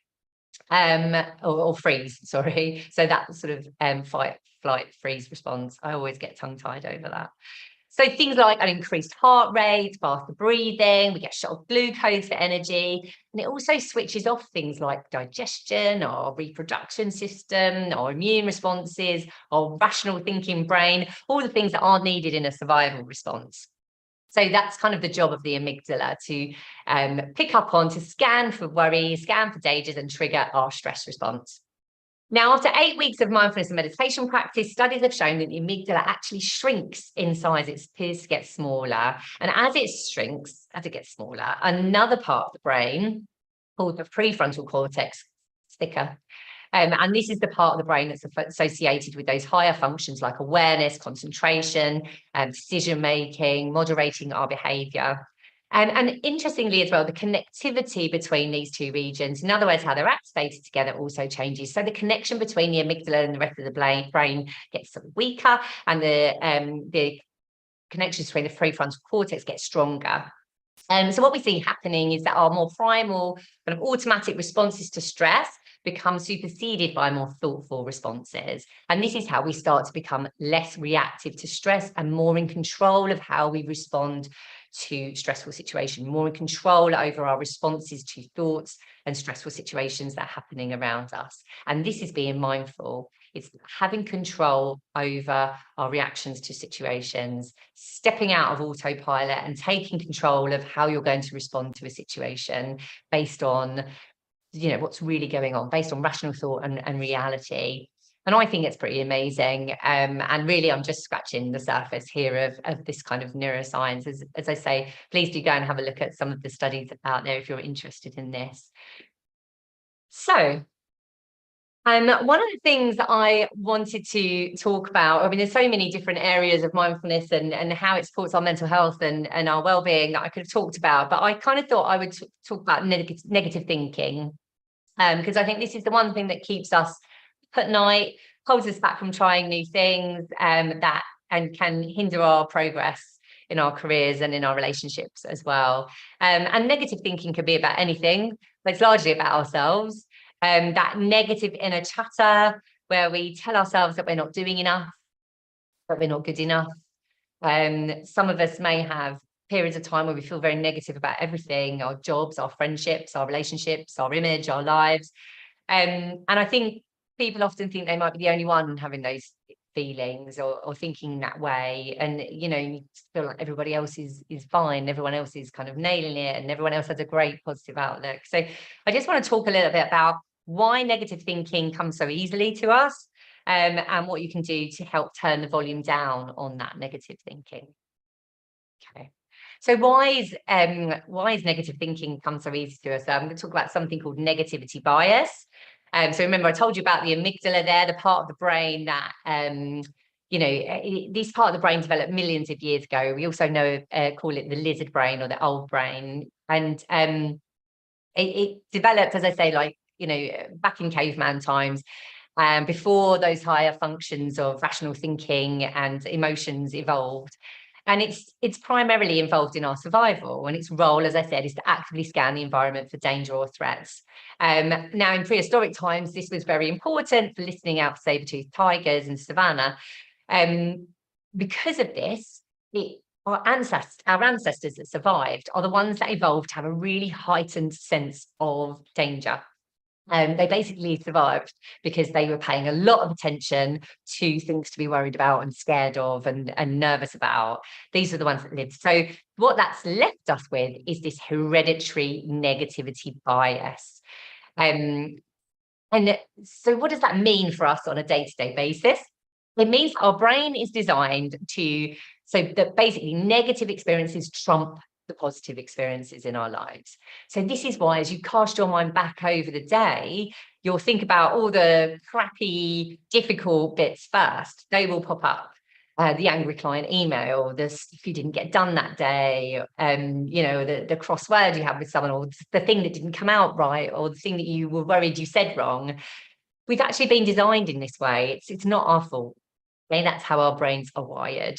We have to try much harder to think about what went well, to think about what we achieved, to think about what was good about today, or even just to remember the normal bits, you know, they're just kind of just the day-to-day normal living your life, neutral moments. Negativity bias means that our brains are basically like Velcro for negative experiences and Teflon for positive ones. So even though most of your experiences during your day are probably neutral or positive, they will just bounce off you like Teflon. We won't really notice them, but those negatives will be like straight in there like Velcro. And negative experiences to the brain in like microseconds, whereas it's been shown that a positive experience takes at least 20 seconds of our full attention to really embed in our memory banks. So when an event is flagged as negative, our brain makes sure it's really carefully stored and carefully filed away for future reference. So negative experiences are given really high priority storage. Whereas, just in case we come across the same scenario again and we need to protect ourselves, it's survival. Whereas our positive experiences are, not really prioritized and that, like I say, they just sort of bounce off us. But the good news is that we can kind of rewire our brains, and we can really work on building up our positivity stores, so our positive memory banks, if you like, and start balancing out negativity bias. Okay, so I'm going to talk about some ways that we can start doing it. So with some really lovely mindfulness practices that are really simple that you can integrate into your everyday. So I'm going to talk about 3 ways. And these, as I say, this is basically working on building up your kind of positive memory stores to balance out all the negativity that our brain is taking care of for us already. Okay, so first one is taking in the good. And this is really all about consciously banking positive elements of your day. And the key with this is that they don't have to be massive things. So it could be, a compliment from a colleague, or a nice email from a client, a great piece of work that you feel proud of, or the warmth of the sun on your back, or savouring a nice lunch, or a laugh with a mate, or a great song that came on. And just allowing yourself 20 seconds to feel good about it, to really rest on it and be with it. And you can do this in the moment, but it also works if you are recalling the kind of the positive event. And you really use your senses to soak it all up. What can you hear? What can you see? What can you smell? What can you feel? What can you hear? And if you feel your mind drifting off, because you might feel quite reluctant to bask in the glow of something nice that someone said about you, just notice that you've drifted off and bring your focus back to where you want it to be, to really focusing on how that feels for you. And the longer something is held in awareness, the more emotionally stimulating it is, the more neurons will fire together and wire together, and the stronger your trace in your implicit memory of that moment will be. And doing this kind of thing really helps increase your resilience. So when you're next faced with a negative or a difficult situation, it can help you more easily bring to mind positivity that's happened in your life and positive things that have happened in your life. And each time you do this, it just makes a little difference. But when you do this quite a lot throughout your day, all those positive experiences weave together, and it really helps with recalling all your positivity in your life. I like to do this when I go to bed. I just reflect on the lovely moments that I've had throughout the day, and I might sort of go right from waking up and just sort of run through my day and just kind of, what were the neutral things? What were the small wins? Getting the kids to school on time, something funny one of them might have said, the fact that they, didn't hate their dinner, or they, maybe they even enjoyed it, or something that good happened at work, or a nice text that I got. And I just sort of roll through the day and just allow myself to rest on all those little moments that happened. Or another one I really love is to just like pick my phone up, sort of do a random scroll, pick a photo, and then just bring myself to that moment. Again, sort of thinking, what was I hearing? What was I seeing? What was I smelling? What was I feeling? It's a lovely one as well. So taking in the good. Do this as much as you can throughout the day. Okay. The next one is gratitude practice. I don't know if anybody's talked about a gratitude practice, but again, very simple. I love to do before I go to sleep, just recalling 5 things that I'm grateful for. And again, they don't have to be massive things. Could be, I'm grateful for my warm bed. I'm grateful for the dinner I ate this evening. Try not to do the same things every night. Like, I'm grateful for my kids. I'm grateful for my house. Be inventive, because actually what that does, it keeps you on your toes throughout the day for things to bring to your gratitude practice in the evening. And I just love to count them on my fingers as I go to bed. And then finally, I want to talk about thoughts as are not facts. So the 3 C's, I'll come on to that. But basically, just because you think it doesn't mean it's true. Our minds are like an organ. Its job, its function is to produce thoughts. It really doesn't care whether those thoughts are true or not, or, completely made up. So we can practice this skill of being able to observe our thoughts as events, and we can decide and we can choose how we engage in those thoughts and how we allow them to impact us and our lives and our decisions and our responses and our reactions. So, you know, we can really think about we can kind of have more control there rather than just taking our thoughts as being real. And I'm just sort of planting that seed. I don't have a huge amount of time to dig into it, but if you can just take away that thoughts are not facts, that if a thought pops into your head, you absolutely have control to observe it, challenge it, and choose how you want to respond to it. So those are your 3 C's. So check the thoughts, check what you're thinking, challenge the evidence that supports what you're thinking, and choose your response. Okay, so those are 3 ways that you can start working on balancing your negativity bias. So as a quick summary then, you've got being mindful of your negative inner chatter, and just knowing that our brains are wired for the negative. You've got 3 tools there: taking in the good, gratitude, and remembering that thoughts are not facts. Okay. Oh, and I love this quote. Between the stimulus and response, there is a space, and in that space is our power to choose our response. And our response, in our response, lies our growth and our freedom. And I am all about that little space, that little window, and accessing the little window between what's happened and how we respond. And when you can access that, then you can really bring choice to that and control how you respond and react in a way that's healthy and helpful for you and the situation.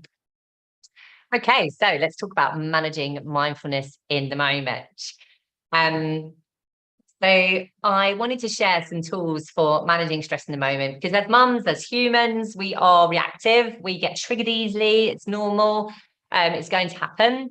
So I just want to talk about some ways to recover and kind of notice and what we can do to get ourselves to a place where we can get control of how we're responding and recovering from that stress. So when stress levels start to rise or something happens that you find triggering or you feel overwhelmed, there are 3 really great mindfulness techniques that you can use to help sort of reset yourself. And these are great for switching off that stress response and switching back into our parasympathetic nervous system, our rest and digest system, where, you know, we're relaxed and everything is calm and everything is great. And these are 3. So be in the moment, the breath, and the body. I'm going to talk through them. They are the 3 Bs. So let's talk about being in the moment. If you're feeling stressed and overwhelmed, bringing yourself to the here and now, dropping into being mode, is a really great way to sort of ground yourself.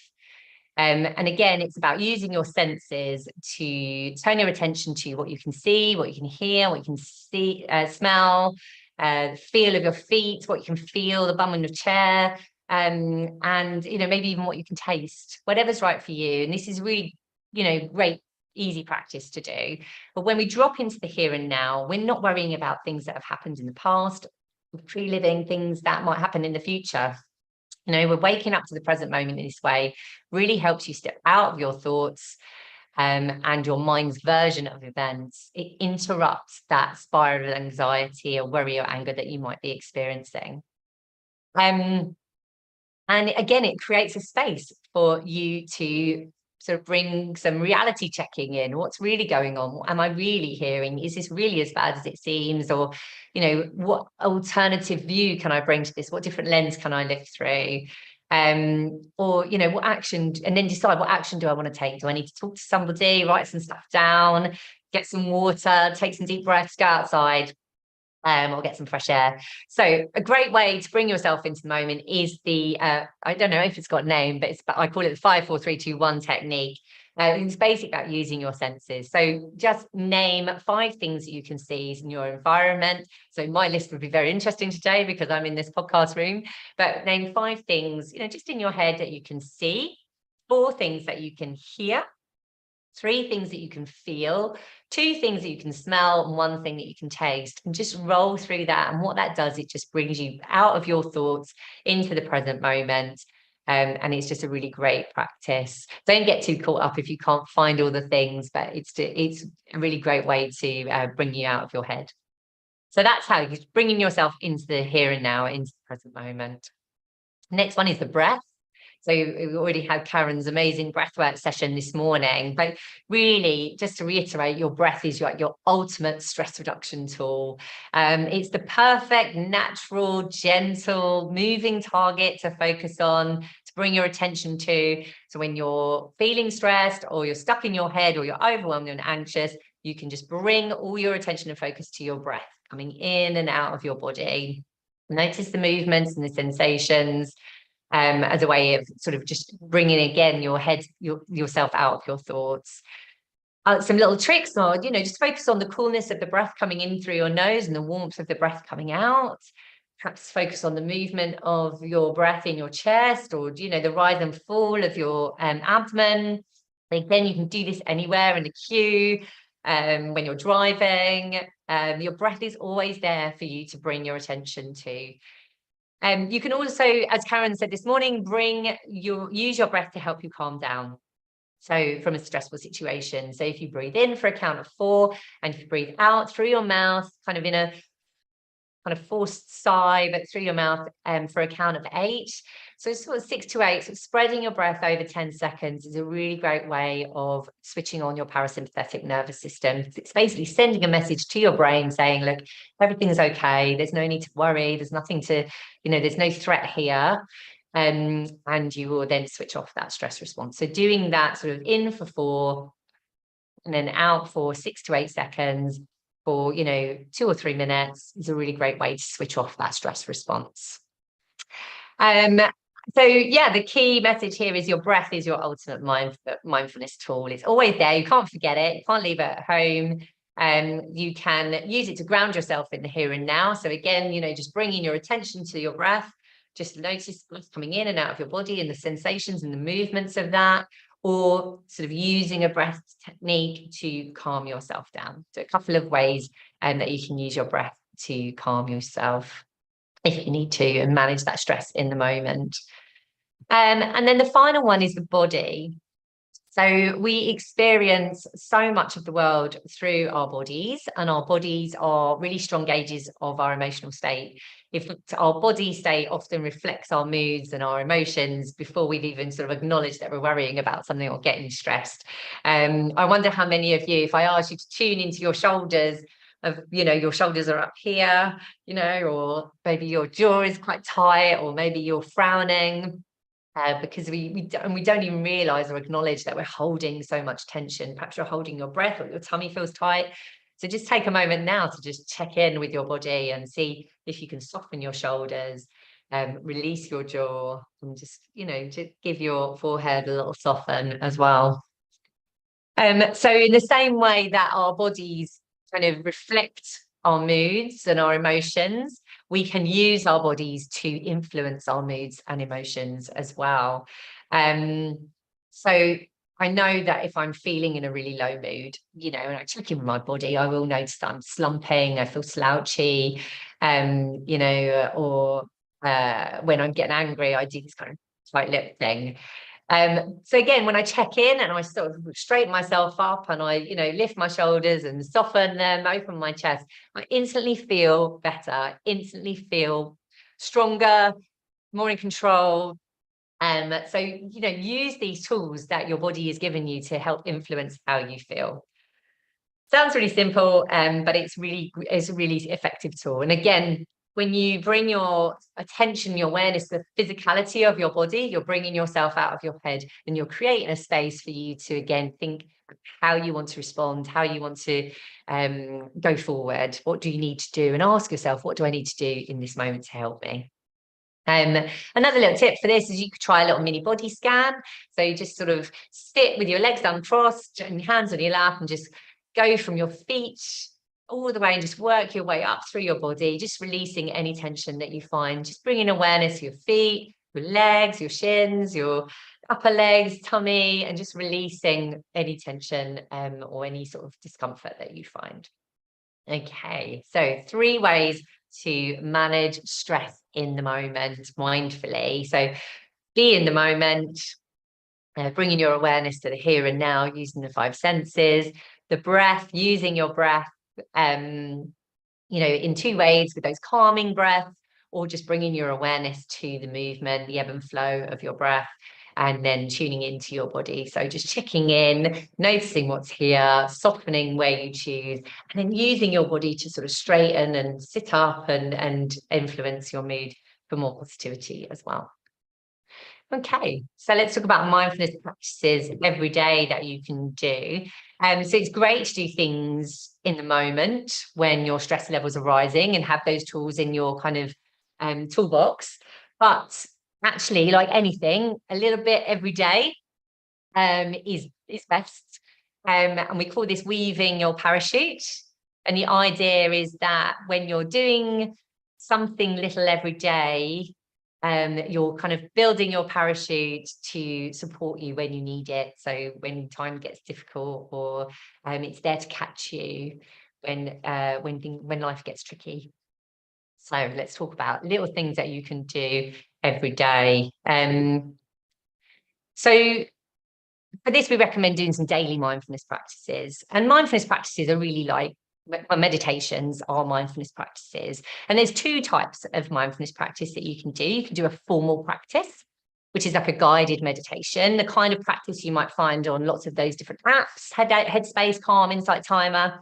And some examples include like a body scan or a guided visualization or a breath meditation or mountain meditation. There's lots of lovely different types, but it generally involves listening to a practice and following along.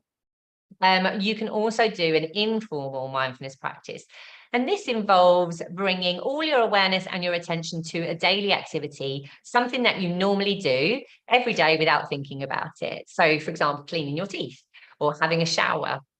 I'm going to talk about this more in a sec because this is a real favourite of mine. But you can also, I want to just say that, you know, mindfulness practices don't have to all be sort of sat still in a dark room with candles lit, you know, meditating away. You can do these while you're walking.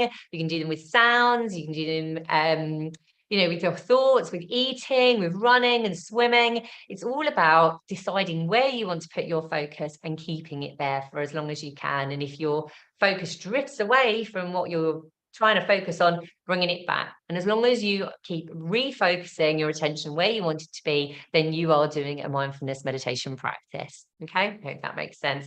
And, you know, anything helps, whether it's 1 minute, 3 minutes, 5 minutes, 10 minutes. You know, great if you can do this for 30 minutes a day, wonderful. But every little bit genuinely is going to have a positive impact. So let's talk about informal practices. This is about bringing your attention to an everyday activity like cleaning your teeth, having your cup of tea in your shower, or even the washing up. So an activity that you usually do on autopilot. And the idea with this is to bring all your full awareness to the act of what you're doing. So again, using your senses, what can you smell, hear, see, feel as you're doing it. And if your mind wanders, bring it back to focusing on the activity. And in that way, you are doing a little mini meditation. And you can dot these throughout your day. But I really love doing this at least once a day to give you an opportunity of sort of really practicing and strengthening your attention and focus. I do with my shower. I really love, you know, there's a lot in there to hear, feel, smell, and it's, you know, there's no point trying to plan my day in the shower or worry about that email I haven't sent. I'm going to forget as soon as I step out the shower anyway. So I usually take that as a moment to just be mindful, and it's a great way to start the day. Okay, so that's how you can bring a kind of a mindfulness practice into your everyday, stacking it with an activity that you're already doing on autopilot, bringing more of your day as well out of that autopilot into a more wakeful kind of enriched experience as well. So I really love that practice. Okay, so we are going to do a little formal practice together, and I've got about sort of 15 minutes. And I'm going to do a loving kindness meditation with you. During the courses that I run, the mindfulness courses that I run, we do lots of different types of meditation. So a breath meditation is one where we just focus on the movements and the sensations of breathing. And we sort of work through different parts of the body and sensing the breath in different parts of our body. Another is a body scan, which you might have done if you've done a yoga class. They tend to do these quite a lot. But that is basically tuning into the sensations in your body, going from the toes all the way up to the top of your head, and just bringing awareness and acknowledgement to the sensations that are here without judgment. And that's a really nice practice as well for connecting with your body and the sensations in your body. A mountain meditation is a beautiful visualization practice that's really great when your life feels chaotic and you kind of visualize this mountain and you kind of take the mountain into yourself and lean on the sturdiness and the vastness of that mountain and the steadiness of it. It's a really lovely practice as well.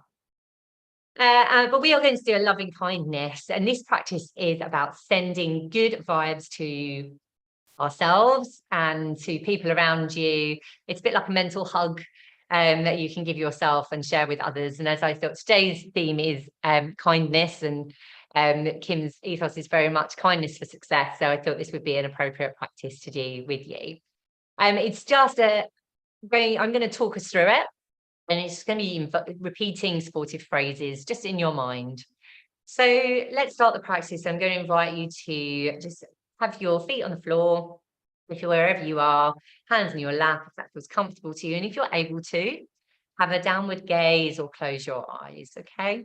But, for now, you can just listen along with this. So just taking a few moments to get settled, to feel comfortable. And as I said, have your legs uncrossed, so both feet on the ground. And then just allow your chest to be open so your breath can move freely in and out of your body. And we're going to start the practice by bringing your attention to your breath without changing anything, just following the sensations of the breath in through your nose and back out through your nose. Perhaps following that breath all the way down into your belly and back out through your nose. We'll just rest here for a few breaths as we settle. And if your mind wanders, just acknowledge that it's drifted off and slowly bring it back to where you intended your focus to be, which is just on your breath, flowing in and out of your body.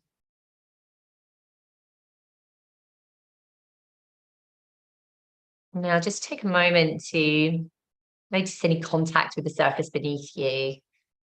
So if you're sitting in a chair, just bringing your awareness to the contact between yourself, your body, and the chair. And on your next out breath, just taking a moment to sink a little deeper into that surface and really feel the support that it's given you.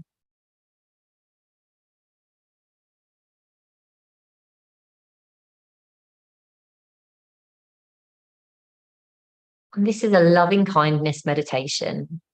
And in this practice, we're cultivating a sense of kindness and friendship towards yourself and towards others. Acknowledging that no matter how we appear on the outside, all of us can feel fearful, sad, or lonely on the inside. So we're taking this time to wish yourself and others some kindness. But when you're ready, bringing kindness and friendship to yourself, silently say to yourself the following: may I be safe and free from suffering. May I be as happy and healthy as it is possible for me to be. May I have ease of being. And if you wish to, you can put your hand on your heart as you say these words again. May I be safe and free from suffering. May I be happy and healthy as it is possible for me to be. May I have ease of being. Just taking your time to imagine that each phrase is like a pebble dropped down a deep well. And then just listening for any responses in your thoughts or your feelings or your body sensations, and just being curious about that. There's no need to judge what arises for you. May I be safe and free from suffering. May I be as happy and healthy as it is possible for me to be. May I have ease of being. If you find it difficult to bring any sort of friendship towards yourself in this way, you can bring to mind a loved one or a pet, someone that's loved you unconditionally. And when you've got a clear sense of their love for you, see if you can turn that to offer that love to yourself. And just try saying the words one more time. May I be safe and free from suffering. May I be as healthy and happy as it's possible for me to be.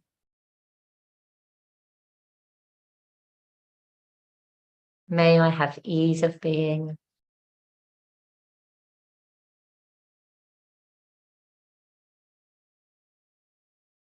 And now when you're ready, bring to mind a loved one. Okay, I'm going to wish him or her well in the same way.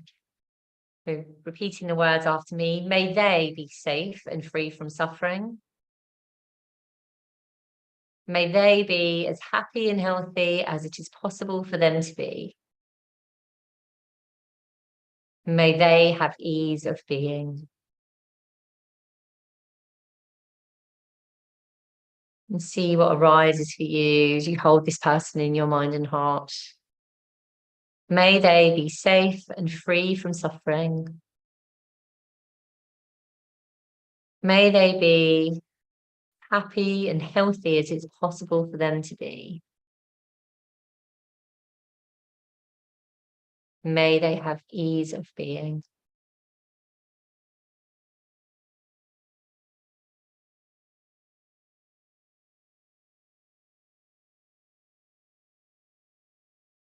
May they be safe and free from suffering. May they be as happy and healthy as it's possible for them to be. May they have ease of being.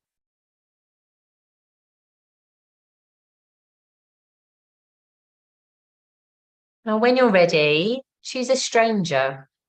And this may be someone that you see regularly. That's someone you see in the street or on the bus or train, or someone in a shop, someone that you recognize, but you don't know their name and you feel neutral about. And recognize that although you don't know them, they probably also have a life full of hopes and fears, and they too wish to be happy as you do.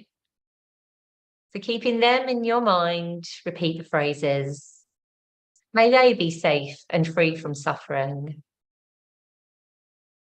May they be as happy and healthy as it's possible for them to be.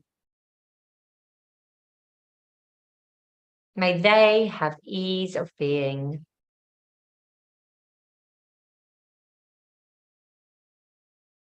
May they be safe and free from suffering. May they be as happy and healthy as it is possible for them to be. May they have ease of being.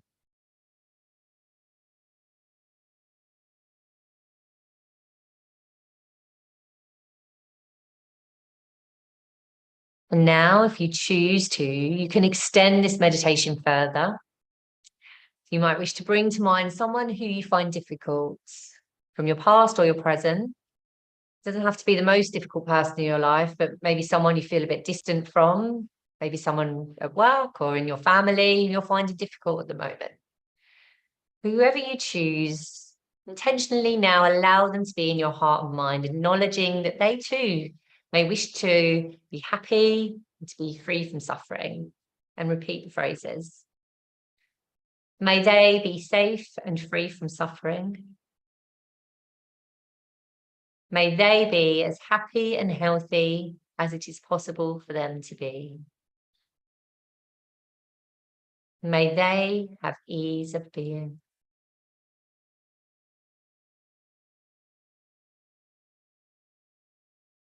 Again, noticing sensations in your body or listening, noticing your feelings that might arise without judgment. Repeating the phrases again. May they be safe and free from suffering. May they be as happy and healthy as it is possible for them to be.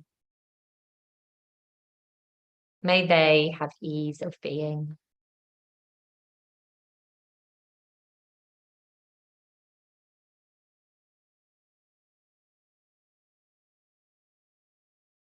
Finally now, extending loving kindness to all beings, including your loved ones, strangers, those who you find difficult, and of course yourself. The intention here is to extend love and friendship to all people on the planet, to all beings on the planet, and remembering that that includes you too. We may all be free from pain and suffering. May all be happy and healthy. May all of us have ease of being. May all be free from pain and suffering. May all of us be happy and healthy. May all of us have ease of being. And whatever your experience of the practice today, take some time now to acknowledge the courage it takes to nourish yourself in this way. Bring in a sense of kindness and friendship to others and to yourself. So just taking a few moments, just coming back to your breath and your body. And just resting in the present moment, allowing yourself to be just as you are. And when you're ready, blinking open your eyes and coming back to the session if you've had your eyes closed. So I hope you enjoyed that. I hope if it's the first time you've done something like that, you found it interesting to do. And it's good to take the opportunity to kind of reflect on how you're feeling right now and what you noticed, what came up for you. And yeah, again, lots of these types of practices are available on online on YouTube or on lots of apps. And that is the simplicity of a mindfulness practice that I really love doing. And I'm just going to come to the end of my session now with this quote from Sharon Salzberg. Mindfulness isn't difficult. We just have to remember to do it. My top tip for this is to get yourself some green dot stickers. You can get on WH Smith or Amazon, and you put these green dot stickers around your house, on the light switch, on the microwave door, on the fridge door, on the top of your laptop, maybe on your phone case. And when you see a green dot, take a moment to check in with yourself. So check in with your body, relax your shoulders, straighten yourself up, ask yourself, what do I need right now? Do I need a drink? Do I need to talk to somebody? Do I need to stretch my body? Do I need to move? And just start bringing awareness to yourself throughout your day, how you're feeling, and what's going on for you in your body. And in that way, choosing how you're responding to your situations. So I don't think I've got time to go through self-compassion really, unless Kim comes in and tells me I've got 5 minutes. But if you are interested in learning more about mindfulness with me, then we've got my email there and my website, and you can also follow me on Instagram at Hummingbird Coaching. I think I might have to let Kim in, actually. Good.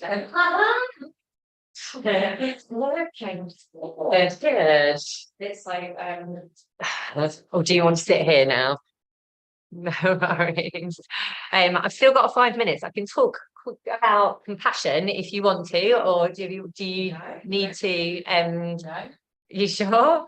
Okay. Well, one of the things I didn't get, I wasn't sure I would get time to cover off, is talking a little bit about self-compassion, because this is a big sort of hot topic of mine, and it kind of comes into mindfulness. So mindfulness is bringing awareness to, obviously, what's going on for you, self-compassion is like the next part is like, what do you do with that then?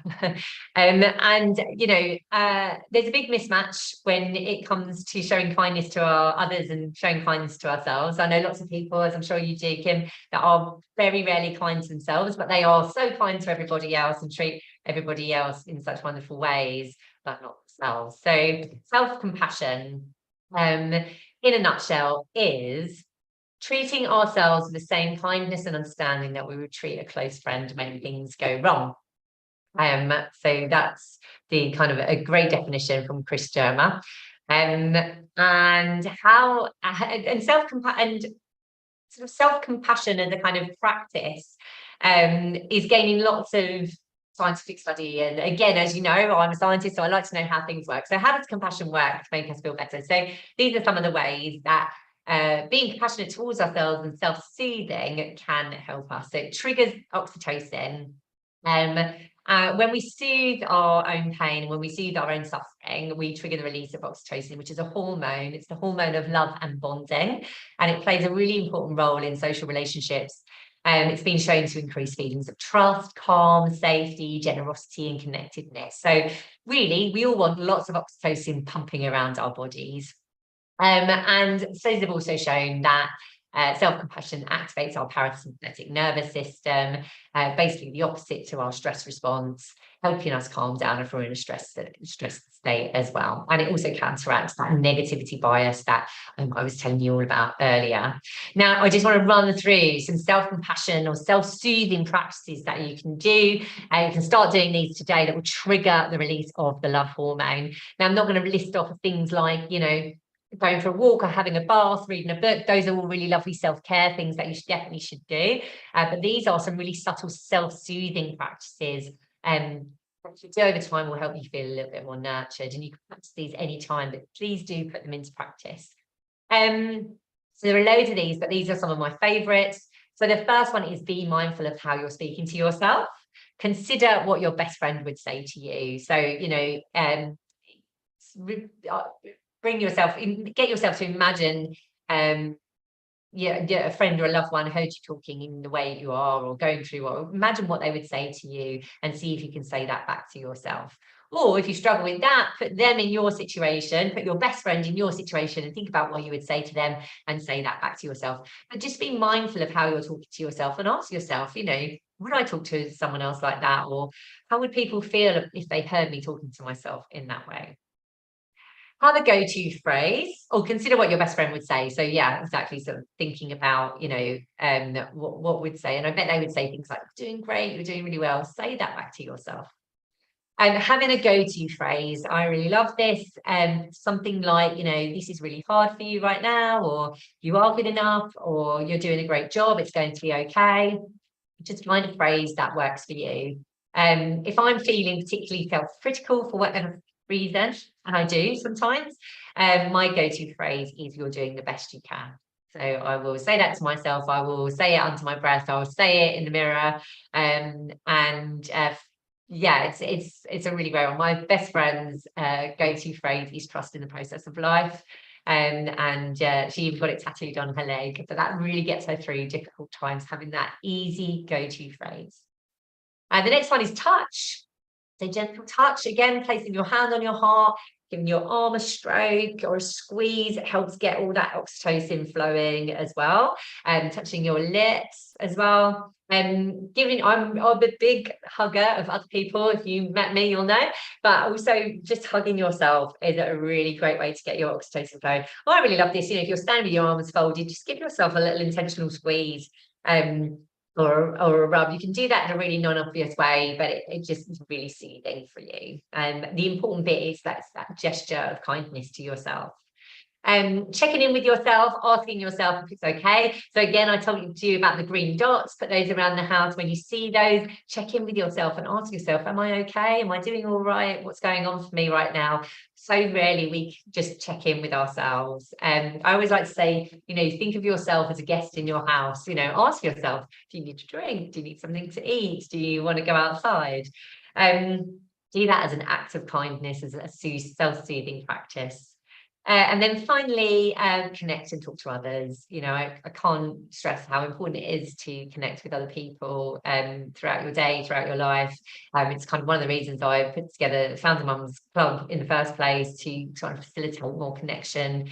So yeah, one or two of these, or all of them throughout your day, get your love hormone pumping, and yeah, really, really helpful self-soothing practices to help you feel cool. All right, that's definitely me over now, Kim. Thank you. I'm glad I got that last bit in. I wasn't sure I was going to get that in. Oh, thank you, Tracy. No, I love that, and I just you're doing the best you can. I really like that. And yes, you've encouraged me to.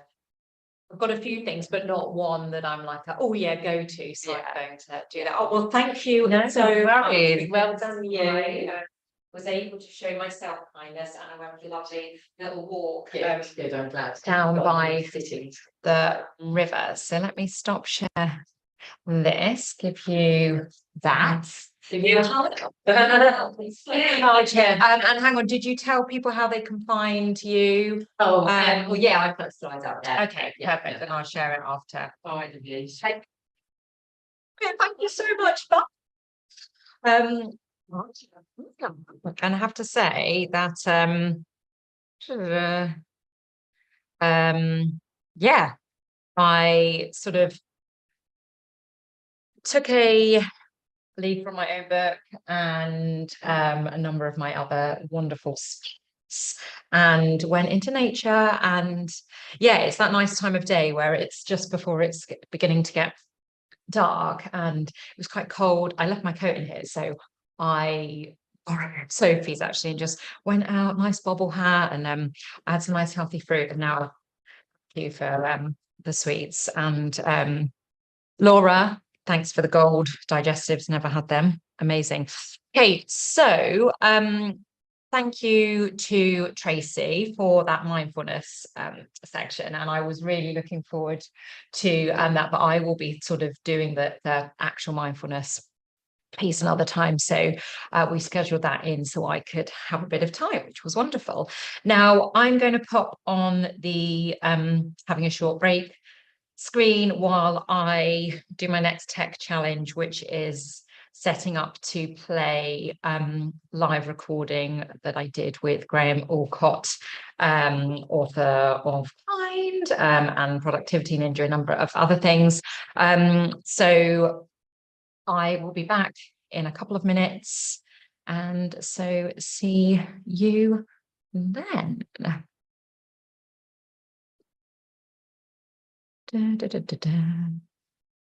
Share screen.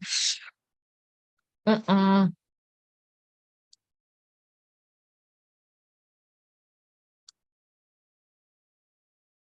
on.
Okay, so we've got our first technical challenge, which, because I've had my walk, I'm not freaking out about.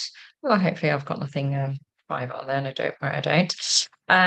Now I have the video saved in my downloads on my phone. But at this moment in time, I can't access it on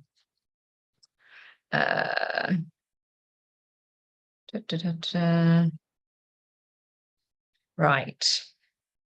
Okay, let us do this. Let's get info.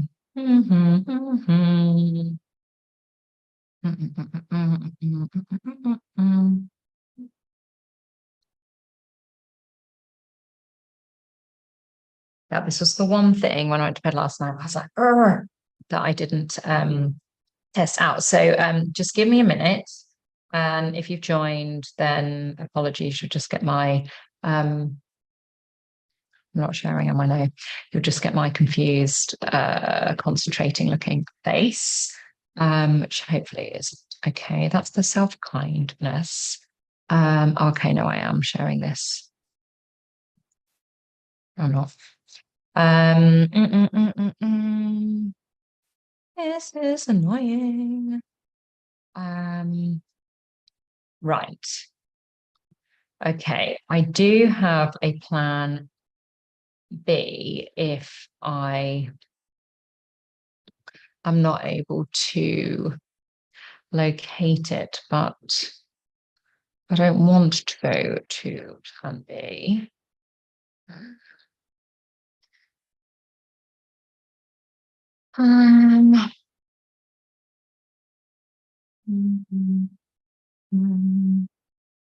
No, this is super annoying. Well, anyway, I'm going to be kind to myself. Insta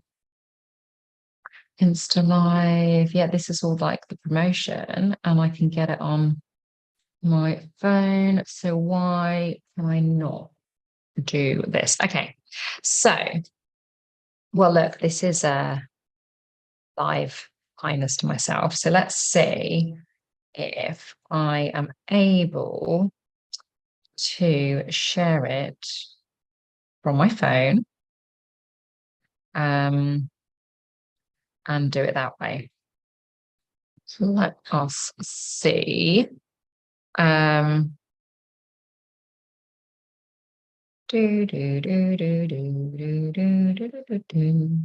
Okay, so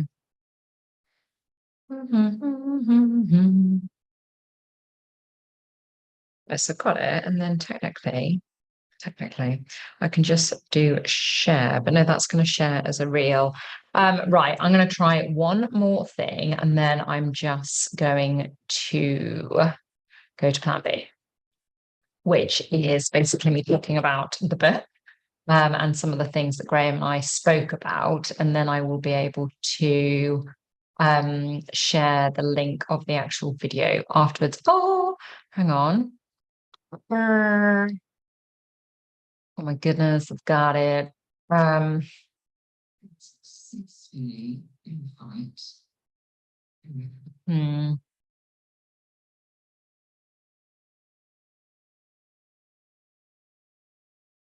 Okay, do you know what I'm going to do is I am going to share, but I'm sharing it sort of off my phone, so you'll see sort of the stuff I wrote when I posted it on my reel, which you can ignore. But now let's just go to share screen. But also this is quite good actually, because it means I can then fast forward. Share sound, yes.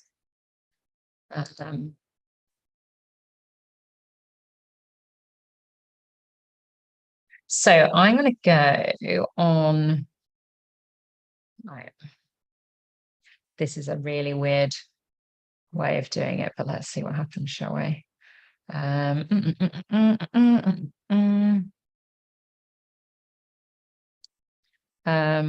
so you're not going to be able to see it overly well. Just trying to get the lighting. A few wrinkles there. Okay, so I get to hear two versions of me. Oh, it's like a again. Right, I can fast forward it.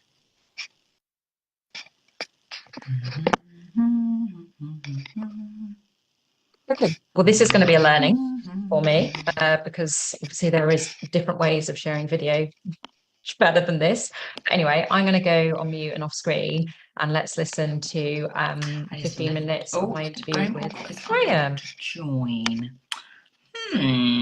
Let's just watch me doing another technique. Bear with me, caller.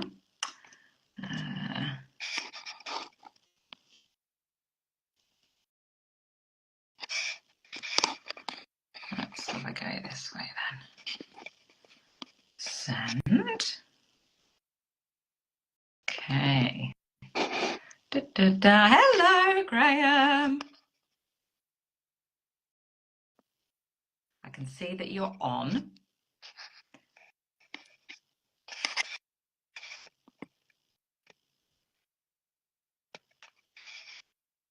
Okay, so I think it is because I sent a couple of ways for you to join because it initially said that you weren't able to. Here we go. Oh, hang on. It says Graham Allcott is unable to join. But I can see that you're here. So we are going to get there. Right. Request to join. Okay. So I have hit accept. Ah, yay! Yeah, there we go. Yes, the heart rate begins to lower. All good. Yeah, good, thank you. Yeah, how's things? Good. I think my camera is slightly better. That's a bit better, isn't it? Yes, there we go. There we go. How so yeah, how are you? How's your week been? I'm good. I feel quite tired. I'm not going to lie. It's been a long week. How are you doing? Yeah, very good, thank you. And I can see a few people popping on. It is 12 now, but obviously we jumped on a couple of minutes before. But I have to say, I've been so excited because I know this is something that we spoke about a while back now. And actually, I know she's coming. I don't think she's on yet, but a friend, I guess someone that I met through since doing, building up my own business and things like that I'd connected with. She was like, I was saying that it was the night I was going to your book launch, and she was like, you should ask him to do an Instagram live with you. And I was like, I can't do that. And then I was like, no. So thank you very much. And that was Annika Spalding. So thank you. And also I wanted to give a shout out to Sarah Browning, who she was the one who produced, I guess, us. So without whom we would not be here, probably. Exactly. So that's fantastic. And so for those of you joining, I'm going to ask Graham to do an introduction in a second, but this is his latest book, woohoo! The Quiet Power of Kindness at Work. And I'm sure Graham I'll ask him to do it in his intro as well, but this isn't obviously your first book. But as soon as I saw this, read this, was like, oh my goodness, yeah. So thank you so much for being here, and also especially as you've been, in the Times and on all these major radio stations and podcasts. So thank you for extending me kindness and being here today. Oh, you're very welcome. Complete pleasure. Well, it's brilliant. So it would be great if you could just sort of give an overview of you, what you're here today, your books. Yes. So this is book 6 that I've just finished and released into the world. And for the last sort of 15 years or so, I've been running this company called Think Productive. which I set up with a business partner who's now the MD. And the first book I did was the one that people probably best know me for, which is called How to Be a Productivity Ninja, which is all about, it's how to be more productive and more efficient, but it's doing it in a very human, sustainable, I would argue, very kind way. The first words of Productivity Ninja are "Dear Human Being." So that's been the last 15 years. And then in the last, I guess, 4.5, 5, I've been working on this book, Kind. So from the sort of start point through the research, through editing and getting it out in the world. Yeah, it's been a labor of love for 4 or 5 years. And really the aim of the book is to start a conversation, which is the conversation around the idea that we are fixated on this idea of the business bastard at work. We're fixated on the idea of these slightly maniacal geniuses who are going to behave badly, but we just have to accept that because they're going to do good in the world. Mentioning no current figures that may apply to. There's probably 1 or 2. But the point of calling the subtitle of the book "The Quiet Power of Kindness at Work" is to say that behind a lot of these business bastards are very kind managers and leaders cleaning up their mess. And there are also a whole bunch of people who tried to behave really badly because they thought that was the playbook, and they didn't succeed, but we don't talk about them because of survivorship bias. And, you know, I've kind of tried to lead my own team at Think Productive and elsewhere, actually, with kindness very much at the forefront for a long time. So one of Think Productive's corporate values is trust and kindness are our rocket fuel. And so really the book is an encapsulation of all of that, and just saying, here are some ways that we can do it. Here's some ways that we can do it better. But also, more importantly, here's how we can advocate for kindness. Here's how we can talk about kindness in a slightly different way, so that it's not seen as soft, fluffy, weak, you know, female, all of the stuff that gets chucked at it that actually, you know, pulls people away from seeing that as just such a core ingredient for building teams. So yeah, there's a whole bunch in it, and hopefully we'll get into some of that. Yeah, I'll shut up. Oh, and actually, that I'm going to sort of flip around a bit. So you talked as well about then about actually getting people over the misconception that kindness is sort of fluffy, and actually I had a sort of anecdotally. So my business, as you know, is called Kindness for Success, and I remember a few months back I was at a conference. It was one of the first times I'd done my like elevator pitch, and I said the name of my business, and this gentleman said, "Oh," and he did the head tip, "Oh, that's nice," and went on, especially because you're a woman.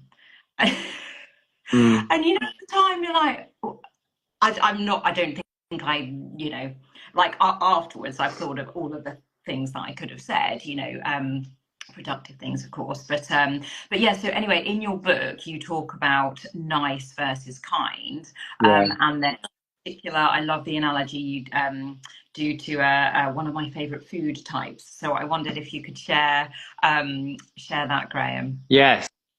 Okay. So, and I've got thoughts racing through my head about that whole "it's because you're a woman" thing. I want to come back to that later as well. But yeah, so I talk about in the book, I think a lot of the reason kindness gets a bad press is people confuse it with just being nice. And I think there's a big difference between nice and kind. And I call kindness, it's akin to salted caramel, right? So my definition of kindness is truth and grace, which comes from the work I've done with Christina Kisley. Shout out Chris Kisley over there in Atlanta, Georgia. And we're doing a whole Kindful leadership program that starts in January. We'll talk a lot more about this stuff. But she was the one who first brought me this phrase, truth and grace. So I often use that as my definition. And so when you think about if you've got to deliver a difficult message to someone, then they need to hear the truth. Kindness is inherently about being committed to the truth, whether it's the truth of delivering the message, whether it's the truth of someone being in need. But you also want to do that with as much grace as possible, doing it with care, limiting the damage, all of that sort of stuff. So why is salted caramel the best food in the world? It's because it's got that beautiful combination of the salt, the truth, and then the sugar, the caramel, right? Like the grace. And so when you think about the difference between nice and kind, if you're in a culture that's just nice, what you've got is everyone pussyfooting around each other and trying not to rock the boat, and making sure that no one gets upset by anything and all the rest of it. And it can be very, very nice, but there's no truth in there, you know, and it's sickly sweet. It's just the caramel. Caramel on its own gets sickly very, very quickly. But then you think about the salt, even the slightest too much salt in your food, even the tiniest bit too much salt ruins the food, right? So you've got to be really careful to wrap that salt with the caramel, otherwise it's just completely unpalatable.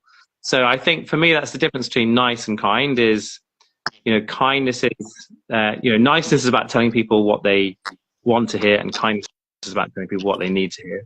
Yeah. And so I often think that, like, on one end of the scale, you've got the people who are all about the salt. You've got the people who claim they've read Radical Candor, and they're like, I'm just going to tell it like it is, right? And then on the other hand, you've got people who are like, oh, well, we're all terribly nice and we don't want to upset anyone. And actually, kindness is somewhere in the middle of that. It's having that really beautiful combination between those two things. And it's not always easy. It's often not the simplest choice. It's often the brave choice. It's often a very skillful choice. Nice can be really easy, and nice is for you, but kind is often quite hard, and kind is for them. And I think that's really the key difference. Yeah. Thank you, Graham. And I can see just some of the comments come through that really resonating. And I think it's, I mean, I certainly have never seen sort of a, you know, well, but you have me at salted caramel anyway. But I think, you know, it's a way to sort of remember, but also, I mean, you explained it so well there, and sort of that balance. And I think, and you mentioned, you know, Kim Scott's Radical Candor, and again, I guess it's that whole, I think I've shared with you before, you know, that video, the spinach in your teeth, and all those people. But yeah. I would say to Graham, because, like, you know, someone knowing in, like, oh, you got a bogey or something. But I can't believe you said that. You're like, well, no, I don't want to. They're about to go in a meeting. Like, I would want someone to tell me. But actually, I didn't mean to talk about salted caramel and bogeys in the same sentence. But anyway, there you go. So thank you. So we'll come back, because we talked about sort of some of the women and the gender stuff. I guess, so in terms of the book, and again, I'll share it. Again, a lovely book. You've got sort of your 8 principles, and I guess the first one really resonates with me, with my business, and that's kindness starts with you. Yeah. And I guess, and we've had a brief conversation on this before, haven't we? And I think, so I talk about, so again, you know, my business is around sort of predominantly working with it tends to be women, and to flip the notion from, like, oh, you can have it all, to you can't, like, having your all. And actually the way that we do that is extending ourselves kindness the same way that we do to others.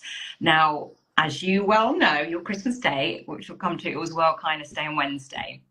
And I guess I, you know, asked, you know, a number of my network and friends and things to do, you know, one thing for them. And I think, you know, and you talk about in the book, we find kindness to ourselves, perhaps the toughest kind, and sort of drawing on sort of the, you know, the earlier conversation we just had, really interested to talk about your views on the differences with gender, because I guess my experience as a woman, but also with my friends, my network, people I've worked with, typically it seems that kindness to self is something that women particularly struggle with. So it'd be good to get your views. Yeah. Okay. Well, there's a lot in there. Where to start? So, I guess one thing that just might be worth mentioning is that whole thing, the whole gender thing around having it all, and actually the whole gender thing around kindness as well. I kind of count myself as a feminist or an ally, whatever description you want to take for someone that believes in equality of all kinds. but also I'm a single dad. And so what that has led me to over the last kind of 8-9 years or so is like we do 50-50 on our childcare, and my son lives across the 2 houses. And so there's no danger of me doing less of the emotional labor, less of the admin, less of the, all of the headspace stuff that parenting involves, because we do it 50-50. And actually, because my work is a bit more flexible, I tend to do more of the hospital visits and the other stuff. And so, actually, in some ways, I'm doing more than 50% of that stuff. And so it's really led me to quite a deep appreciation of, when I hear working mothers talking about the difference between being a mum and a dad, and the differences between maybe the stuff that's seen versus the stuff that's less seen. I think I have a better appreciation for that than most blokes, just because of my situation, and just because I've been in that 50-50 situation for sort of 8 or 9 years. And then on the gender and kindness thing, so one of the first conversations I had with my editor about the book was there's this book in America, you've probably come across it, and it's the title of the book is Why the Nice Girls Don't Get the Corner Office. And it's all of, do you know that book? I don't. So it's quite a terrible book, right? But the idea is that and the whole premise of the book is, if you want to get ahead at work and you're a woman, you need to behave like the toxic blokes, right? You need to be aggressive, you need to be macho, all this stuff. And my take on that now is that, that book's old now, it's 15, 20 years old. But my take on that is we need the reverse book of that, which stops telling women to try and behave like the men to get ahead, and start saying to the men, actually, be more Jacinda, right? Look for some of those traits that are traditionally more found in female leaders than male leaders, empathy, kindness, respect, bringing the harmony, bringing the appreciation to the team of what everybody has to offer. And I kind of feel like we need the opposite book now. We need a Be More Jacinda book, which kind is, definitely in that ballpark. I'm trying to get that across. I use Jacinda as one of the kindness heroes in there. And, actually a lot of it, if you sort of break it down, is very much a sort of reaction, rail against that success narrative, which often becomes quite a toxic masculinity kind of narrative as well. So it's very interesting times to be talking about kindness with what's just happened in the States. I feel slightly bewildered. I got a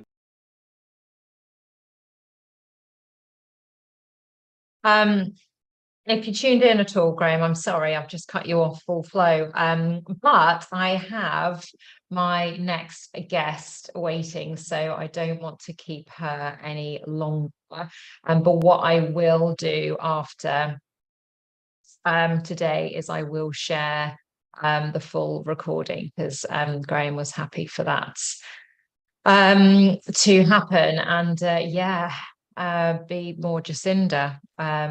Absolutely. And if you couldn't tell, we recorded that just after the election. Anyway, hello. Hi, Nudrat. Can you hear me? I can hear you, yes. Can you hear me? Perfect. Yes, I can hear you and I can see you. And I've just got YouTube up here, which has the slight delay. But yep, that is all working too. So apologies. I don't know if you were watching just before, but I went to come and share the video and I was like, oh, I couldn't find where I'd saved it. And then I had to end up playing it off Instagram in a tiny little window, but is that what was going on? Because I was looking at the screen and wondering. You're like, yeah, and she's in a different location. Yeah, I've got 2 pre-recorded sessions, and that was one of the, anyway. I don't want to eat into any more of your time. So great to have you with us. And before I hand over to ask you to introduce yourself, I'll just share a little bit about, we met at a networking event, the same one that I met, oh my God, my brain, Lucinda at, and I can't remember Jonah's surname. Hi, sir. Is it hi, sir? HYSA, isn't it? Yeah. That's it. Yes. So I just want to credit her because she's introduced me to some more awesome people. So we met at a networking event probably a month ago or something, didn't we? And we got talking, and so Nudrat has her own business all around nutrition and hormones and nutritional sort of therapy, and very kindly agreed to come and join us on My 15 for Kindness. So it's brilliant to have you here. So it will be awesome if you could give a slightly better, well-rounded introduction to yourself. Thank you for having me. It's so nice to be part of this. Actually, I'm so excited. So I came to nutrition. So I'm a nutritional therapist, which really is looking at how you can use diet and lifestyle to really look at health conditions. But it's not just diet and lifestyle, it's assessing your environment, thinking about you as like a tree, and the symptoms are the branches of the tree, and what they appear like are influenced all by the roots, and the roots are your genetics, your environment, the food you eat, your diet, your relationships. Relationships are really important as well. It's that lifestyle, the exercise, it's everything really and because we're all so different, they all have a different impact on us. So as a nutritional therapist, what I do is I really listen to the individual, get their history, find out what their lifestyle is like, what their likes, dislikes, and then really come up with a plan based on what they need at that point in time, because it's at that point in time as well, because we all change.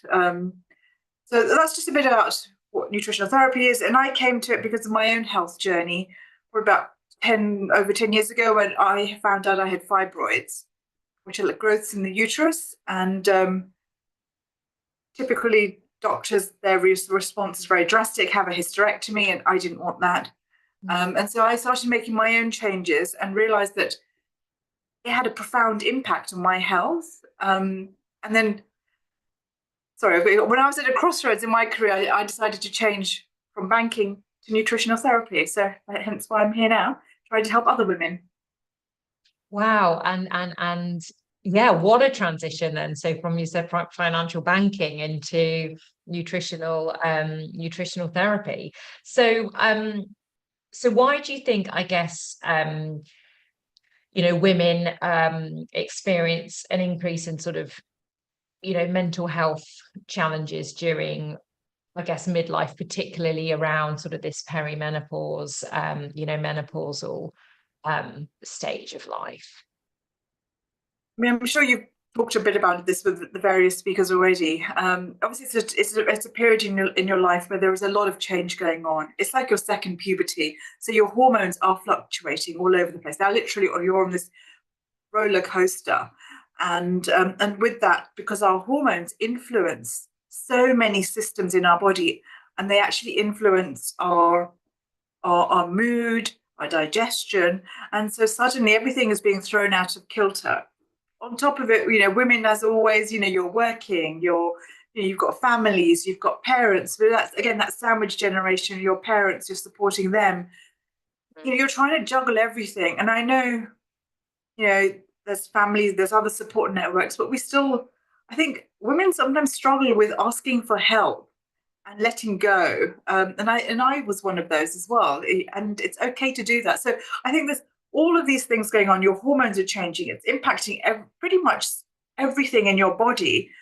You're trying to rebalance. But you've also got these external pressures or responsibilities, I suppose. And you're thinking that you can carry on as you did before, but actually it's time to sort of pause. So many things sort of feed into why it suddenly starts affecting women's mood. And the symptoms are so varied. And so everyone's journey is really different. Yeah. Yeah, we had a lady called Bernadette Thomas. She's in Australia, so she was on at 8 till 9 a.m. I don't know if you caught any of it, but she was talking as well about a different angle, not on the nutrition side, but in terms of There being now 60 sort of recognized perimenopausal symptoms, and again how it sort of things present in different people is so different. And so you mentioned, and again I'm trying, my brain is can't remember, but this sort of the you know, this notion of the sandwich generation with, you know, having the, you know, children and potentially elderly, you know, parents, is something that another speaker talked about. And I guess is, if you think about challenges maybe you know, our mothers and their mothers faced, I mean, do you think it was the same? Did we just not talk about it? Or I guess what are your views on that? I do think, I mean, women didn't talk about it as much, I think, as they do now. Also, the media has really brought up this topic as well, and it's always looked at very negatively, the words they're used. That doesn't help as well, because it's automatically putting you in that negative frame of mind when it comes to these changes. Because in some cultures they see it as a rebirth and a reset. So there's also the language that's used, but also the quality of our food nowadays, the environment, technology. You know, all of these things are, you know, we're on our devices all day. We're consuming continuously, whether that's through, you know, what's on our devices versus the foods. You know, are we eating for the right reasons? Are we doing it for comfort? Is it an emotional pulling? You know, it's trying to sort of reconnect with ourselves again, I think. And maybe that previous generation, and I'm not saying this, but you know, life was very different. And you know, we have different challenges. They had their own challenges. You know, there's much more information nowadays, but maybe that there is too much information as well, because who do you follow? You know, there's also that. So I suppose it's many different aspects. It is a different time, obviously. So, but it's just trying to recognize what is it that's pushing you or pulling you, and, you know, and how you can stop and reset. Yeah, no, thank you for that. And I think you're right. It's I mean, I know sometimes if I've chatted with my mum, and even she'll be like, oh, it was different because we, you know, she didn't go back to work until my sister, who's nearly 5 years younger than me, was 5, and then she worked sort of 10 till 2, so she took us to school, picked us up, and whereas now there's almost the as you say, sort of the external factors of, you know, we've got more information which can be just overwhelmed. We've got our devices, which, you know, arguably we can, you know, always be on. But we've also got this, you know, sort of pressure to, you know, to have it all. And as you know, I talk about actually not, and having your all, but I think it is a different time. So I know when we spoke before, you shared, and I thought it was really helpful, the sort of when we think about nutrition, and particularly, you know, women, and in the period of that sort of perimenopause and menopause age, particularly given you know, the statistic I shared via Mind around the increase in females of those ages committing suicide. This gut-brain connection and its relevance to our mental health. Can you share? Yeah. Can you share something on that? Yeah. So we don't realise that approximately 90% of our serotonin is produced in the gut, and the serotonin is your sort of feel-good neurotransmitter, and that can really influence, you know, how you know, obviously it influences how you're feeling, and can give you that sort of get up and go, that positivity. And if your gut isn't healthy, if your digestion isn't healthy, and so many women, and it's not just women, so many people actually have problems with their digestion. And if your gut's not healthy, then you're not really producing all those neurotransmitters. You're also not, you know, you're not producing enough of that serotonin. You're also not digesting the food that you're eating. So you're not benefiting from all those lovely nutrients. And to have a good and healthy gut and digestive system, it's all about making sure you're eating the right sort of foods, because then there's this bi-directional link with the brain and your gut, that microbiome, which we hear a lot about, all the lovely species of the different bacteria, viruses, and that who live there, they can really influence our mood because they help to produce some of these byproducts that are then used in other body systems and that can influence how we're feeling as well. So it's really important that the gut is healthy. And for that, a lot of the time I go back to saying, and again, it goes back to, we're eating now on the go. You're not focusing on what you're eating.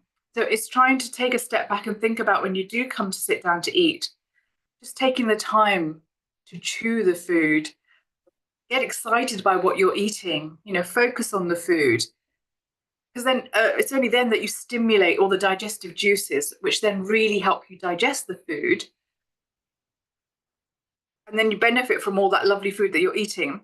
And at the same time, then you're not producing, you're not feeding into that unhealthy bacteria, because if you're not digesting, what ends up happening is that food, you're not producing enough of the enzymes.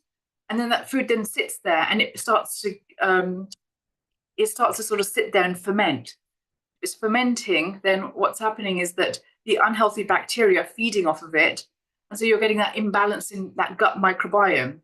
So there's a lot of, different elements that feed into this, but it's sometimes just taking a step back when you sit down to eat and focusing on what you're doing and just being present and being mindful is really going to influence then and help you in terms of your digestion, which is going to influence your overall. Yeah. Wow. So two things. So one, wow, that's an amazing stat around, sort of 90% or thereabouts of our serotonin is produced in our gut. I had no idea of that. And also, so have I understood correctly that you're saying that even if I ate the right food, that would sort of nourish me, if I'm sort of just eating them on the go, not present, not chewing properly, and I wouldn't get the same benefits from that same food than if I wow, isn't that fascinating? Because if you think about it, if your body is not focused on eating and it's stressed, it's doing other things, it's not in that rest and digest, it's in that fight or flight. And fight or flight means I don't need to care about digestion, I don't need to care about my reproductive system, none of those things are important. I'm running away from that tiger, which so it's just simple things like that can actually make a huge difference. And and that's something that we forget. Oh, absolutely. And I think we've all, sorry, I'm just checking that's okay, sorry. In the background. I am with you. I think we can all, and again, you referenced, didn't you, that, our lifestyles where, we are, and I think even, I guess, if you think of the rise of actually products that are out there for, the on the go and brands and things that even market themselves off that, but actually that in terms of that gut brain connection, it's not doing us any favors. Okay, so I'm just looking down at questions, and I know time is sort of ticking, so I wanted to really look at so how can, I guess, pre-existing health issues affect menopause symptoms? So it's quite important that we don't enter into menopause with a lot of pre-existing conditions. I mean, obviously that happens, that can happen, but that can exacerbate then your menopause journey, that perimenopause, menopause journey. So for example, if you are struggling already with your digestion, then because your hormones actually estrogen influences so many different body systems, and it actually influences digestion as well. So if you already are struggling, then that's going to actually exacerbate it. If you are constipated during that period where your hormones are going all over the place on this emotional roller coaster, you need to be removing all those toxins from the body. But if your digestion's not working, they're just staying within you. Those toxins that you're trying to eliminate are still within the system. So trying to look at, what sort of imbalances that are existing is quite key. And that's the sort of thing that I work with clients with. So we look at, is the digestion not working? Is that why we're experiencing more menopausal symptoms? blood sugar dysregulation, which a lot of people have nowadays, unfortunately. Let's work on that, because that can actually influence things like your hot flushes, waking up in the middle of the night because your blood sugar crashes. Those sort of things can actually manifest or give rise to some of those menopausal symptoms. And if you're stressed again, your body doesn't also produce enough serotonin, which also goes on to produce melatonin. So that also is affected, so it affects your sleep. So things like that, there's many different elements. So trying to work on the HPA axis, which is your, bringing that calm back into the system, working on the stress response, can be quite key. Blood sugar regulation in some cases, digestion, thyroid as well. There are many different elements to it. So it's important that you start thinking about menopause, perimenopause earlier on in life, and thinking about what's going on with me. Where do I need to sort of, boost my system? Where do I need areas to need a bit more of a boost? Yeah, and like you say, almost in sort of that, I guess, proactive way in terms of, okay, well, how is my diet, my sleep, my digestion, all of those sorts of things now, and get an understanding of it before sort of entering into that. Thank you. That's, like I say, it's fascinating. And I know when we spoke briefly and prepped to this, I was like, oh, I'm writing all these notes. So we won't get to all of the questions, so I will cherry pick if you're comfortable with that, Nudrat, but if there's something that you want to definitely get to, though, do let me know. So I guess what are some nutritional strategies that women can use to support their, I guess, mental health during perimenopause? So it's important to have a nice balanced diet, and balance. So making sure that you start the day off well with a good breakfast. Eating enough protein is really key, and a lot of people don't, and especially women. I think we struggle with making sure we're getting enough protein in our system. Good fats as well, healthy fats are important. So things like flax seeds, the omega-3s, avocados, so nuts and seeds. So getting good fats in is going to be key as well, and fiber, because again, fiber helps the digestive system. And it also keeps you fuller for longer, so you're not going to get those crashes, and you're drawn to the sugary snacks. So starting off the day, I think, is really key, with a good breakfast, because it's going to then influence the rest of the, how you're going to be feeling, what you're going to be drawn to during the course of the day. And as I said, the types of foods that we should be looking at are things that are anti-inflammatories, that are going to manage the inflammation, because there's a lot of that happening at this time of life. And so that's things like good fats, reducing sugar, caffeine, reducing caffeine as well. Because again, they're all going to give you these spikes. And if you are not managing your blood sugar effectively, what ends up happening is that you're not getting enough of that blood sugar, because your brain, that's the key thing, it feeds, glucose is our key energy source. If we're not able to manage our blood sugar effectively, you're going to start feeling a bit confused, maybe, you haven't got the energy, your focus can go. And those are the things that women complain a lot about, that they're feeling disoriented, they're feeling overwhelmed, they can't focus. And then in time, they start worrying, is there something wrong with me? And, those sort of things start happening. And doctors, unfortunately, are quick to prescribe antidepressants, SSRIs, and actually trying to just support the gut, trying to make sure you're eating a balanced diet, not having a lot of sugar. You're feeding that, microbiome with lots of diverse foods is going to be quite key to really looking at your overall health, especially mental health. Yeah. And as you say, it's almost then looking at, all of the different, I guess, avenues that could be behind, how a particular woman is feeling at that time. And yes, it may be some medication, it may be HRT, but actually there's a lot that we can do, I guess, ahead of then to sort of understand what's going on with us, and paying attention to sort of the nutrition, the sleep, all of those sorts of things. So how what I would love, and so our speakers can get to know a bit more about you as well. So how does your approach differ from sort of more conventional treatment, so to speak?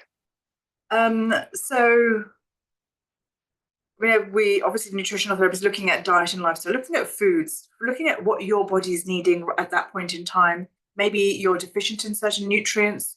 And so what we do is we look at you holistically and think about where those imbalances might be happening, and then where you need further support.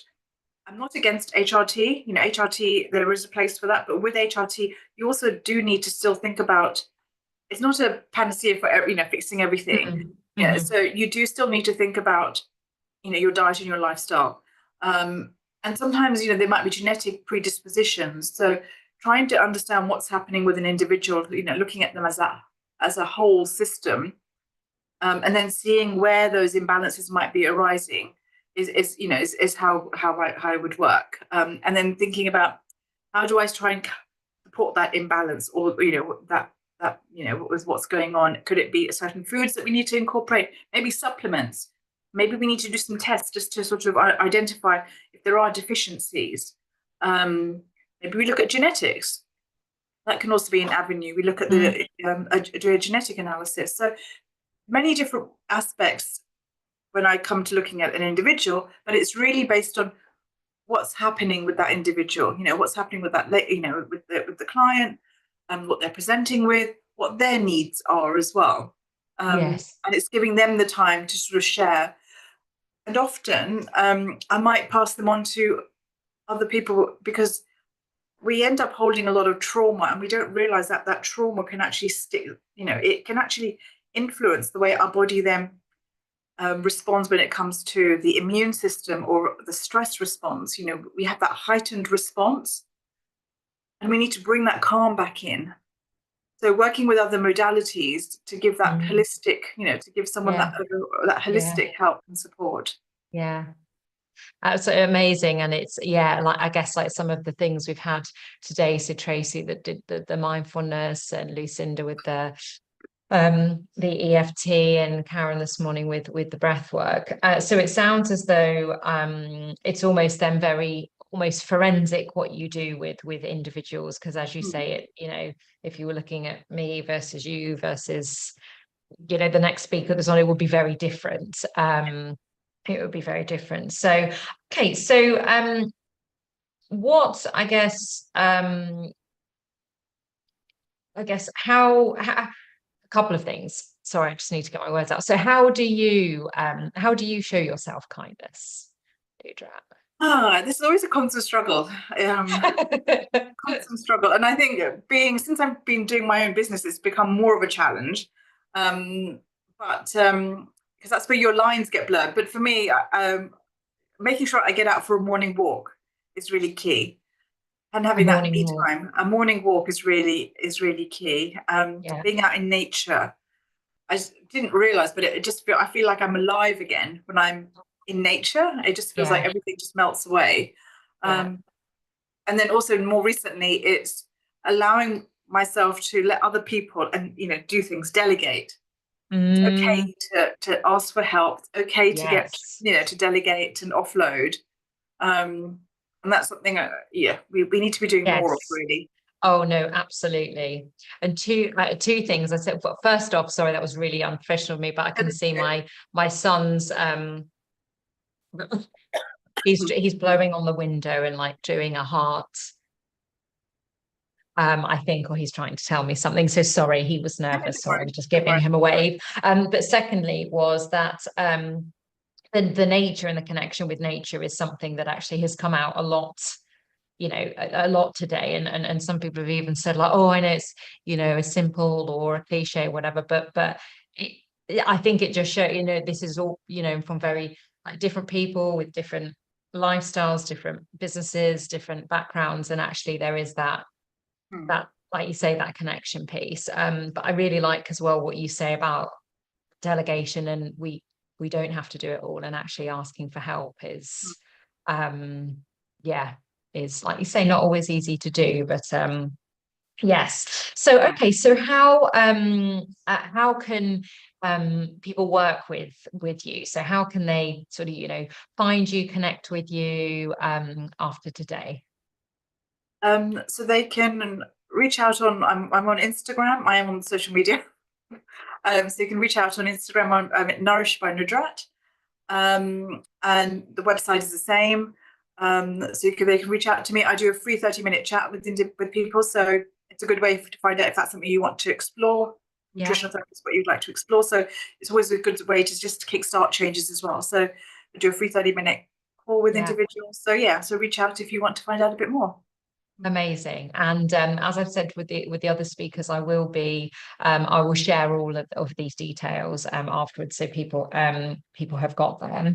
And again, I'll ask the question because I know we're at time, but if you're okay, just for another minute. So what is there, if you could share one simple step women could take today to begin to support their mental health through nutrition, what would that be? I'd say start connecting with yourself. So think about what you're eating and maybe keep a food and symptom diary. So not take a particular food, but connect with yourself again and think about how you react and how you feel when you're eating certain foods. Yeah. And like you say, that's something we can all do, isn't it? So it's a simple thing to do. And then back of that's when when you're in tune with yourself a bit more, can you really then think about maybe this doesn't agree with me, or maybe and then like, there's a pattern that every time I have this, I feel low mood or constipated or don't sleep or whatever it is. Yeah. And I think well, look, thank you. Oh, sorry. And as I say, we've lost touch with ourselves. So yes, no, we have, haven't we? And I think, like you've mentioned, in the busyness and the digital, everything is sort of part of that, isn't it? So yes, there's been a theme, I guess, around reconnecting with ourselves today. So well, thank you so much. It has been such a pleasure to have you on. And as I said, I'll share the details with everybody afterwards. But Nourished by Nudrat on Instagram, and can find you on LinkedIn. And yes, I'm sure some people will take you up on that 30-minute consultation as well. So thank you so much. And I will speak to you soon. All the best. Okay, thank you. Thank you so much. Bye. Bye. Okay, so now I don't know if you can actually hear, but there's definitely some children, including my son, out there. So I am going to do two things. The first is I need to stop streaming and open up a new stream, because when my husband and I were looking, someone the other day saying, no, I didn't mean to start playing game again. Sorry, just shut you down in the nicest possible way.